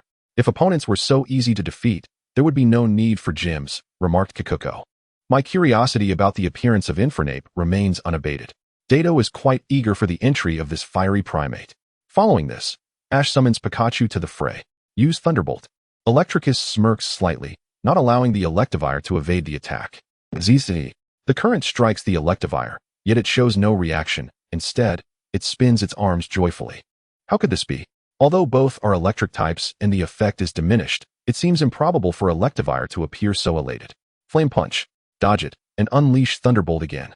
Yet once more, Pikachu releases its electric onslaught, and Electivire remains unfazed. How could this be? An electric type move rendered ineffective? Some trainers fond of electric types suddenly recall why Pikachu's Thunderbolt had no effect. I remember. That Electivire must have the ability Motor Drive. Exactly. That's why electric type moves are ineffective. What exactly is the Motor Drive ability? It nullifies electric type moves and boosts its speed. Indeed, the Electivire possesses the Motor Drive ability. Brock swiftly alerts Ash, who, upon understanding, commands Pikachu to use Iron Tail. Whoosh. Pika. What? The Electivire evades the attack with remarkable speed, evidently enhanced by its Motor Drive ability. At this moment, everyone realizes the importance of preparation before a battle. Hoenn region. What a blunder. Ash failed to do his homework. Small Victory observes Pikachu's entry, noting that not only did it fail to damage Electivire, but it also accelerated its speed. Who would have thought the ability could be so perplexing? May, being quite naive in this area, hears of such an ability for the very first time. Laughs out loud. Qianli patiently explains, it's quite normal, no one is perfect. Everyone makes mistakes during battles, and upon realizing them, one must correct them promptly. May and Small Victory. You both must strive harder in the future. Electricus seizes the opportunity, continuing to command Electivire to attack. Use Flame Punch. Pikachu. Electivire almost teleports in front of Pikachu, and the latter, caught off guard, receives a punch. ZZZ Electivire. As Electivire notices electric traces on its hand from striking Pikachu, a tingling sensation envelopes it. Chapter 68. Fierce Battle with Electricus. Will Infernape lose control again? As the electric-type gym leader, Electricus cannot possibly be unaware, and he comprehends Ash's Pikachu's abilities. He hastily orders a frozen punch attack. ZZ. Yet just as Electivire steps forward, preparing to swing its fist, its body halts, electric sparks crackling across it. Is that paralysis? Hoenn region. Qianli's home. Is that paralysis? But Pikachu didn't use a move to induce it, did it? May is puzzled as to how Electivire became paralyzed. I understand. It's static. Ash's Pikachu has the ability static. Small Victory, having acquired much knowledge, quickly realizes it. Qianli nods. Indeed. Pokémon with the static ability can become paralyzed upon direct contact. Ah, is Ash so fortunate? May, sometimes luck in battle is also a part of victory. Unexpected occurrences can lead to a reversal of fortunes. It is static. Pikachu's ability, static, has paralyzed Electivire. Brock recognizes the situation. He is quite familiar with Ash's Pokémon, especially Pikachu. A flash of lightning. Electivire stumbles from the impact, preparing to attack again, but the paralysis strikes once more, and the speed boost it had gained dissipates. Haha. This is hilarious. Indeed, just moments ago, Electricus relied on his moves to prevail, only to face his own misfortune triggered by static. And it happened consecutively. Oh, luck has tilted towards Ash this time. Luck does indeed count as a form of strength, concludes Day. Iron Tail. Electivire is knocked down by an Iron Tail. Electivire loses its fighting ability, and Pikachu emerges victorious. Electricus recalls his Electivire, producing a new Pokeball, while Ash returns Pikachu. Now Ash still has one Pokemon left. And the next is... Go. Infernape. Onward, Raichu. Ash indeed sends forth his trusty Infernape, while Electricus counters with his evolved electric type, Raichu. Fortunately, Ash recalled Pikachu, as Raichu's ability is likely Surge, rendering electric type moves ineffective. Use Sonic Punch. Slap. Raichu receives a punch and immediately retaliates with Thunderbolt against Infernape, who endures the assault. Shadow Ball. ZZZZ Poof. Raichu expels a dark purple sphere, but Infernape evades it. Consecutive Shadow Balls. Let us unleash Flamethrower. Boom. The moves collide, resulting in an explosion that obscures the view. Jump up and use Shadow Ball. Raichu leaps out of the smoke, forming a Shadow Ball to locate Infernape's position. Now, Sonic Punch. Infernape leaps from the smoke, landing a punch squarely in Raichu's abdomen, sending it crashing into the ceiling. Raichu rolls its eyes and collapses to the ground. Raichu loses its fighting ability, and Infernape claims victory. Impressive. Impressive. Master Brother is magnificent. Infernape is formidable. That Sonic Punch is so cool. Now, Electricus is left with only one Pokemon. Electricus recalls Raichu, bringing forth his final Pokemon. Go, Lantern. A large black feline resembling a lion makes its entrance. Is that Lantern? Pikachu, you go first. Ash sends out Pikachu. A flash of lightning. Thunderwave. Faced with the swiftly approaching Pikachu, Lantern generates a blue electric ball atop its head, which strikes Pikachu, sending it flying. Although both are electric type moves shouldn't have much effect, yet Pikachu is. This Lantern must be of a very high level. Indeed, it's likely Electricus's strongest Pokémon. This gym leader is not to be trifled with. Indeed, Electricus is far from weak. Iron Tail. Slap. Slap. Pikachu relentlessly employs Iron Tail against Lantern. Use Thunderfang. Lantern clamps down on Iron Tail, forcefully slamming Pikachu to the ground. Thunderwave. Before Pikachu can regain its footing, it is struck by Thunderwave, compounded by the injuries sustained from battling Electivire, causing Pikachu to fall. Pikachu loses its fighting capability, and Lantern emerges victorious. The robotic referee announces the results. Electricus reflects that regardless of who wins or loses, it feels regrettable that his battle with Ash has reached its conclusion. I feel the same. Then I'll leave it to you, Infernape. Ash sends forth his final Infernape. Flamethrower. Thunderwave. The two moves collide, resulting in a stalemate. As Infernape's hands radiate a white light. Sonic Punch. Shadow Clone. As the Runcat began to create duplicates, the Blaze Monkey miscalculated its attack. Bewildered by the multitude of clones appearing before it, unsure of which to strike. Employing Thunderfang, the Runcat sank its electrified jaws into the Blaze Monkey's arm, causing it to grimace in discomfort.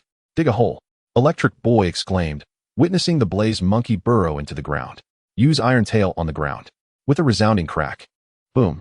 The earth shattered, and the Blaze Monkey was propelled backward. Finish the battle with Thunderfang. With a sharp sound, the audience murmured in confusion, what is happening? The lights have suddenly gone out.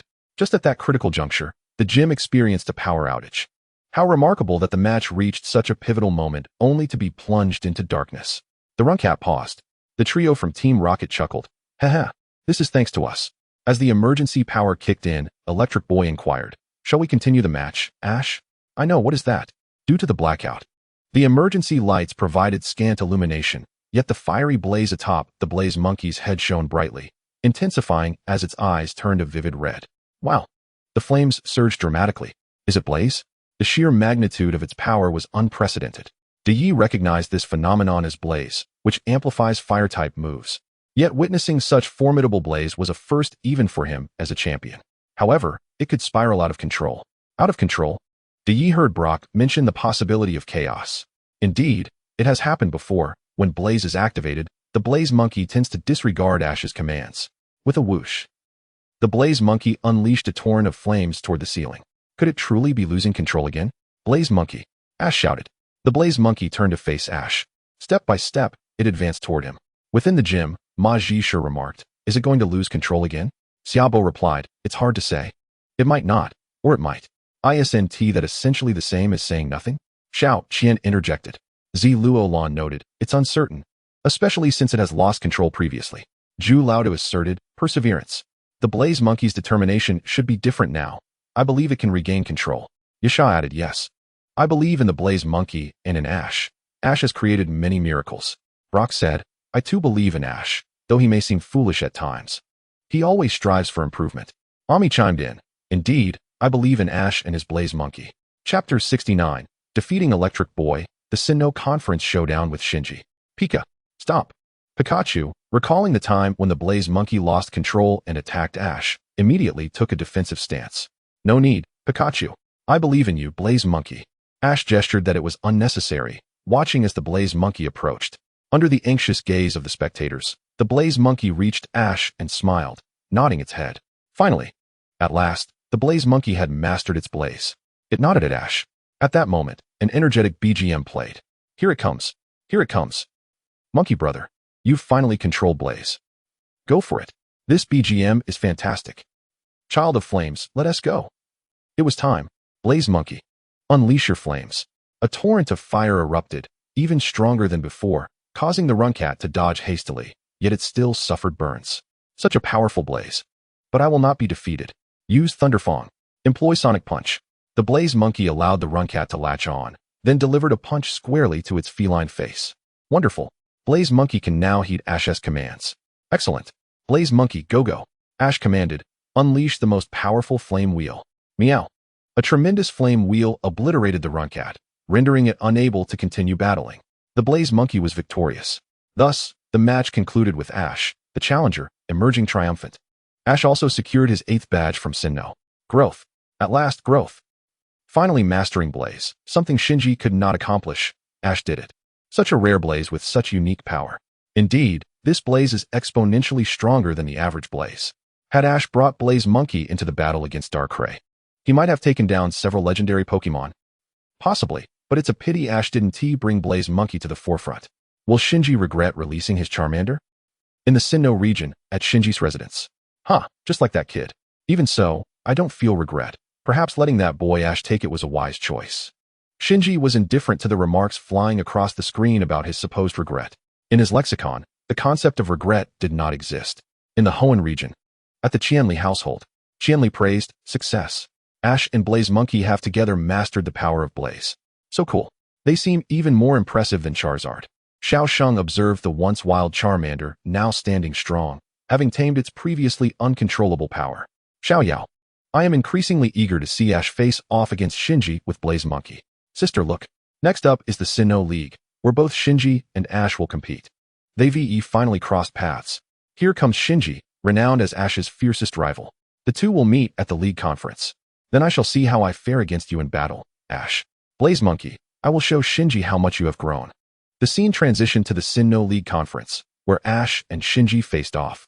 Let the match commence between Ash and Shinji. Pikachu, you lead the charge. Bastiodon, prepare for battle. Ash sent out Pikachu first, while Shinji summoned his early steel type, Bastiodon. Use Metal Claw. Pikachu, stop it with Iron Tail. A metallic clash echoed as the claw and tail collided, resulting in a stalemate. The metallic resonance reverberated. Buzzing. Bastiodon emitted a piercing sound, causing Pikachu distress. Its defense plummeted. Don't give up. Thunderbolt. Zzz. Thunder. The Thunderbolt surged forward, striking Bastiodon directly. Quick. Use Volt Tackle. Hyper Beam. The formidable silver energy cannon abruptly interrupted Pikachu's Volt Tackle. Return now, Pikachu. In terms of sheer power, Pikachu clearly cannot compete with Bastiodon.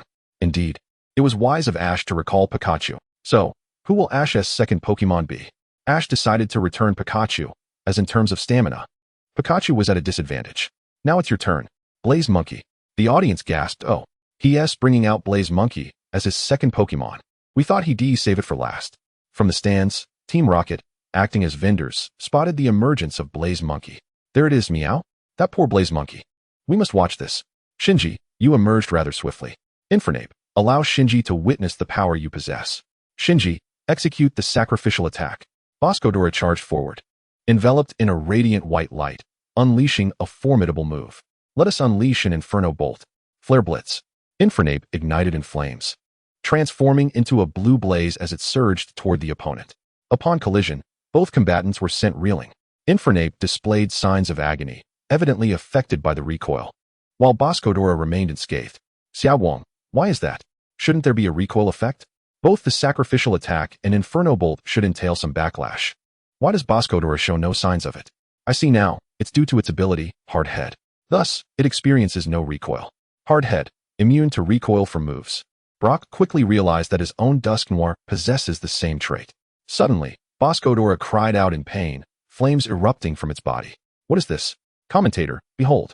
The additional effect of Inferno Bolt has inflicted a burn. Boscodora suffers damage from the burn. Use Sonic Punch. Follow up with Cannon. Bam! Before Shinji could finish his command, Infernape's fist landed squarely on Boscodora's face. Boom! Boscodora's massive form crashed into the wall, its eyes resembling spiral patterns. Boscodora has lost the ability to battle, granting victory to Infernape. The first triumph goes to Ash. Ash secures the first win. Meowth, so cool, Meow. Allow me to say, with determination, Infernape can achieve anything. Let us knock down the remaining 5 as well. Musashi remarked. Shinji withdrew Boscodora and retrieved a new Pokeball. Whalemare, prepare to battle. This time, Shinji sent forth Whalemare, a water ground type Pokemon. Ash, perceiving the disadvantage for Infernape, decided to withdraw it. Muku Eagle, you are up. A black and white large bird Pokemon made its entrance. Begin with muddy water. The ground around Whalemare became inundated with murky water. A flash of electricity. Bam! Muku Eagle struck Whalemare first. Whalemare now? Whalemare began to swing its neck vigorously, forming a ring of muddy water in the air that ensnared Muku Eagle. Is that the counter shield? Ash recognized it as his own invention. Shinji has surprisingly learned it. Xiao Wang. That was previously used by Ash. It seems Shinji has adopted it after witnessing it in battle. Shinji has indeed employed Ash's battle technique, effectively utilizing that tactical maneuver from the earlier confrontation. Chapter 70. The tides turn, the bothersome toxic spikes. What kind of move is that? The counter shield? It should be Ash's original creation. It appears they have battled before. I wonder who emerged victorious. Regardless of the past, this move is quite innovative. Indeed, this move can serve both as a defense and an offense. I've learned it. Gym crowd. Dingy. I didn't utilize it during my battle, but it looks quite magnificent. Kiku. That Ash kid always showcases something unique. Kiku, yet. I never expected Shinji to learn Ash's technique. Amazing. Kasumi. This move appears quite splendid. Ayasha. Thank goodness Infernape wasn't used. That would have been too disadvantageous. Jinshin. Haha. I still anticipate an intense battle. Nashi. This move is quite refreshing. A C. It's no surprise it's Ash. His thought process always surprises people. Dun. Yet, Shinji. 2. Possesses strength, having learned this technique. Ash, observing closely, noticed that Whalemare had no defense at its feet. Target its body with a counterattack. Muku Eagle dove vertically. Then flew straight toward Whalemare. Dodging, it prepared for a heavy slam. Bam! Muku Eagle. Whalemare leapt with great force, pinning Muku Eagle beneath its soft body. Muku Eagle struggled to break free. However, Whalemare's grip was too tight to escape. Using water pulse toward the sky. Splosh. Whalemare lifted its head and expelled a water sphere. Aiming water pulse at the sky, the water pulse flew a distance before plummeting back down. Whalemare held firm. It's not time yet. Xiaowang, strange? Isn't Whalemare about to hit itself with its own attack? No, Shinji plans to evade at the last moment, allowing water pulse to strike Muku Eagle. Moreover, the water pulse gains speed from gravity, amplifying its power. As the descent accelerated, the impact of the water pulse notably intensified. Strike the ground with a melee attack. Tap tap tap. Muku Eagle obeyed the command, striking the ground repeatedly, generating force that propelled it upward, successfully escaping just before the water pulse made contact. Boom. The water pulse struck the ground, creating a shockwave that sent both Pokémon flying. Ice Beam. ZZZZZ. Whalemare unleashed a freezing beam from midair, hitting Muku Eagle, which plummeted to the ground. The effective ice beam struck Muku Eagle painfully. Return, Muku Eagle. Ash. Seeing Muku Eagle heavily injured, recalled it for rest. Go. Sprigatito. Ash's fourth Pokémon made its entrance. Use Ice Beam. I accept the Ice Beam. Unleash Water Gun. Sprigatito enveloped itself in water, soaring toward the Ice Beam, which collided with the water gun, sending the frozen water gun hurtling toward Whalemare. Is such a maneuver even possible? Championship crowd. Adai haha. Ashitaro. Truly impressive, with one brilliant move after another. Karuna. Utilizing the opponent's Ice Beam to enhance one's own move's power is quite unexpected. Wataru. I wish I could think like that. Daigo. You might never achieve it in your lifetime. Wataru. Nonsense. How could that be? Takashi. However, the situation isn't favorable. Ash has already deployed many Pokémon, and they are somewhat injured. Macaulay. As neutrals, we merely need to observe. Kamishiro. Can this Shinji kid surpass his brother? I am rather intrigued. Bam. Whalemare was struck into the air, ice shards shattering, and Sprigatito emerged. Shinji, use Heavy Slam. We shall employ Ice Punch. Whalemare spread its body toward Sprigatito, who, observing the incoming Whalemare, calmly raised its right fist, manifesting icy energy, and delivered a powerful punch. Snap. Whalemare became encased in ice. Bam. The ice shattered, and Whalemare collapsed. Whalemare has lost the ability to battle, granting victory to Sprigatito. Ash achieves his second victory. Shinji recalled Whalemare and spoke. I have discerned a pattern. Shinji first observed Pikachu, then Infernape, Muku Eagle, and now Sprigatito. These are the very Pokémon used in our previous battle. Originally, Shinji observed Ash's previous battles, noting that Ash had utilized Pokémon from other regions and assumed that this time he would surely employ Pokémon he had not yet faced. However, it soon became apparent that he had overestimated the situation. Shinji was already familiar with all of the remaining Pokémon Ash had. I intend to defeat you with my former battle companions, he declared. Is that so?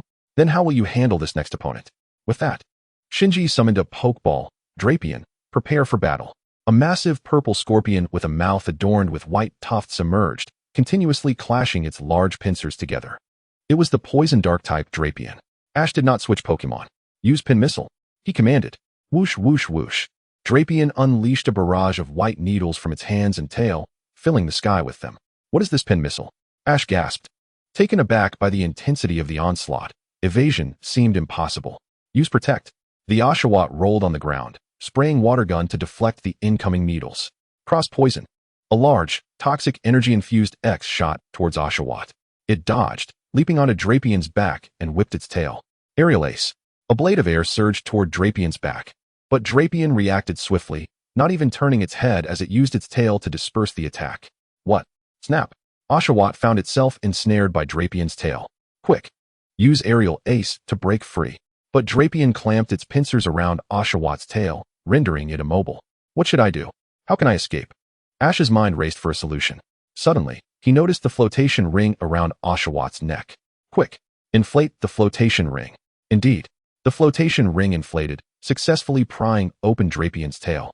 And then Oshawott unleashed Water Gun, propelling itself away with the force of the water, successfully liberating itself. Wow, that flotation ring is quite useful, Musashi exclaimed. Meow. I want one too, echoed Kojiro. The opponent was equally astonished. Kojiro glanced at Shinji, who maintained his stoic expression. Toxic spikes. What? Drapien expelled a purple energy sphere that scattered into the ground. Oh no. As Oshawott landed, it was immediately affected by the toxic spikes. Pin missile. Shinji seized the opportunity to strike. Whoosh whoosh whoosh. Boom. Amidst the explosion of smoke, Oshawott collapsed, rendered unable to battle. Finally, one of Ash's Pokémon had fallen. Ash recalled Oshawott and sent out Unpheasant. Unpheasant, are you planning to take to the skies? Yes, in the air, it won't be affected by toxic spikes. But if it's caught and slammed to the ground, it would still sustain damage. Does Ash have any poison or steel-type Pokémon? Or perhaps one that can clear the toxic spikes with Mist or Rapid Spin? If not, it will be a tough battle, as toxic spikes are indeed bothersome. Chapter 71. The Mighty Drapien, Underground with Eruption and Electric Shock. The troublesome Drapien and its toxic spikes prompted discussions among trainers from various regions on how to counteract them. Use Pin Missile. Dodge. Unpheasant relied on its speed to evade the barrage of incoming needles. Aerial Ace. Draw it in. Upon hearing Shinji's command, Drapien raised its pincers in readiness, but just as Unpheasant was about to collide, Drapien's body leaned forward, ensnaring it with its tail. Oh no, it's caught. Cross poison. Crash. Unpheasant was slammed to the ground after Drapien's attack, suffering from the toxic spikes effects. Unpheasant lost its ability to battle, and Drapien emerged victorious. The tide had turned. Brock assessed the situation. Unpheasant was in a dire struggle. Torterra, you're up. Torterra? But it's weak against Drapien. Could Ash be attempting to battle against type advantages once more? After all, Ash had engaged in many inverse-type battles before. Torterra. As soon as it hit the ground, Torterra was affected by the toxic spikes. If Ash had brought a poison-type Pokémon, he could have countered the toxic spikes with its own poison. Brock thought of a strategy, but sighed. Ash did possess a poison-type Pokémon, namely Mook, but he hadn't brought it to this battle. Use Cross Poison. Energy Ball. Drapien charged up its attack, but Torterra struck first, interrupting Drapien's Cross Poison with its Energy Ball. Leaf Storm. The powerful Grass-type move struck Drapien. Ash understood the disadvantage in type. He couldn't afford a prolonged battle, so he unleashed a high-powered move. Pin Missile. The two attacks collided, resulting in an explosion. Use Rock Climb. Drapien was thrust upward by the rock pillars, just as Torterra charged forward. Grab it. Torterra was caught by Drapien's pincers, absorbing the force of Torterra's impact. This is bad. Poison Fang. Torterra. Torterra was struck by the poison-type move, suffering significant damage as it collapsed to the ground. Ash quickly commanded it to use Synthesis to recover some health. Pin Missile. Whoosh. Whoosh. Whoosh. Torterra was bombarded by the relentless Pin Missile, ultimately losing its ability to battle. The mighty Drapien exhibited incredible strength, taking down 3 of Ash's Pokémon with its own power combined with the toxic spikes. Ash, who had once held the advantage, now found himself at a disadvantage. I still lost. I thought Torterra could turn the tide. Goodness, the combination of toxic spikes and Drapien's strength is too formidable. How can we even fight this? If only we could remove the toxic spikes. In the Alola region, at the Pokémon School, this is too powerful. Mamane exclaimed. Indeed. That Drapien has taken down 3 Pokémon. Mao remarked. It's incredibly difficult to deal with. Its strength is formidable, and combined with the toxic spikes, it truly deserves to be called Ash's strongest adversary. Kaki now felt that Shinji truly deserved that title. Now it's not just about avoiding Drapien's might, but also how to eliminate those pesky toxic spikes. Kukui assessed the current situation. At the campsite, what was once Ash's advantage has now flipped. Misty observed the sudden shift in the battle, as Ash had now lost 3 Pokémon. I sensed that Bounsweet and Dugong were likely used as tests. Tests? Ash was puzzled. Exactly. To gauge your Pokemon's types. The more information, the better, to deduce which Pokemon you would likely use, devise strategies, and then strike hard. Is that so? Is Shinji that contemplative? It seemed that Ash would truly face a worthy opponent in the future. Your final Pokemon must be Scizor, correct? Indeed, that is the case. Ash confirmed, revealing no secrets. I've already grasped your battle style, thanks to my first 2 Pokemon. What? To ascertain the capabilities of your Pokemon and strategies. They are all tasked with the role of being defeated. Shinji remarked, the battles following the Dragon King Scorpion have all unfolded as I anticipated. In response to Shinji's words, Ash merely smiled faintly. Shinji, you are truly formidable, and I am determined to triumph over you. I shall prevail and ascend to greater heights. The corners of Shinji's mouth curved slightly. Shinji smiled. Furthermore, it seems that Shinji has ignited with passion. Is it because of Ash? Go forth, King Scorpion. The Iron-Faced Ninja is ready to engage in battle. Ash summoned the King Scorpion, a Pokemon characterized by traits of both scorpions and bats. While Shinji recalled his Dragon King Scorpion and brought forth an Iron-Faced Ninja that bore a striking resemblance to a cicada. Although the Iron-Faced Ninja appeared somewhat fragile, its defenses were deceptively weak. However, its speed was truly alarming, especially given its ability to accelerate. The longer the battle continued, the faster it became. Moreover, its attacking power was notably high, making it a quintessential speed attacker. Use Stone Edge. Grr. The King Scorpion launched stones at the Iron-Faced Ninja. Move at high speed. The Iron-Faced Ninja began to showcase its specialty, its incredible speed rendering the King Scorpion dizzy. Use Fury Cutter. Slap. Slap. The King Scorpion endured a barrage of attacks from the Iron-Faced Ninja, ultimately being knocked down to the ground. Grr. As usual, the King Scorpion was afflicted by toxic spikes. Ash hastily recalled the King Scorpion and sent out his Infernape, which immediately suffered damage upon emergence. Shinji, what does it matter if you bring out another Pokemon? The damage from toxic spikes remains. You must eliminate the toxic spikes. Naturally, Ash wished to eradicate the toxic spikes. However, he had no poison-type Pokemon, nor steel-type ones, and none of his Pokemon possessed moves capable of removing toxic spikes. Toxic spikes lay beneath the ground, underground. Ash's extraordinary thought process sparked an idea. I've got it. Infernape, dig a hole. Upon hearing this, Infernape promptly began to burrow underground. Digging? What is he planning? The commentator exclaimed, the dig move is ineffective against the airborne Iron-Faced Ninja. Ground-type moves are ineffective against Pokemon in the air. Use Eruption. What? Eruption underground. Chapter 72. The fierce battle continued, and the Dragon King Scorpion was finally defeated. Shinji stared in shock at the ground. What? Suddenly, a tremendous surge of thermal energy erupted from the ground, flames bursting forth, vaporizing the toxic spikes. Is there such a method to eliminate toxic spikes? Wow! Incredible! How did Ash conceive this? What a brilliant thought process. Truly remarkable. Employing intense thermal energy to clear the field, this maneuver is extraordinary. The audience praised Ash for ingeniously removing the toxic spikes in such a manner. At Professor Oak's lab, is it really possible to eliminate toxic spikes in this way? Gary couldn't help but rise from the sofa. This was entirely different from what he had learned. Ha ha ha. That kid, Ash, has an impressive thought process, always capable of devising unexpected strategies. Even after being a Pokemon professor for so long and witnessing countless battles, this is the first time I've seen such a tactic. However, despite the removal of the toxic spikes, optimism was unwarranted. Ash's Pokemon were all injured, while Shinji still had 2 intact ones, not to mention his formidable Dragon King Scorpion. Until the final moment, the outcome remains uncertain. No, the toxic spikes are gone. I must find a way to exhaust Infernape's stamina. Use Leech Seed. The Iron-Faced Ninja executed rapid movements, almost imperceptible to the naked eye, spinning swiftly above Infernape and releasing green energy that began to sap Infernape's vitality. Infernape, having discerned its movements, retaliated with a mock punch. Ash urged Infernape not to panic, instructing it to closely observe the Iron-Faced Ninja's actions. Infernape fixed its gaze intently above, scrutinizing its movements. I've got it. Wham! Infernape landed a punch on the Iron-Faced Ninja, sending its small frame flying and crashing to the ground.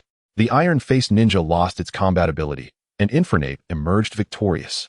Shinji had now lost 3 Pokemon. Frostless, prepare to battle. A white Pokemon floated in the air. Pikachu, it's your turn. Use Hail.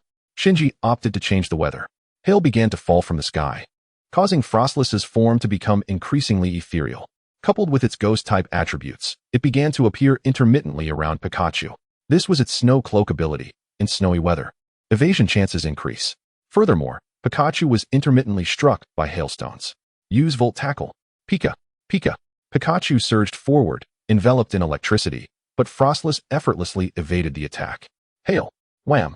Pikachu was struck by a large hailstone. The commentator noted that Frostless, utilizing its snow cloak ability and elusive nature, was giving Pikachu a challenging time. What strategy would Ash employ to counter this? Once more with Hail. Jump in front of her and use Iron Tail. Pikachu leaped to avoid the attack, then swung its tail, striking Frostless squarely in the face and knocking her to the ground. At that moment, the hailstorm subsided. Shinji, use Ice Beam. ZZZZ. Pikachu was struck by a freezing beam, causing its body to begin encasing in ice. Now use Hail. Frostless conjured a large ice block in her hands. Send it back. Use Volt Tackle. Smash. Pikachu shattered the ice, imprisoning its body, and then collided with the charging Frostless's abdomen. After landing, Pikachu was met with the recoil. Frostless, on the other hand, lost her combat ability. The referee declares, Frostless has lost its combat ability. Pikachu is the victor. Ash triumphed once again, and the tide of battle shifted once more. It worked. Ash has won. Indeed, the situation is gradually changing. Otherwise, Ash, you would be facing penalties. Brock commented, it may still be too early. Shinji has 2 Pokémon left, one of which is completely unscathed, while Ash's remaining 3 Pokémon are all injured. Dragon King Scorpion. Prepare to battle. Shinji deployed his second strongest Pokémon, while Ash sent out his King Scorpion. Upon entering the fray, King Scorpion swayed slightly, revealing the toll of prior injuries. Now is the time for you to showcase the techniques you learned in the aerial masterclass. King Scorpion nodded. Grr, rest assured, I can do this. Flying Scorpion versus Ground Scorpion. Use Pin Missile. Whoosh whoosh whoosh. The King Scorpion soared into the air to evade temporarily. Yet, a problem still loomed. King Scorpion's size was clearly outmatched by Dragon King Scorpion, and most of King Scorpion's powerful moves were contact-based. If it got too close and was caught, it would spell disaster. Stone Edge. Cross Poison. Boom. A violent explosion erupted in the air, engulfing the area in smoke, preparing for a super impact. King Scorpion executed Super Impact, lingering in the smoke. This won't do. After using Super Impact, it cannot move. Indeed, if it doesn't defeat Dragon King Scorpion in one go, it is bound to be caught. Wait, did Ash just mention that he learned techniques from the Master of the Skies? Is there already a countermeasure in place? The Dragon King Scorpion gazed into the thick smoke above, uncertain of where the Scorpion King might emerge. Suddenly, with a thunderous roar, the Scorpion King burst forth from directly above, successfully landing a super impact on the back of the Dragon King Scorpion. But you cannot escape, shouted Shinji. Do not let it flee. Once you catch it, use your venomous fangs. After executing the super impact, the Scorpion King was immobilized. However, the Dragon King Scorpion turned, only to find the Scorpion King had vanished from sight. What? Where did it go? Shinji looked up, only to see the Scorpion King tumbling through the sky. This is the technique learned from the Master of the Skies. Ash exclaimed excitedly. Indeed, after the super impact hit, the resulting shockwave propelled the Scorpion King into the air, thus circumventing the issue of being unable to move.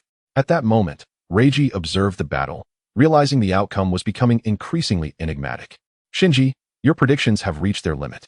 You did not foresee this move from the Scorpion King, did you? Shinji retorted, I was outmaneuvered. Use Cross Poison. Flame Fawn. The Scorpion King evaded the attack with its swift movements and then, engulfed in flames, sank its teeth into the shoulder of the Dragon King Scorpion. Scorpion. The Dragon King Scorpion cried out in pain, engulfed in flames due to the secondary effect of Flame Fawn. I never expected such luck.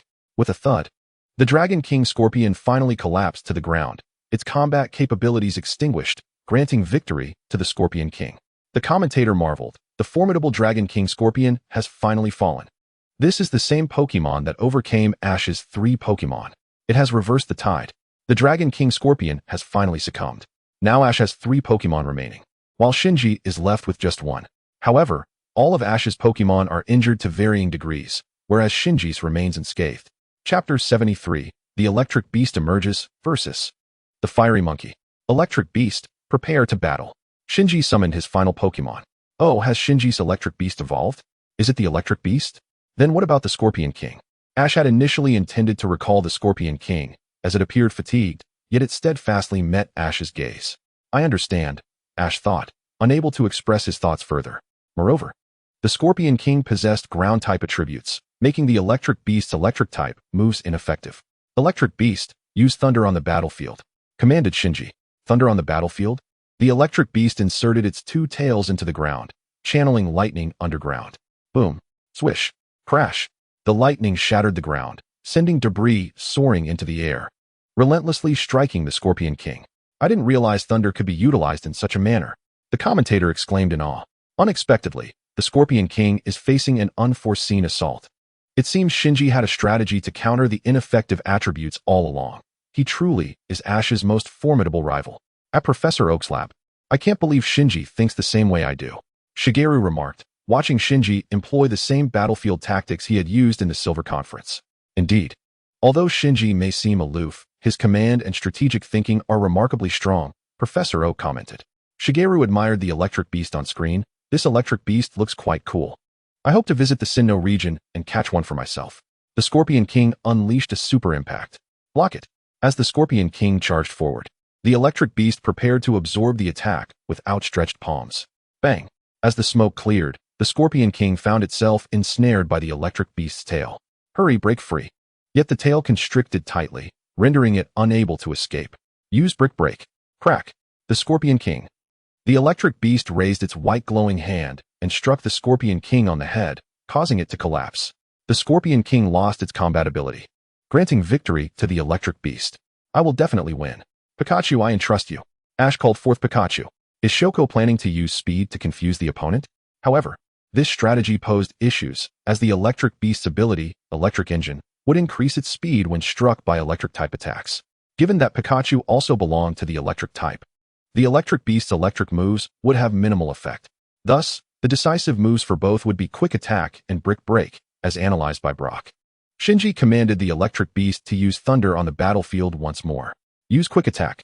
Pikachu swiftly evaded the falling debris and collided headfirst into the electric beast's face. Quick Attack. Brick Break. The two moves clashed, resulting in a stalemate, but Pikachu, having endured numerous battles prior, was rapidly reaching its limits, visibly gasping for breath. Despite the ineffectiveness of electric-type moves, Ash was prepared to take a gamble. Use Volt Tackle. It can still use electric moves, even if they're ineffective. What was Ash planning? Since it's here, I'll take it. Bang. The electric beast wore a joyful expression as it swung its arms. Sure enough, Volt Tackle struck the electric beast, triggering its electric engine ability and boosting its speed. Use Thunder Punch. With its speed enhanced, the electric beast quickly approached Pikachu, poised to deliver a powerful punch. Now use Iron Tail. The electric beast and Pikachu were locked in a stalemate, with Pikachu clearly on the verge of collapse. What? The electric beast's strength is still superior. Ash recognized that he had lost his gamble. Do you remember our first battle? The situation now mirrors that moment. You're employing a close-range strategy to secure victory with Iron Tail. You feign an advantage, only to strike in close combat. If your Pikachu were at full strength, perhaps you could succeed, but after all these battles, your Pikachu is at its limit. Now, Pikachu was immobilized. Yet the electric beast still had its left hand to execute a move. If my right hand is unavailable, then I shall attack with my left. Use Brick Break. Crack. Pikachu lost its combat ability. It had already expended considerable energy in its previous battles against Boscodora and Frostless. Ash intended to engage Shinji in a psychological battle, taking another gamble on static, but he lost. Meanwhile, Ash's companions observed. Now Ash has only one Pokémon left, and it's the injured Fiery Monkey. The electric beast, having battled the Scorpion King and Pikachu, sustained minimal damage and even boosted its speed. I never expected Ash to resort to cunning tactics in battle, Brock noted, realizing that Ash's battle mindset had grown considerably since their earlier days. Though he lost this gamble, he has improved far beyond before. Misty reminisced. I still remember when you took your injured Caterpie to challenge a Pidgeotto. Using electric type against my rock gym. Many rock types have ground attributes. If it weren't for your Pikachu's overwhelming current, Ash brushed aside their comments. It's not over until the last moment. I refuse to concede. Go, Fiery Monkey. Let Shinji witness your transformation into strength. Brothers, it's time for the decisive battle. Indeed, it culminates in the clash between Electivire and Infernape. However, I fear the odds are against Ash. In terms of damage, it's evident that Infernape has expended considerably more stamina. Regardless, I stand in support of Ash. I hope to witness an exhilarating battle. The crowd fervently debates the nature of the impending confrontation. This is the final showdown. While Shinji may have the numerical advantage, everything unfolds according to your strategy. Nevertheless, the victor shall be me. Ash sends forth his final Infernape. Infernape has already sustained considerable injuries in prior battles, while Electivire has only been wounded from its earlier skirmish with Pikachu. Who shall emerge victorious? Go, utilize Thunder Punch. Infernape counters with Mach Punch. Crack. The fiery fist collides with the Thunder Punch, resulting in a stalemate. Flamethrower. Guard it. Electivire activates its energy shield to deflect the onslaught. Thunderbolt. Dig. As Electivire unleashes a formidable electrical attack, Infernape digs underground to evade, emerging successfully to strike Electivire, sending it flying. Dig is a ground-type move, proving its effectiveness. However, Electivire quickly regains its footing. Mach Punch. Seize it. Crack. Crack. Infernape's fist is ensnared by Electivire's tail. Thunderbolt. ZZZZ. The current surges through the tail, electrifying Infernape, causing smoke to billow as it collapses to the ground. Has the outcome already been decided? Infernape is down. The referee prepares to announce the result. Wait. Not yet. Just as the referee is about to declare the outcome, Electivire's cry halts him. What is this? Infernape's hand stirs, using its arms to prop itself up. Upon opening its eyes, it sees Electivire extending its arm. Get up. Rise. Get up and continue fighting. Electivire urges Infernape to rise once more. Shinji, in disappointment, remarks, "Is this the extent of your power? Do not continually leave me feeling disheartened. If you remain as you once were, my disappointment shall persist." Chapter 74. Infernape has truly grown stronger, the final battle at the Space-Time Tower. Infernape, indeed. I am no longer the little chimchar I once was.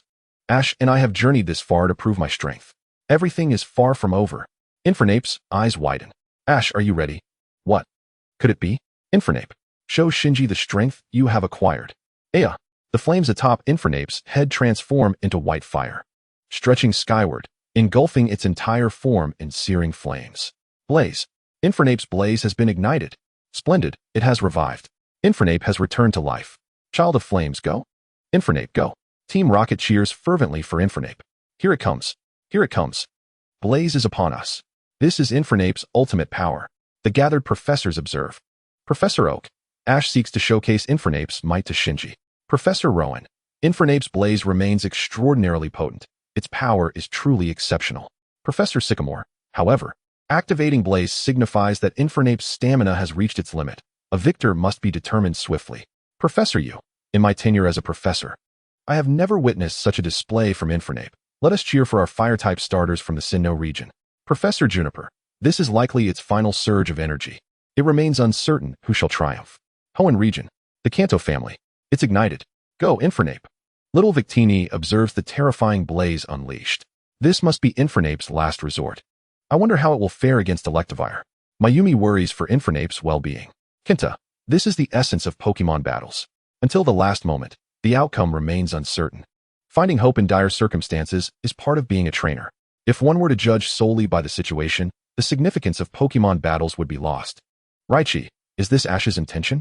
The true battle begins now. It is time. Ash, everything is still in motion. Infernape, unleash Flamethrower. Whoosh, a flame more potent than Hyper Beam surges forth. Be cautious, that creature has grown even stronger than before. Use Thunderbolt. Shinji observes Infernape's ultimate move has been fully upgraded, and caution is warranted. Electivire launches Thunderbolt, but is still engulfed by the flames, sent flying. Mach Punch. Electivire, still unsteady, receives another blow. The next move will determine the victor. Both shout in unison. Thunder Punch. Flare Blitz. Boom. Both combatants unleash their final efforts as the arena is enveloped in a whirlpool of yellow and blue. In the aftermath of the explosion, Infernape and Electivire lock gazes. Infernape and Electivire. At this moment, time seems to stand still. Electivire falls first. Electivire has lost its fighting capability. Infernape is the victor. Thus, in this battle, Ash emerges triumphant. The referee announces the outcome. We have won. Infernape has finally prevailed. It has proven its strength to Shinji. I have indeed grown stronger. The trio rejoices. Splendid. We have triumphed. Pikachu exclaims. Indeed. Ash and his Pikachu exclaim in jubilation, having truly bested Shinji. Victory is a testament to their growth. Misty comprehends Brock's sentiment. This is a display of Pokémon proving themselves to their former trainers, demonstrating they have indeed matured. Mastering that extraordinary blaze. This battle transcends mere rivalry. It is Infernape's declaration that it is no longer the little chimchar of yore. Ash embraces Infernape, celebrating their victory. Meanwhile, Shinji approaches, gazing at the downed Electivire, refraining from uttering disparaging remarks. Electivire, it was a commendable battle. He recalls it into its Pokeball. You have grown stronger. Shinji conveys this to Infernape before turning to leave the battlefield. As the scene shifts, Shinji prepares to depart, but Ash calls out to him. Shinji acknowledges. Infernape has genuinely become stronger under your guidance. Are you preparing to leave? I have already lost the match. Remaining here holds no significance. I intend to travel to Cutter City to prepare for a rematch against Mr. Godai. Best of luck to you. Shinji, you as well. Shinji is no longer as aloof. Perhaps influenced by Ash? Farewell. Shinji, when we meet again, remember to challenge me once more. Ash expresses his desire for another battle in the future, and upon hearing this, Shinji smiles and waves goodbye. The battle against the mightiest adversary has finally reached its conclusion. Shinji, in pursuit of grander challenges, departs from this place. Ash is also preparing for his own new battles. At this moment, a thought strikes someone. Wait, Ash's next opponent won't be that legendary beast, will it? Indeed. That Darkrai is almost like an entity of cheating. Exactly, if I were to face him, I would likely surrender immediately. It would be utterly futile. With a legendary Pokémon exerting such dominance, ordinary Pokémon would stand no chance. In the Sinnoh region, at Shinji's residence. Regice, Shinji, you're smiling. It seems you have changed. All thanks to Ash's influence. Shinji, that guy? Shinji. Ash, I look forward to our future battles. Next, Ash encounters an incident in the Sinnoh region. The climactic battle at the Tower of Time and Space. Dawn, Ash, and Brock journey along the path. They should soon reach Twinleaf Town. Wonderful. Pikachu, once we arrive, let us quickly seek out opponents. Dawn, then I must prepare for the Pokemon showcase. What dress should I wear this time? However, upon closer inspection, the trio realizes there lies a vast river separating them from Twinleaf Town. It seems we have arrived on the opposite bank. I feel so exhausted. Me too. Ash and Dawn simultaneously droop their heads, appearing disheartened at the prospect of a lengthy detour to reach the other side. Suddenly, a hot air balloon descends from the sky, and a figure named Alice offers them passage. In the Unova region, the dark-skinned Alice. Is it a coincidence that we share the same name? Alice introduces herself as a student of a music academy and begins to play a leaf. Soon, a flock of flying Pokémon approaches. Is that a Bidoof? Ash observes the wild Bidoof, seemingly struck with inspiration. At the campsite, Bidoof. Ash recalls his own Bidoof, which should now be referred to as a Bee-Bear. You left it in that forest to protect its companions. Brock. Indeed, you promised to return for it. Do not forget in the future. I certainly remember. I will go back for it, Ash assures, patting his chest. What is that building? Dawn spots a tall structure. Alice explains, that is the Tower of Time and Space. The essential artifact appears rather promptly. After all, the title of the author is indeed the climactic battle at the Tower of Time and Space. It was constructed a century ago by the genius designer Gotti. It once hosted Pokemon showcases. Brock examines the information in his book.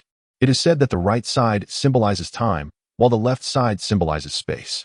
Once they land, they discover numerous Pokemon trainers gathered. Ash eagerly engages them in battle. Chapter 75. The Emergence of Darkrai and the Sleep-Inducing Pokemon. After the battles, Alice guides Ash and his companions to a renowned park when suddenly, a Galade leaps forth, shouting. They soon realize that some parts of the area have been damaged. Who could have done this? It was Darkrai. A young man clad in extravagant attire steps forward. Albert? I heard someone spotted him on the streets. Ash, what is Darkrai? At this moment, Ash is still unaware of Darkrai's nature. I recall it being a Pokemon said to induce nightmares. Wow, Darkrai? That individual's first Pokemon. Black Hole and Dream Eater, making it impossible to defend. Indeed, compounded by its ability, it is exceedingly unfair. Does this town also harbor Darkrai? Suddenly, rustling emerges from the nearby grass. Is that Darkrai? Use Lickitung. Albert unleashes his Lickitung to attack the rustling grass. Who is that? A man clutching a computer emerges, smoke billowing from him. What is going on? Why are you attacking? Is that Tony? Alice explains to the group that he is a scientist. I discovered anomalous spatial reactions nearby. I came to investigate. Something must have occurred. At this moment, Albert begins to harass Alice, claiming to be her fiancé, to which Alice firmly objected. It turns out he is a baron. Shameless. And this is a baron? What a lack of decorum. Despite clear rejection, he persists in his pursuit. Such individuals are truly detestable. The audience expresses their disdain for Albert. Another reaction occurs. Tony observes the values from his instruments. What on earth? At that moment, strange waves begin to manifest around them. The surrounding Pokémon react, attempting to flee, while Galade silently stares at a stone. The stone suddenly shatters. Do not approach here. A white-haired figure emerges from the shadows. It is none other than Darkrai. Watch how I defeat Darkrai. Albert prepares to show off. Go, Lickitung. Destructive beam. Whoosh. Bang. A yellow energy beam surges forth. Yet upon explosion, nothing remains. Darkrai vanishes. Black hole. Darkrai unleashes a black hole toward Lickitung, but it evades, resulting in the black hole striking Ash instead. Where's this?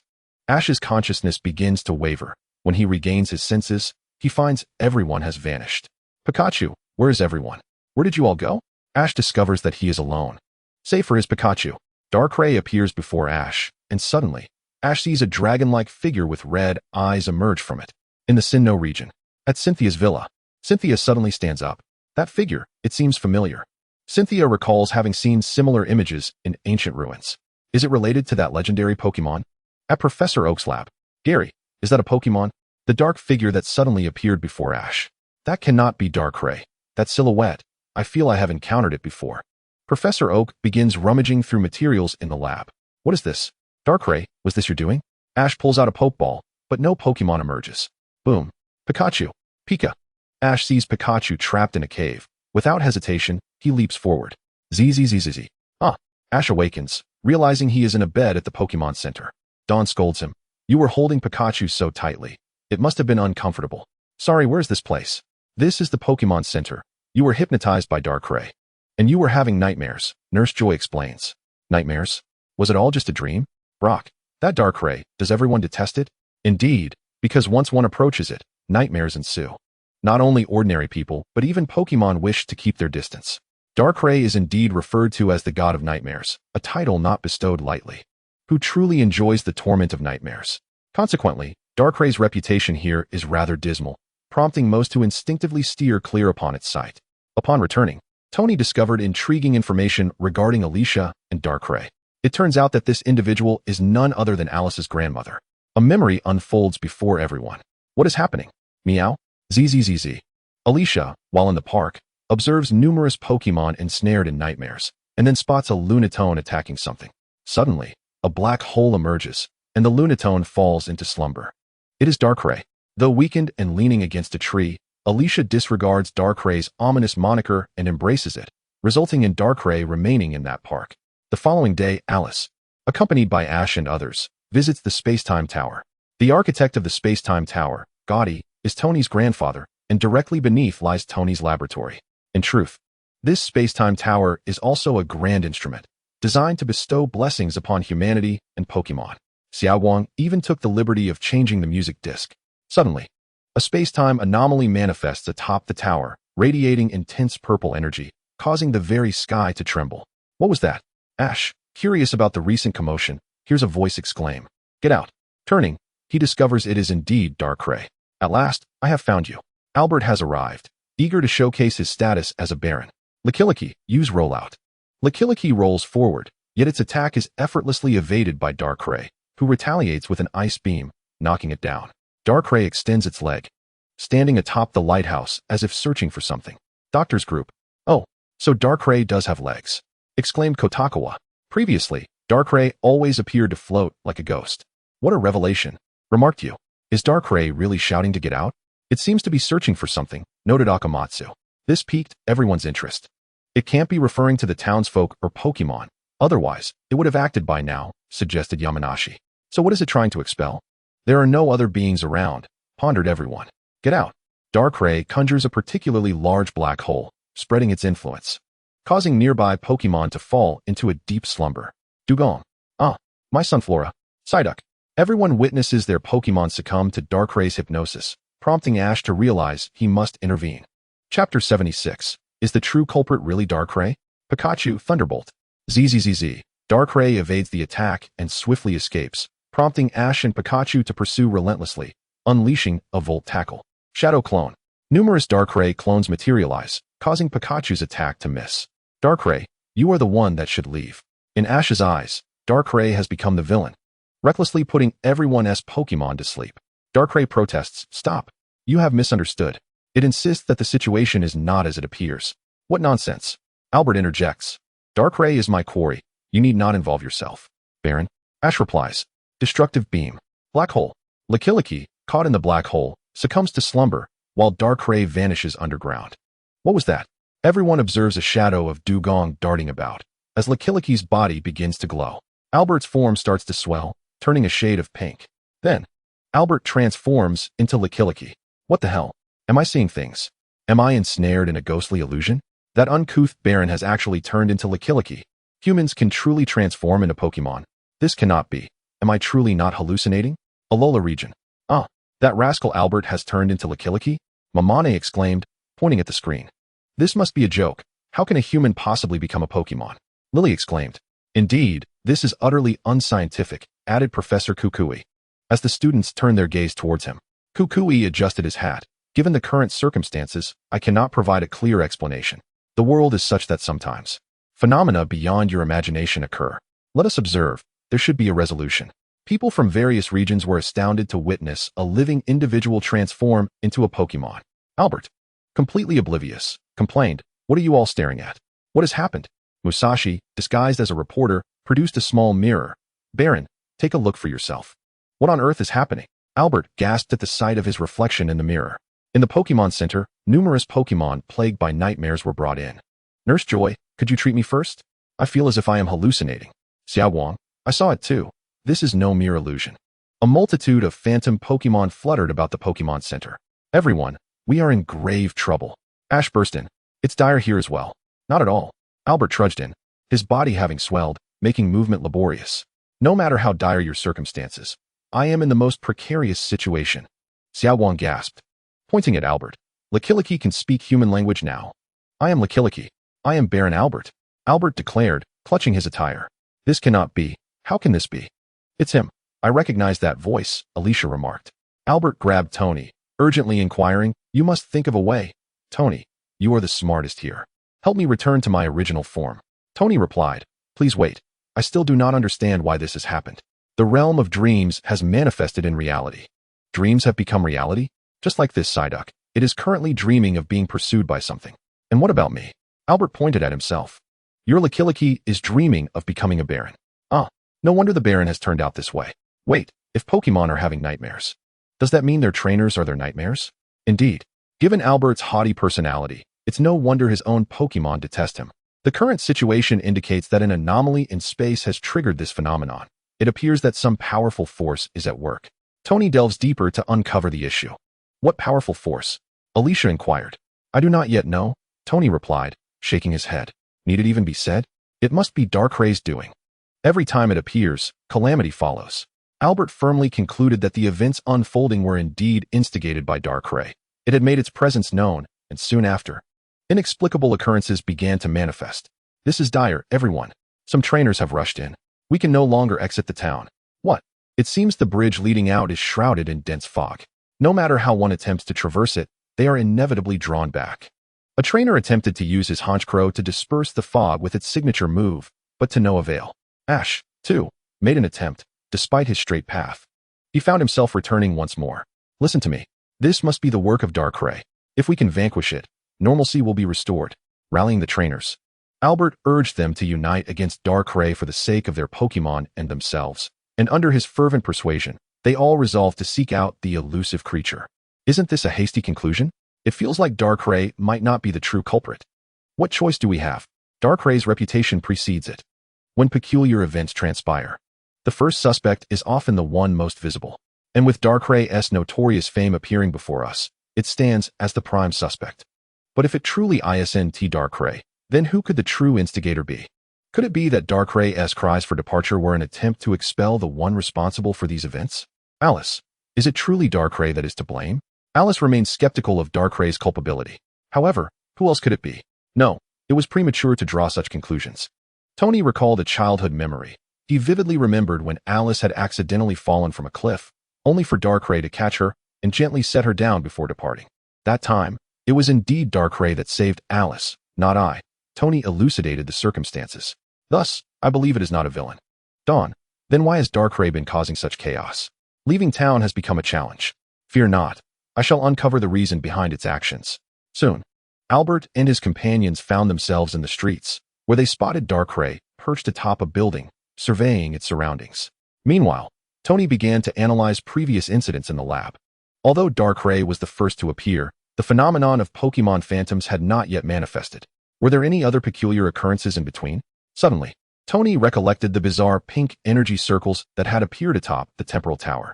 If I am not mistaken, it was after the sudden emergence of that energy circle that the Pokémon transformed. Tony began to scrutinize surveillance footage, magnifying the location of the energy circle's appearance. There it was. A silvery, pink dragon-shaped Pokémon emerged. What is this? Chapter 77. Palkia emerges, engaging in battle with Dialga. It is a Pokémon. Could this dragon-shaped Pokémon be the cause of the disturbances? Does anyone recognize this Pokémon? I am a researcher of the Sinnoh ruins. I believe I have seen this dragon-shaped Pokémon in murals before. It is Palkia. Palkia? It is the legendary Pokémon that governs space. Space. Could it truly be responsible for this?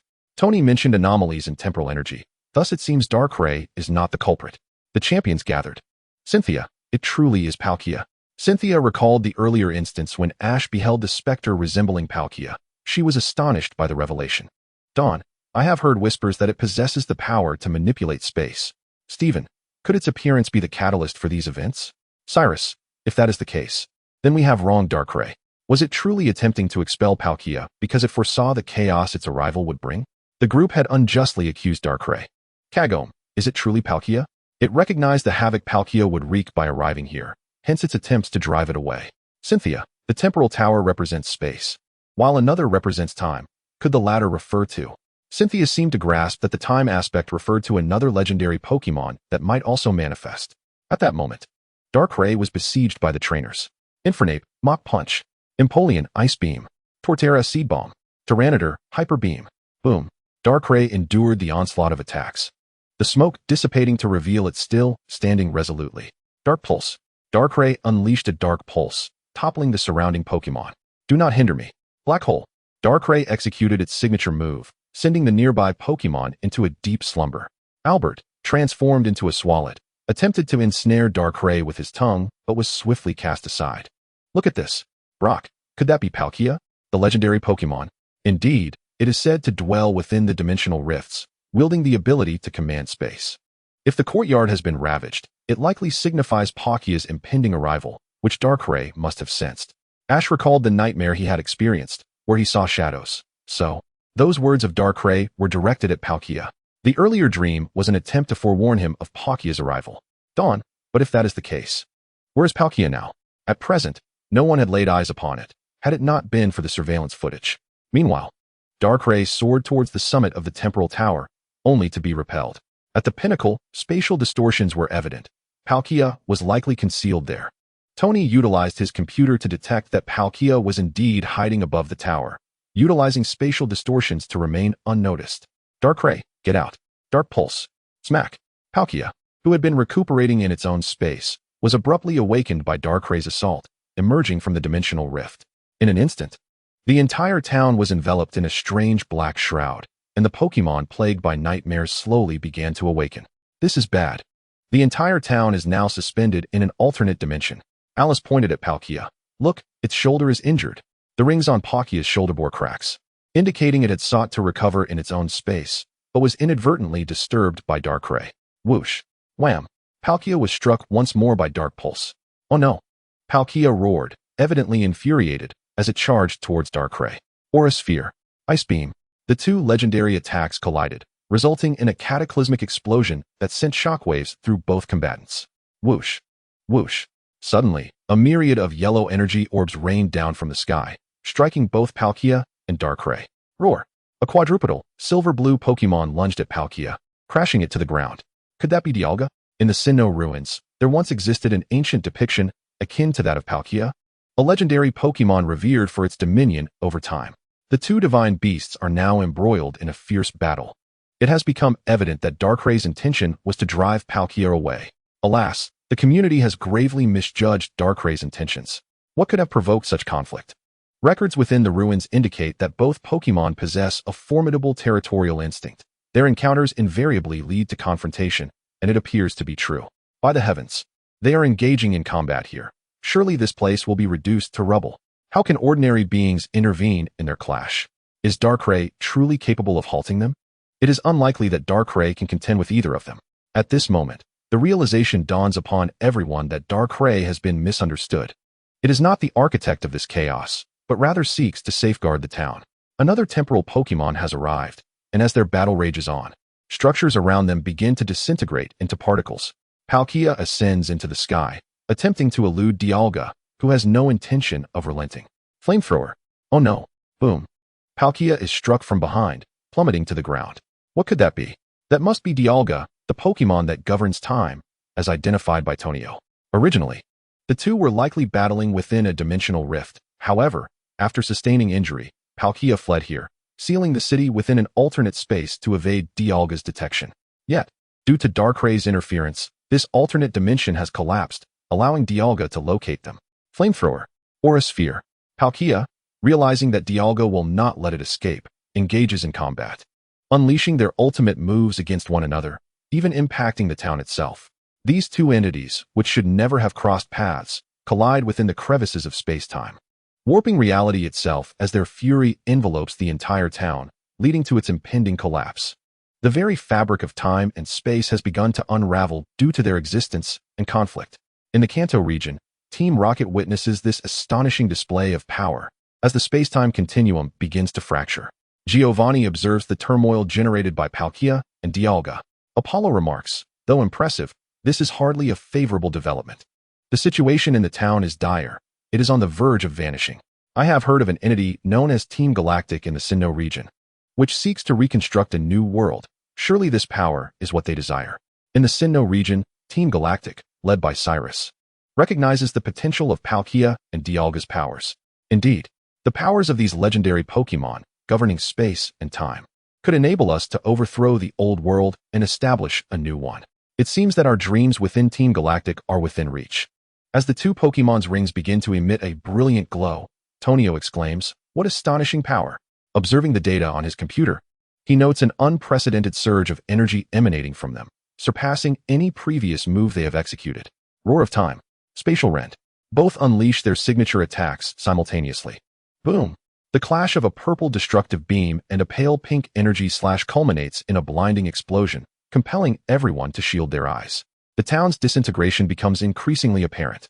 Oh my, this power is truly terrifying. Look at the town. If they continue to fight, it will surely vanish forever. The fabric of time and space will collapse entirely. Is there anyone who can stop them? Ash. Can Darkrai halt their battle? Alice rushes forth, pleading, "Please, stop fighting." Yet, how could her diminutive voice compel two enraged Pokémon to cease?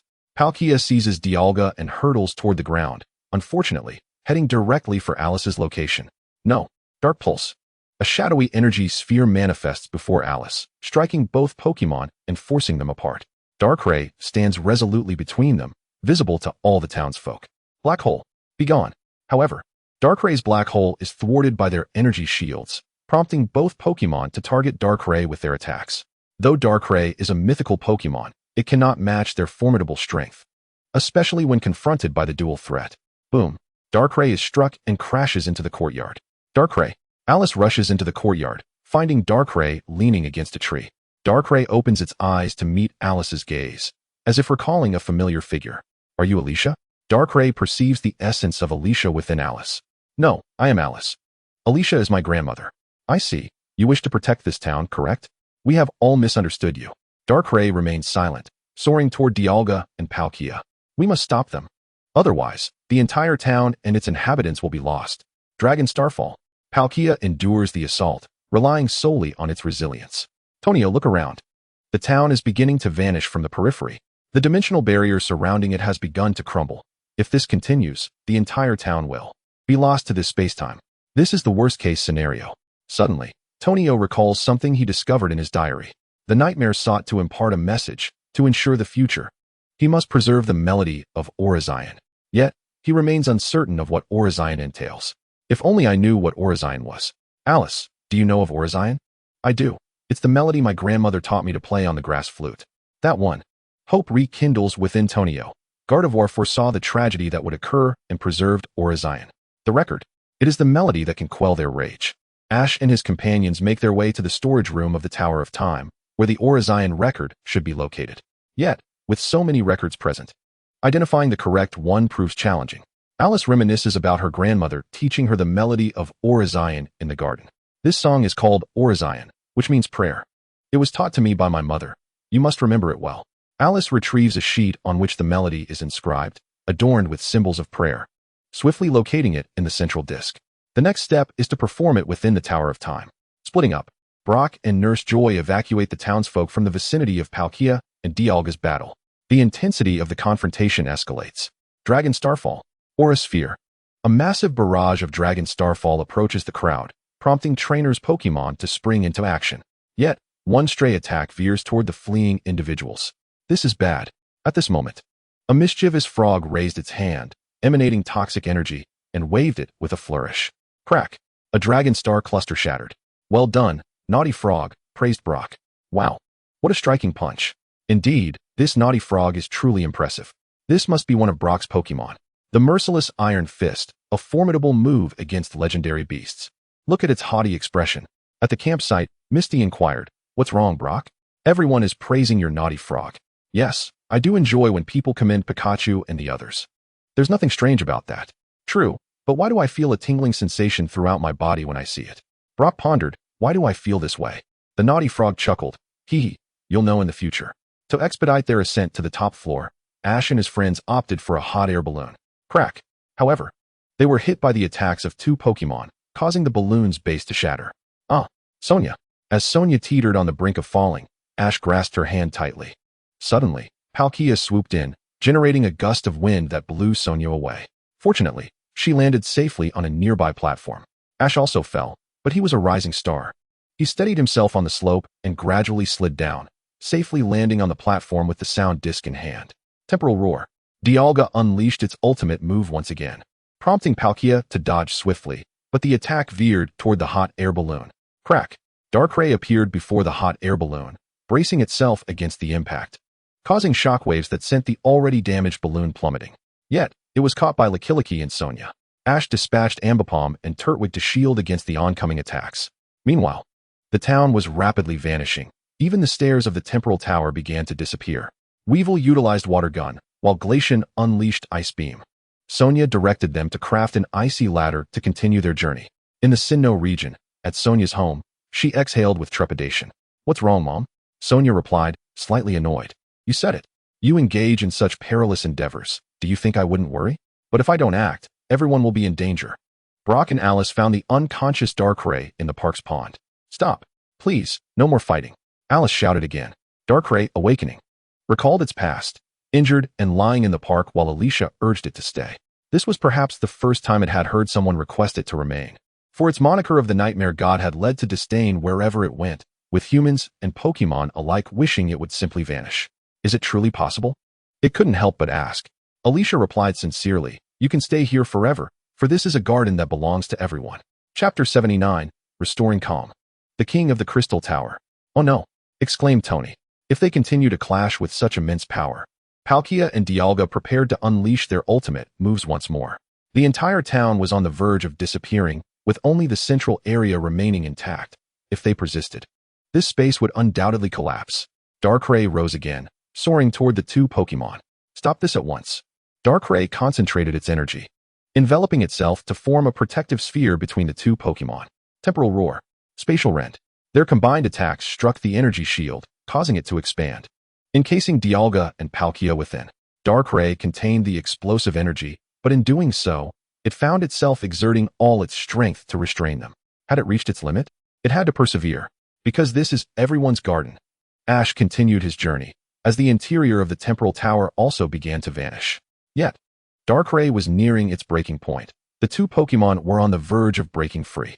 "Is it you who has incessantly disrupted our battle?" Flamethrower. Aura Sphere. Boom. Darkrai was hurled away, its form gradually fading. Is Darkrai dead? No. Darkrai, initially misunderstood and attacked by everyone. Yet it cared not, still striving to protect this place. No, it cannot end like this. Darkrai must not disappear. There are places here that need your guardianship. The spectators were unwilling to accept this as the fate of the Nightmare God. Ash finally reached the top floor, only to discover a problem. The sound disc in his hand wouldn't fit. Sonia scrutinized. "Ash, could it be that it goes in the center?" The disc was inserted, But to their dismay, the power was insufficient. Pachirisu used Charge Beam.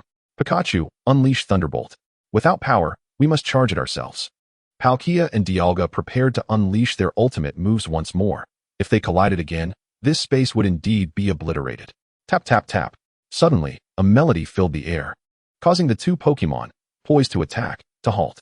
The music continued, and the temporal tower began to radiate a golden light, sprouting golden leaves. Ultimately, a pair of golden wings unfurled. Dialga and Palkia regained their senses, seemingly aware of the disaster they had narrowly averted. Observing their surroundings, Palkia declared, "There is no need to continue fighting." "You are right," replied Dialga, departing the scene. The battle had finally concluded. "Palkia, you rascal. Because of your meddling." Ash chastised the legendary beast directly. "Palkia, restore everything to its original state," Alice implored. "All right, it was my mistake." One. Palkia warped time and space, restoring the town to its former glory, erasing all traces of the previous battle's destruction. After accomplishing this, it departed. But what of Darkrai? Surely, it could not return. "Pikachu! Look!" Pikachu called out, prompting everyone to gaze upward. There, illuminated by the setting sun, a silhouette appeared in the trees. It was Darkrai. It was still alive. How wonderful. Thus, the video concludes. Ash and his companions once again quelled the fury of the legendary Pokémon.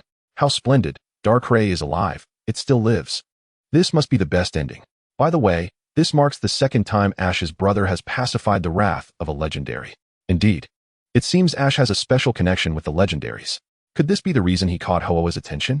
Indeed, some individuals may go their entire lives without encountering a mythical beast. One might wonder if it is the valiant Ash Ketchum who has captured the attention of the mighty Ho-Oh through his world-saving endeavors. Indeed, it is quite plausible. The numerous instances of Ash's heroism have only solidified the belief among many that he is deserving of such accolades and is referred to as the Chosen One.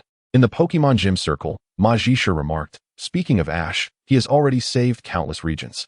Xiao Juer added, "Yes, from the Orange Archipelago to Sinnoh. I wonder if he has also performed heroic deeds in the Hoenn region." Asu commented, "At such a tender age, he accomplishes feats that ordinary people cannot, even risking his own life." During the Mewtwo incident, Ash was turned to stone. He would have perished if not for the emergence of that strange energy that saved him. Tingshu expressed his anticipation for Ash's future achievements. Nazi agreed. "Indeed, he has assisted our family." Qianli observed, from someone who could barely comprehend types. "He has grown immensely." Piao Tai remarked, "Yes, this child possesses a profound love for Pokemon and the courage to forge ahead with them." In the Galactic team, one could truly appreciate the powers of Dialga and Palkia. It is utterly mesmerizing. Chi-Ri admired these two legendary Pokemon even more, especially since they hailed from the Sinnoh region. However, while their power is undeniable, the consequences of losing control are equally apparent. But herein lies the dilemma. The prerequisite is to master their control to help our galactic team achieve our goals. Yet the reality of time and space is quite daunting. Zhenxing stated, "We must swiftly discover a method to control them. It seems we have much work ahead of us." Indeed, for the sake of our galactic team, we shall proceed with new content. This time, we present the Emperor of the Crystal Tower. Familiar faces such as Ash, Brock, and Misty make their appearance. "You are a Pokemon trainer, aren't you? Care for a battle?" A girl adorned with a red scarf called out to the trio. "Let the Pokemon battle commence." "My name is Xiao Ling. Go forth." Ash summoned his Totodile, while Xiao Ling released her Blastoise. "Use Bite." Faced with Blastoise's gaping maw, Totodile darted away whoosh.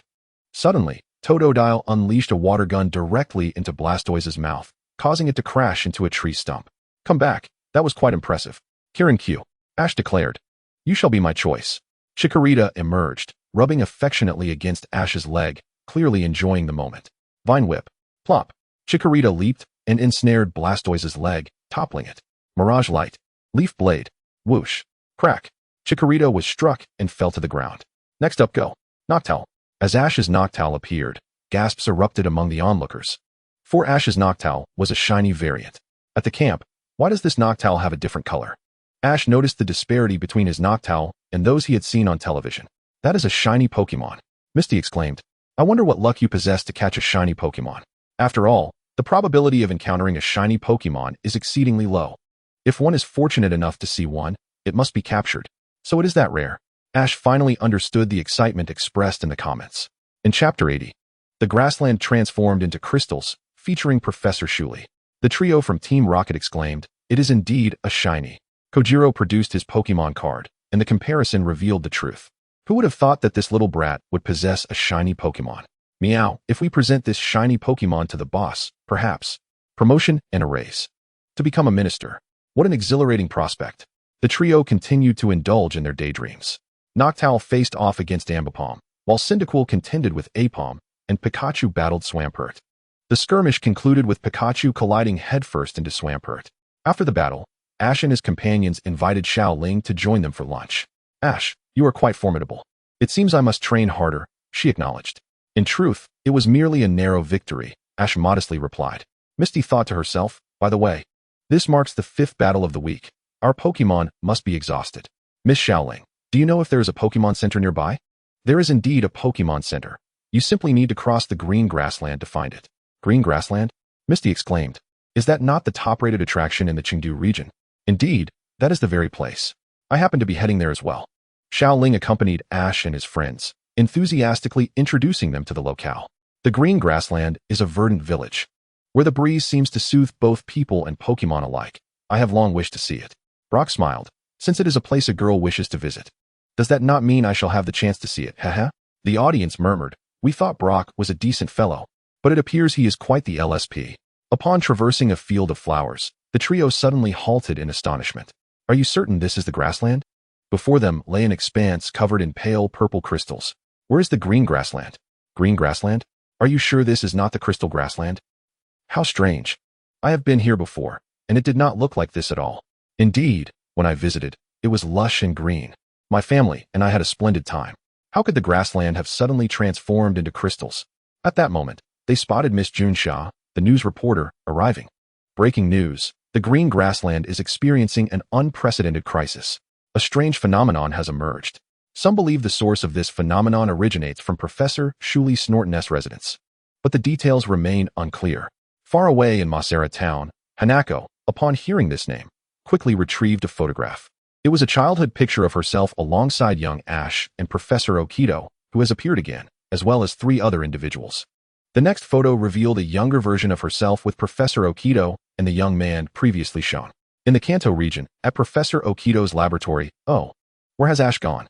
Wait a moment. How come Aunt Hanako has a picture of you from childhood? Grandfather? Shigeru inquired of Professor Okito, puzzled. It's quite simple. I was once her teacher. The green grassland is indeed a remarkable attraction. I occasionally took my students there for leisure.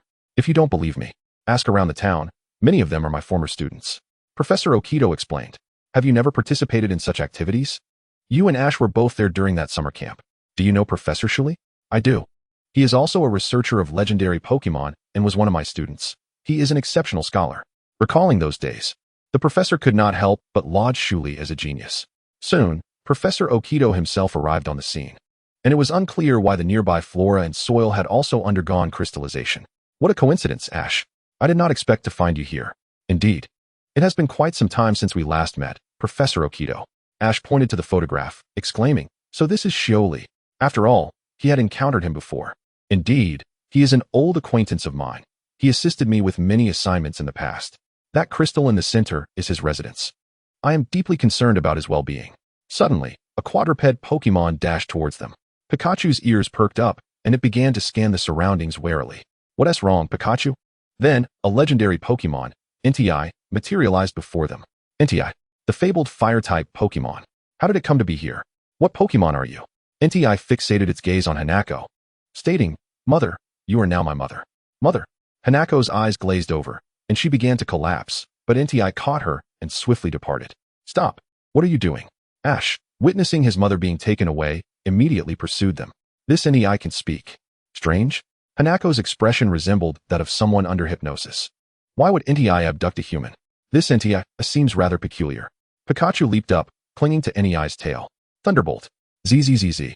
What an annoyance. Entei decisively shook off Pikachu and raced towards the crystalline dwelling. Danger. Ash. Brock quickly grasped Ash's arm, warning him that the area covered in strange crystals might pose a peril. Damn it. Why did it have to take my mother? The champions gathered. What is happening here? Setting aside the bizarre crystals, this Entei is actually abducting humans? Dato was utterly bewildered, struggling to comprehend the situation. Moreover, judging by its demeanor, it appears to have hypnotized Ash's mother, Karuna added. What could possibly possess a legendary Pokémon to act in such a manner? Adak remarked. Could this NTI be linked to the strange crystals? Daigo pondered. Not just the champions, but individuals from various regions were equally perplexed. Upon returning, Professor Oak examined the data. That Pokémon should be NTI. Our understanding of it is confined to ancient legends, and this time, it is entangled with another enigmatic Pokémon, the Unknown Totem. Various forms of unknown totems appeared on the computer. Due to their resemblance to certain characters, they were dubbed mysterious Pokémon. In the distant Charizard Valley, Charizard accompanied the local guardian and witnessed the news about NTI. Roar? Ash. Charizard spotted Ash and turned to gaze into the distance. I wonder how you are faring? I shall show you my growth. Everyone attempted to use a bulldozer to clear the crystals, but not only did they fail, the bulldozer itself became ensnared in the crystals. First, Dr. Xiaoli went missing. Then the mysterious crystals appeared, compounded by the emergence of NTI. The root of this incident lies in the unknown totems. At that moment, the computer unexpectedly received an email. It was from a little girl adorned with a blue bow. Daddy and Mommy have returned. I'm so happy. Xiaomei exclaimed. I wish for this to last forever. No one is allowed to disturb us. Is that Xiaomei? Xiaomei is Dr. Xiao Li's daughter. Chapter 81. The Power of the Unknown Totem. Xiaomei was once very lonely. It seems she is all right. Misty remarked. But wait, hasn't Xiaomei's father already gone missing? Furthermore, she claimed her mother had returned. Given that Xiaomei's mother had also been missing for quite some time, how could she say her parents had come back? Ash was determined to uncover the truth and, accompanied by Misty and Brock, prepared to investigate. If we follow this river, we can reach the residence. Meanwhile, Team Rocket, soaring in their Meowth balloon, spotted Ash and his companions. Those guys are really working hard, Meow. We are Team Rocket, aiming for the cosmos. And since we can't traverse the ground, we shall take to the skies. James declared. This time, our target is the treasure within that castle. Suddenly, the trio noticed something atop the castle. Isn't that the Pokémon mentioned on the news? I remember its name is NTI. With a puff, NTI unleashed a pink energy sphere that burst the hot air balloon, causing the trio to plummet into the crystals. The news continued to broadcast. A strange firelight appeared. We are unsure why. Someone, a Bulbasaur and a Chikorita, used their Vine Whip attack to hoist Ash and his group upwards. Professor Oak lamented that Ash, acting on his own again. Mom, look, there's someone. Xiaomei pointed at the television, where NTI lay beside Hanako. Huh, Xiaomei considers Hanako her mother? NTI had hypnotized Hanako and brought her here for this reason. Thus, NTI hypnotized Hanako because Xiaomei sees Hanako as her mother. While it is pitiful for this little girl, Hanako is certainly not her mother. Her mother disappeared long ago. It is evident that she yearns for parental companionship. So why does this NEI heed Xiaomei's words? Xiaomei appears too young to be a Pokémon trainer. Though sympathizing with the little girl, Hanako is undeniably not Xiaomei's mother. Her actual mother has been missing for a long time. Ash. Hanako, upon seeing Ash on the television, quickly awoke from her stupor. Beep beep beep. Ash's phone rang as he entered the castle. Ash, how could you recklessly enter? Do you realize the potential danger? Professor Oak scolded. I understand, but I truly. Since I'm already here, I want to insist on calling you back, but you must rescue your mother. John, have you seen the unknown totem? Not yet. How about this? I'll first examine Dr. Xiao Li's research materials. The unknown totem seems to possess the ability to perceive the thoughts of other beings. What does that mean? It can sense the innermost thoughts of individuals and manifest them. I believe the unknown totem is responding to Xiaomei's wishes. So, that crystalline tower represents the visualization of Xiaomei's inner thoughts. I see. Does that mean it can turn imagined things into reality? The entire castle embodies Xiaomei's inner thoughts. Could this NTI be an embodiment of Xiaomei's fantasies, materialized through the power of the unknown totem? I never anticipated the unknown totem possessed such power. Does that imply any wish can be realized? Team Rocket pondered. Could the unknown totem truly hold such power? Sakaki was hearing of this for the first time as well. If we could harness this power, dominating other regions would not be a challenge for Team Rocket. Apollo remarked. Yet our database lacks relevant information. Let us continue to observe and uncover the truth behind this. In Alola, the Skull Gang, transforming one's inner imaginings into reality. Guzma reminisced about the day he severed ties with Kukui. He had his own path to strength, yet he often fell short against Kukui. Ignoring the counsel of the Island King, he ultimately chose to leave during a heated argument and founded the Skull Gang. To become stronger, only strength matters. I shall overturn the traditions of Alola. The malevolent organizations from various regions were captivated by the power manifested by the unknown totem in the video, which was precisely what they yearned to possess. They longed to dominate everything. Ash released his Cyndaquil, unleashing a torrent of flames to shatter the crystal blocking their path.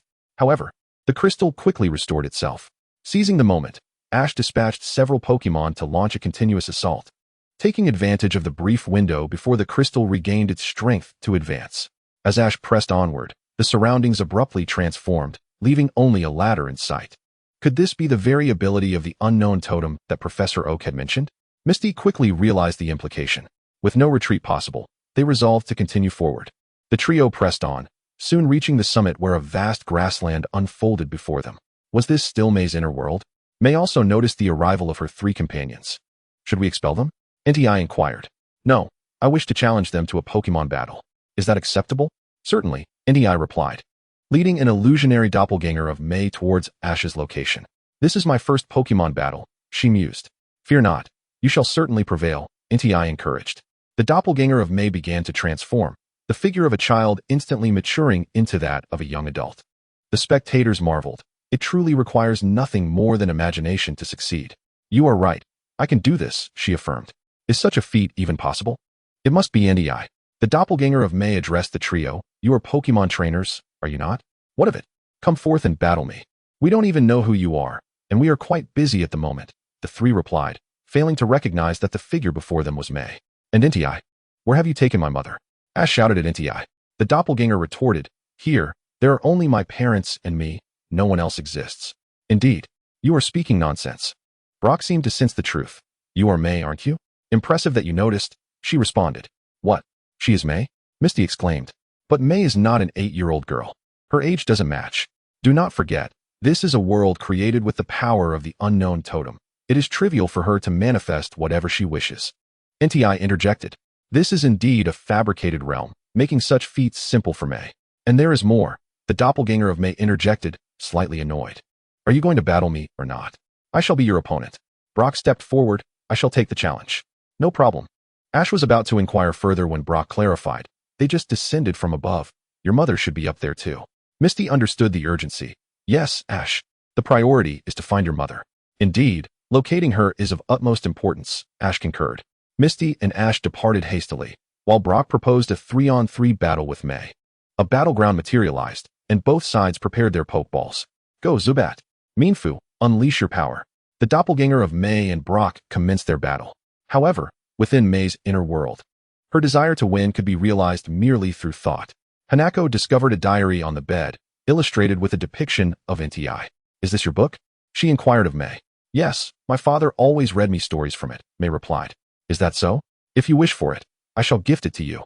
Hanako offered, but she remained silent upon noticing an album nearby. May, have you always been alone? Yes. Do you feel lonely? A bit. But I am no longer lonely now, for my parents are by my side. Alas, May is indeed a rather unfortunate child. Chapter 82. NTI upholds May's wishes. And Charizard arrives. Children without parental companionship often yearn for familial affection. Meanwhile, Ash and Misty arrived at a seaside, where the doppelganger of May reappeared. Who will step forward to face me this time? Has Brock been defeated? NTI followed closely, declaring, May will not lose. Could this NTI truly be an illusion? I wish to battle a more formidable trainer, she stated. Misty, you should go first, Ash suggested. I was once the gym leader of the Hoenn League, Misty replied. You were a gym leader? Don't underestimate me. The doppelganger of May suddenly understood. So, it isn't always adults who can be gym leaders. If you desire, I can allow you to become one, NTI chimed in. Once again, the doppelganger transformed, this time appearing somewhat younger. Ash, May's true self must be with your mother. Hurry and find her. Go, Kingdra. Now, Goldeen, take the stage. With determination, Ash climbed the ladder, finally catching sight of his mother. Mom, are you all right? Hanako replied. I'm fine, but you should be more careful. Why did you come here alone? Like mother, like son, Ash observed, scanning the surroundings for the elusive, unknown totem. Are you referring to that quadruped Pokémon? Hanako assumed Ash was searching for NTI. No, that crystal tower and the NTI are both conjured by May's imagination. Is that so? But let us leave this place for now, Hanako urged May. May, I am not your mother. What? May gasped, her eyes widening. I am Ash's mother. Ash, do you remember me? We met when you visited Pallet Town before, Hanako reminisced. May, let us leave together. No, May, you cannot remain here forever. No, I refuse to leave. She had finally found the companionship of her parents. How could she abandon this sanctuary? With May's piercing scream, the surroundings began to shift. The crystalline castle multiplied in number, and Inti approached, exclaiming, "You must leave this place at once. How could I possibly abandon my mother?" Ash protested. He had come to rescue her. There was no way he could simply walk away. "In this place, she is May's mother. It is not your place to decide." Inti warned, "If you do not exit, I shall force you out." Faced with the obstinate Inti, Ash had no choice but to deploy his Totodile for battle. This Inti wholly adheres to May's desires. Regardless of right or wrong, as long as May wishes it, it shall be so. May is still young, her mind not fully developed, making it difficult for her to make sound judgments. Isn't it true that May lives within her own world? Is this truly beneficial? Living in a world of one's own imagination, disconnected from reality, is it truly suitable for someone of May's tender age? In the Council of Champions, Stephen remarked, "It is evident that reason cannot prevail against this Inti." Alder noted, "It appears to be a manifestation of May's imagination. It exists to uphold her whims." Karen added, "It resembles parents who indulge their children excessively." Julian, "It is evident that this child will face significant issues as they mature." Shindai, "Indeed. We cannot allow the child to remain ensconced in their own world." Macaulay, "However, it seems unlikely that we can win. This place is entirely under Xiaomei's dominion.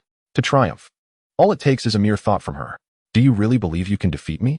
I refuse to be bested by a mere apparition." Water gun. The Flame Emperor evades the attack. "How dare you claim I am but a mere illusion?" Nonsense. The Flame Emperor unleashes a torrent of flames, incapacitating both the Saw Croc and the Fireball Mouse. "Do you still dare to call me an illusion? You are merely a phantom of the Flame Emperor conjured from that little girl's psyche." "No, that's not true." Upon hearing Ash's terrified cry, Xiaomei watches as the castle undergoes yet another transformation, the crystals expanding once more. Flame Emperor, "I am her father." Pikachu, Thunderbolt. ZZZZ. Pikachu discharges a surge of electricity against the Flame Emperor, but it proves ineffective. Hanako, in distress. "Xiaomei, please remember what your true parents are like." Xiaomei. The Team Rocket trio also arrives. Finally, we reach the top floor. Wow. As they look up, they witness the clash of flames and electricity. Boom. Pikachu. The Flame Emperor unleashes flames upon the injured Pikachu, prompting Ash to leap forward, both being blasted out of the castle. Charizard. Just as Ash plummets towards the ground, he is unexpectedly caught. It is his own Charizard. Charizard has returned from Charizard Valley to rescue Ash. Wow. Charizard has made its entrance. Having traversed from Charizard Valley, how far away is that? Here it comes. Charizard. Everyone gazes at the once abandoned Charmander, who has grown step by step into a formidable Charizard. Flame Emperor, what is that? My partner. All my Pokémon are dear companions I have encountered on my journey. Mere rabble, not worthy of fear. The Flame Emperor charges forward, knocking Charizard back, and Ash teeters on the brink of falling out again. But Team Rocket along with Brock and Misty rush to save him. "Why are you saving me?" "I couldn't help but intervene. Although we are rivals, we have known each other for quite some time, meow." Team Rocket, "We are also loyal." Ash turns to Xiaomei. "Xiaomei, please, let South leave this place together." "No, I will not go. My friends are all here."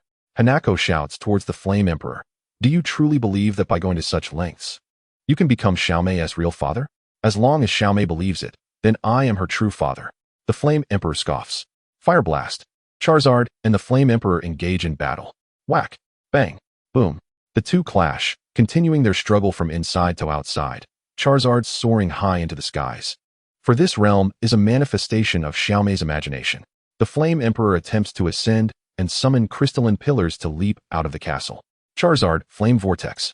The Flame Emperor is struck by the attack. Flame Emperor, may I have a word with you? If you truly care for Xiaomei, keeping her here is a grave error.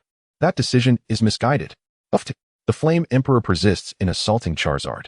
Even if it is wrong, I will fulfill Xiaomei's wishes. At Professor Oak's lab. Goodness, what are we to do? Shigeru is frantically pulling at his hair. Of course, this is not about Ash. This situation is illogical. We cannot prevail in battle. Professor Oak, the crux of the matter lies with Xiaomei. Only she can make the Flame Emperor cease its onslaught. The only solution I can conceive is to awaken Xiaomei to the truth, that none of this is real, merely a figment of her imagination. Boom. The ultimate attacks from both sides collide in a spectacular explosion. If you leave her here, she shall remain eternally alone. Ultimately, Charizard is knocked down by the Flame Emperor. And just as the Flame Emperor prepares to comprehend all of this, "Stop! Xiaomei's voice halts the Flame Emperor. Father, please stop fighting. Do not strike anymore. Upon hearing Xiaomei's plea, the Flame Emperor turns to her. Chapter 83. The Flame Emperor's Final Aid. A Shift in the World. Brock, Misty, and Ash implore Xiaomei, praising her. In the outside world, while there may be some quarrels, it is also a place to meet new companions. Many companions. Hanako gently extends her hand. Come with us, Xiaomei. Xiaomei grasps Hanako's hand, tears streaming down her face. The castle's crystalline structure begins to dissolve, and the Flame Emperor gazes at Xiaomei as if he understands, turning to depart. Father? Flame Emperor, my existence is to ensure your happiness as a father. If the outside world can bring you true joy, then I shall. His purpose is to bring Xiaomei happiness, and should something arise that offers her greater joy, he would respect her choice. Suddenly, a plethora of crystalline pillars erupt forth. Doctor, what is happening? It is the unknown totem. It must have unleashed an overwhelming amount of energy, beyond its control. The unknown totem begins to spiral out of control. Click. John points outside. Doctor, those crystals are drawing closer. Ash, I entrust you with the task of rescuing the unknown totem. Professor Oak assigns the mission to Ash, for they are the only ones who can accomplish it now. Understood. After Professor Oak finishes speaking, he and the others hastily evacuate the Pokémon Center, as the crystals have already encroached upon the area. We found it. Ash and his companions finally discover a swarm of unknown totems, encircling a luminous energy sphere at the center. Ash attempts to approach, but is repelled. There is a protective barrier surrounding it. Ash, Charizard, Flame Vortex. Uft. Charizard unleashes a vortex of flames that pierces the barrier. Yet, it immediately regenerates, sending him flying back. Unknown totems, please stop. But the unknown totems are incapable of halting, relentlessly sending sharp crystalline pillars towards Ash. Xiaomei, what should we do? Who will come? Who will save me? Uft. Suddenly, a soft purple flame bursts forth, shattering all the crystalline pillars. It is the Flame Emperor. The Flame Emperor has arrived. Xiaomei, I am overjoyed to be your father. I am truly happy. Allow me to do something for you one last time. Send you away from here. Xiaomei, father, my existence stems from your dreams. As long as you believe in me, I will be all-powerful. The Flame Emperor begins to charge at the energy barrier, even if it causes him immense pain. Xiaomei, believe in him. Pikachu, Charizard on it. Thunderbolt. Fire Blast. Indeed, Xiaomei believes in him. Exactly, he is willing to be your family. Go for it. You must stop the unknown totem. Pikachu and Charizard also assault the barrier, striving to provide the Flame Emperor with an opportunity. Xiaomei gazes at the suffering Flame Emperor, reminiscing about their time together. Filled with joy and happiness, this was the last time her father would assist her. Indeed, father, you can do it. With a resounding clap, the Flame Emperor, inspired by Xiaomei, traversed the energy barrier, his flames striking the heart of the unknown totem. At last, the unknown totem finally came to a halt, crashing to the ground. The Flame Emperor slowly floated in the sky, his form gradually enveloped by a green glow. Xiaomei, thank you for allowing me to be your father. Now, I must return to the realm of dreams. With a smile, the Flame Emperor's body dissolved into particles. The castle's crystalline structure swiftly vanished, restoring everything to its original state, and the verdant grasslands returned. May there be as few lonely souls in the world as possible. The video has been playing for quite some time.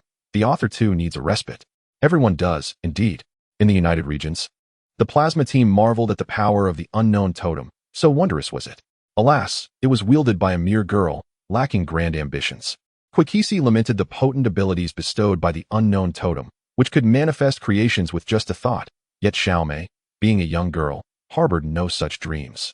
If it were me, I would claim Pokémon as a unique asset of the plasma team. It is merely a matter of imagination. The screens from different regions faded away.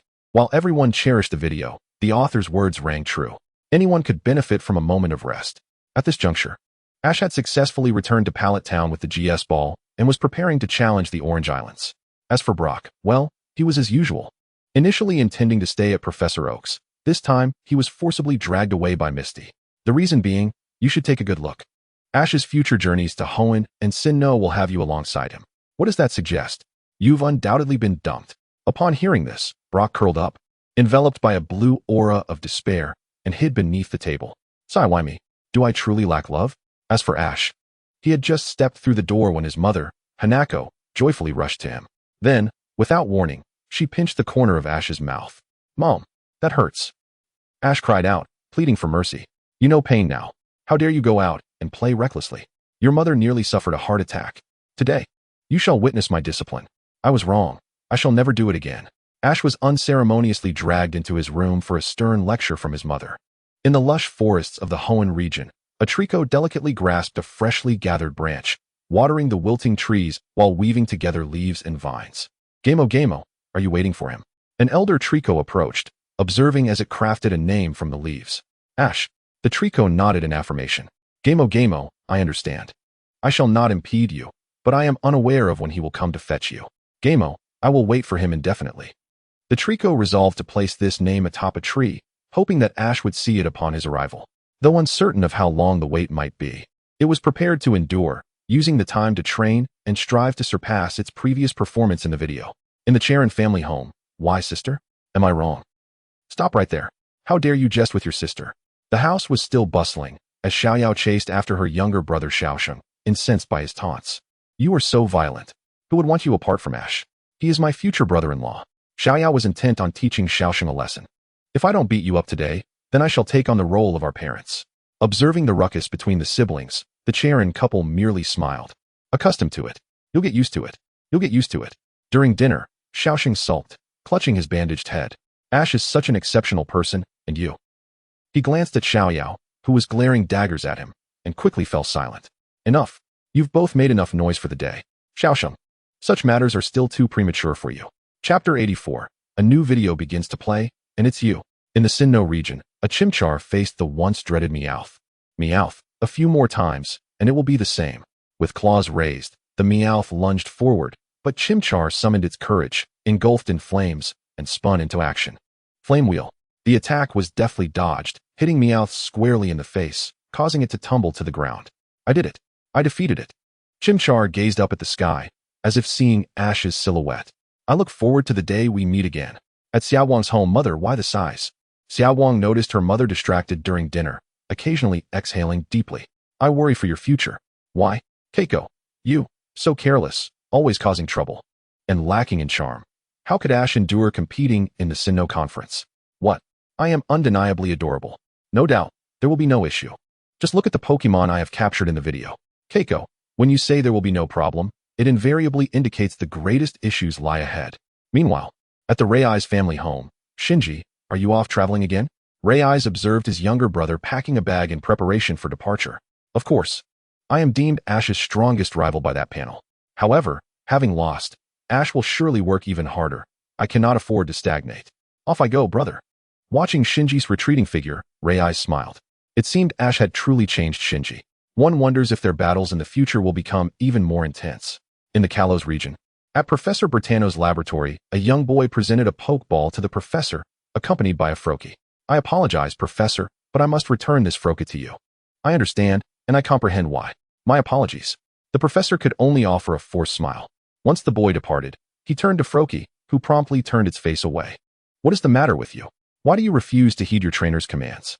This marked the third time Froakie had been returned, for reasons unknown. It simply would not cooperate. New trainers, exasperated, had no choice but to send it back. The professor found himself at a loss. Should he confine it to the lab? Will Ash perhaps come to the Kalos region in the future? Professor Bertano recalled how Ash had once tamed his disobedient Charizard through sheer effort. If Ash were to return, entrusting Froakie to him might prove a splendid idea. As the professor pondered, Froakie leapt to the window, gazing longingly at the sky. It seems as though they are awaiting something. After receiving a stern reprimand, Ash repeatedly assured that it would not happen again and set forth on his journey with his companions, determined to challenge the Orange Archipelago. Do you think we might encounter that individual named Kenji? Ash suddenly recalled the video where, during the challenge against the Orange League, a person named Kenji stood in for Brock. Brock replied, "It is possible. If we do encounter him, let us invite him to join us." That sounds agreeable, Ash concurred. Suddenly, the screen flickered to life with a rumble and a buzz. It's here, Brock and Misty exclaimed as the display illuminated. Pika Pika, another video to watch. Of course. We aren't blind, we can see it, Misty retorted, somewhat exasperated. I wonder what will be shown this time. Nearby, in the bushes, Team Rocket lay in ambush. Hee. Target acquired, Meowth, Jessie remarked. Yet, the inventory was beginning once more. Wobbuffet. James chimed in, isn't this perfect? We can glimpse the little brat's future. If he manages to acquire formidable Pokémon, we can devise a plan to seize them. Then, I can get promoted to a higher rank. What a splendid feeling that would be. At this moment, Giovanni's orders from the previous day echoed in their minds, directing them to shadow the young trainer and observe him, along with a generous supply of resources. No longer would they need to fret over their next meal or labor tirelessly to make ends meet. Hello, everyone. After a brief hiatus, the author is preparing new content. Today's feature is Pokémon, I Choose You. The screen revealed a Pokémon battle, Blastoise versus Venusaur. Hydro Pump, Solar Beam, go, go, Ash shouted, fervently watching the match unfold. Tomorrow, he would celebrate his 10th birthday, the age at which he could finally receive his first Pokémon from Professor Oak at the Pokémon Research Lab. A voiceover emerged. Isn't this the footage from Ash's first day of travel? Are they replaying it? As dawn broke, Hanako called out to Ash, Ash, are you still sleeping? You're going to be late. I really am going to be late. Ash glanced at the clock. He had indeed overslept. He dashed outside, not even changing out of his pajamas. Isn't this precisely how Ash set out at the beginning? Are they showing it again? Surely not. There must be something different. As the trio hurried along, Brock pondered, isn't this the same as before? Why are they replaying it? In truth, it is not identical. Ash shook his head. The two turned to Ash, not the same? Indeed. I distinctly recall watching a battle between Gengar and Nidorino on television. This is Blastoise versus Venusaur. Moreover, previously, it was Dodu who woke me, not my mother. Ash clarified, pointing out the differences. Brock and Misty responded, is that so? The scene continued with Ash racing to Professor Oak's lab, where the professor was watering his Oddish and Mewtwo outside. Where's Shigeru? Wasn't he flaunting his red sports car and cheerleaders here? This is different. Shigeru hasn't appeared. Exactly, and previously, Professor Oak was inside the lab. But now he is outside tending to grass-type Pokémon. Could this be a parallel world? Indeed, the earlier footage of Ash in the Crimson World suggests this might be another. Professor Oak. My Pokémon. My Pokémon. Ash hurriedly called out. There are 4 new trainers today. The first 3 have already arrived, and you are the last one. Professor Oak informed him as he led Ash into the lab. I have made my decision. Squirtle, it shall be you. The Pokeball was empty. The Pokémon had already been claimed by an on-time trainer. Surely not, Ash said, feeling disheartened. Just like before, Bulbasaur and Charmander had also been taken. It's akin to taking the subway. Being a second late makes all the difference. Am I to embark on my journey empty-handed? Professor Oak replied. I do have one more Pokémon, but it may pose some challenges for you. That's all right. My tardiness is my own fault. Very well. Professor Oak glanced toward the second floor, and Ash spotted a yellow tail, followed by a Pikachu peering out. Is that my Pokémon? Pikachu leaped down and hid behind Professor Oak. This Pokémon is called Pikachu. This is truly wonderful. Pikachu, we shall be companions from now on. Ash exclaimed, scooping up Pikachu, only to be met with an electric shock. ZZZZ. Without fail, Ash was zapped. Chapter 85. Ash, the Rainbow Hero, a familiar scene. If one touches carelessly, such is the consequence. Hanako approached, holding new clothing. You wouldn't intend to wear those clothes on your journey, would you? After donning the new attire, Ash still faced Pikachu's disdain, having to tug it along with a rope. Everyone, it seems somewhat different. Indeed, Shigeru did not make a grand entrance in a sports car. Pikachu was not in a Pokeball at the start, it was outside. While the narrative is largely similar to the beginning, there are subtle discrepancies. The audience began to recognize the differences. At that moment, the author interjected, that's right. Have you noticed the distinctions? This is also a parallel world. This Ash is not from your realm. Just as before, Ash attacked a Spearow and was subsequently besieged by a flock of them. This time, he did not encounter Misty. And Pikachu unleashed a powerful thunderbolt, scattering the Spearows. Do you acknowledge me now? Pikachu gave Ash a light slap on the face. And together they were captivated by the sky. A magnificent bird with red wings appeared. This time, it was unmistakable. So this is what Ho-Oh looks like. The clarity is remarkable. The previous image was too unclear. How majestic Ho-Oh. Look, Ho-Oh has come to a halt. They observed as Ho-Oh descended, gazing down at Ash, and dropped a glowing object before soaring away. What Pokemon was that? What is this? Ash caught the radiant object. It was a vibrant feather, shimmering in a spectrum of colors. Pikachu, one day, we shall meet that being. Ho-Oh has bestowed a feather upon Ash, signifying that he has been chosen as a hero. Referred to as the Rainbow Hero. The Rainbow Hero? The Rainbow Hero, selected by Ho-Oh to protect the world. To protect the world. The audience reminisced about Ash's previous endeavors, recalling how he had indeed safeguarded many places and events. While there are some differences, the essence remains similar. In our world, Ash did not receive the feather, yet he summoned Ho-Oh. Perhaps due to the divergence of parallel universes, Ash's summoning of Ho-Oh should indeed earn him the title of the Rainbow Hero. Indeed. I have great faith in Ash. Ash, having obtained the feather, continues his journey, capturing a Caterpie and battling other trainers. In preparation for the tournament, Ash embarks on the quest to collect gym badges. Vine Whip, Victory Bell. Pikachu, Quick Attack. Pikachu deftly evades the Vine Whip, colliding with Victory Bell instead. Victory Bell loses its combat capability, and Pikachu emerges victorious. Thus, the victor is the challenger, Ash. I admit defeat. This is proof of your triumph over me, the Rainbow Badge. Please accept it, Regice concedes. Ash receives the badge, bringing his total to 3, and heads to the Pokémon Center for healing, taking the opportunity to call his mother. Campsite. Ash, I still remember how you entered the Rainbow Gym initially. Brock praises, I must say. Ash, you possess quite the talent for cross-dressing. I hardly recognized you. Ash, faced with his friend's compliments, is at a loss for words. He recalls the chaotic circumstances that led to his ban from the Rainbow Gym and his subsequent disguise to earn the badge. Thankfully, Regice was forgiving, allowing him to continue in the gym challenge. I swear, I will never cross-dress again. You child, you even thought to call your mother. Hanako exclaims, her frustration evident. This is the first time since leaving that her son has called home, and naturally, a mother worries about her child venturing far. No, actually, I called before. But they were just voicemails. You're just like your father, only occasionally calling home. In a corner, familiar faces are spotted, the Team Rocket trio. Wow. We can see them even in parallel universes. Observing closely, they note the powerful Pokémon around. Suddenly, the Pokémon Center doors burst open as a boy rushes in. Nurse Joy, please heal my water type. Oh my, how did it get so injured? I encountered NTI, but it was too powerful. Understood, I will take care of it. As Nurse Joy takes the water type away, curiosity draws the others closer, for they have heard the name of a legendary Pokémon. I must capture it. NTI is mine. They all rush outside, and Ash follows suit. Where's NTI? I see it. Ash spots NTI on a rock, just as a girl in blue appears beside him. Their eyes meet, and they understand they are rivals. NTI is mine. No, it belongs to me. They both sprint towards NTI. Piplup, Bubble Beam. The girl throws a Pokeball, and Piplup unleashes a barrage of small water balls at NTI, but it dodges effortlessly. NTI leaps in front of Ash, and he meets its gaze, feeling an overwhelming pressure. Pikachu, Thunderbolt.